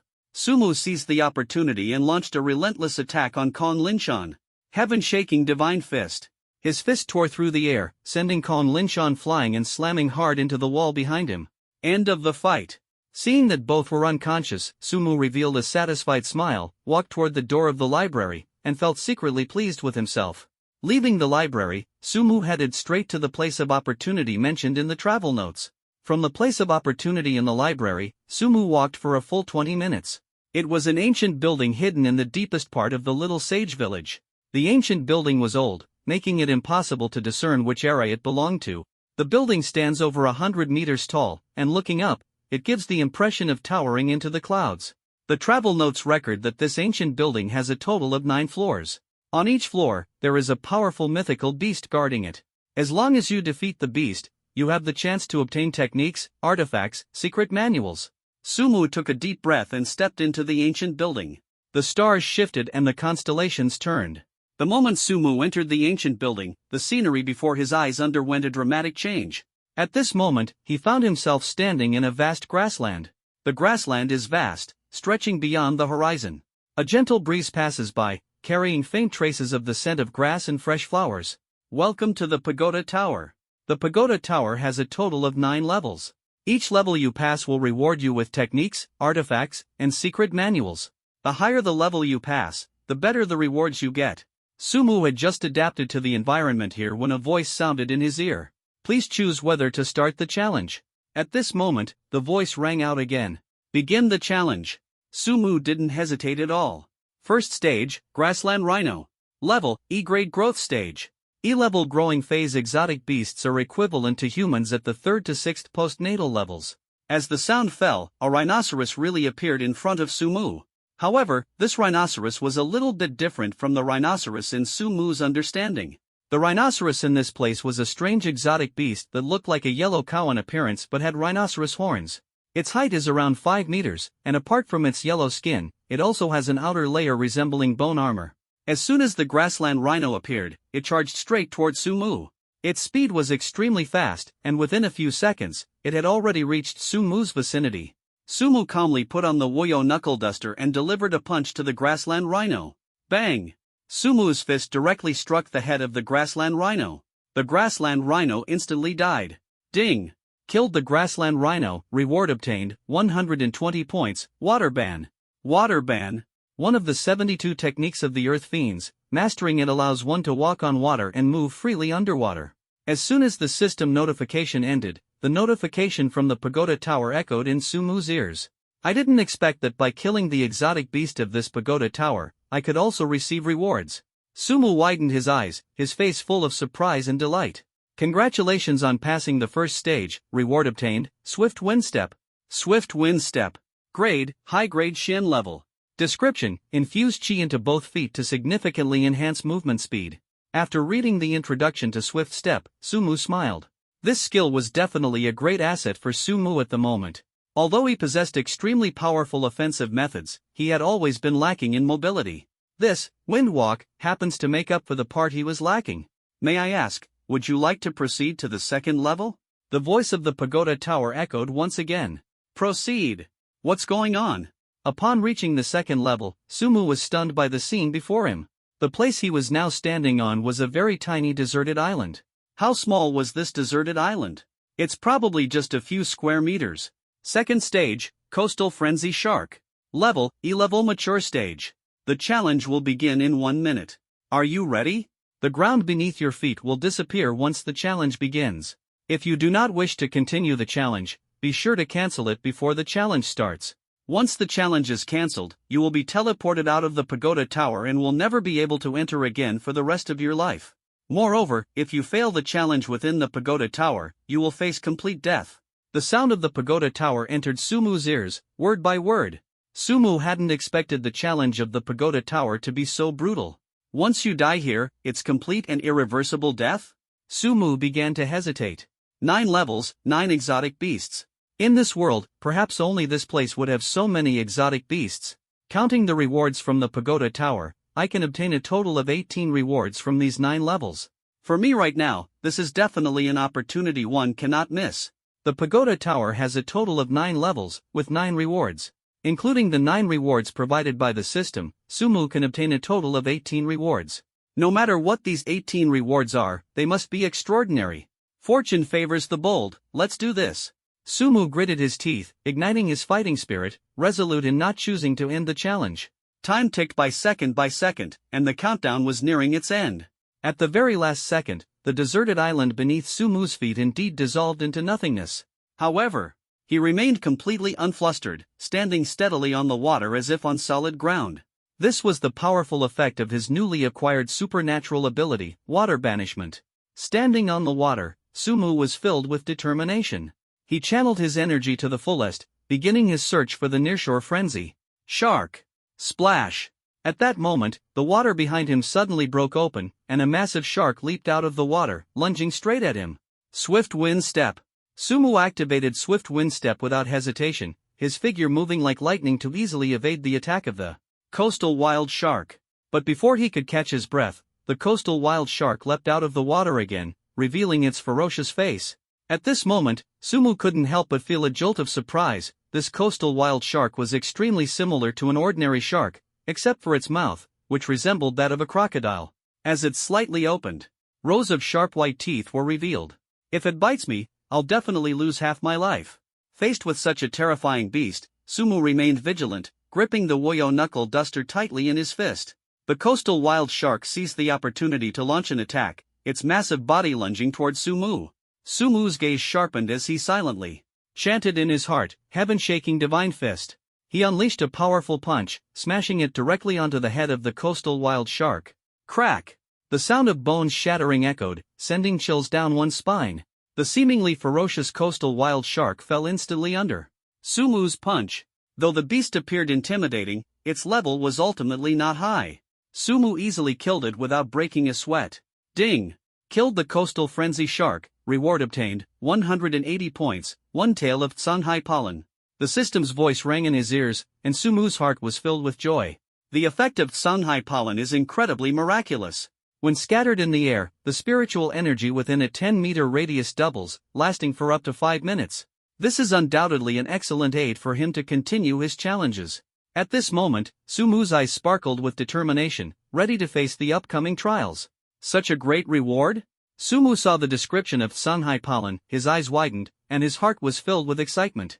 Others might not understand, but he knows that the effect of doubling spiritual energy is absolutely a heaven-defying existence. If he were to find a place abundant in spiritual energy at this moment and scatter the pollen, his realm could definitely be elevated by 2 levels within just 10 minutes. During a battle, if he were to scatter this Tsanghai pollen, his combat power would instantly soar, as if a war god had descended. Apart from those strange techniques, this is undoubtedly the best system reward Sumu has obtained so far.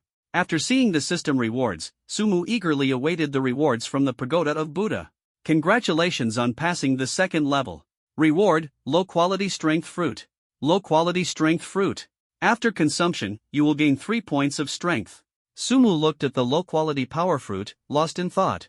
Although the quality of this thing isn't high, it can still enhance strength, he muttered to himself, then placed the fruit in his mouth, ready to swallow it. Ding! Strength value has reached the current limit, unable to continue consuming fruits to increase strength. Hearing the system prompt, Sumu felt dissatisfied. It seems that if I want to continue eating these fruits, I must first improve my realm. At this moment, his realm was at the Qi cultivation stage, with a minor realm of the 3rd level.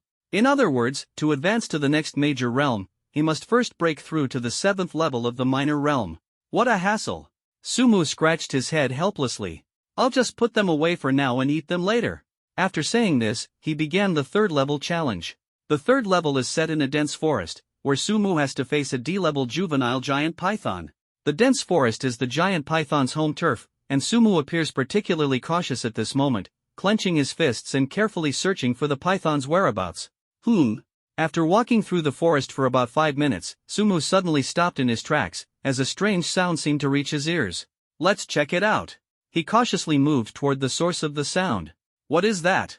When less than 10 meters away from the source of the sound, Sumu's steps slowed. This sound. He had heard many sounds before, but never one so strange. It was like the sound of water boiling, yet different.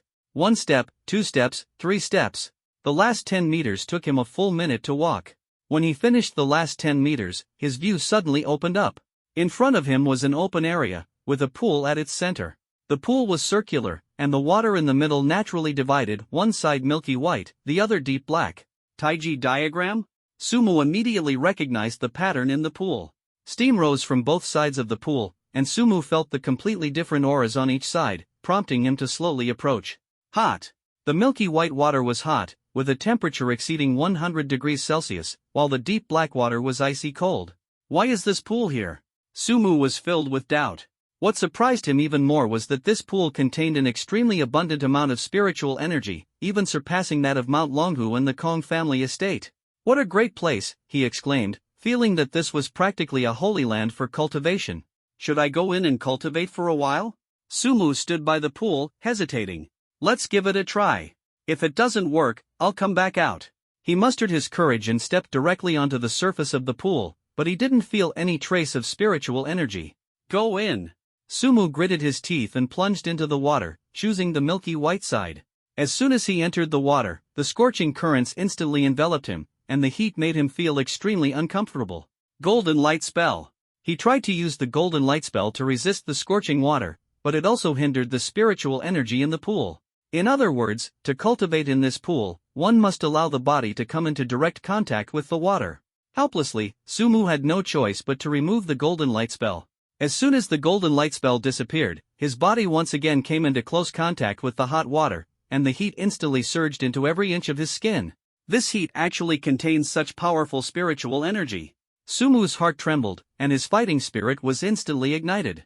He immersed himself in the heat, feeling the surge of spiritual energy, as if the entire world was rolling at his fingertips. I must break through. Sumu silently chanted in his heart, determined to cultivate in this pool, break through his shackles, and step into a higher realm.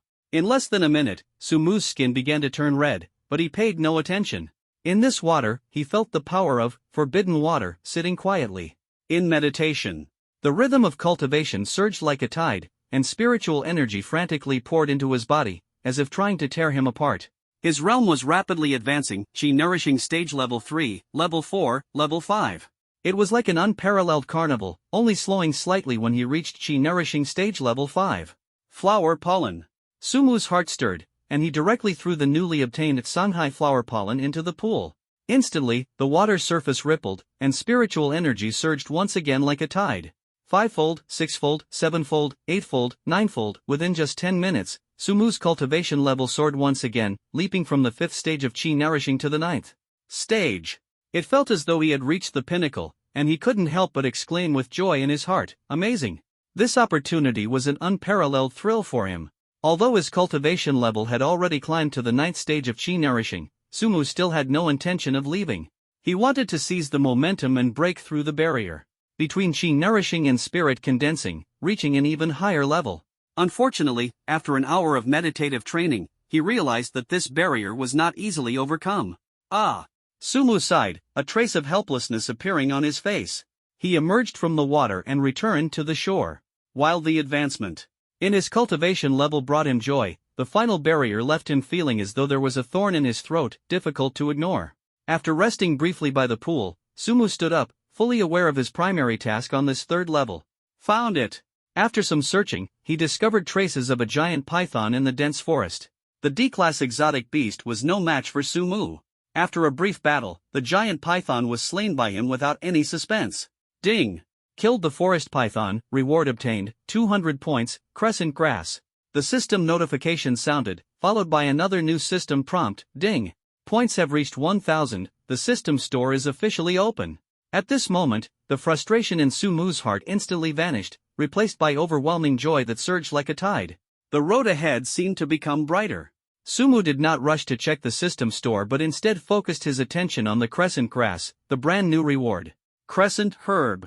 An extremely magical medicinal herb, one of the 5 ingredients required to refine the breakthrough pill. The description of the crescent herb seemed unremarkable, but the words breakthrough pill sent a tremor through Sumu's heart. The boundary-breaking pill is an extremely rare and magical elixir. The process of refining it is both complex and lengthy, but it possesses astonishing properties. This property allows someone at the 9th level of their current minor realm to directly break through to the next major realm. Given Sumu's status in the martial world at the time, he had only heard rumors of this elixir's legend. It seems that breaking through to the chi-nourishing realm is just around the corner for me. Thinking of this, Sumu couldn't help but feel a surge of excitement in his heart. Past the 3rd level, reward obtained, Alchemy Basics. Alchemy Basics. Acquiring this skill allows one to initially grasp the techniques of alchemy. The treatment after rebirth is truly different, everything I want just comes to me. Sumu was incredibly happy, his heart filled with joy. Previously, he was still troubled about how to refine medicine, but now that the basic medicine refining skill had appeared, his problem was instantly solved. Is this the treatment of a protagonist? Love it, love it. His mood was no longer simply happy but incredibly excited. However, Sumu still took a deep breath, trying hard to calm himself down. As someone reborn, you must learn to remain calm in the face of change, remain calm. Although he said this, when things really happen, how can one truly remain calm? In the end, Sumu took a few deep breaths, trying his best to calm himself down. Once his emotions had settled to a certain extent, Sumu opened the system shop. The mall's goods were dazzling, and Sumu carefully examined them one by one. After 10 minutes, he had only looked through 1% of the items. Fortunately, the system's mall was relatively user-friendly, with a search button at the top. Sumu first searched for various fruits. The price for ordinary quality is 100 points. The price for low quality is 1000 points. In other words, with Sumu's current points, he can only afford to buy one 4-dimensional fruit. Apart from the 4-dimensional fruit, Sumu also searched for a pill furnace. He already has the materials to refine the breaking boundary pill, and he has also learned the basics of alchemy. The first thing after leaving the little sage village will undoubtedly be refining pills. The most crucial aspect of pill refining is the pill furnace. He once heard from his elders that having a good pill furnace can make the pill refining process twice as effective with half the effort. So expensive. Looking at the alchemy furnace on the mall interface, Sumu's face fell. Ordinary alchemy furnace. Points, 10,000. Semi-automatic pill furnace. Points, 100,000.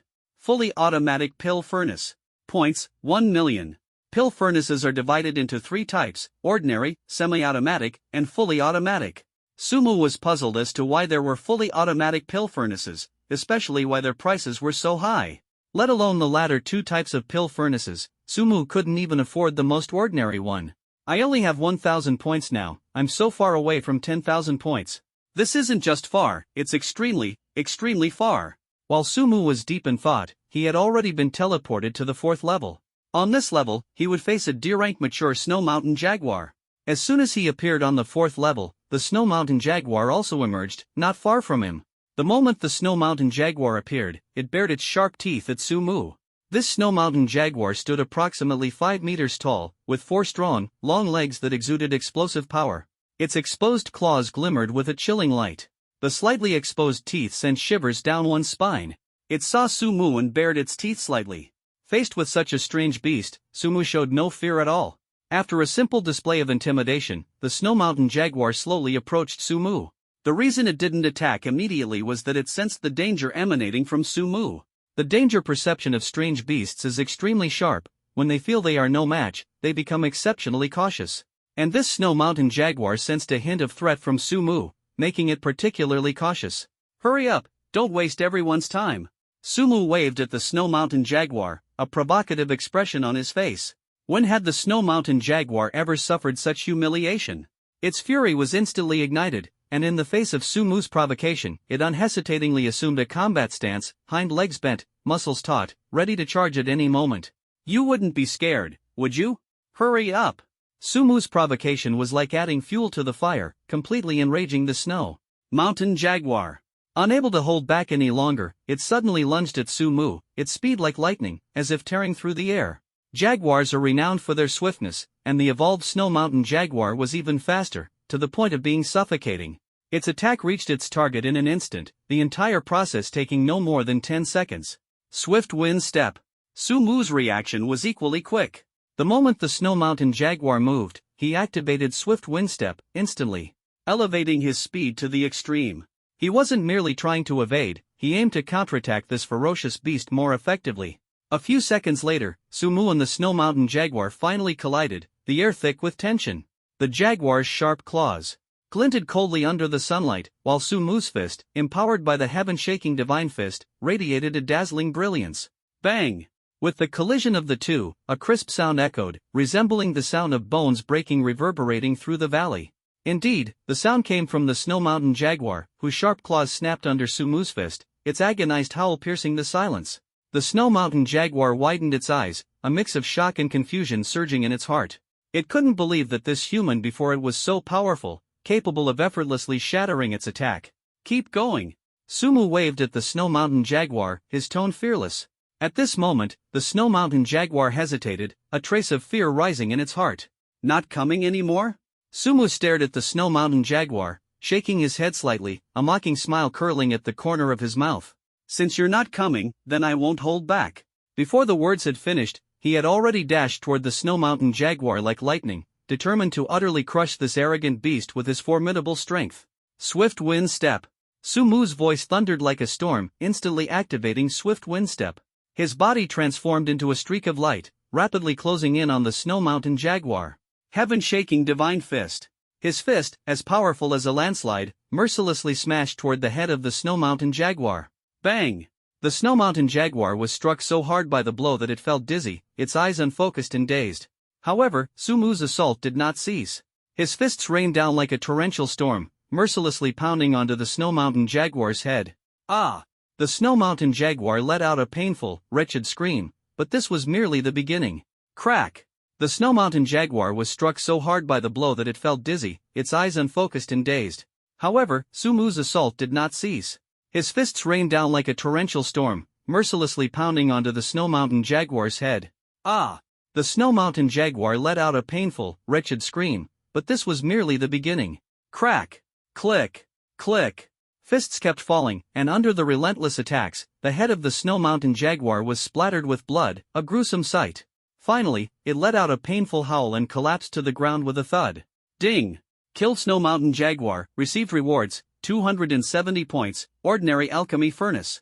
Ordinary alchemy furnace. The most basic alchemy furnace, an essential tool for refining pills. The system reward instantly made Sumu extremely excited, his face beaming with joy.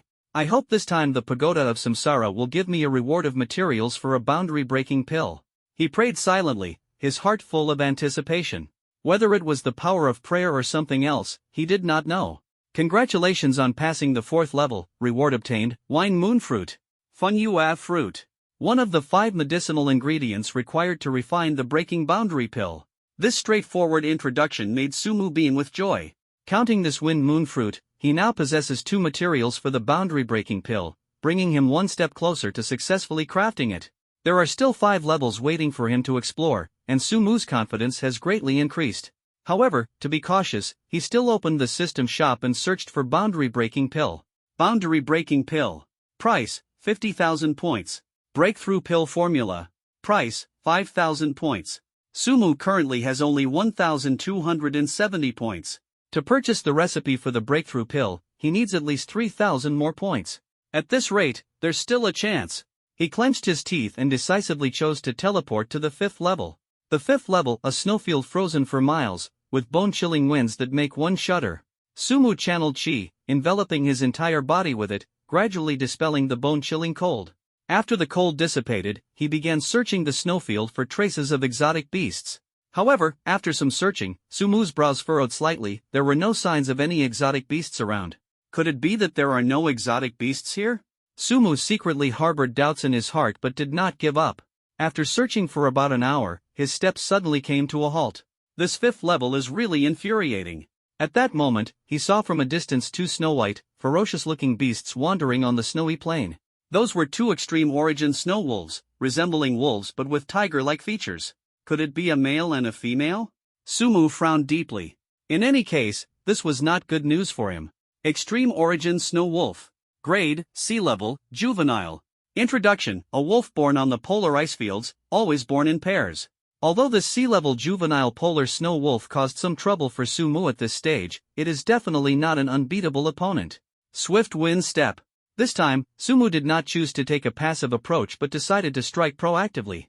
Activating swift wind step, he charged toward an extreme snow wolf like a whirlwind. Heaven-shaking divine fist. The palm of the worry-free tiger claw struck like a massive boulder, directly smashing into the head of the extreme snow wolf. The extreme Arctic snow wolf had no time to react. Its head was instantly blown apart, blood splattering everywhere. Ding! Killed an extreme Arctic snow wolf. Reward, 320 points. Although this extreme Arctic snow wolf did not drop any other spoils, the 320 points were already a significant gain for Sumu, who desperately needed points. After the kill, Sumu locked his gaze onto another extreme Arctic snow wolf and noticed that it was baring its fangs at him. However, he clearly felt the fear of this wolf. Sumu slowly approached the direction of the polar snow wolf, remaining secretly vigilant. The polar snow wolf, however, bared its teeth and slowly retreated, as if alert to something. Swift wind step. Sumu let out a low shout, activating his full strength as he quickly closed in on the last polar snow wolf. Time was of the essence. He couldn't afford to waste too much time on the 5th level. Heaven-shaking divine fist. He gathered his strength for a strike, his fist crashing down like thunder. Unexpectedly, the polar snow wolf did not react, allowing Sumu's fist to land heavily on its head, which instantly burst apart. Ding! Killed the extreme snow wolf, received reward, 330 points, borrowing wind. Borrowing wind, one of the 72 earthly techniques, allows the user to harness wind power and control it at will. This new skill brought a hint of joy to Sumu's heart, but he quickly felt that this ability was somewhat similar to carrying mountains, impressive at first glance, but actually of limited use. Congratulations on passing the 5th level, received reward, squid flower. Just as Sumu was about to test the ability of borrowing wind, his body was suddenly transported to the 6th level of the pagoda tower. Upon arriving at the 6th level, a sense of darkness enveloped him, and the air was filled with the stench of decay and rot, making one nauseous. Through the nether.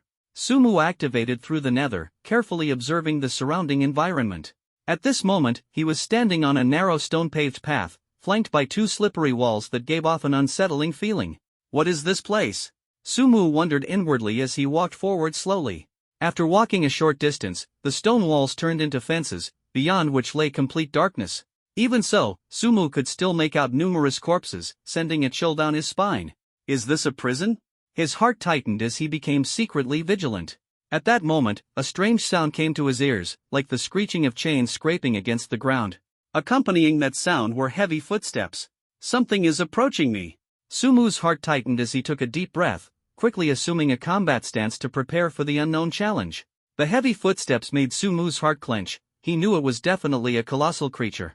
He held his breath and focused, waiting for the opponent to reveal itself. After nearly a minute, a massive figure finally appeared in Sumu's line of sight. What kind of monster is this?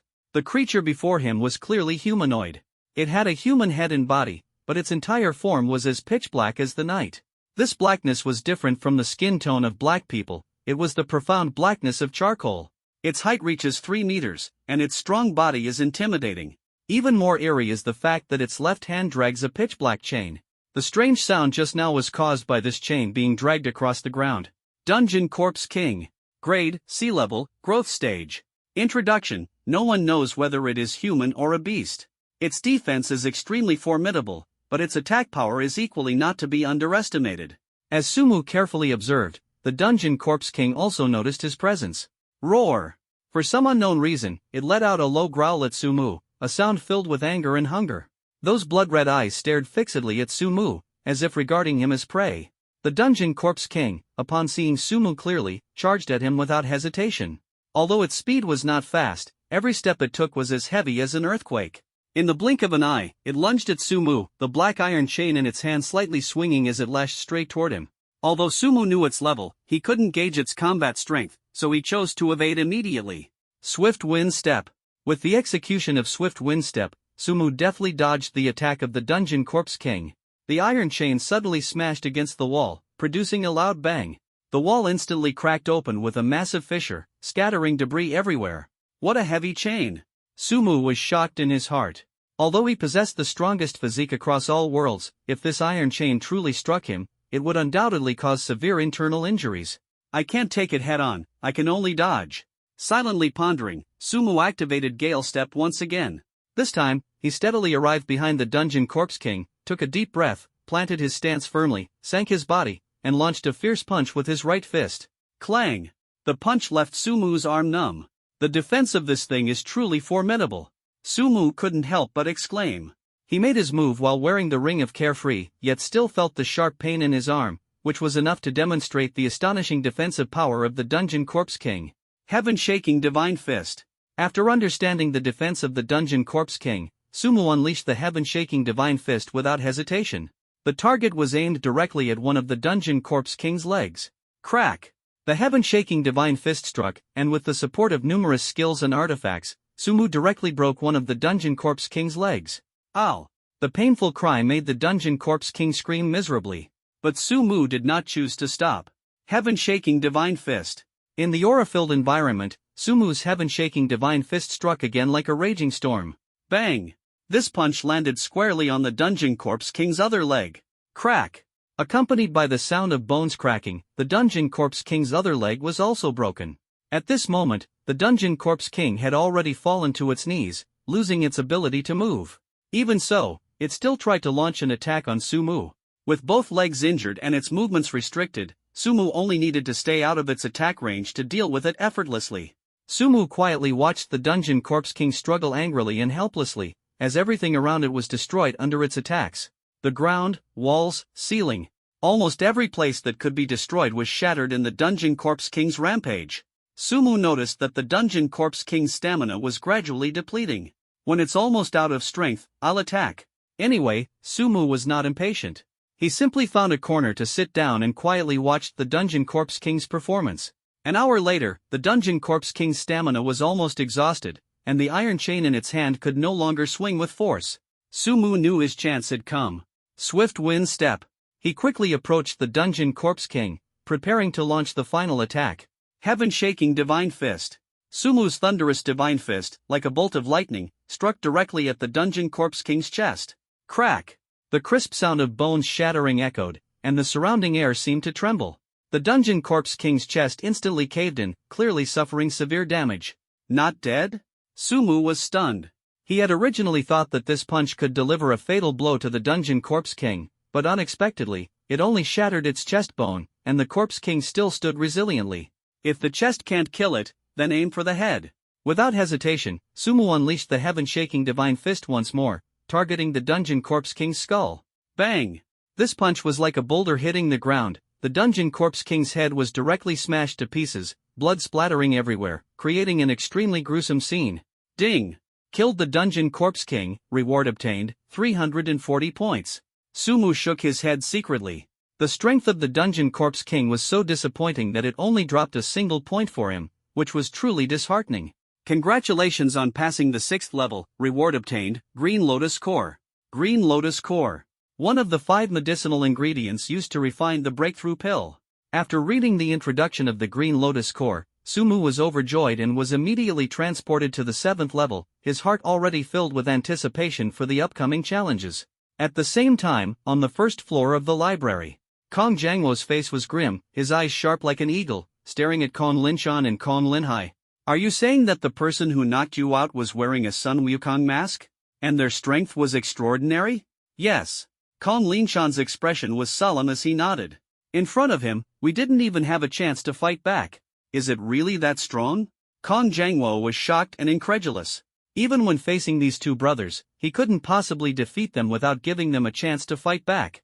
In other words, the person wearing the Sun Wukong mask was significantly stronger than him.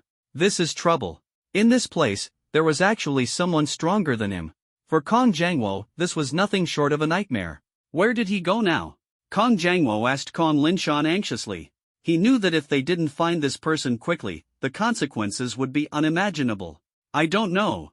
Kong Linshan shook his head helplessly, anxiety filling his heart. Let's leave this library first. Kong Jangwo decisively gave the order and led his men out of the library, secretly planning how to deal with this unexpected formidable enemy. The trip to the library turned out to be unexpectedly fruitful for Kong Jangwo. Apart from the travel notes on the 5th floor, he practically took all the exotic techniques from the 4th floor. These techniques, though Sumu regarded them with disdain, were priceless treasures for the Kong family. After the Kong family group left the library, a trace of confusion appeared in Kong Jangwo's eyes. He thought to himself, what should be the next step? Boss. At this moment, a disciple of the Kong family suddenly spoke, as if he had thought of something. While searching around earlier, I discovered a very ancient tower. As soon as these words were spoken, Kong Jangwo's eyes lit up instantly. Do you still remember where the tower is? Kong Jangwo asked urgently. The man pondered briefly and nodded in response. I remember, it's over there. Let's go. Kong Jangwo waved his hand and led the group toward the direction of the tower. Someone has been here before. When they arrived near the tower, Kong Jangwo felt a wave of tension. Judging from the traces around, someone had indeed been here before. Who among you has been here? Kong Jangwo asked the Kong family members. Everyone shook their heads in unison. Seeing their reactions, Kong Jangwo sneered coldly, since none of you have been here, the person who has been here must be the one wearing the Sun Wukong mask. After speaking, his gaze locked onto the tower, his face full of hatred. Today, we will guard this place. I want to see just how strong that person really is. He silently vowed in his heart that the person who opposed him on the 5th floor of the library must not escape his grasp. Meanwhile, Sumu had already reached the 9th floor of the pagoda tower. At this moment, his points had already reached 2,700, and he was only missing the last ingredient to refine the breakthrough pill. The 9th floor of the pagoda tower turned out to be a modern residential complex. However, the high-rise buildings here appeared unusually dilapidated, as if time had frozen in a certain era. What kind of exotic beasts might be here? Sumu cautiously searched within the complex. Finally, he found this target in the small garden. It was a creature that looked like a human, less than 1 foot tall, with green skin clinging tightly to its body, appearing extremely frail. Thorn monster, gun. Level, sea level, juvenile. Introduction, a very peculiar creature, highly similar to humans, living in groups and skilled in using weapons and tools. After reading the introduction of the thorn monster, Sumu's brows furrowed slightly. Both its level and description made him feel a hint of unease. At this moment, the thorn monster seemed to sense Sumu's gaze and suddenly turned its head. This turn of the head directly scared Sumu so much that his legs went weak, nearly causing him to fall to the ground. The facial features of the thorn monster were extremely bizarre. Its eyes resembled those of a human, its nose like a pig's, and its mouth like a crocodile's. What on earth is this thorn monster? Sumu screamed inwardly. After spotting Sumu, the thorn monster did not immediately attack but instead darted its small eyes around, seemingly pondering something. Just as Sumu momentarily let his guard down, the thorn monster unexpectedly pulled out a horn from its lower back, resembling a loudspeaker. After grabbing it, it placed one end of the loudspeaker near its mouth and let out a strange sound, awo. Awo. Awo. Awo. In response to its sound, identical echoes came from all directions. There's trouble. Sumu's heart tightened, realizing that there was clearly more than one thorn monster in the neighborhood. Before long, Sumu felt a strong sense of oppression as a group of thorn monsters rapidly approached him. In just 1 minute, Sumu was surrounded by a group of thorn monsters. These thorn monsters were no different from the ones he had seen before, except for the weapons in their hands. Some were armed with guns, some wielded knives, and others carried shields. They surrounded Sumu and began shouting wildly. Although Sumu couldn't understand what they were saying, he could sense their intense emotions. Ah! Just as the thorny creatures were getting increasingly agitated, a deafening roar suddenly erupted, tearing through the air like thunder. This roar was completely different from the previous ones, exuding an aura of majesty and anger. As the echoes of the roar reverberated, the thorn monsters surrounding Sumu unexpectedly retreated on their own, forming a passage. Through the depths of the passage, Sumu saw A thorn monster about 1 meter tall, holding a scepter and wearing a crown woven from grass, slowly approaching. Its aura was extraordinary, as if proclaiming its royal status. Activate Spirit Passage. Sumu's heart stirred, and he immediately activated his ability. Thorn Monster Leader. Level, C-Class, Mature Stage. Introduction. The leader of the Thorn Monsters. All Thorn Monsters obey its commands. Although its combat power is negligible, it possesses a brain comparable to that of a human. Looking at the introduction of the Thorn Monster Leader, Sumu's lips curled into a cold smile. The Thorn Monster Leader slowly walked up to Sumu, first pointing at him with its staff, then at the ground, and finally nodding slightly, as if hinting at something. Want me to kneel? Sumu's heart trembled. He actually understood what this creature meant. Although the Thorn Monster Leader couldn't speak human language, it could understand. It nodded, seemingly urging him. QNMD. Sumu spat out a curse mercilessly, fuming with rage. The Thorn Monster Leader glared at Sumu, its eyes flashing with a questioning light, as if asking, "What gives you the right to insult me? What the hell are you, daring to make me kneel before you?" Sumu burned with anger, refusing to back down. Roar! The Thorn Monster Leader, provoked, suddenly let out a loud roar and prepared to retreat. Trying to run? Not that easy. Sumu sneered coldly and suddenly grabbed the neck of the Thorn Monster Leader. The surrounding Thorn Monsters roared angrily at Sumu, as if threatening him with countless voices. The Thorn Monster Leader, whose neck was seized, struggled desperately, but to no avail. Die! Sumu roared, exerting force with his hand. This arrogant Thorn Monster Leader was instantly killed by Sumu's fatal strike, dying at his hands. Sumu casually tossed the Thorn Monster Leader's corpse onto the ground as if discarding trash. This action completely enraged all the Thorn Monsters present, as if a monstrous wave was about to rise. Sumu's challenge had only just begun. The Thorn Monsters roared in unison, their eyes bloodshot, their anger evident. The Thorn Monster wielding a long knife was the first to charge at Sumu. Despite their short legs, their momentum was overwhelming, as if they were about to tear Sumu apart. Swift Wind Step. A glint of cold light flashed in Sumu's eyes as his footsteps suddenly quickened, darting forward like a gust of wind. Golden Light Spell. He let out a low roar, and golden light instantly enveloped his entire body, resembling a golden suit of armor. Go! Sumu roared angrily, and the golden light spell transformed into countless golden tentacles, fiercely attacking the Thorn Monsters. Pierce! Pierce! Pierce!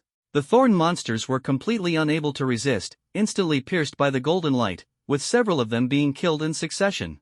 Sky-shaking Divine Fist. With a thunderous shout, Sumu's fist swung out once again, reducing more Thorn Monsters to dust under his attack. Although the Thorn Monsters were numerous, they were still powerless against Sumu's formidable skills. Their attacks made crisp sounds upon hitting Sumu, but they failed to inflict any damage on him. These attacks are nothing to worry about. Sumu felt secretly pleased, the abundance of spiritual energy making him feel at ease, and the rapid transformation of chi allowed him to act without restraint. Before long, the Thorn Monsters were completely annihilated by him. As the last Thorn Monster fell, a system notification sounded in Sumu's mind. Ding! Killed the Thorn Monster Leader, reward, 200 points. Ding! Killed Thorn Monsters *57, rewards, 6,000 points, Swift Boots, True Chi Bullet. Swift Boots. Level, Gold. Description, worn on the feet, significantly increases movement speed. True Chi Bullet. Grade, Heaven Level Superior. Description, condenses chi into a sphere to attack opponents. Although the Gale Boots are gold tier equipment, their effect is not significant for Sumu at this stage. In contrast, the True Chi Bullet skill is truly exhilarating. For others, using chi to condense into a sphere as a weapon is a luxury, but for Sumu, it is like an invincible treasure. As long as he is in a place rich in spiritual energy, he can use it infinitely. Congratulations on passing the trial of the 9th level and receiving the reward, Wind Bath Stem. With the conclusion of the trial on the 9th level of the pagoda, Sumu successfully obtained the final material for the boundary-breaking pill. His heart stirred, and he immediately spent 5,000 points to redeem the recipe for the breakthrough pill from the system's store. Holding the recipe, Sumu carefully studied it, committing all the steps to memory within 10 minutes. Afterward, he retrieved the ordinary pill furnace previously rewarded from the warehouse, placed it accurately on the ground, and began refining the breakthrough pill according to the steps. Time flew by, and 20 minutes passed in the blink of an eye. All the steps were completed smoothly, leaving only the wait for the pill to take shape. Time continued to pass as Sumu focused on controlling the furnace's heat, his face full of anticipation. An hour later, the alchemy furnace suddenly shook, and Sumu's heart trembled.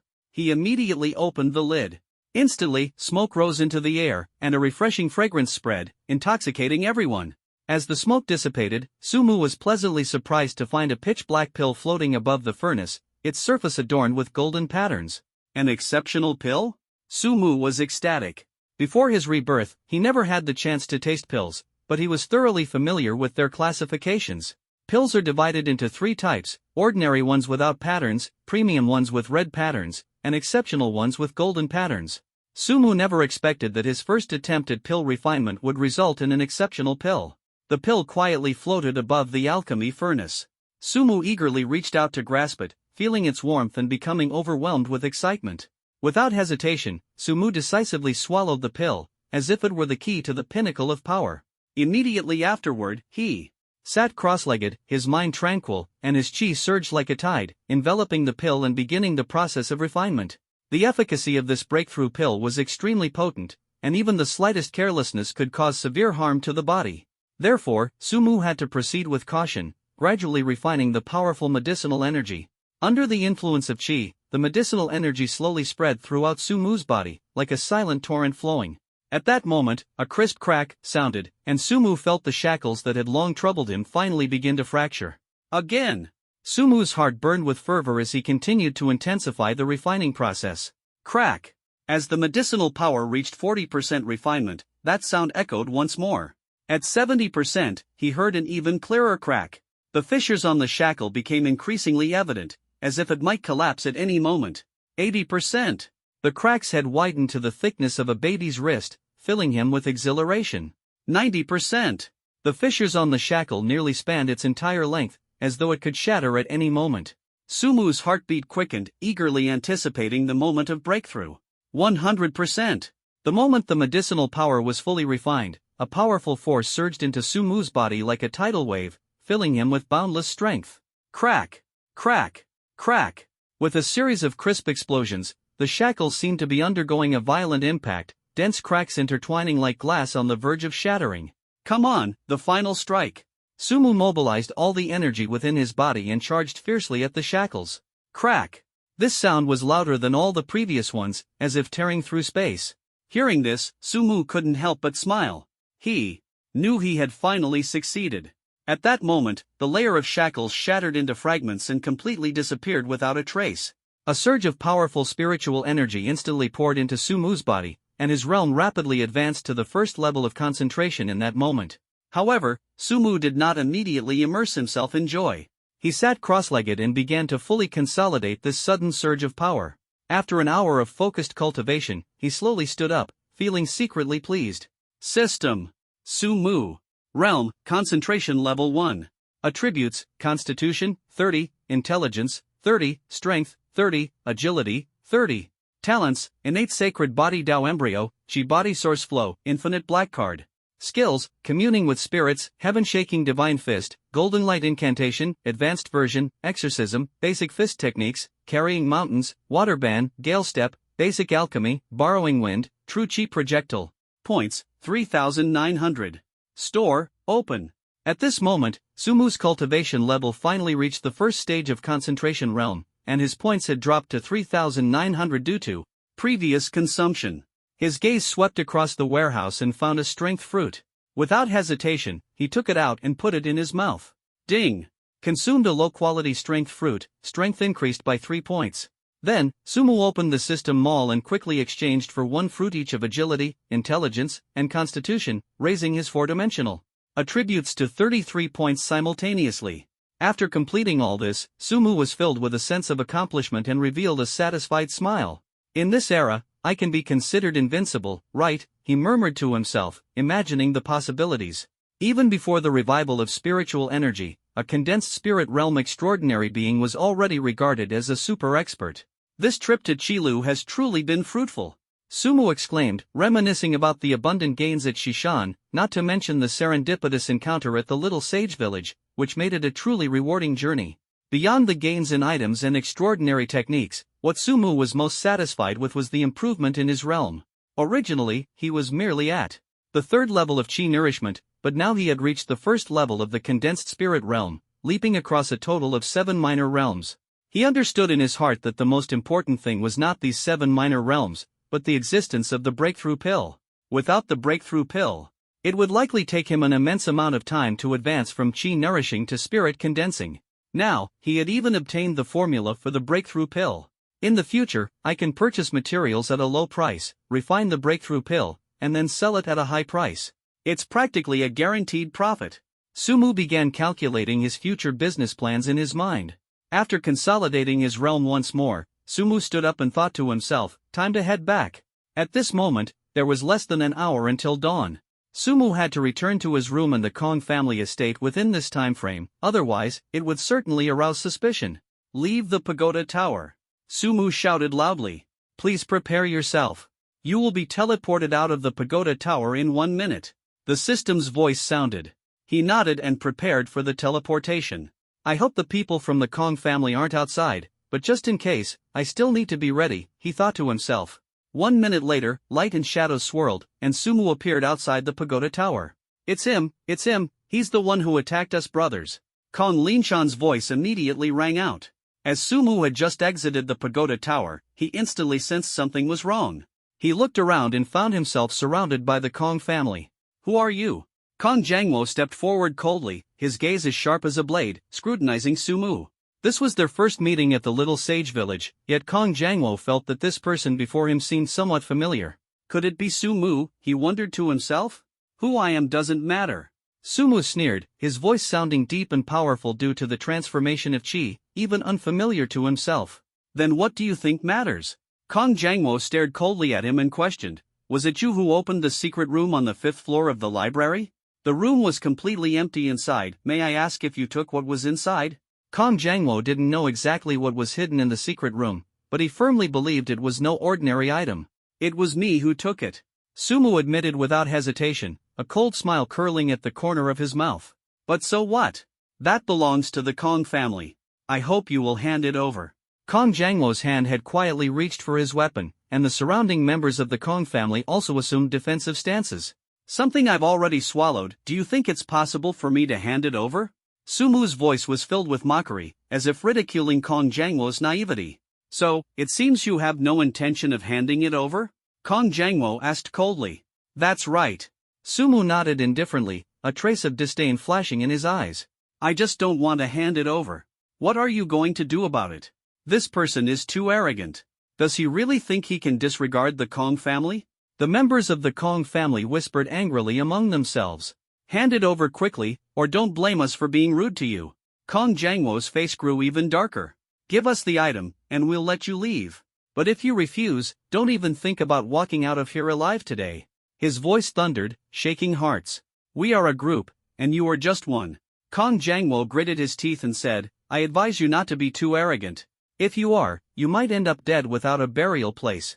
Faced with the threats from the Kong family, Sumu sneered repeatedly, dead without a burial place? Are you even worthy? It wasn't that he looked down on them. The truth was, with his current strength, not just the Kong family, even a celestial master would be no match for him. Sumu had honed himself in the pagoda of Buddha, significantly enhancing his abilities. So, it seems you really don't intend to hand it over? Kong Jangwo drew the long sword from his waist, its blade cold as frost, its aura oppressive. Are you going to make a move? Do you think you can be a match for me? A trace of contempt appeared on Sumu's face. Before entering the pagoda tower, he might have found it somewhat troublesome if he encountered the Kong family. But now, he felt no fear in his heart. With his first-level condensed spirit, he faced everything with ease. I'm not a match for you alone, but what if we all attack together? Kong Jangwo's voice carried a hint of provocation. Clang! Swish! Swish! Accompanied by the sound of swords being drawn, the members of the Kong family gripped their weapons tightly, their eyes filled with determination. All of you attacking together? You can give it a try. Sumu's lips curled into a mocking smile as he looked at them nonchalantly. At this moment, the air was filled with tension, and the battle was on the verge of breaking out. Sumu's gaze was sharp as lightning, and he thought to himself, today, I must show these minor characters what true strength means. Take action. Kong Jangwo roared, his voice like thunder, shaking the very air of the little sage village. In the next second, the members of the Kong family simultaneously swung their long swords, the gleaming swordlight flashing straight toward Sumu. Get lost! Sumu roared, his aura surging like a rainbow, as if he were a towering mountain. The powerful momentum of his first-level condensed spirit realm surged toward the Kong family members like a raging river. The originally aggressive members of the Kong family now began to hesitate, their eyes flickering with fear. Kong Jangwo's expression changed drastically, a wave of unease surging in his heart. This. His eyes widened like brass bells, filled with shock, as if he were staring at a legendary monster. The aura of the concentration realm, are you a strong practitioner of the concentration realm? Kong Jangwo's voice trembled in disbelief. A strong practitioner of the concentration realm, how is this possible? My heavens, isn't it said that in this era, only the old celestial master is a strong practitioner of the concentration realm? Why would we encounter a strong practitioner of the concentration realm here? Could this person in front of me be the old heavenly master? The members of the Kong family were filled with doubts, looking at each other in disbelief. Do you still want to fight? Sumu asked coldly, his gaze sharp as a blade, piercing straight at the crowd. The members of the Kong family instantly fell silent, understanding in their hearts that they were no match for a condensed spirit realm expert.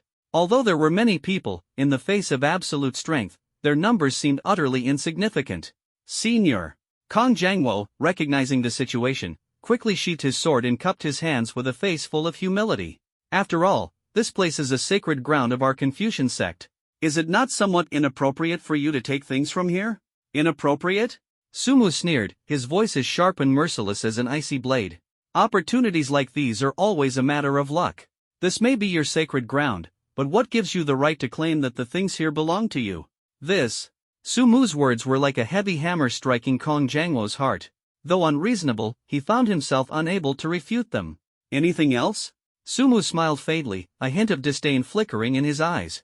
If there's nothing, I'll be leaving now. After saying that, he turned and walked toward the entrance of the little sage village. Boss. A disciple of the Kong family looked anxious, unease evident in his eyes. Kong Jangwo's face was grim, his heart filled with turmoil. Faced with such a powerful Sumu, he had no idea how to respond. Sumu's strength is overwhelmingly powerful. If he truly wanted to destroy them, it would be effortless. The young Kong Jangwo did not want to die yet. His rationality told him that he must back down. Forget it. Kong Jangwo waved his hand and firmly said to the crowd, if we really make a move, we will be wiped out by him in an instant. The purpose of coming to the Lesser Sage Manor this time is not to kill, but to gain more benefits. Everyone understood in their hearts that Kong Jangwo's retreat appeared rational on the surface, but in reality, it was an act of cowardice. However, no one dared to say much about it. When Sumu returned to the Kong family estate, it was already past 6 in the morning, and the horizon was tinged with the light of dawn. He returned to the room and saw Qin Shueman still sound asleep. His heart warmed, an annoying smile appeared on his face. Taking off his clothes, he lay on the bed and easily drifted into a peaceful sleep. Knock, knock, knock. It was a little past 8 in the morning when the door was knocked on, the sound crisp and clear. Who is it? Sumu asked lazily. It's me, Xiao Chui, Mr. Su. Xiao Chui was a maid of the Kong family and had been attending to Sumu recently. Wait a moment, I haven't gotten up yet. Sumu responded loudly, startling Qin Shueman beside him. She slowly woke up, and upon seeing Sumu, her face instantly turned crimson, pausing for a moment. Good morning, Mr. Su. She gave a sweet smile, with a hint of shyness in her expression. Good morning. Sumu also smiled, then pointed outside the door and said, Xiao Chui is here, we should get up quickly. Qin Shueman nodded slightly shyly, but warmth surged in her heart. After both of them had finished tidying up, Sumu shouted toward the door, come in. All right. Xiao Cui responded and entered, pushing the door open. When she saw Qin Shueman, she paused for a moment, then quickly returned to normal and began her work. Mr. Su. Xiao Cui was cleaning the room when another voice sounded from outside the door, our master wishes to see you. Has Kong Jianshuan returned? Sumu was slightly taken aback, pondering silently in his heart. Where is your family master? I happen to need to find him as well. Sumu was looking for Kong Jianshuan to bid farewell. Although his stay at the Kong family was brief, he had completed everything he needed to do. He had saved Kong Jinshan, and he had intercepted quite a few of the Kong family's opportunities. Most importantly, Sumu had obtained the travel notes of Kong Shang, the revered master. In his view, these travel notes were the greatest gain of his journey. The master is waiting for you in the main hall, the attendant said respectfully at the door. Sumu nodded in acknowledgement and stepped out of the room. In the main hall, Kong Jianchuan sat in the main seat, while Kong Jiangwo beside him looked solemn. At this moment, Kong Jianchuan's face was weary. The rebellion of Kong Jianbang and Kong Jianxi last night had left him utterly exhausted. Although Kong Jiangwo did not return empty-handed, the final outcome left Kong Jianchuan rather disappointed. On their way back to the manor, Kong Jiangwo had recounted in detail the events outside the pagoda and expressed his suspicions. Thus, today, Kong Jianchuan wanted to meet Su Mu precisely to test him. "Mr. Su has arrived," the attendant's voice rang out. Kong Jianchuan and Kong Jiangwo's gazes immediately focused on the doorway. Su Mu walked in with steady steps, and Kong Jiangwo frowned slightly, pondering, could I have been wrong? Su Mu's gait was entirely different from that of the person earlier in the morning. His face was full of smiles, and his gaze was resolute. "What does the Kong family master need from me?" he asked casually. Kong Jianchuan did not answer directly but instead asked, "Mr. Su, did you sleep well last night?" Su Mu stretched lazily and yawned, "Not bad, I slept quite comfortably." As Su Mu responded, Kong Jiangwo carefully observed his eyes, trying to find any suspicious signs. However, he was disappointed to discover that he couldn't find any clues he was looking for. Is it not him? Doubt began to grow in Kong Jiangwo's heart. "That's good to hear that Mr. Su slept comfortably." Kong Jianchuan forced a smile, his expression carrying a hint of awkwardness. At this moment, the atmosphere in the main hall suddenly became tense, as if an undercurrent was surging, ready to erupt at any time. "Is there anything else?" Su Mu asked Kong Jianchuan with a smile, his expression showing a trace of ease. "Of course, there's something. I just want to ask you, did you enter Six Arts City last night?" Kong Jianchuan thought to himself, his mind a mix of anger and unease. The battle at Six Arts City had caused heavy losses for the Kong family. Filled with doubts, Kong Jianchuan and Kong Jiangwo suspected that the most valuable item in the Lesser Sage Manor had already been taken by Su Mu. However, the lack of evidence left them feeling helpless. Even if they had evidence, they couldn't act recklessly. Kong Jiangwo was well aware of the formidable strength Su Mu had displayed that morning. If they pushed too hard, the Kong family might have to face the terrifying consequences brought by Su Mu. Seeing the two brothers remain silent, Su Mu smiled casually. "Since the two of you have nothing to say, I'll take my leave then." "Are you leaving?" Kong Jianchuan's gaze froze for a moment, and he hurriedly asked, "Don't you want to stay a few more days? I still want to properly repay you." Kong Jianchuan didn't genuinely want to repay him, he was just trying to buy time and look for an opportunity. "No, thanks." Su Mu waved his hand with a smile and said, "I still have some matters to attend to. See you if fate allows." After speaking, Su Mu stood up, ready to leave. Kong Jianchuan, anxious and flustered, turned to look at Kong Jiangwo. Kong Jiangwo saw this and immediately got up, trying to block Su Mu's path. Su Mu couldn't help but laugh at the sight. "I am a friend of the old celestial master, and we have a very close relationship." Su Mu's words carried a tone of fearlessness and confidence. Upon hearing this, Kong Jiangwo's expression showed slight hesitation. The old celestial master, a pinnacle existence in the world of extraordinary individuals in China, had spent years in secluded cultivation, detached from worldly affairs, and was by no means someone to be trifled with. Nowadays, those who are aware of the old celestial master's existence dare not provoke him. Naturally, provoking his friends would also come at a price. "Ah." Kong Jianchuan seemed to have thought of something, sighed, and waved his hand at Kong Jiangwo. "Let him go." Kong Jiangwo reluctantly stepped aside. Compared to the elusive old celestial master, he was more afraid that Su Mu might truly be the person from yesterday. The strength displayed was utterly terrifying. "Goodbye." Su Mu smiled and nodded, then turned and left the front hall. Unlike the lively atmosphere when he arrived, Su Mu's departure at this moment seemed incredibly lonely. Apart from Qin Shueman, there was no one else to see him off. "Goodbye, until we meet again." Su Mu waved to Qin Shueman, noticing the reluctance in her eyes but said nothing. After leaving the Kong family, Su Mu opened a ride-hailing app and called for a taxi. To the airport, Su Mu said to the driver. Although the Kong family and Su Mu's family were both in the land of Qilu, the distance between them was not short. On the way to the airport, Su Mu conveniently bought the plane ticket. "What's going on? Why is the airport so lively today?" the driver muttered softly as they approached the airport. Su Mu put down his phone and looked out the window, only to see a group of people in black suits. He thought to himself, wow, are they filming a movie? Men in Black 5? "We're here, buddy." The driver mumbled, stepping on the brake, "That'll be 120 yuan in total." Su Mu nodded and took out his phone to scan the code for payment. As soon as he got out of the car, he was recognized by a man in black. The man took out his phone, carefully confirmed, and then hurriedly pulled out a walkie-talkie. Sumu spotted, Sumu spotted. Although the man in black spoke softly, Sumu, being an extraordinary person in the condensed spirit realm, heard it clearly.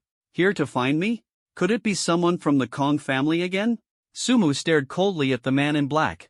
The man in black walked over slowly, his voice low yet respectful. Are you Mr. Su? Who are you? Sumu remained vigilant, his gaze sharp as a blade. Greetings, Mr. Su. The man in black bowed respectfully, his face full of humility. My name is Lu Feiwen, I'm from the Uelu Group. Uelu Group? Sumu looked at Lu Feiwen with a puzzled expression. Why are you here? Our president Lu knew you were going home today, so he specifically ordered us to come and pick you up. Lu Feiwen's attitude in front of Sumu seemed as if he were already one of Sumu's subordinates. Mr. Su, hello. At this moment, another person in black walked over. Unlike the other people in black, this one turned out to be a woman. She was dressed in a black uniform with a white shirt underneath. From Uelu Group? Sumu looked at Lu Feiwen, his face full of confusion. Why are you here? Our president Lu knew you were going home today, so he specifically ordered us to come and pick you up. Lu Feiwen stood before Sumu, his expression respectful, as if he were one of Sumu's subordinates. Mr. Su, hello. At this moment, another person in black walked over. Unlike the others, this one was a woman. She wore a black uniform with a white shirt underneath, paired with black high heels. Her short hair was neat, giving her a very capable appearance. My name is Songyu, and I am the general manager of the security department at Uelu Group. Songyu smiled slightly and extended her hand to introduce herself. Hello, Ms. Song. Sumu, seeing her friendly demeanor, naturally did not want to appear impolite. Mr. Su. Songyu made a gesture of invitation to Sumu. Please follow us, we'll take you home now. Sumu nodded and followed behind Songyu, while the other men in black surrounded him tightly. To be honest, this makes me feel a bit awkward. After all, I'm not a celebrity. Sumu said helplessly to Songyu. We're doing this purely to ensure your safety. Songyu replied with a smile, though his eyes seemed to reveal a hint of disdain. You're an extraordinary being, aren't you? Sumu suddenly asked, his gaze wandering over Songyu. Songyu nodded and said frankly, that's right, I am indeed an extraordinary being, and moreover, I am one at the 9th and 8th level. Impressive. Sumu gave her a thumbs up, secretly admiring her. At this age, in such an environment, becoming an extraordinary being at the 9th and 8th level is truly commendable. However, did you know? I am also an extraordinary being, and my strength is far greater than yours. Sumu said without any modesty, his eyes brimming with confidence. At these words, Songyu's face unexpectedly showed a hint of displeasure. The expressions of the other men in black also subtly changed, seemingly quite resentful of Sumu's disdain. Oh, you seem rather confident. Songyu sneered coldly, a spark of challenge flashing in her eyes. However, the strength of an extraordinary person isn't something that can be proven just by words. Sumu raised an eyebrow slightly, thinking to himself that it seemed today's journey home was destined to be anything but peaceful. Among the group of men in black brought by Songyu, most were martial artists, while a few were extraordinary individuals. As a woman, her ability to lead these people was not only due to her exceptional methods but also her strength that earned their respect. Otherwise, this group would never follow her commands. Don't believe me? Sumu noticed Songyu's disbelief, the corners of his mouth lifting into a confident smile. Mr. Su. Songyu, after all, was dealing with her boss's guest. Though feeling indignant, she dared not say much. I believe what you said. Though she said she believed him, her heart was in turmoil. Who is this person? Why are so many people escorting him? I think he must be a celebrity. Otherwise, he wouldn't hire so many bodyguards. Is he a celebrity? But why don't I recognize him? It's good that you don't recognize him. Nowadays, any Tom, Dick, or Harry can become a celebrity. The group of men in black attracted quite a few curious glances from passers-by, but soon, they passed through security and arrived at the airport tarmac. On the tarmac, a massive silver-gray private jet was parked, exuding an extraordinary presence. Mr. Su, please board the plane. Although Songyu felt indignant, she did not forget her duty. Sumu also noticed the dissatisfaction in Songyu's eyes. Smiling faintly, he said to her, since this place is so spacious, why don't we have a little competition? Since Mr. Su has said so, I'll have a match with you. Songyu was secretly delighted, as she had already entertained this idea before. However, since Sumu was a guest of her boss, she didn't dare to bring it up rashly. Now that Sumu had taken the initiative, she naturally had no reason to refuse. Is our guest out of his mind, daring to challenge our Demoness? He probably doesn't know the true strength of the Demoness. Otherwise, he wouldn't even think of competing with her. Last time, I didn't know either and provoked the Demoness. Do you guys have any idea how miserable I was back then? I estimate that everyone present has been taught a lesson by the she-devil, right? Being called a she-devil by a group of grown men was enough to show how terrifying Songyu's strength was. However, Sumu wasn't afraid at all. After all, his strength had already reached the first level of the condensed spirit realm. The gap between him and Songyu was an entire major realm, a difference that couldn't be bridged by anything else. Amid the whispered discussions of the men in black, Songyu and Sumu had already distanced themselves from each other. Come on. Sumu smiled and gestured to Songyu, instantly heightening the tension.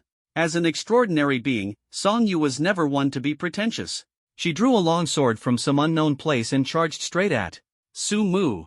As an innate 9th-level extraordinary being, Songyu's speed was exceptional, but in Sumu's eyes, it seemed somewhat lacking. Too slow, Sumu said with a cheerful smile. Songyu was already annoyed, and upon hearing Sumu's words, her pace involuntarily quickened a bit. The distance between the two was nothing significant for extraordinary beings. Piercing thrust. As she neared Sumu, the long sword in Songyu's hand thrust straight out, aiming directly at Sumu's abdomen. Still too slow. Sumu shook his head, wearing a relaxed smile. My goodness, starting off with the heart-piercing stab, looks like this Demoness is truly angry. The heart-piercing stab is one of the Demoness' signature moves. Could he have been killed? If Sumu really gets killed, it might be hard to explain to the boss. After all, she is an expert. She should be able to control her strength well. The men in black were all worried, fearing that Songyu might accidentally kill Sumu. Your swordsmanship may be extraordinary, but it still can't break through my defense. Sumu stood there calmly, unmoving. The longsword struck Sumu in the next second, and everyone held their breath. Songyu hadn't expected Sumu to neither dodge nor evade. It's over, I won't be able to explain this to the boss. This was the first thought that flashed through Songyu's mind. However, she immediately sensed that something was off. The sense of something being wrong came from the feeling in her hand.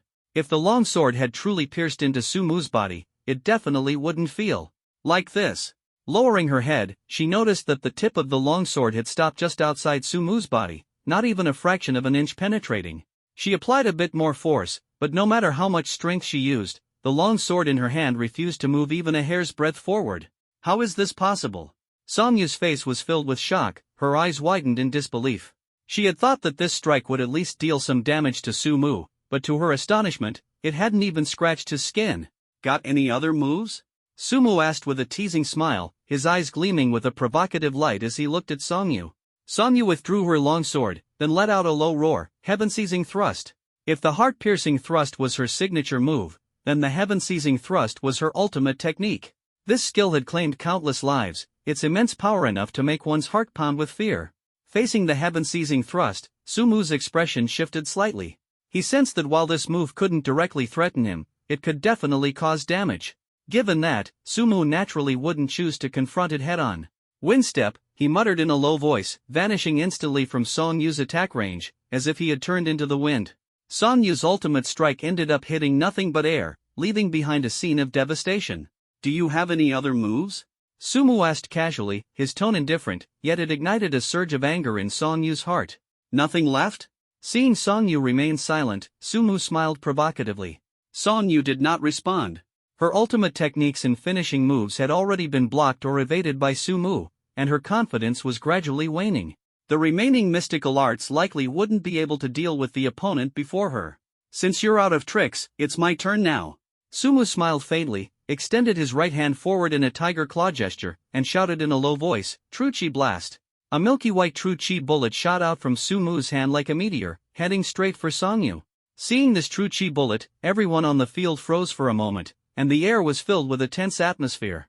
The others were stunned, but Songyu reacted quickly, her expression turning serious and vigilant. She brandished the long sword in her hand and shouted, Surging Sword Chi. A streak of white sword energy surged forward.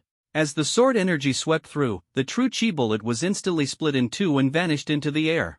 Songyu felt secretly pleased, a faint smile curling at the corner of her lips. I thought you were something special, but it turns out it's just these little tricks. With the chi in your body right now, how many more true chi bullets can you cut through?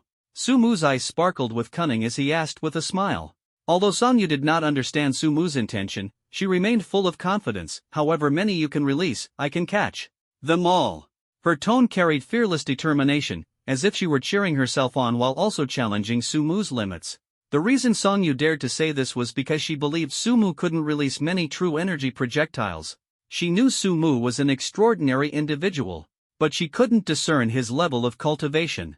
In other words, Sumu's level might actually be higher than hers. Although Sumu was younger than her, even if his level was higher, it wouldn't be by much. The most crucial point was that these true energy projectiles consumed a significant amount of energy. She didn't believe Sumu could release many. Theoretically, her logic was flawless. However, she overlooked one very important factor: Sumu possessed the protagonist's aura. Alright, then I want to see if you can really catch them all. After Sumu finished speaking, he extended both hands simultaneously, forming tiger claw shapes. True energy projectile. One after another, the true energy projectiles were hurled toward Songyu as if they cost nothing. 1, 2, 3. Is this even human? How can he release so many true energy projectiles? Each of these true energy projectiles consumes an amount of energy equivalent to 1/10 of mine. In other words, if I were to release true energy projectiles, I could only release up to 10 at most. Even if his strength surpasses ours, this is just too overwhelming. In just a few seconds, he's already released dozens of true energy projectiles. I didn't believe it just now when he said he didn't need our protection. But now, given the situation, I can't help but believe it. The onlooking men in black were dumbfounded, and Songyu was equally stunned. So many true energy projectiles, she truly couldn't handle them. After catching just about 10, her energy was already nearly depleted. When all the projectiles finally disappeared, a bitter smile appeared on Songyu's face. You're truly impressive, I admit defeat. Songyu gave Sumu a thumbs up. At this moment, she completely understood that Sumu hadn't been lying earlier. At the same time, she realized the true purpose of this mission. The boss had sent them not to protect Sumu, but to escort him. If you don't mind, may I ask about your cultivation level? Songyu's way of addressing Sumu had now changed to a respectful tone. At this moment, she genuinely admired Sumu from the bottom of her heart. Condensed Spirit Level 1. Since Songyu was Lu Zhanghao's person, Sumu had no need to hide anything. It wasn't because Sumu trusted Lu Zhanghao, but rather because Sumu believed that only by showcasing his own strength could he make Lu Zhanghao serve him better. Yes, serve. Sumu wasn't short of money and had no interest in Lu Zhanghao's wealth, but he was very interested in Lu Zhanghao's influence. If he could collaborate with Lu Zhanghao or even bring him under his command, it would undoubtedly be a good thing for Sumu. Condensed Spirit Level 1? Songyu shouted in a somewhat flustered manner. As a young extraordinary individual, Songyu had her own pride. Among her peers, she was considered outstanding and had always taken pride in that. However, Sumu shattered her pride. She never expected that the young man before her, who was so much younger than her, had already reached the legendary Condensed Spirit realm. It should be noted that in the entire extraordinary world, no one had reached this level. The old celestial master was beyond the ordinary, but the public could only speculate about his realm. Let's go, get on the plane. Sumu was now eager to return. Alright. Songyu nodded. Her emotions were somewhat downcast. After all, a young man much younger than her had already reached a realm that was far beyond her reach. This young man had also shattered her pride. Sumu boarded the plane, and it took off shortly after. How is my father? Sumu asked Songyu. Songyu seemed to have anticipated the question and was well prepared. Your father has almost fully recovered and is currently resting at home. The doctor said your father needs fresh air, so our chairman bought a villa in the suburbs for him. Songyu's words clearly made Sumu pause for a moment. I say, your chairman is being a bit too generous with me, isn't he? Sumu smiled wryly. The villa in their hometown wasn't really expensive, but it was worth millions. Thinking back to how Lu Zhanghao had spent so much money treating his father's illness, Sumu felt at ease. This is all our chairman's goodwill, Songyu could only say. After a brief chat, Sumu started playing on his phone. This was a private Boeing 747, and the plane was quite large. In addition to spacious and comfortable sofas, the plane also had billiards, gaming consoles, televisions, computers. Basically, anything you could imagine was almost certainly on this plane. Not only that, this plane also has a very comfortable large bed. But what excited Sumu the most was the flight attendants on the plane. The flight attendants on this plane are all stunning beauties. Their looks could easily dominate the entertainment industry. Moreover, her figure rivals that of a supermodel, making it hard not to take a few more glances. By the way, where are the others? Sumu suddenly remembered this question. Apart from Songyu, the other people in black didn't seem to board the plane. They are on another plane, Songyu replied respectfully. Ah? Sumu looked at Songyu in confusion. Why did you use two planes to pick me up? Yes. Songyu nodded, her eyes shimmering with respect.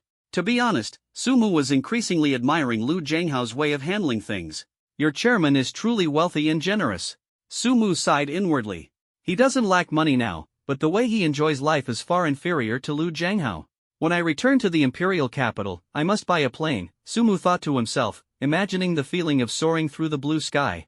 After flying for about 2 hours, the plane slowly landed at the airport in Sumu's hometown. As soon as he got off the plane, Sumu saw the men in black who had been waiting for a long time. The group of men in black treated Sumu with such deference that they almost bowed to the ground, clearly regarding him as a big shot. Walking out of the airport, Sumu was greeted by a row of luxury cars, dazzling to the eye. Phantom, Dawn, Cullinan. In addition to the luxury cars, Sumu also spotted a top-tier business vehicle exuding an air of opulence. I'll take the business car. Sumu smiled faintly. Luxury cars were nice, but he preferred the ease and comfort of a business car. All right. Songyu walked straight to the business car door and respectfully opened it for Sumu. She did not sit next to Sumu but chose the front passenger seat instead. As soon as she got in the car, Songyu said to the driver, to Longwon Villa. The moment the car started, Sumu felt an unparalleled sense of prestige, secretly looking forward to the exciting life that was about to unfold. The car sped along, and the scenery outside the window rapidly receded, as if narrating an adventure about to begin. The driver's skills were impeccable. Despite the high speed, there was an overwhelming sense of stability. Sumu sat in the back seat, eyes slightly narrowed, thoughts surging in his mind as if brewing an earth-shattering plan. 2 hours later, the car entered Longwon Villa, and Villa number 88 stood before them like a majestic castle, drawing all eyes to it. Dad, Mom, I'm back. Sumu stepped off the car with a smile, his eyes sparkling with excitement. The villa's door opened, and his parents walked out, their faces brimming with uncontrollable joy. The three embraced and laughed, the warm atmosphere filling the entire courtyard. Upon entering the villa, the luxurious decor dazzled the eyes, as if stepping into a dreamlike world. Mr. Su, are you satisfied with the renovation? Songyu asked cautiously, her eyes glimmering with anticipation. Sumu nodded, a confident smile curling at the corner of his lips. I'm very satisfied. Please convey my thanks to Mr. Liu. Songyu let out a sigh of relief, feeling secretly delighted. She knew that the efforts of Yulu Group had not been in vain, and Sumu's satisfaction was the greatest affirmation for her. If there's nothing else, I'll take my leave now, Songyu said with a smile, displaying considerable tact. Why not stay and have dinner before you go? Sumu's mother warmly invited her, but Songyu shook her head and politely declined. Auntie, today is your family banquet, it wouldn't be appropriate for me to stay. When you and uncle have time, I'll treat you to a meal. Then let me walk you out. Sumu stood up proactively, intending to see Songyu off. Are you planning to leave Qilu today? Sumu asked curiously. This land of Qilu is so vast, I still want to explore it for a while, Songyu replied with a smile, his eyes revealing anticipation for the future. Then have fun. Sumu waved goodbye to Songyu, secretly pondering the plan he was about to set in motion. As soon as he entered the villa, Sumu saw his father, Su Sanxiang, sitting on the sofa with a furrowed brow and a serious expression, as if conducting a trial. Mom, what's wrong with Dad? Sumu helplessly turned to his mother for help. Same old problem. His mother held back a laugh and pointed to her head. Sumu suddenly understood, his father was being paranoid again. Tell me, what's really going on here? Su Sanxiang looked directly at Sumu, concern evident in his eyes. He had just been discharged from the hospital, and his mother had already told him everything that happened during Sumu's coma. As an ordinary person, he understood what was hidden behind these events. Actually, the matter is quite complicated to explain. Sumu's mind raced, thinking about how to perfectly explain the situation. I saved their boss's life. He blurted out, though the reason seemed somewhat far-fetched. Sigh. Su Sanxiang let out a sigh, knowing that his son had grown up and would inevitably have many secrets he couldn't share with them. Let me ask you this. Su Sanxiang knew Sumu wouldn't tell the truth, so he chose to settle for the next best thing. Have you done anything illegal? No. Sumu shook his head firmly, his eyes filled with confidence. Alright, I believe you. Su Sanxiang nodded, a trace of relief showing in his eyes. Then let's eat. The atmosphere during lunch was relaxed and pleasant, simple yet warm. After lunch, Sumu accompanied his parents for a walk in the neighborhood. The lush greenery of the area made everyone feel relaxed and cheerful. When do you plan to return to school? His father asked, his eyes filled with concern. Probably in the next few days, Sumu replied vaguely, while secretly contemplating his plans for the future. You're still a student, your studies should be your top priority, his father said earnestly. Don't worry, Dad, I won't neglect my studies, Sumu responded with a smile, his heart resolute. As the family of three chatted and strolled, Su Sanxiang's phone suddenly rang. He took it out and answered the call. Old San, how's your recovery going? Tonight, I'm hosting. Bring your wife and Sumu along. A warm voice came from the other end of the line, as if heralding the arrival of a new storm. Sumu could tell that the voice belonged to his second uncle, Su Erchang. Sumu's father had three brothers, and their grandfather, for simplicity, named them Daxiang, Erchang, and Sanxiang. Nowadays, the second uncle runs a small convenience store. Though life isn't particularly wealthy, it's not bad either. What's even more delightful is that his second uncle's daughter successfully passed the civil service exam this year, which is considered good news in a small town. Who else is there? Su Sanxiang asked, his eyes gleaming with curiosity. The big brother's family, Su Erchang replied, his tone tinged with a hint of helplessness. Upon hearing this, Su Sanxiang paused for a moment before turning his gaze towards Sumu's mother. Alright, Sumu's mother nodded slightly, clearly unwilling to delve further into the topic. She wasn't particularly fond of the eldest brother's family, not because they had done anything overly offensive, but because the eldest brother's family had a tendency to show off excessively. The eldest brother, Su Daxiang, had a thriving business, earning hundreds of thousands annually, making him a prominent figure in the small town. However, his wife and eldest son, Su Wenxing, were the type who loved to flaunt their success. The more low-key Su Daxiang tried to be, the more their behavior caused annoyance. It is said that Su Wenxing, the eldest cousin, also passed the teacher qualification exam this year, making today's gathering feel even more tense, as if it were a war without smoke. Alright, send me the address later, Su Sanxiang said to his second brother, his tone revealing a hint of urgency.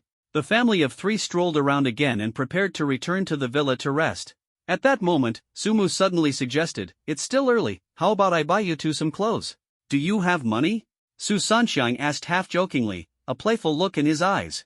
Sumu nodded with a smile, I don't have much else right now, just plenty of money. As soon as he finished speaking, the atmosphere instantly became relaxed. Then let's go. Su Sanxiang slapped his thigh and said to Sumu excitedly. Sumu was momentarily stunned, feeling puzzled, what's going on? He looked at his mother, full of confusion. Probably had a breakthrough, Sumu's mother teased, her eyes showing a gratified smile. After tidying up briefly, Sumu's family stepped out of the house, ready to embark on their shopping trip. Just as he took out his phone to call for a ride, Su Sanxiang suddenly said, we have cars in the garage, they were given to us when we bought the villa. Buy a villa and get a car?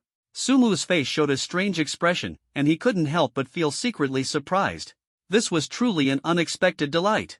Su Sanxiang hadn't suddenly become enlightened but had completely figured things out. Since Sumu himself had said he hadn't done anything wrong. As a father, Su Sanxiang would naturally choose to trust his son. Having decided to trust his son, he naturally let go of the burden in his heart. The villa's garage wasn't large, with two cars parked side by side inside. One was a Rolls-Royce Phantom, and the other was a Cullinan. Dad! Sumu looked at the car in the villa, the corner of his mouth slightly curved. Do you know how much our villa is worth? Probably around 10 to 20 million. Su Sanxiang was a bit puzzled, not understanding why his son would ask this. What's wrong? After answering Sumu's question, Su Sanxiang looked at his son with a face full of confusion. Nothing. Sumu shook his head, then walked over to the Cullinan. For family outings, this type of car is definitely the top choice. He found the key on the car's hood and felt secretly pleased. As expected of a luxury car, driving it really feels amazing. On the street, Sumu drove the Cullinan, his face full of enjoyment. Half an hour later, the car stopped in front of the best mall in their hometown.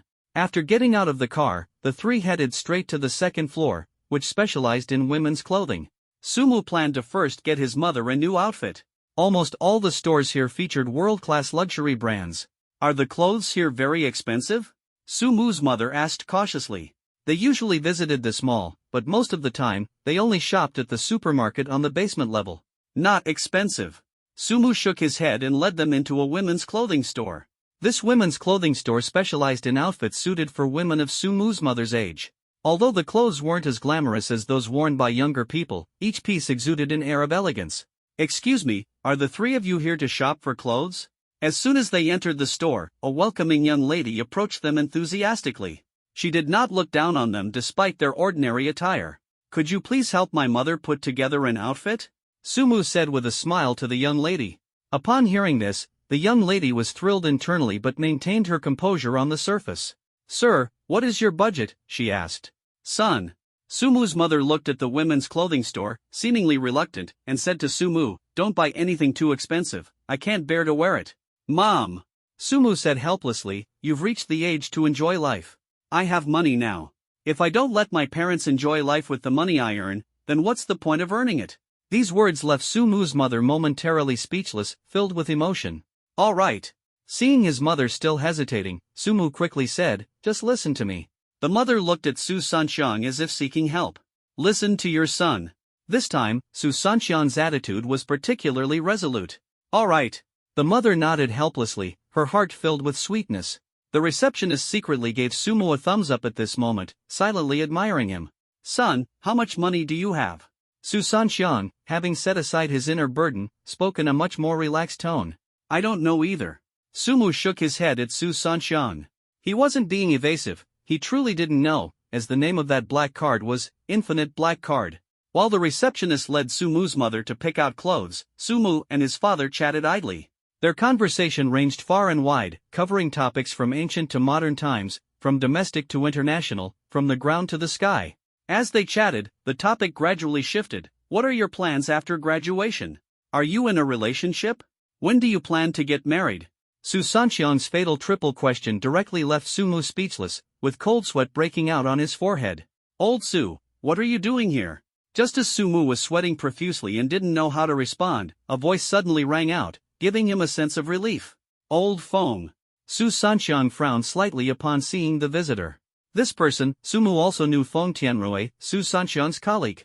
Sumu was aware that his father didn't like this colleague, though the specific reason was unclear. "You two go ahead and chat, I'll go check on my mother."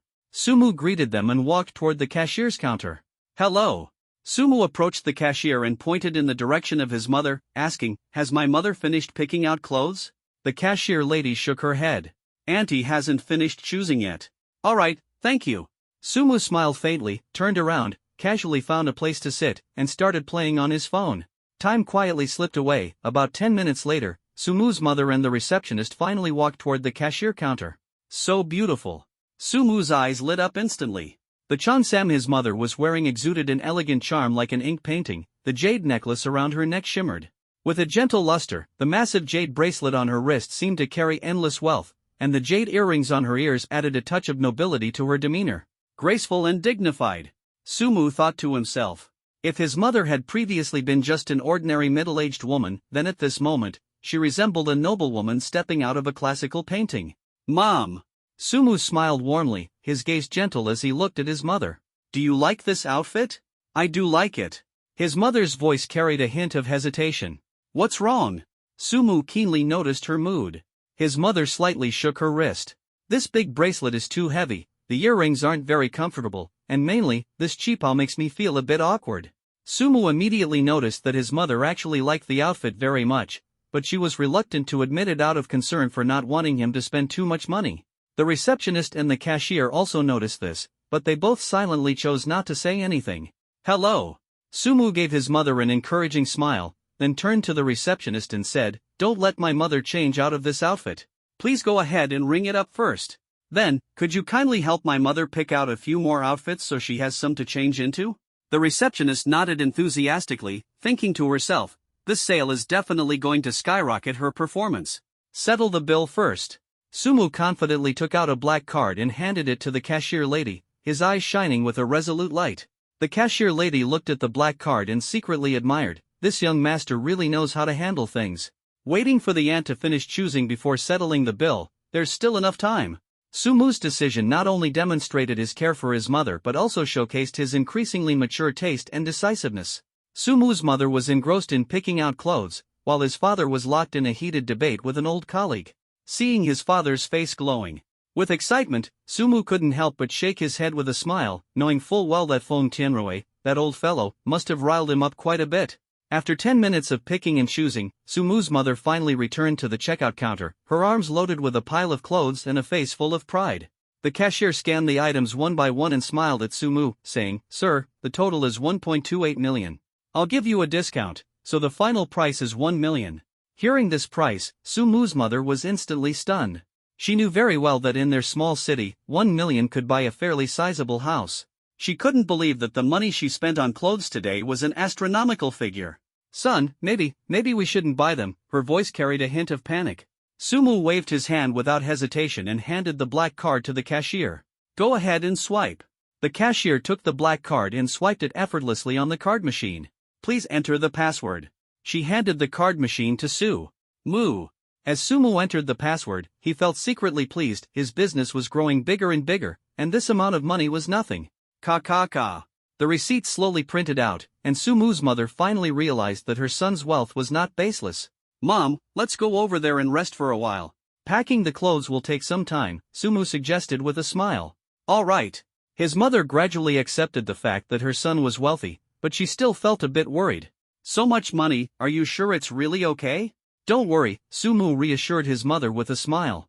"This money is clean money." His mother sighed, feeling slightly relieved, and then walked with Sumu towards Su Sanxiang and Feng Tianrui. "What are you arguing about?" Sumu's mother couldn't help but ask when she saw the two men flushed with anger. "This old Feng is about to drive me mad," Su Sanxiang said, pointing at Feng Tianrui, his face full of rage. "He insists that his son is more successful than mine. His son is now working in the capital, earning an annual salary of over 400,000, and even said he would buy him a house." Su Sanxiang felt indignant, unwilling to let his own son be outshone. "What's the big deal? After I graduate, my annual salary won't be low either." Sumu comforted his father, feeling secretly pleased. "Little Sumu, I have to say something to you now." Feng Tianrui spoke to Sumu in a tone of an elder. "How long have you been in college? Even if you're attending the best university in Huaxia, your annual salary after graduation might not necessarily be higher than my son's." "Uncle Feng," Sumu sneered coldly, already having a plan in mind, "how can you be so sure that my annual salary after graduation will definitely not be high?" Just as Feng Tianrui was about to retort, the cashier lady came over carrying large bags, smiling as she handed the receipt to Sumu. "Here's your receipt. Would you like to take these items yourself, or should we deliver them to your home?" Sumu was about to take the receipt, but Feng Tianrui snatched it away. When he saw the final number, his face instantly turned pale. 1 million? You spent 1 million on clothes? Feng Tianrui felt his worldview collapse in an instant. What's wrong with spending 1 million on clothes? Su Sanxiang seized the opportunity and retorted mercilessly, "No way, are there still people in this day and age who can't afford clothes worth over 1 million? Feng Tianrui was left speechless. Although his son's annual salary was decent, he still had to pay over 20,000 in loans every month. By the end of the year, saving 50,000 was already quite an achievement. "Uncle Feng." Sumu took the opportunity to provoke, smiling as he asked, "Why don't you pick a couple of items and gift them to my aunt?" Feng Tianrui glanced at Sumu, turned around, and walked away, the embarrassment on his face impossible to hide. Seeing this, Su Sanxiang burst into triumphant laughter. "Already such a grown-up, why are you still acting like a child? My son is successful, so what's wrong with me showing off a little?" Su Sanxiang said proudly. However, shortly after, he snatched the receipt from Sumu's hand and stared at him in shock. "Your mom spent 1 million on clothes?" "Yep." Sumu grinned sheepishly, secretly feeling quite pleased. "Can I return it?" Su Sanxiang felt deeply struck for a moment. His monthly salary was only 5,000 yuan, which amounted to 60,000 yuan a year. To save up 1 million yuan, he would have to live without eating or drinking for 16 or 17 years. The receptionist smiled silently, thinking to herself, "This is truly a fascinating family drama. Let's go." Sumu didn't want to make the receptionist uncomfortable and turned to his father, saying, "I'll buy you some clothes too." "Can you buy clothes worth 1 million yuan? Su Sanxiang looked at Sumu with anticipation, his eyes sparkling with longing. "Feel free." Sumu's lips curved into a smile. "The second floor of the mall is for women's clothing, while the third floor is for men's clothing. Upon reaching the third floor, Su Sanxiang eagerly headed toward a store. Saint Mani, a world-class men's clothing brand. The prices of the clothes here are astonishingly high, with a single shirt costing as much as 30,000 yuan. Su Sanxiang had passed by this store many times but never had the courage to step inside. Standing at the store entrance, Su Sanxiang turned back cautiously and asked Su Mu, "Is it okay?" This scene made Su Mu feel a moment of daze, as he recalled how, as a child, he had also stood outside a favorite shop and asked his father the same question. Of course. Su Mu nodded with a smile, a wave of warmth rising in his heart. "Sir, are you here to buy clothes?" As soon as they entered the store, Su Sanxiang was warmly greeted by the receptionist.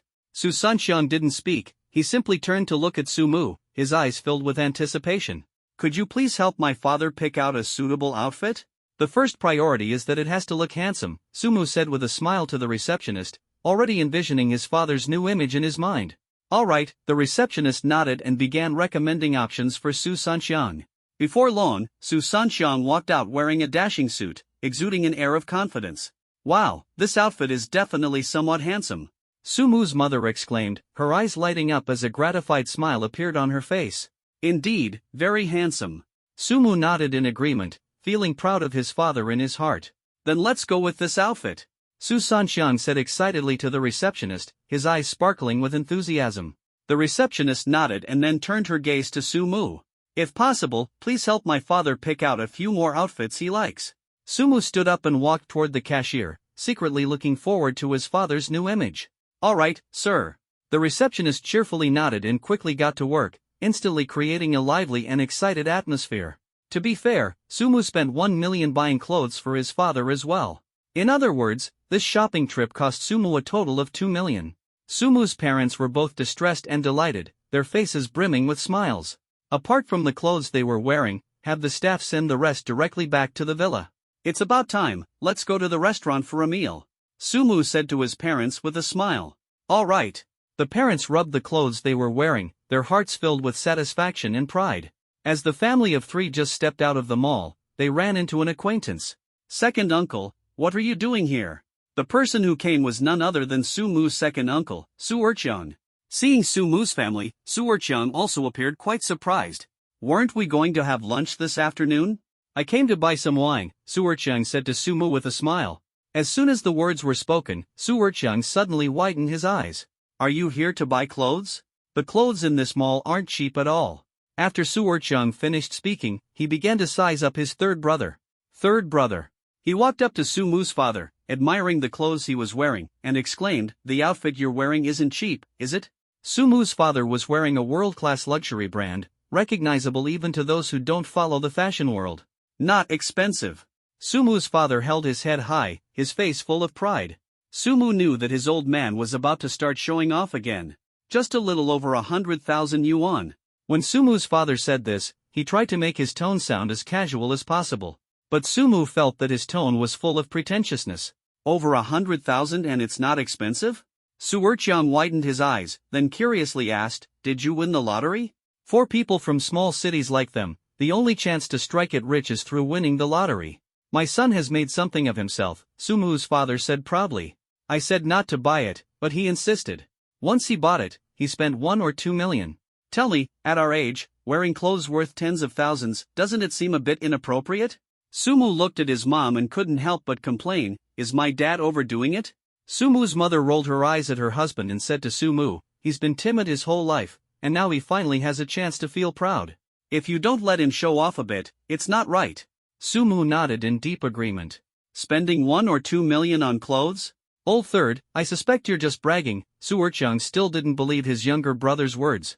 Su Sanxiang seemed to guess that his second brother didn't believe him, so he directly put his hand into his pocket and took out the 2 receipts from buying clothes earlier. After taking out the receipts, he pretended to fan himself casually. "You tell me, why is it so hot today?" Standing to the side, Su Mu rolled his eyes dramatically. "Is that a receipt in your hand?" Su Erqiang asked. "Oh, a receipt? I thought it was trash." Su Mu's father pretended to have accidentally picked up the wrong thing. "You just said I was bragging, right? Now I'll show you whether I'm bragging or not." After speaking, Su Mu's father directly handed the receipt to Su Erqiang. Su Erqiang took the receipt, glanced at it, and his eyes widened. Goodness, your Sumu has really made something of himself, huh? 2 receipts, totaling over 2 million. This over 2 million is absolutely an astronomical figure for people in a small city. Moreover, the most crucial point is that this over 2 million is the expense for buying clothes. Spending 2 million on clothes is rare, not only in small cities but even in big cities. Of course, on certain social media platforms, there are quite a few people who spend 2 million on clothes. Not bad. Su Sanxiang snatched the receipt from his second brother's hand and said nonchalantly, "It's just a bit of good luck, that's all." Su Erqiang was speechless, the shock in his heart was beyond words. "By the way, second uncle, what kind of wine are you planning to buy?" Su Mu asked Su Erqiang curiously. Interrupted by Su Mu's father, Su Erqiang completely forgot the purpose of his trip to the mall. "Let's get 2 bottles of mutai. Didn't they say the mutai here is on sale recently?" Su Erqiang is a man who loves alcohol. Every alcohol lover wants to taste good wine. As soon as he heard there was an event at the mall, he rushed over. "How about we take a stroll together?" Su Mu looked at his father. Su Erqiang, as the host, is still here now. If they go to the restaurant now, they'll just be waiting idly. Rather than waiting idly, it's better to take a stroll. All right. Su Mu's father is also a lover of alcohol.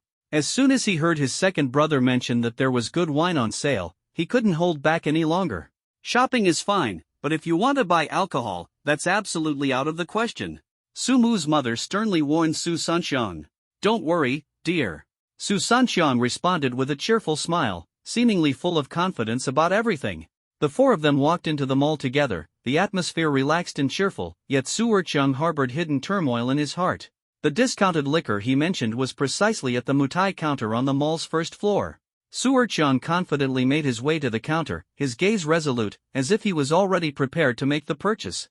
"Hello, please give me 2 bottles of mutai feitian," he said to the young lady at the counter, his tone polite and sincere. The young lady glanced up at him, her face full of disdain, and shook her head, saying, "Sorry, we don't have any feitian left." "Didn't you say earlier that there were plenty?" Su Erqiang looked puzzled, a faint sense of unease rising in his heart. "Sorry, our feitian is only sold to regular customers." The young lady indifferently toyed with her fingers, showing no intention of explaining further. This ignited a fire in Su Erqiang's heart, but he couldn't say anything for the sake of his pride. He could only turn around dejectedly and walk towards Su Mu and the others. "What happened? Couldn't buy it?" Su Sanxiang couldn't help but ask when he saw his second brother's bitter expression. "They said their feitian is only sold to regular customers," Su Erqiang replied, his tone filled with helplessness. "Wait a moment." Su Mu suddenly had a flash of inspiration and thought of a solution. He quickly took out his phone and dialed Song Yu's number. At that moment, Song Yu was enjoying the beautiful scenery of Mount Tai and was a bit surprised to receive the call. "Mr. Su, calling at this time, are you missing me?" She was in a great mood and even joked. "Of course I'm missing you," Su Mu responded openly, laughing. "Where are you now?" "I'm on Mount Tai right now." Song Yu's voice carried a hint of excitement. Hearing the words Mount Tai, Su Mu's expression instantly became solemn, as if he had thought of something important. He quickly glanced at the date on his phone and thought to himself, "I absolutely cannot miss this opportunity." If he remembered correctly, a world-shaking event would soon occur at Mount Tai. This event, among the many major incidents before the revival of spiritual energy, was the largest and had the most profound impact. This event would leave the land of Qilu scorched and devastated, with heavy casualties. "My parents are both in the land of Qilu, it seems I must make a trip there," Su Mu thought to himself, his gaze gradually becoming resolute. Mr. Su, why aren't you saying anything?" Song Yu's anxious voice called out from the other end of the phone. Oh. Su Mu finally came to his senses and said to Song Yu over the phone, "Is this Yulu Mall in our hometown under your group?" Song Yu answered without hesitation, "Any mall with the name Yulu belongs to our group. If the mall in your hometown is also called Yulu Mall, then it is under our group." Su Mu's tone carried a hint of confidence. Yulu is not just a name but an invisible force. Across all of China, no individual or organization would dare to misuse the name Yulu. This is because Yulu Group has the world's most elite legal department. Once, a company that overestimated itself dared to use the name Yulu, but under the powerful offensive of Yulu Group's legal team, it was instantly crushed and reduced to nothing more than a speck of history. "The flying mutai here is on sale, but your staff says only old customers can buy it," Su Mu directly pointed out the issue. Although his approach might seem like making a fuss over a minor issue, Su Mu understood that doing so could avoid a lot of trouble. "I understand. I'll immediately have their manager contact you, Song Yu agreed, her voice carrying a hint of urgency. Afterward, the two ended the call. Zhao Firen, the general manager of Yulu Mall in Su Mu's hometown, became the general manager here at the age of just 30, not only because of his capabilities but also due to his networking skills and connections. At this moment, Zhao Firen was leisurely playing on his phone in the office, thinking about today's performance. As a general manager, apart from making some important decisions, he hardly needed to worry about other matters. So when he had nothing to do, he liked to pass the time in the office. Just as he was engrossed in his game, the work phone beside him suddenly rang. He glanced at the caller ID and froze. The unfamiliar number made him a bit puzzled, but he still answered the call. "May I ask who you're looking for?" Zhao Firen asked politely. "I'm Song Yu, and I'm looking for Zhao Firen." A cold voice came from the other end of the line. Song Yu? This name felt somewhat unfamiliar to Zhao Firen, so he quickly searched for information on the computer. Within seconds, Song Yu's photo and details appeared before him. "Hello, Mr. Song. Is there something you need at this time?" Zhao Firen tried his best to make his voice sound steady. "If I'm not mistaken, the sales policy for Mutai Feitian allows anyone to purchase it, correct?" Song Yu asked, his tone carrying a hint of unquestionable authority. Although Zhao Firen didn't understand why Song Yu was asking this, he still nodded and replied, "The group's policy for Feitian Mutai does indeed allow everyone to purchase it. But why was our President Lu's friend obstructed when trying to buy Feitian Mutai in your mall?" Song Yu's words were like a sudden clap of thunder, jolting Zhao Firen's heart. Are you saying that President Lu's friend encountered obstacles trying to buy Feitian Mutai here?" Zhao Firen's voice began to tremble. If what Song Yu said was true, then he might be in serious trouble. "That's right. His name is Su Mu, and he's currently on the first floor of your mall. Your staff told him that only old customers can make the purchase." Song Yu's voice was as sharp as a blade, piercing straight into Zhao Firen's heart. After saying this, Song Yu directly hung up the phone. Zhao Firen froze for a moment, instantly realizing the gravity of the situation, and hurriedly stood up. He rushed out of the office, frantically jabbing the elevator button. Why is it so slow? Zhao Firen was anxious, feeling for the first time that the elevator's speed was unbearably sluggish. The elevator finally arrived at his floor, and he dashed in without hesitation, pressing the button for the first floor. The elevator descended rapidly, but to him, it felt like an eternity. At last, the elevator doors opened, and Zhao Firen bolted out like an arrow, with only one thought in his mind: he must resolve this issue immediately. At that moment, he spotted Su Mu and his group heading toward the mall's exit. For some reason, just by glancing at Su Mu, he could determine that he was a friend of Mr. Lu. If he had to explain why, he would say it was because of his aura. He had met Lu Jianghao before and felt that Su Mu's aura was exactly the same as Lu Jianghao's. This kind of aura is something only experts and those in high positions possess. "Hello, may I ask if you are Mr. Su Mu?" Zhao Firen blocked Su Mu's path, forcing a smile on his face. Su Mu glanced at Zhao Firen, frowned, and made no effort to hide his displeasure. "Who are you? I don't think we know each other, do we?" "My name is Zhao Firen, and I am the general manager of the mall. Mr. Song told me that you encountered some obstacles while trying to purchase Feitian Mutai here?" Zhao Firen's tone was humble, yet faintly carried a hint of pressure. "I came here to handle this matter for you." Su Mu's voice was cold, clearly displeased with the situation. Looking at the panting Zhao Firen, Su Mu said irritably, "I must say, your mall's employee training is seriously lacking." Yes. These are all my mistakes." Zhao Firen dared not argue and could only nod, though inwardly cursing. "What's going on?" "Our general manager Zhao is being scolded by a young man," an employee whispered. "Wow, he's usually the one scolding others. When did it become someone else's turn to scold him?" another person whispered in agreement. "Who is this young man? How is he so impressive? Look at old Zhao, he doesn't even dare to lift his head." The employees exchanged glances, astonished. Probably some big shot. Otherwise, old Zhao wouldn't just bow his head and take the scolding, someone speculated. The surrounding mall employees were shocked to see Su Mu reprimanding Zhao Firen. As the top figure in the mall, Zhao Firen was always the one scolding others. When had anyone ever seen someone else scolding him? And the one doing the scolding was a young, handsome man. "My dad and my second uncle are both lovers of good liquor." Although Su Mu didn't finish his sentence, the meaning was already very clear. "I understand." Zhao Firen nodded, a trace of reverence flashing in his eyes. He earnestly said to Su Mu, "I'll immediately have someone move all the Feitian Mutai from the warehouse and deliver it to your home." Zhao Firen's attitude shifted instantly, and the surrounding employees silently admired him in their hearts. Someone who could make President Zhao bow his head like this was indeed extraordinary. In the imperial capital, the headquarters meeting room of Qi Lumi, the spacious conference room was filled with elites from all walks of life, the atmosphere tense and heavy. At the head of the conference table sat an elderly man. Despite his advanced age and white hair, he remained vigorous, his eyes radiating wisdom. He was Han Tianqing, the founder and chairman of Huaxia Chilim. What exactly is the situation with Mount Tai? Han Tianqing's sharp gaze swept over the middle-aged man beside him. The middle-aged man, Chu Shan, was the head of Chilim's intelligence department. He opened a file folder, his expression grave. Intelligence indicates that Mount Tai has experienced 2 slight tremors recently. These 2 tremors were extremely faint, so much so that even the tourists climbing the mountain didn't notice them, Chu Shan said, a trace of unease in his tone. Han Tianqing frowned slightly, a vague sense of unease rising in his heart. Did we send anyone? He turned to look at another person. Ba Shui, the head of the operations department, nodded vigorously like a drum. We have dispatched 5 teams, each led by a first-level Qi cultivation adept. What information have they reported back? Han Tianqing asked, a hint of anticipation in his eyes. Nothing unusual has been found. Ba Shui's expression was somewhat unnatural as he spoke. No abnormalities? Han Tianqing's voice was low, as if suppressing a certain unease. Yes. Ba Shui nodded earnestly.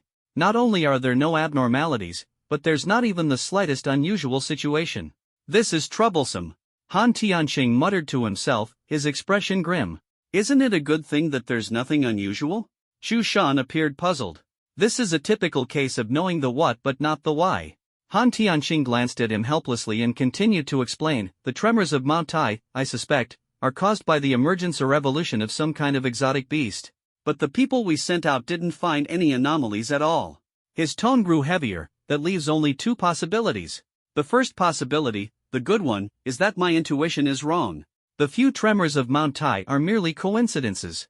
The second possibility, the bad one, is that the exotic beast emerging or evolving this time has learned to hide and disguise itself. It has concealed or disguised itself very well. If that's really the case, then we're in big trouble. Han Tianqing's voice rose, his face full of seriousness. A beast capable of disguising or hiding itself is already an incredible thing, especially one that preys on humans. Mount Tai is also a well-known tourist area in China. Its ability to remain hidden here indicates it has even greater ambitions. Deploy 20 more squads. Han Tianqing ordered, his tone resolute. Yes. Ba Shui responded immediately, feeling secretly tense. I hope I'm wrong, Han Tianqing silently thought to himself, but the worry on his face was unmistakable. Meanwhile, in the warehouse of Yuelu Mall in Su Mu's hometown, Zhao Firen respectfully asked Su Mu, Mr. Su, do you think this is enough? If not, I can transfer more from the warehouse in Lincheng. In front of them was a pile of Feitian Maotai, its fragrance filling the air. Second uncle. Su Mu asked Su Erqiang with a smile, how many are you planning to get? Of course, I plan to get them all. Su Erqiang said enthusiastically, but his expression quickly darkened. But my private stash of money is only enough to buy 2 bottles. Ha ha ha. Su Sanxiang burst into laughter. Second brother, you're still so hopeless. What? Su Mu's mother interjected at this moment, and you think you're any better? I'd like to know, how many bottles can your private stash afford? Not even 1 bottle can be bought. Su Erqiang responded helplessly, but inwardly, he was determined to compete. How about this? At the discounted price, give me 30 cases. Su Mu made the final decision, determined to prepare 10 cases for each of the 3 brothers. Dear nephew, this doesn't seem right. Although Su Erqiang loved good wine, he also valued his pride. Second uncle, pride isn't worth much. Besides, this is my way of showing respect to you. It's only right for the younger generation to honor their elders. Su Mu responded cleverly, his words sincere. All right. Su Erqiang nodded helplessly, pretending to be reluctant. Since it's a gift from my dear nephew, I won't refuse it. You're the perfect example of taking advantage and still acting coy. Su Mu's father teased his brother's attitude helplessly, his laughter echoing in the warehouse. Su Erqiang grinned foolishly, seemingly indifferent to everything around him. Help me calculate, how much for 30 boxes? Su Mu turned to Zhao Firen, a hint of urgency in his eyes. Zhao Firen quickly waved his hand, his face adorned with a sincere smile. How could I possibly take your money? Your visit here is already a tremendous honor for us. His words carried no trace of insincerity, as Sumu was a friend of President Liu. Anyone who could get along with President Liu was undoubtedly extraordinary. I said I'll give you the money, so I'll give you the money. Stop talking nonsense. Sumu frowned, his tone becoming firm. He was never accustomed to taking advantage of others. All right. Zhao Firen saw Sumu's displeased expression and could only nod helplessly. Then I'll charge you according to the promotional price. He sighed inwardly, realizing that this big shot truly didn't want to leave him any favors. Deal. Sumu smiled faintly, feeling secretly satisfied. 30 cases of Feitian Maodai cost a total of over 510,000 yuan, a hefty price, but in Sumu's eyes, it was just a trivial matter. Dear nephew, you truly are a filial and good child. Su Erqian patted Sumu's shoulder, his face beaming with a smile as bright as the sun. Tonight, eat to your heart's content. No matter how much you eat, your second uncle won't mind. However, Sumu merely smiled faintly. I'm afraid I won't be able to join everyone for dinner tonight. What's the matter? Sumu's father immediately grew anxious, his eyes showing a hint of worry. Has something happened? Sumu nodded, his expression serious. I need to go out for a while. Going out for a while? Sumu's mother immediately felt a pang of worry. Where are you going? What are you doing? Is it dangerous? Faced with his mother's anxious questions, Sumu smiled lightly. Don't worry, the place I'm going to is very safe. Knowing his mother was concerned, he reassured her, my friend needs me to handle something. Once it's taken care of, I'll head straight back to school. Ah. Hearing this, his mother felt slightly relieved but still sighed with reluctance. Stay safe. Sumu's father patted his shoulder, his face full of concern. Sumu nodded, then swiftly hailed a taxi, silently calculating his next plan. He knew tonight would be an extraordinary night. Qilu Land, Tai'an Airport.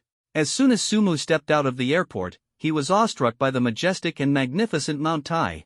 Mount Tai is not only the sacred site where emperors of China worshipped heaven but also the birthplace of countless legends throughout history.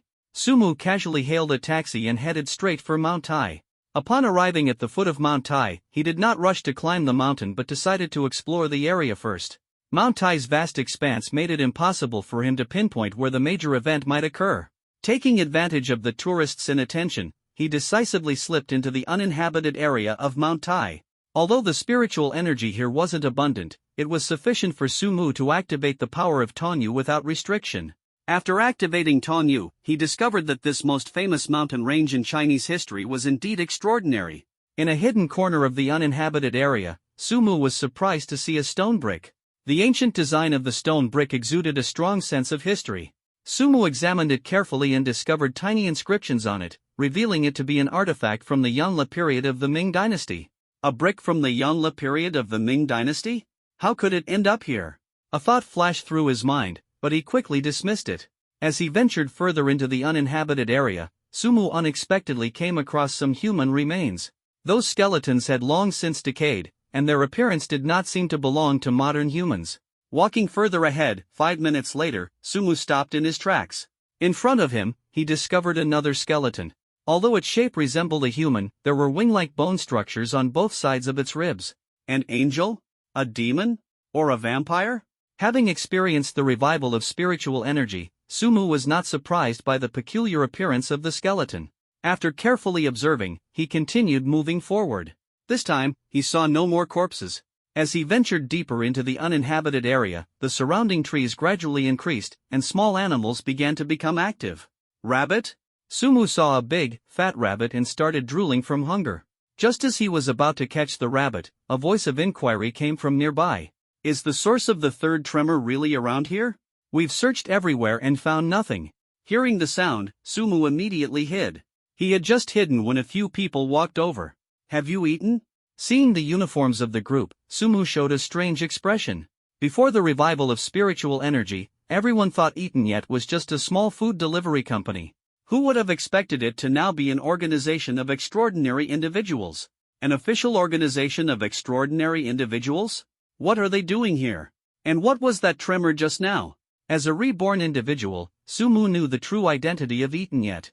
It was a 5-person team, with the leader's strength having reached the first level of chi cultivation, while the other 4 were all experts at the 9th level of innate realm. The squad quickly walked past Sumu. Could it be that they've noticed something? Sumu's mind began to race. The calamity at Mount Tai back then was precisely when Chilim arrived at the first moment. They dispatched many elite forces, but still suffered heavy casualties in the face of the powerful beasts. Sumu had once read records about the calamity of Mount Tai and learned that it was only in the 5th year after the calamity that Chilumi gradually recovered its vitality. This means that if the calamity of Mount Tai had not occurred back then, the land of Huaxia would not have been plunged into such devastation. Perhaps by following them, I can uncover the root cause of the calamity of Mount Tai. Sumu restrained his aura and quietly followed behind the team. Why is it always us who get stuck with these tough jobs? I just want to stay home, snack, and scroll through TikTok. Nonsense, who wouldn't want that? But there's no choice. Joining Have You Eaten means you have to get things done. They're paying us such high salaries. Do you think it's just for us to stay home, snack, and scroll through TikTok? By the way, you all seem to be from the land of Chilu, right? Don't you know what it means if a strange beast appears in the land of Chilu? Although they complained inwardly, they all understood that their responsibilities were inescapable. This is not just an official group of extraordinary individuals in Huaxia, but also the first line of defense against strange beasts in Huaxia. Their expressions were solemn, and their hands were steadily placed on their weapons. As long as there is danger, weapons can be drawn at any time, vowing to protect this peace to the death. Sumu silently followed behind them, remaining secretly vigilant. After walking for about an hour, Sumu's brows suddenly furrowed tightly. A strong sense of danger suddenly surged from ahead, rushing straight toward his face. Sumu, with his higher cultivation level, keenly sensed this threat. The others, however, continued forward earnestly, completely unaware of the impending disaster. In his activated Tongyu state, Gaomu caught sight of a strange beast crouching in the low grass not far from the team, seemingly waiting patiently for something. The form of this strange beast was strikingly similar to an ordinary black panther, with almost identical size. Sumu understood in his heart that this was definitely not an ordinary black panther. Because in the ecosystem near Mount Tai, there is simply no environment suitable for a black panther to survive. Could this be a cat? Sumu stared at the strange beast, doubt surfacing in his mind. Black-feathered hunting cat. Level, C-class, juvenile. Description, a black cat that evolved after consuming a peculiar fruit. Its fur has transformed into feathers, greatly enhancing its speed. Sure enough, Sumu's intuition was correct. This creature was indeed a real black cat. The squad leader's level was only at the first stage of chi cultivation, while a C-level juvenile exotic beast was equivalent to the first to third stages of chi cultivation. Judging from the overall strength of the squad, they were simply no match for this black feather hunting cat. A C-level juvenile exotic beast, if this squad runs into it, they will undoubtedly face certain death. Just as Sumu was racking his brain for a solution, the long-hidden black feather hunting cat finally launched its attack. Zhang Wei, a man with an ordinary name but an extraordinary persona. From birth, he realized he was different. In school, he displayed exceptional academic talent, earning an impressive score on the college entrance exam to secure admission to Imperial Capital University. After graduating, he smoothly entered a major corporation, boasting an enviable annual salary and accompanied by a stunningly beautiful girlfriend. However, just as he was preparing to step into the halls of marriage, his girlfriend was tragically murdered. After extensive searching, Zhang Wei finally found the killer, and personally ended their life. At the moment the police were about to arrest him, he revealed extraordinary abilities and was ultimately rescued in time by Chilumi. On the surface, he was executed, but in reality, he became a delivery rider for Chiluma. From then on, he frequently appeared in the darkness, vowing to protect the safety of the people. Those enemies hidden in the shadows became the souls under his blade. With his exceptional talent, he was soon promoted to squad leader. A few days ago, Chiluma detected abnormal vibrations near Mount Tai and dispatched 20 squads to investigate. The squad led by Zhang Wei was one of them. They were ordered to search the area. What is that? Zhang Wei suddenly shouted, his voice booming like thunder, instantly heightening the team's vigilance as weapons were drawn. At that moment, the black feather hunting cat darted forward like lightning. Tianlu's sword. Zhang Wei reacted swiftly, shaking his long sword as sword energy shot straight toward the black-feathered hunting cat. The black-feathered hunting cat's body flickered slightly, easily dodging Zhang Wei's attack, but it still did not halt its advance. Prepare for battle. Zhang Wei roared, reminding his team to stay alert. The black-feathered hunting cat had already charged close to them, and with a flash of cold light, its sharp claws reached for one of Zhang Wei's team members. The person reacted quickly, raising their weapon to block, but was sent flying by the black-feathered hunting cat's strength, landing heavily on the ground. Seeing this, the black-feathered hunting cat mercilessly pursued forward. Rescue! Zhang Wei shouted, rushing toward the fallen teammate first, with the others following closely behind.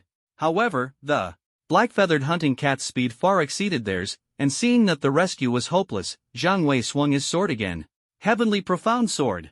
A dark yellow sword aura shot out like lightning.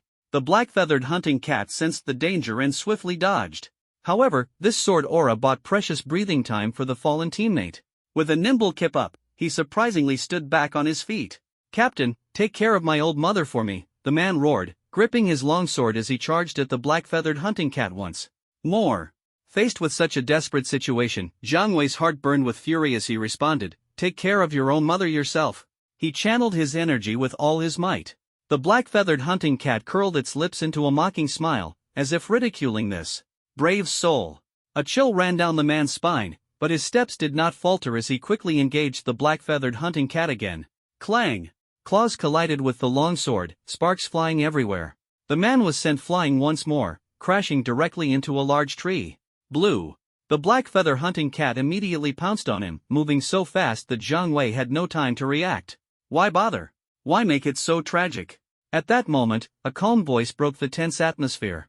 Jiang Wei instinctively looked up, only to see a mysterious figure appear before him, as if emerging from the ground, exuding an overwhelming aura.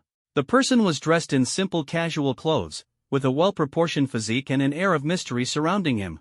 Although Jiang Wei couldn't see his face clearly, he was struck with awe, his intuition telling him that this was undoubtedly a very handsome man.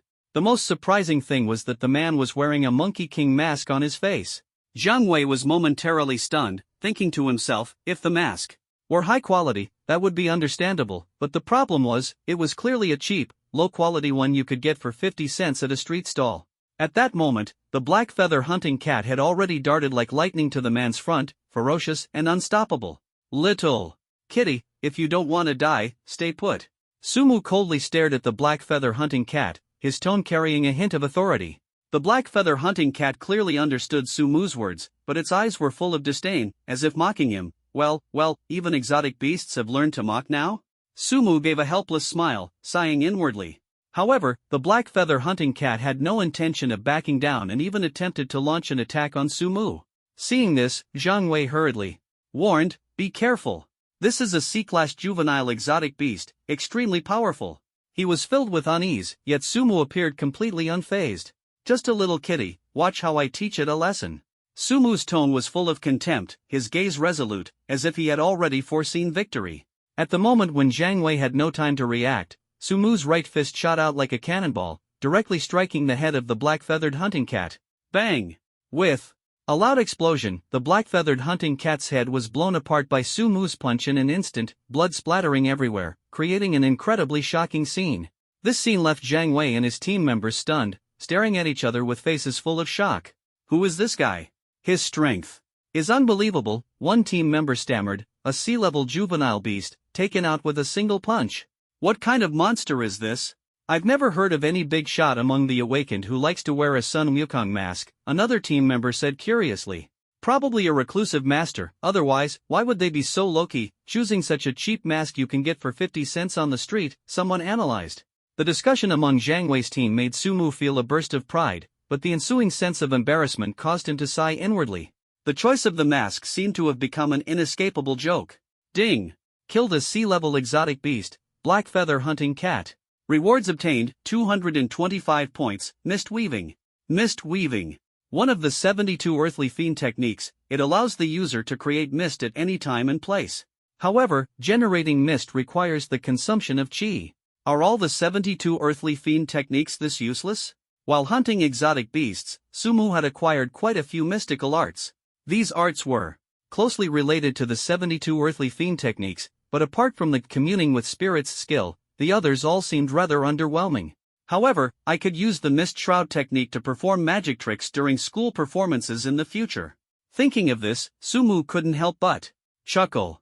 If other practitioners knew that Sumu was planning to use the 72 earthly fiend techniques for magic tricks, they'd probably be furious. "Senior." Just as he was lost in thought, Jiang Wei approached, cupping his hands respectfully. "Thank you, Senior, for stepping in to save me." Jiang Wei looked much older than Sumu, so being called Senior by someone like him made Sumu feel a bit uncomfortable. "Does Senior have some business near Mount Tai?" Jiang Wei asked cautiously. Sumu cast a cold glance, his brows slightly furrowed. What? Is Mount Tai your territory? You can come, but I can't?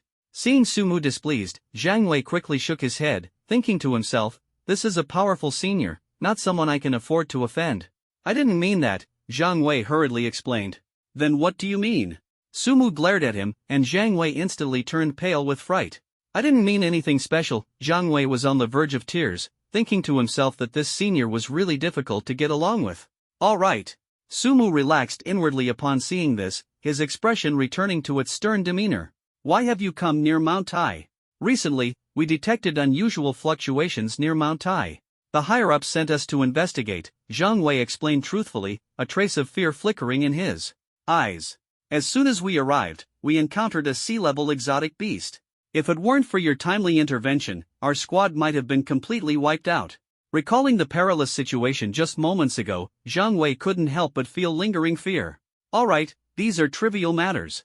Sumu waved his hand, preparing to leave. Senior. Zhang Wei suddenly called out to him, could you tell me your name? Fate will bring us together again. Sumu responded coldly, turning to leave. An unusual vibration? It seems Qilu Mo has discovered something. Sumu muttered to himself. He chose not to travel with Qilu Mo because he understood that he could not reveal his identity. Although he was powerful, he had not yet reached an invincible level.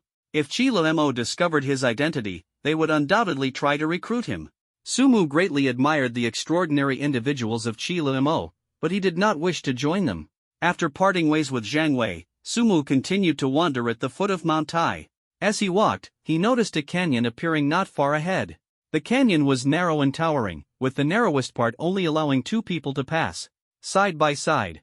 Sumu, who had unlocked the path to serenity, discovered that there seemed to be some secret hidden on the other side of the canyon. With a thought, Sumu decided to go and take a look. Major events on Mount Tai often meant danger, but as a reborn individual, he knew that danger also represented opportunity. Sumu walked slowly through the canyon, his heart filled with anticipation. What's going on? Sumu was stunned by the scene before him as he emerged from the canyon. On the other side of the canyon, he saw a mysterious mountain. In an instant, the entire map of Mount Tai appeared in his mind. After a quick comparison, he realized he was in the heart of Mount Tai. The heart of Mount Tai, and there's another mountain? Sumu was utterly astonished. At that moment, a legend flashed through his mind. It was something he had read in an unofficial historical novel. The Mount Tai known to everyone today was not actually the true Mount Tai where ancient emperors performed their rituals. The true site of the rituals was the ancient Mount Tai, hidden in the heart of Mount Tai and known to very few. Could this mountain be the legendary ancient Mount Tai? Sumu's heartbeat quickened as countless possibilities flooded his mind. Sumu began approaching the direction of the mountain, his heart filled with anticipation and curiosity. As he neared the foot of the mountain, Sumu looked up toward its peak, pondering silently.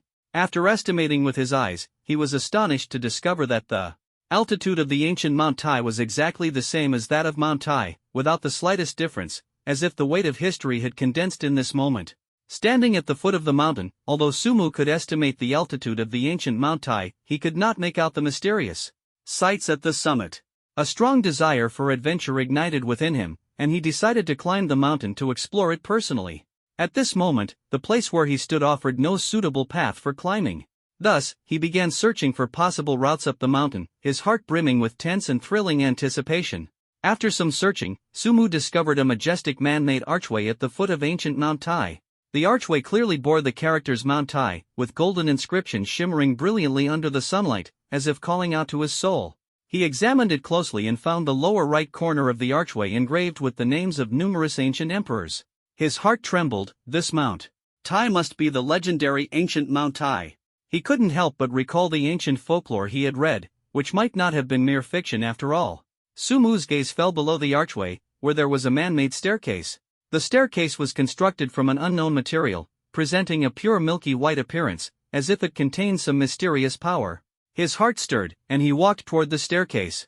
As he stepped onto the first stair, a chilling sensation shot from the soles of his feet straight to the top of his head, making him shiver involuntarily. So cold! He quickly retreated. This was no ordinary cold. Sumu, being an extraordinary individual with a high level of cultivation, was usually impervious to the chill. Yet the steps here made him feel an unusual coldness, prompting a silent alert in his heart. this material was anything but ordinary. Even so, it could not deter Sumu from climbing the mountain. He directed his energy to his feet, and as the energy flowed, he stepped onto the stairs once more. This time, the icy sensation underfoot vanished completely, as if a warm force enveloped him. He began climbing at full speed, his steps firm and powerful. But halfway up, he suddenly stopped, a certain intuition warning him that the path ahead was far from a simple mountain trail. Hidden secrets awaited his discovery. The icy aura reappeared, spreading all around, as if intent on freezing everything in its path. This time, the chill was even more bone-piercing than before. Even though Sumu had chi protecting his body, he still felt a wave of discomfort in the face of this cold current. He looked up at the mountain peak and thought to himself, if I continue climbing the mountain in this cold, I might end up with frostbite. This chill was utterly terrifying. As an extraordinary being, Sumu could only feel a deep sense of dread in the face of such cold. Although there was still some distance to the mountaintop, the mountainside was already within reach. Sumu caught sight of a platform near the mountainside of ancient Mount Tai, and he decided to go up and take a rest. With this thought in mind, he quickened his pace and headed straight for the platform. Soon, he was standing on the platform halfway up the mountain. As soon as he stepped onto the platform, the icy sensation on his feet gradually eased. Looking down, he saw that his feet were already covered with a thick layer of frost. What's going on? Sumu was startled and took a sharp breath. After a period of rest, the frost on his feet gradually dissipated. Sumu slowly stood up and carefully examined the platform. The platform was vast, seemingly made of some kind of mysterious material, black and smooth. However, when sunlight fell upon it, it did not reflect at all, appearing particularly peculiar. Quite interesting. Looking at the platform's ground, Sumu's lips curled slightly, revealing a strange smile. He gazed into the depths of the platform, his heart filled with curiosity. But this glance gave him a fright. In the depths of the platform, he clearly saw many pitch-black statues with peculiar shapes.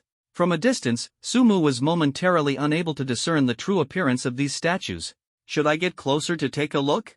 He hesitated in his heart, and after some struggle, he ultimately decided to go and take a look. Sumu slowly approached the statue, walking for a while before stopping. The nearest statue was less than 5 meters away from him. The material of the statue was identical to the ground, with a peculiar design. Coupled with its pitch-black color, it appeared even more eerie. What kind of statue is this? Sumu observed carefully and found that the statue's form was similar to a human, but it had 2 pairs of wings on its back. He initially thought they were bird feathers, but upon closer inspection, he realized they were fleshy wings, the kind only bats have. What was even more surprising was that a small horn had grown on the statue's forehead. What kind of monster is this? As a reborn individual, Sumu was seeing such a peculiar existence for the first time. He roughly counted and found a total of 18 statues here. Their appearances were completely identical, but the expressions on their faces were all different, as if conveying some kind of message. Do they seem to be guarding something? Sumu had a thought flash through his mind, and immediately, he looked behind the statue. Behind the 18 statues stood an even larger statue. The form of this statue was very similar to the previous 18, also featuring a human body, fleshy wings, and horns on its head. However, it had an extra pair of fleshy wings, making a total of 3 pairs. What on earth are these things? Sumu's heart trembled, and the thought of vampire flashed through his mind. But he had seen vampires before his rebirth, and vampires did not have horns on their foreheads. Through the nether. Sumu activated through the nether, hoping to uncover more information. What's going on? After the passage to the nether world opened, Sumu instinctively took a step back. He discovered that these statues were not as simple as they appeared. Extreme fall. Level C, growth stage. Introduction: they were originally humans, but deep inside, they yearned for power. To obtain power, they would stop at nothing, even merging with bats. Extreme fall? The name alone evokes unease. What kind of creatures are these? Sumu's heart tightened, feeling that they had already transcended the realm of humanity and did not even belong to the category of exotic beasts. As for what they truly were, Sumu couldn't say. What shocked him even more was that these statues didn't seem to be statues at all, but living entities. In the state of Tongyu, Sumu even felt for a moment that they were living beings. To be cautious, Sumu decided not to provoke them. He thought to himself and was about to leave here to continue climbing that treacherous mountain. But just as he turned around, a strange sound suddenly rang out, sharp and clear. Sumu's heart tightened abruptly, and he instinctively turned back. He was astonished to find that the black shell on the nearest G duo was rapidly cracking. The speed of the cracking was so fast it was jaw-dropping, In just a few seconds, the black lines had spread across its entire body. Crash! With a crisp shattering sound, the black shell on the G-Duo completely fell off. The next second, a humanoid creature suddenly appeared before Sumu, like a monster emerging from a nightmare. Its eyes were as insidious as a snake's, emitting a chilling cold light. Perhaps due to just being unsealed, its eyes were slightly narrowed, seemingly adjusting to the surrounding environment. But soon, it fully adapted, its gaze locking onto Sumu. A cold and venomous look emanated from those eyes, as if sizing up prey. This gaze made Sumu's heart tighten, filling him with a vague sense of unease. What kind of monster is this? Sumu thought to himself, while G-Duo was equally unyielding, beginning to scrutinize Sumu. What time is it now? G-Duo's mouth opened slightly, emitting a deep voice. Sumu hadn't expected that G-Duo, who had already become neither human nor ghost, could still speak. Noon. Sumu knew that wasn't what it was asking, but he still answered seriously. Human, are you mocking me? G-Duo was clearly angered by Sumu's response, his gaze growing increasingly cold. Yes, I am mocking you. Sumu replied with a bright smile, completely fearless. As soon as these words were spoken, a trace of fury flashed in G-Duo's eyes. Dare to mock me, human? Do you know the consequences of mocking me? G-Duo blared at Sumu, exuding an overwhelming sense of oppression. Hey buddy, can you tell me how you turned into this neither human nor ghost thing? To be honest, Sumu's curiosity was piqued to the extreme. G-Duo's mutation process made him incredibly eager to know. Human, do you realize that saying such words to me is blasphemy? The voice of G-Duo was like that of a supreme ruler, overlooking everything. Sumu sneered coldly, his face full of mockery. Well, your cultivation level isn't high, but your arrogance sure is. G-Duo fear. G-Duo roared angrily. Sumu's blasphemy made it even more enraged. At that very moment, a skull appeared above G-Duo's head, a fiery red skull surrounded by swirling purple mist. When the skull appeared, an indescribable sense of fear rose in Sumu's heart, as if an invisible force was oppressing him. Scared? G-Duo looked at the change in Sumu's eyes, a disdainful smile curling at the corner of his mouth. Scared? Are you joking with me? Sumu's eyes were as cold as ice, and he said indifferently, Your strange technique does indeed make me feel fear, but so what? I am human. From ancient giant beasts to modern nuclear weapons, and even to future alien creatures, fear has never made me yield. Instead, it has been the driving force for my growth. Sounds impressive, G-Duo sneered. Let me see if you're really that formidable. As soon as the words fell, two uniquely shaped weapons appeared in G-Duo's hands, their crescent-shaped blades glinting with a chilling light. G-Duo flapped his wings and charged at Sumu at a breathtaking speed. Fallen Heaven Slash. As it approached Sumu, G-Duo's weapon swung out a blade aura imbued with the essence of corruption, rushing straight toward him. The repulsive feeling emanating from the blade aura made Sumu's heart tighten. Trash. Sumu had already put on the worry-free knuckle duster, his eyes gleaming with battle intent. Heaven-shaking divine fist. He gathered chi into his right fist and struck fiercely against the blade energy. The blade energy shattered instantly, dissipating like smoke. How is this possible? How can there be such a powerful human? G-Duo was utterly shocked, his eyes filled with disbelief. Is your understanding of humanity still stuck in ancient times? Sumu's lips curved slightly, his gaze sharp as a blade. Swift wind step. Before the words had fully left his mouth, Sumu suddenly charged toward G-Duo. Heaven-shaking divine fist. As he closed in, Sumu's fist shot out like a cannonball. Bang! The punch landed heavily on G-Duo's body, sending him flying backward like a kite with a broken string. Poof! G-Duo crashed heavily to the ground, blood spurting wildly from its mouth, its face showing an expression of shock. It never expected Sumu's strength to be so formidable. What surprised it even more was that after knocking it down, Sumu showed no mercy and quickly climbed onto its body. G-Duo struggled desperately, but Sumu's strength was like an iron clamp, firmly pinning it down. Die! Sumu clenched his right fist and mercilessly aimed at G-Duo's face. Bang! With one punch, a wound instantly appeared on G-Duo's face. Bang! Bang! Bang! Sumu's fists rained down like a storm. If it were an ordinary attack, it might not have harmed it, but his fists were far from ordinary. The combination of worry-free tiger fist, basic boxing techniques, and earth-shaking divine fist made each punch as heavy as a mountain. After more than a dozen punches, G-Duo's face had become completely unrecognizable. Ding! Kill G-Duo, reward obtained, 315 points. Although this kill did not yield any valuable alien technique rewards, points are better than nothing. Sumu slowly got up, ready to leave, but at that moment, a strange sound came from behind. Crack! Crack! Crack!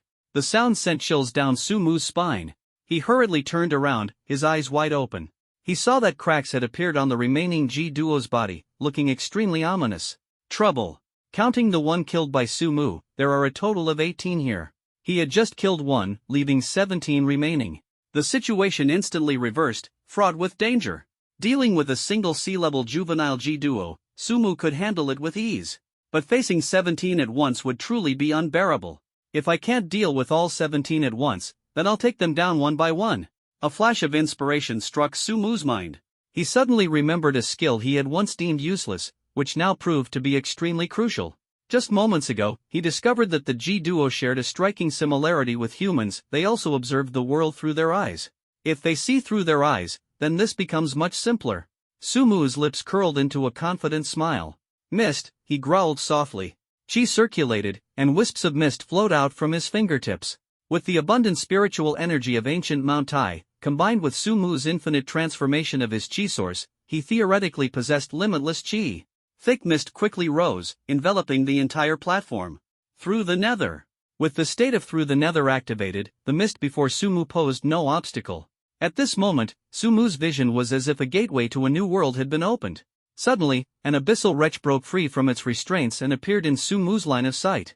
This abyssal wretch was almost identical to the previous ones, but perhaps due to the influence of the mist, it now looked utterly bewildered, glancing around as if confused about its location. Swift wind step. Taking advantage of the opportunity, Sumu dashed like lightning straight toward the abyssal wretch. Heaven-shaking divine fist. A golden fist struck like thunder, landing fiercely on the face of the newly freed abyssal wretch. The creature had no time to react and was knocked to the ground by Sumu's powerful punch. Sumu once again demonstrated to the G-Duo what fists like a raging storm truly meant. This G-Duo hadn't even familiarized itself with the surroundings before being effortlessly slain by Sumu. Ding! You have killed a G-Duo and earned a reward, 320 points.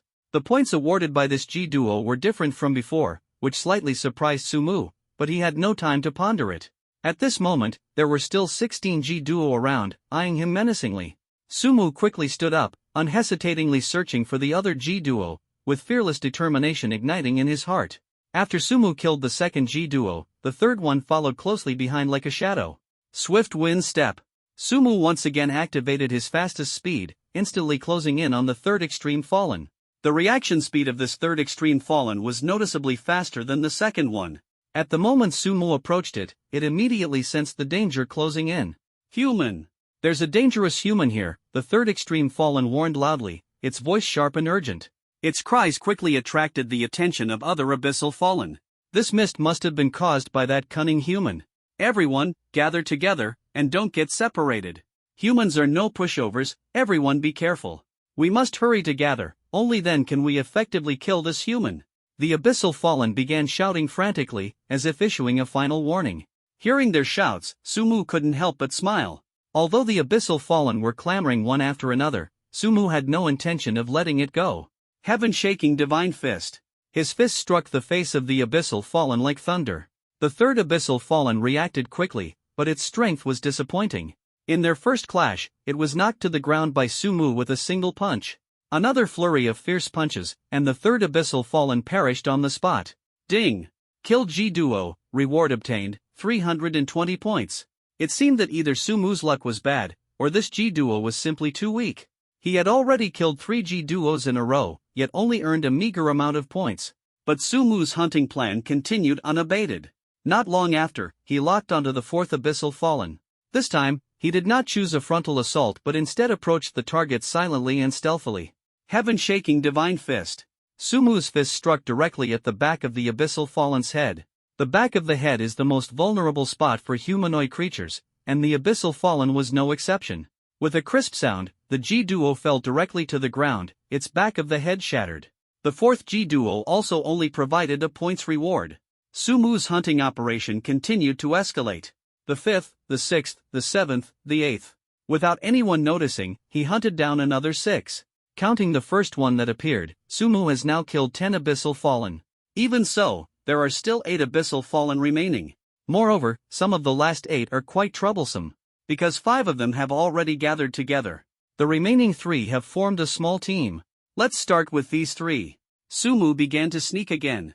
Soon, he arrived behind the three abyssal beasts, ready to launch a surprise attack. The heaven-shaking divine fist struck again, this time targeting the weakest of the three abyssal beasts. Bang!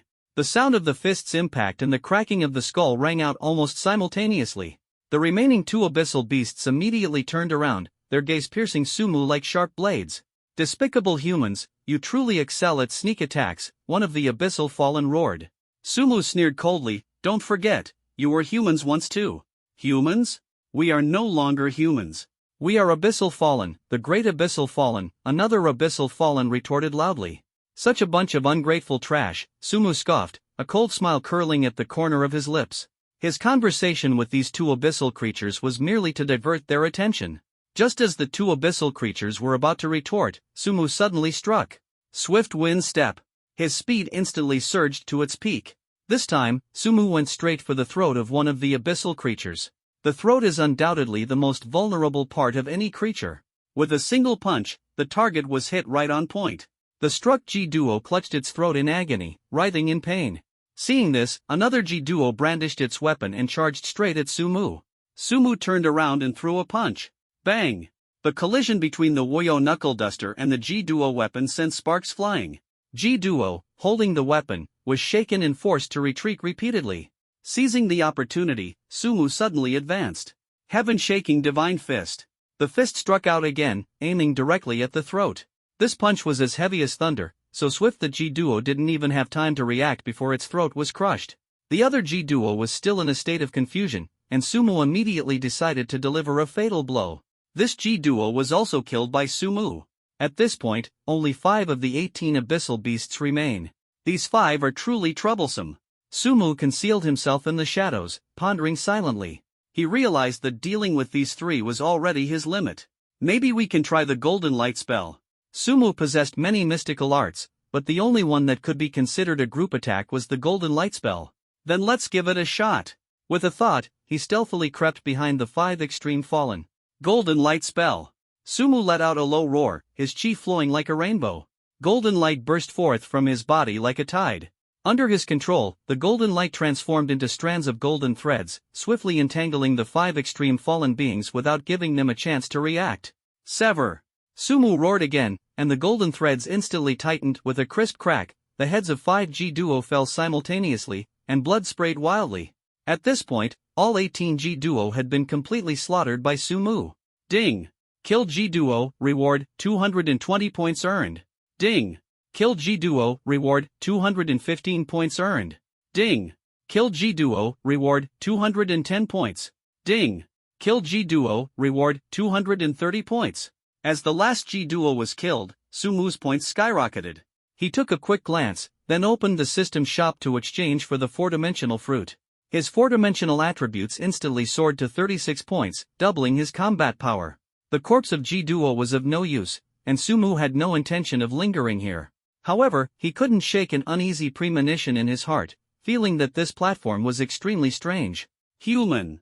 At the moment he turned around, a majestic voice suddenly rang out, as if coming from the abyss. Killed my people and want to leave? No way!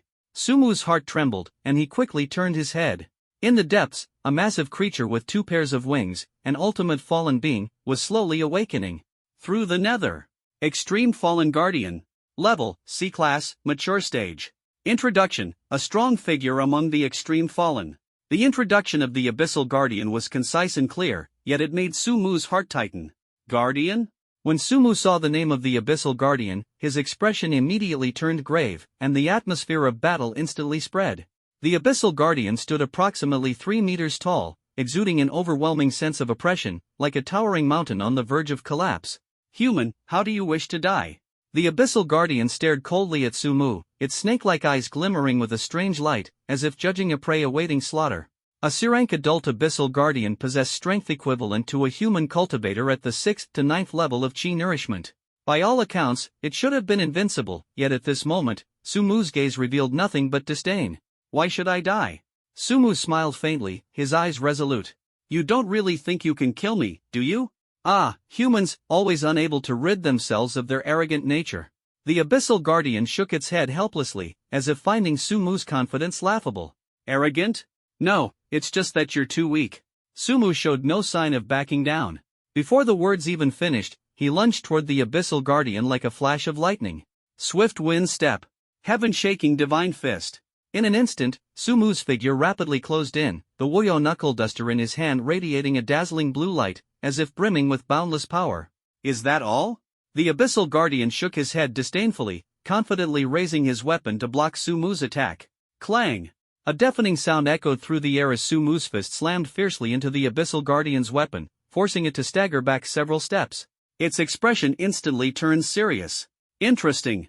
The Abyssal Guardian steadied his stance, a hint of surprise flashing in his eyes. I admit, you're a formidable human. But in my eyes, you're still insignificant. Before the words had fully left his mouth, the Abyssal Guardian swung his weapon, charging straight at Sumu. Fallen Heaven Slash.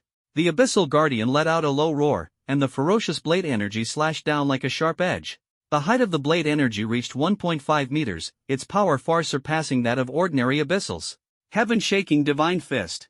Sumu did not back down and struck again, this time with all his might. Clang! A dazzling light scattered in all directions, and the blade energy was instantly shattered by Sumu's fist, showcasing his full power. Human, it seems I underestimated you. The Abyssal Guardian's face showed displeasure, and his tone became grave. Since you are so strong, I will no longer hold back. Abyssal Hunt. The Abyssal Guardian soared high with its twin wings, then swooped down in an instant, moving as fast as lightning, directly targeting Sumu. Clang! The immense impact forced Sumu to retreat repeatedly, only managing to steady himself after several steps.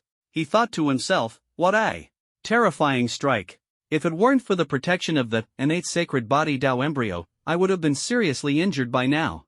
How is this possible? The Abyssal Guardian flew behind Sumu, seeing him completely unharmed, its eyes widened in astonishment. Why are you completely unscathed? I don't know how to explain it either. Sumu smiled faintly, his eyes glinting with a challenging light. But I hope you possess such a formidable physique as well.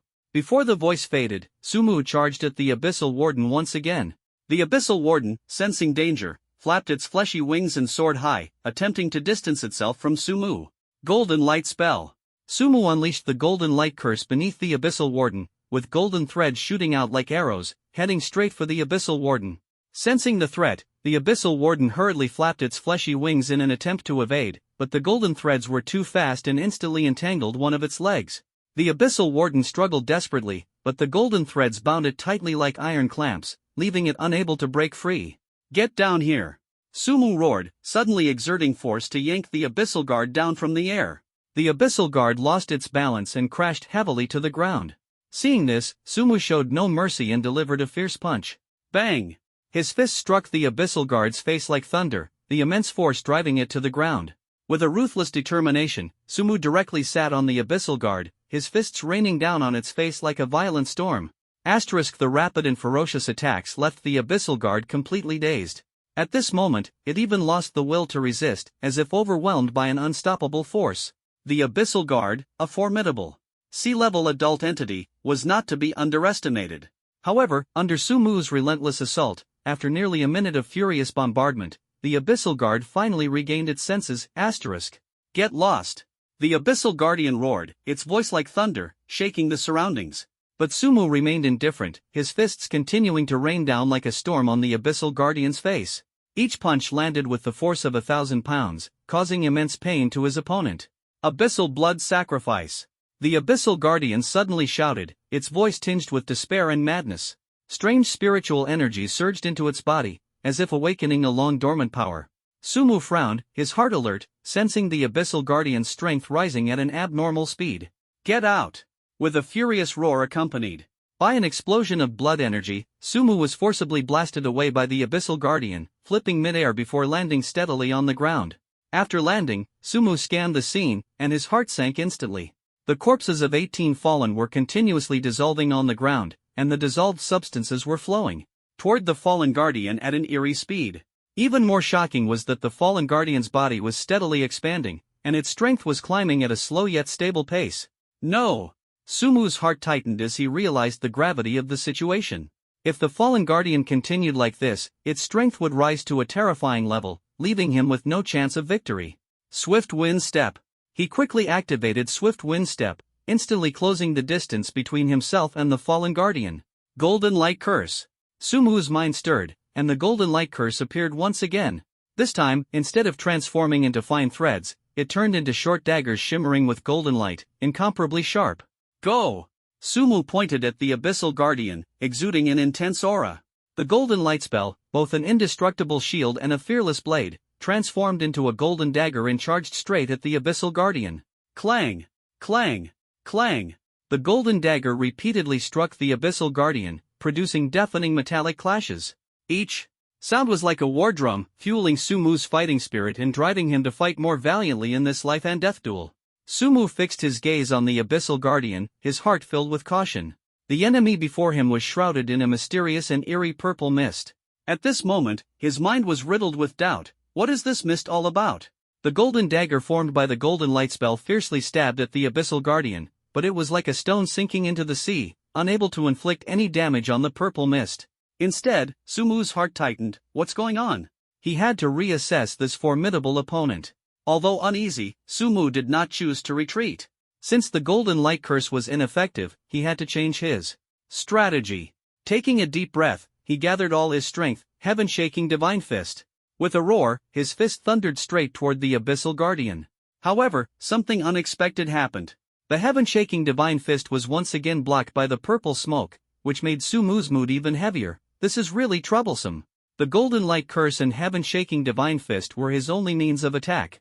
If even these two moves failed to work, his situation would become extremely perilous. Nevertheless, Sumu did not stop attacking. The heaven-shaking Divine Fist and Golden Light Curse alternated in succession, yet the purple smoke remained as unyielding as a wall of steel. Just as he felt at a loss, the Abyssal Guardian's body suddenly trembled, and a powerful aura erupted from within it. Sumu was startled. What is happening? Spirit Link. He quickly activated the Spirit Link technique, attempting to discern the enemy's true state. The result left him stunned. The Abyssal Guardian's level had actually evolved from C-rank adult stage to B-rank juvenile stage. Could it have devoured the corpses of other Abyssals? Even as a reborn individual, such a situation brought Sumu unprecedented pressure. He took a deep breath, striving to calm himself down. Human, your death is imminent. The Abyssal Guardian's tone grew increasingly arrogant, clearly indicating that its strength now matched Sumu's. However, its specific combat abilities remained uncertain. The Abyssal Guardian's body swelled in size, making its previously fitting weapon now appear much too small. Fallen Heaven Slash. The Abyssal Guardian unleashed its skill once more, but this time the Fallen Heaven Slash was entirely different from before. The blade energy had dramatically increased in height, length, and width, as if it intended to tear the sky apart. Sumu's heart was alert. He absolutely couldn't take this move head-on like last time. Although the innate sacred body Dao embryo could prevent external injuries, it couldn't eliminate the risk of internal damage. If the impact was too intense, his internal organs might be shattered. Therefore, evasion was the wisest choice at this moment. Swift Wind Step. He activated it instantly, his body darting to the side like lightning. The blade energy of the Fallen Heaven Slash swept past him, and although it didn't harm him, the force tearing through the air left Sumu deeply shaken. The blade energy rapidly struck the mountain behind him. Boom! A deafening sound reverberated in all directions, leaving a massive crack on the mountain's surface as rubble fell in all directions. Sumu's gaze swept toward the platform, astonished by the hardness of the black stone, which remained completely unscathed despite the blade energy passing over it. Well, the extreme fallen goo. Do you have any other tricks? If you do, hurry up and use them. If not, then I'm going to make my move. Sumu appeared calm, but he was secretly tense inside. Human. The Abyssal Guardian loomed high above, flapping its fleshy wings. Next, I will unleash a move I just mastered. If you can withstand this, then you are truly remarkable. Abyssal Spike. As its words fell, 18 white, snow-like bone spikes rose behind the Abyssal Guardian. The tips of the spikes gleamed coldly, resembling messengers of death. Go! The Abyssal Guardian pointed at Sumu from afar, and the bone spikes shot forth like arrows loosed from a bowstring, their speed suffocatingly fast. Golden Light Spell. At this moment, Sumu's heart stirred, feeling that the Golden Light Spell was his best countermeasure. As the incantation was chanted, the Golden Light Spell transformed into a massive shield, blocking in front of him. Ding! Ding! Ding! Bone spikes rained down on the shield formed by the Golden Light Spell, producing crisp, resonant clinking sounds that were deeply impactful. The golden light flickered, while the shield managed to block the bone spike's attacks. It failed to completely eliminate them. The bone spikes continued to spin in the air, seemingly searching for an opportunity to break through the shield's defense. Sumu's heart tightened as he quickly activated the chi within his body. The chi surged forth like a roaring river, pouring into the golden light spell. Shield. With the continuous influx of chi, the bone spike's attacks were immediately suppressed, seemingly unable to advance further for the moment. Interesting. The Abyssal Guard observed the scene, a faint smile curling at the corner of its lips, exuding an air of ease. With a light gesture of its finger, the spinning bone spike suddenly accelerated, and one or two even managed to break through the shield's defense, heading straight for Sumu. Sky-shaking divine fist.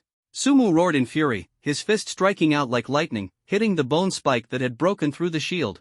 In an instant, it shattered into pieces, fragments scattering everywhere. Human, why do you have an endless supply of chi? The fallen guardian's gaze grew heavy. As a former Otherworlder, it knew well that the chi of Otherworlders was finite. There should not exist someone like Sumu, who could use mystical arts so recklessly without restraint. Because I'm awesome. Sumu replied without hesitation, a confident smile curling at the corner of his mouth as he stared directly at the fallen guardian. The fallen guardian was left speechless, secretly thinking to itself that this human was indeed an arrogant fool. However, although Sumu had dealt with 2 bone spikes, there were still 16 more glaring at him menacingly. He understood that he would have to take them down one by one to fully gain control of the situation. Thus, as the bone spikes pierced through the defense of the golden light spell one after another, Sumu's fists rained down like a storm, each punch landing with pinpoint accuracy, breaking the bone spike's attacks. Seeing its bone spurs being broken one by Sumu, the extreme fallen guard's expression instantly turned grim. It had thought these extreme fallen bone spurs could inflict damage on Sumu during the battle, but unexpectedly, its attacks were so powerless against him. Come again! Sumu shouted, exuding an unparalleled aura, as if possessed by the god of war, ready to face the next wave of challenges.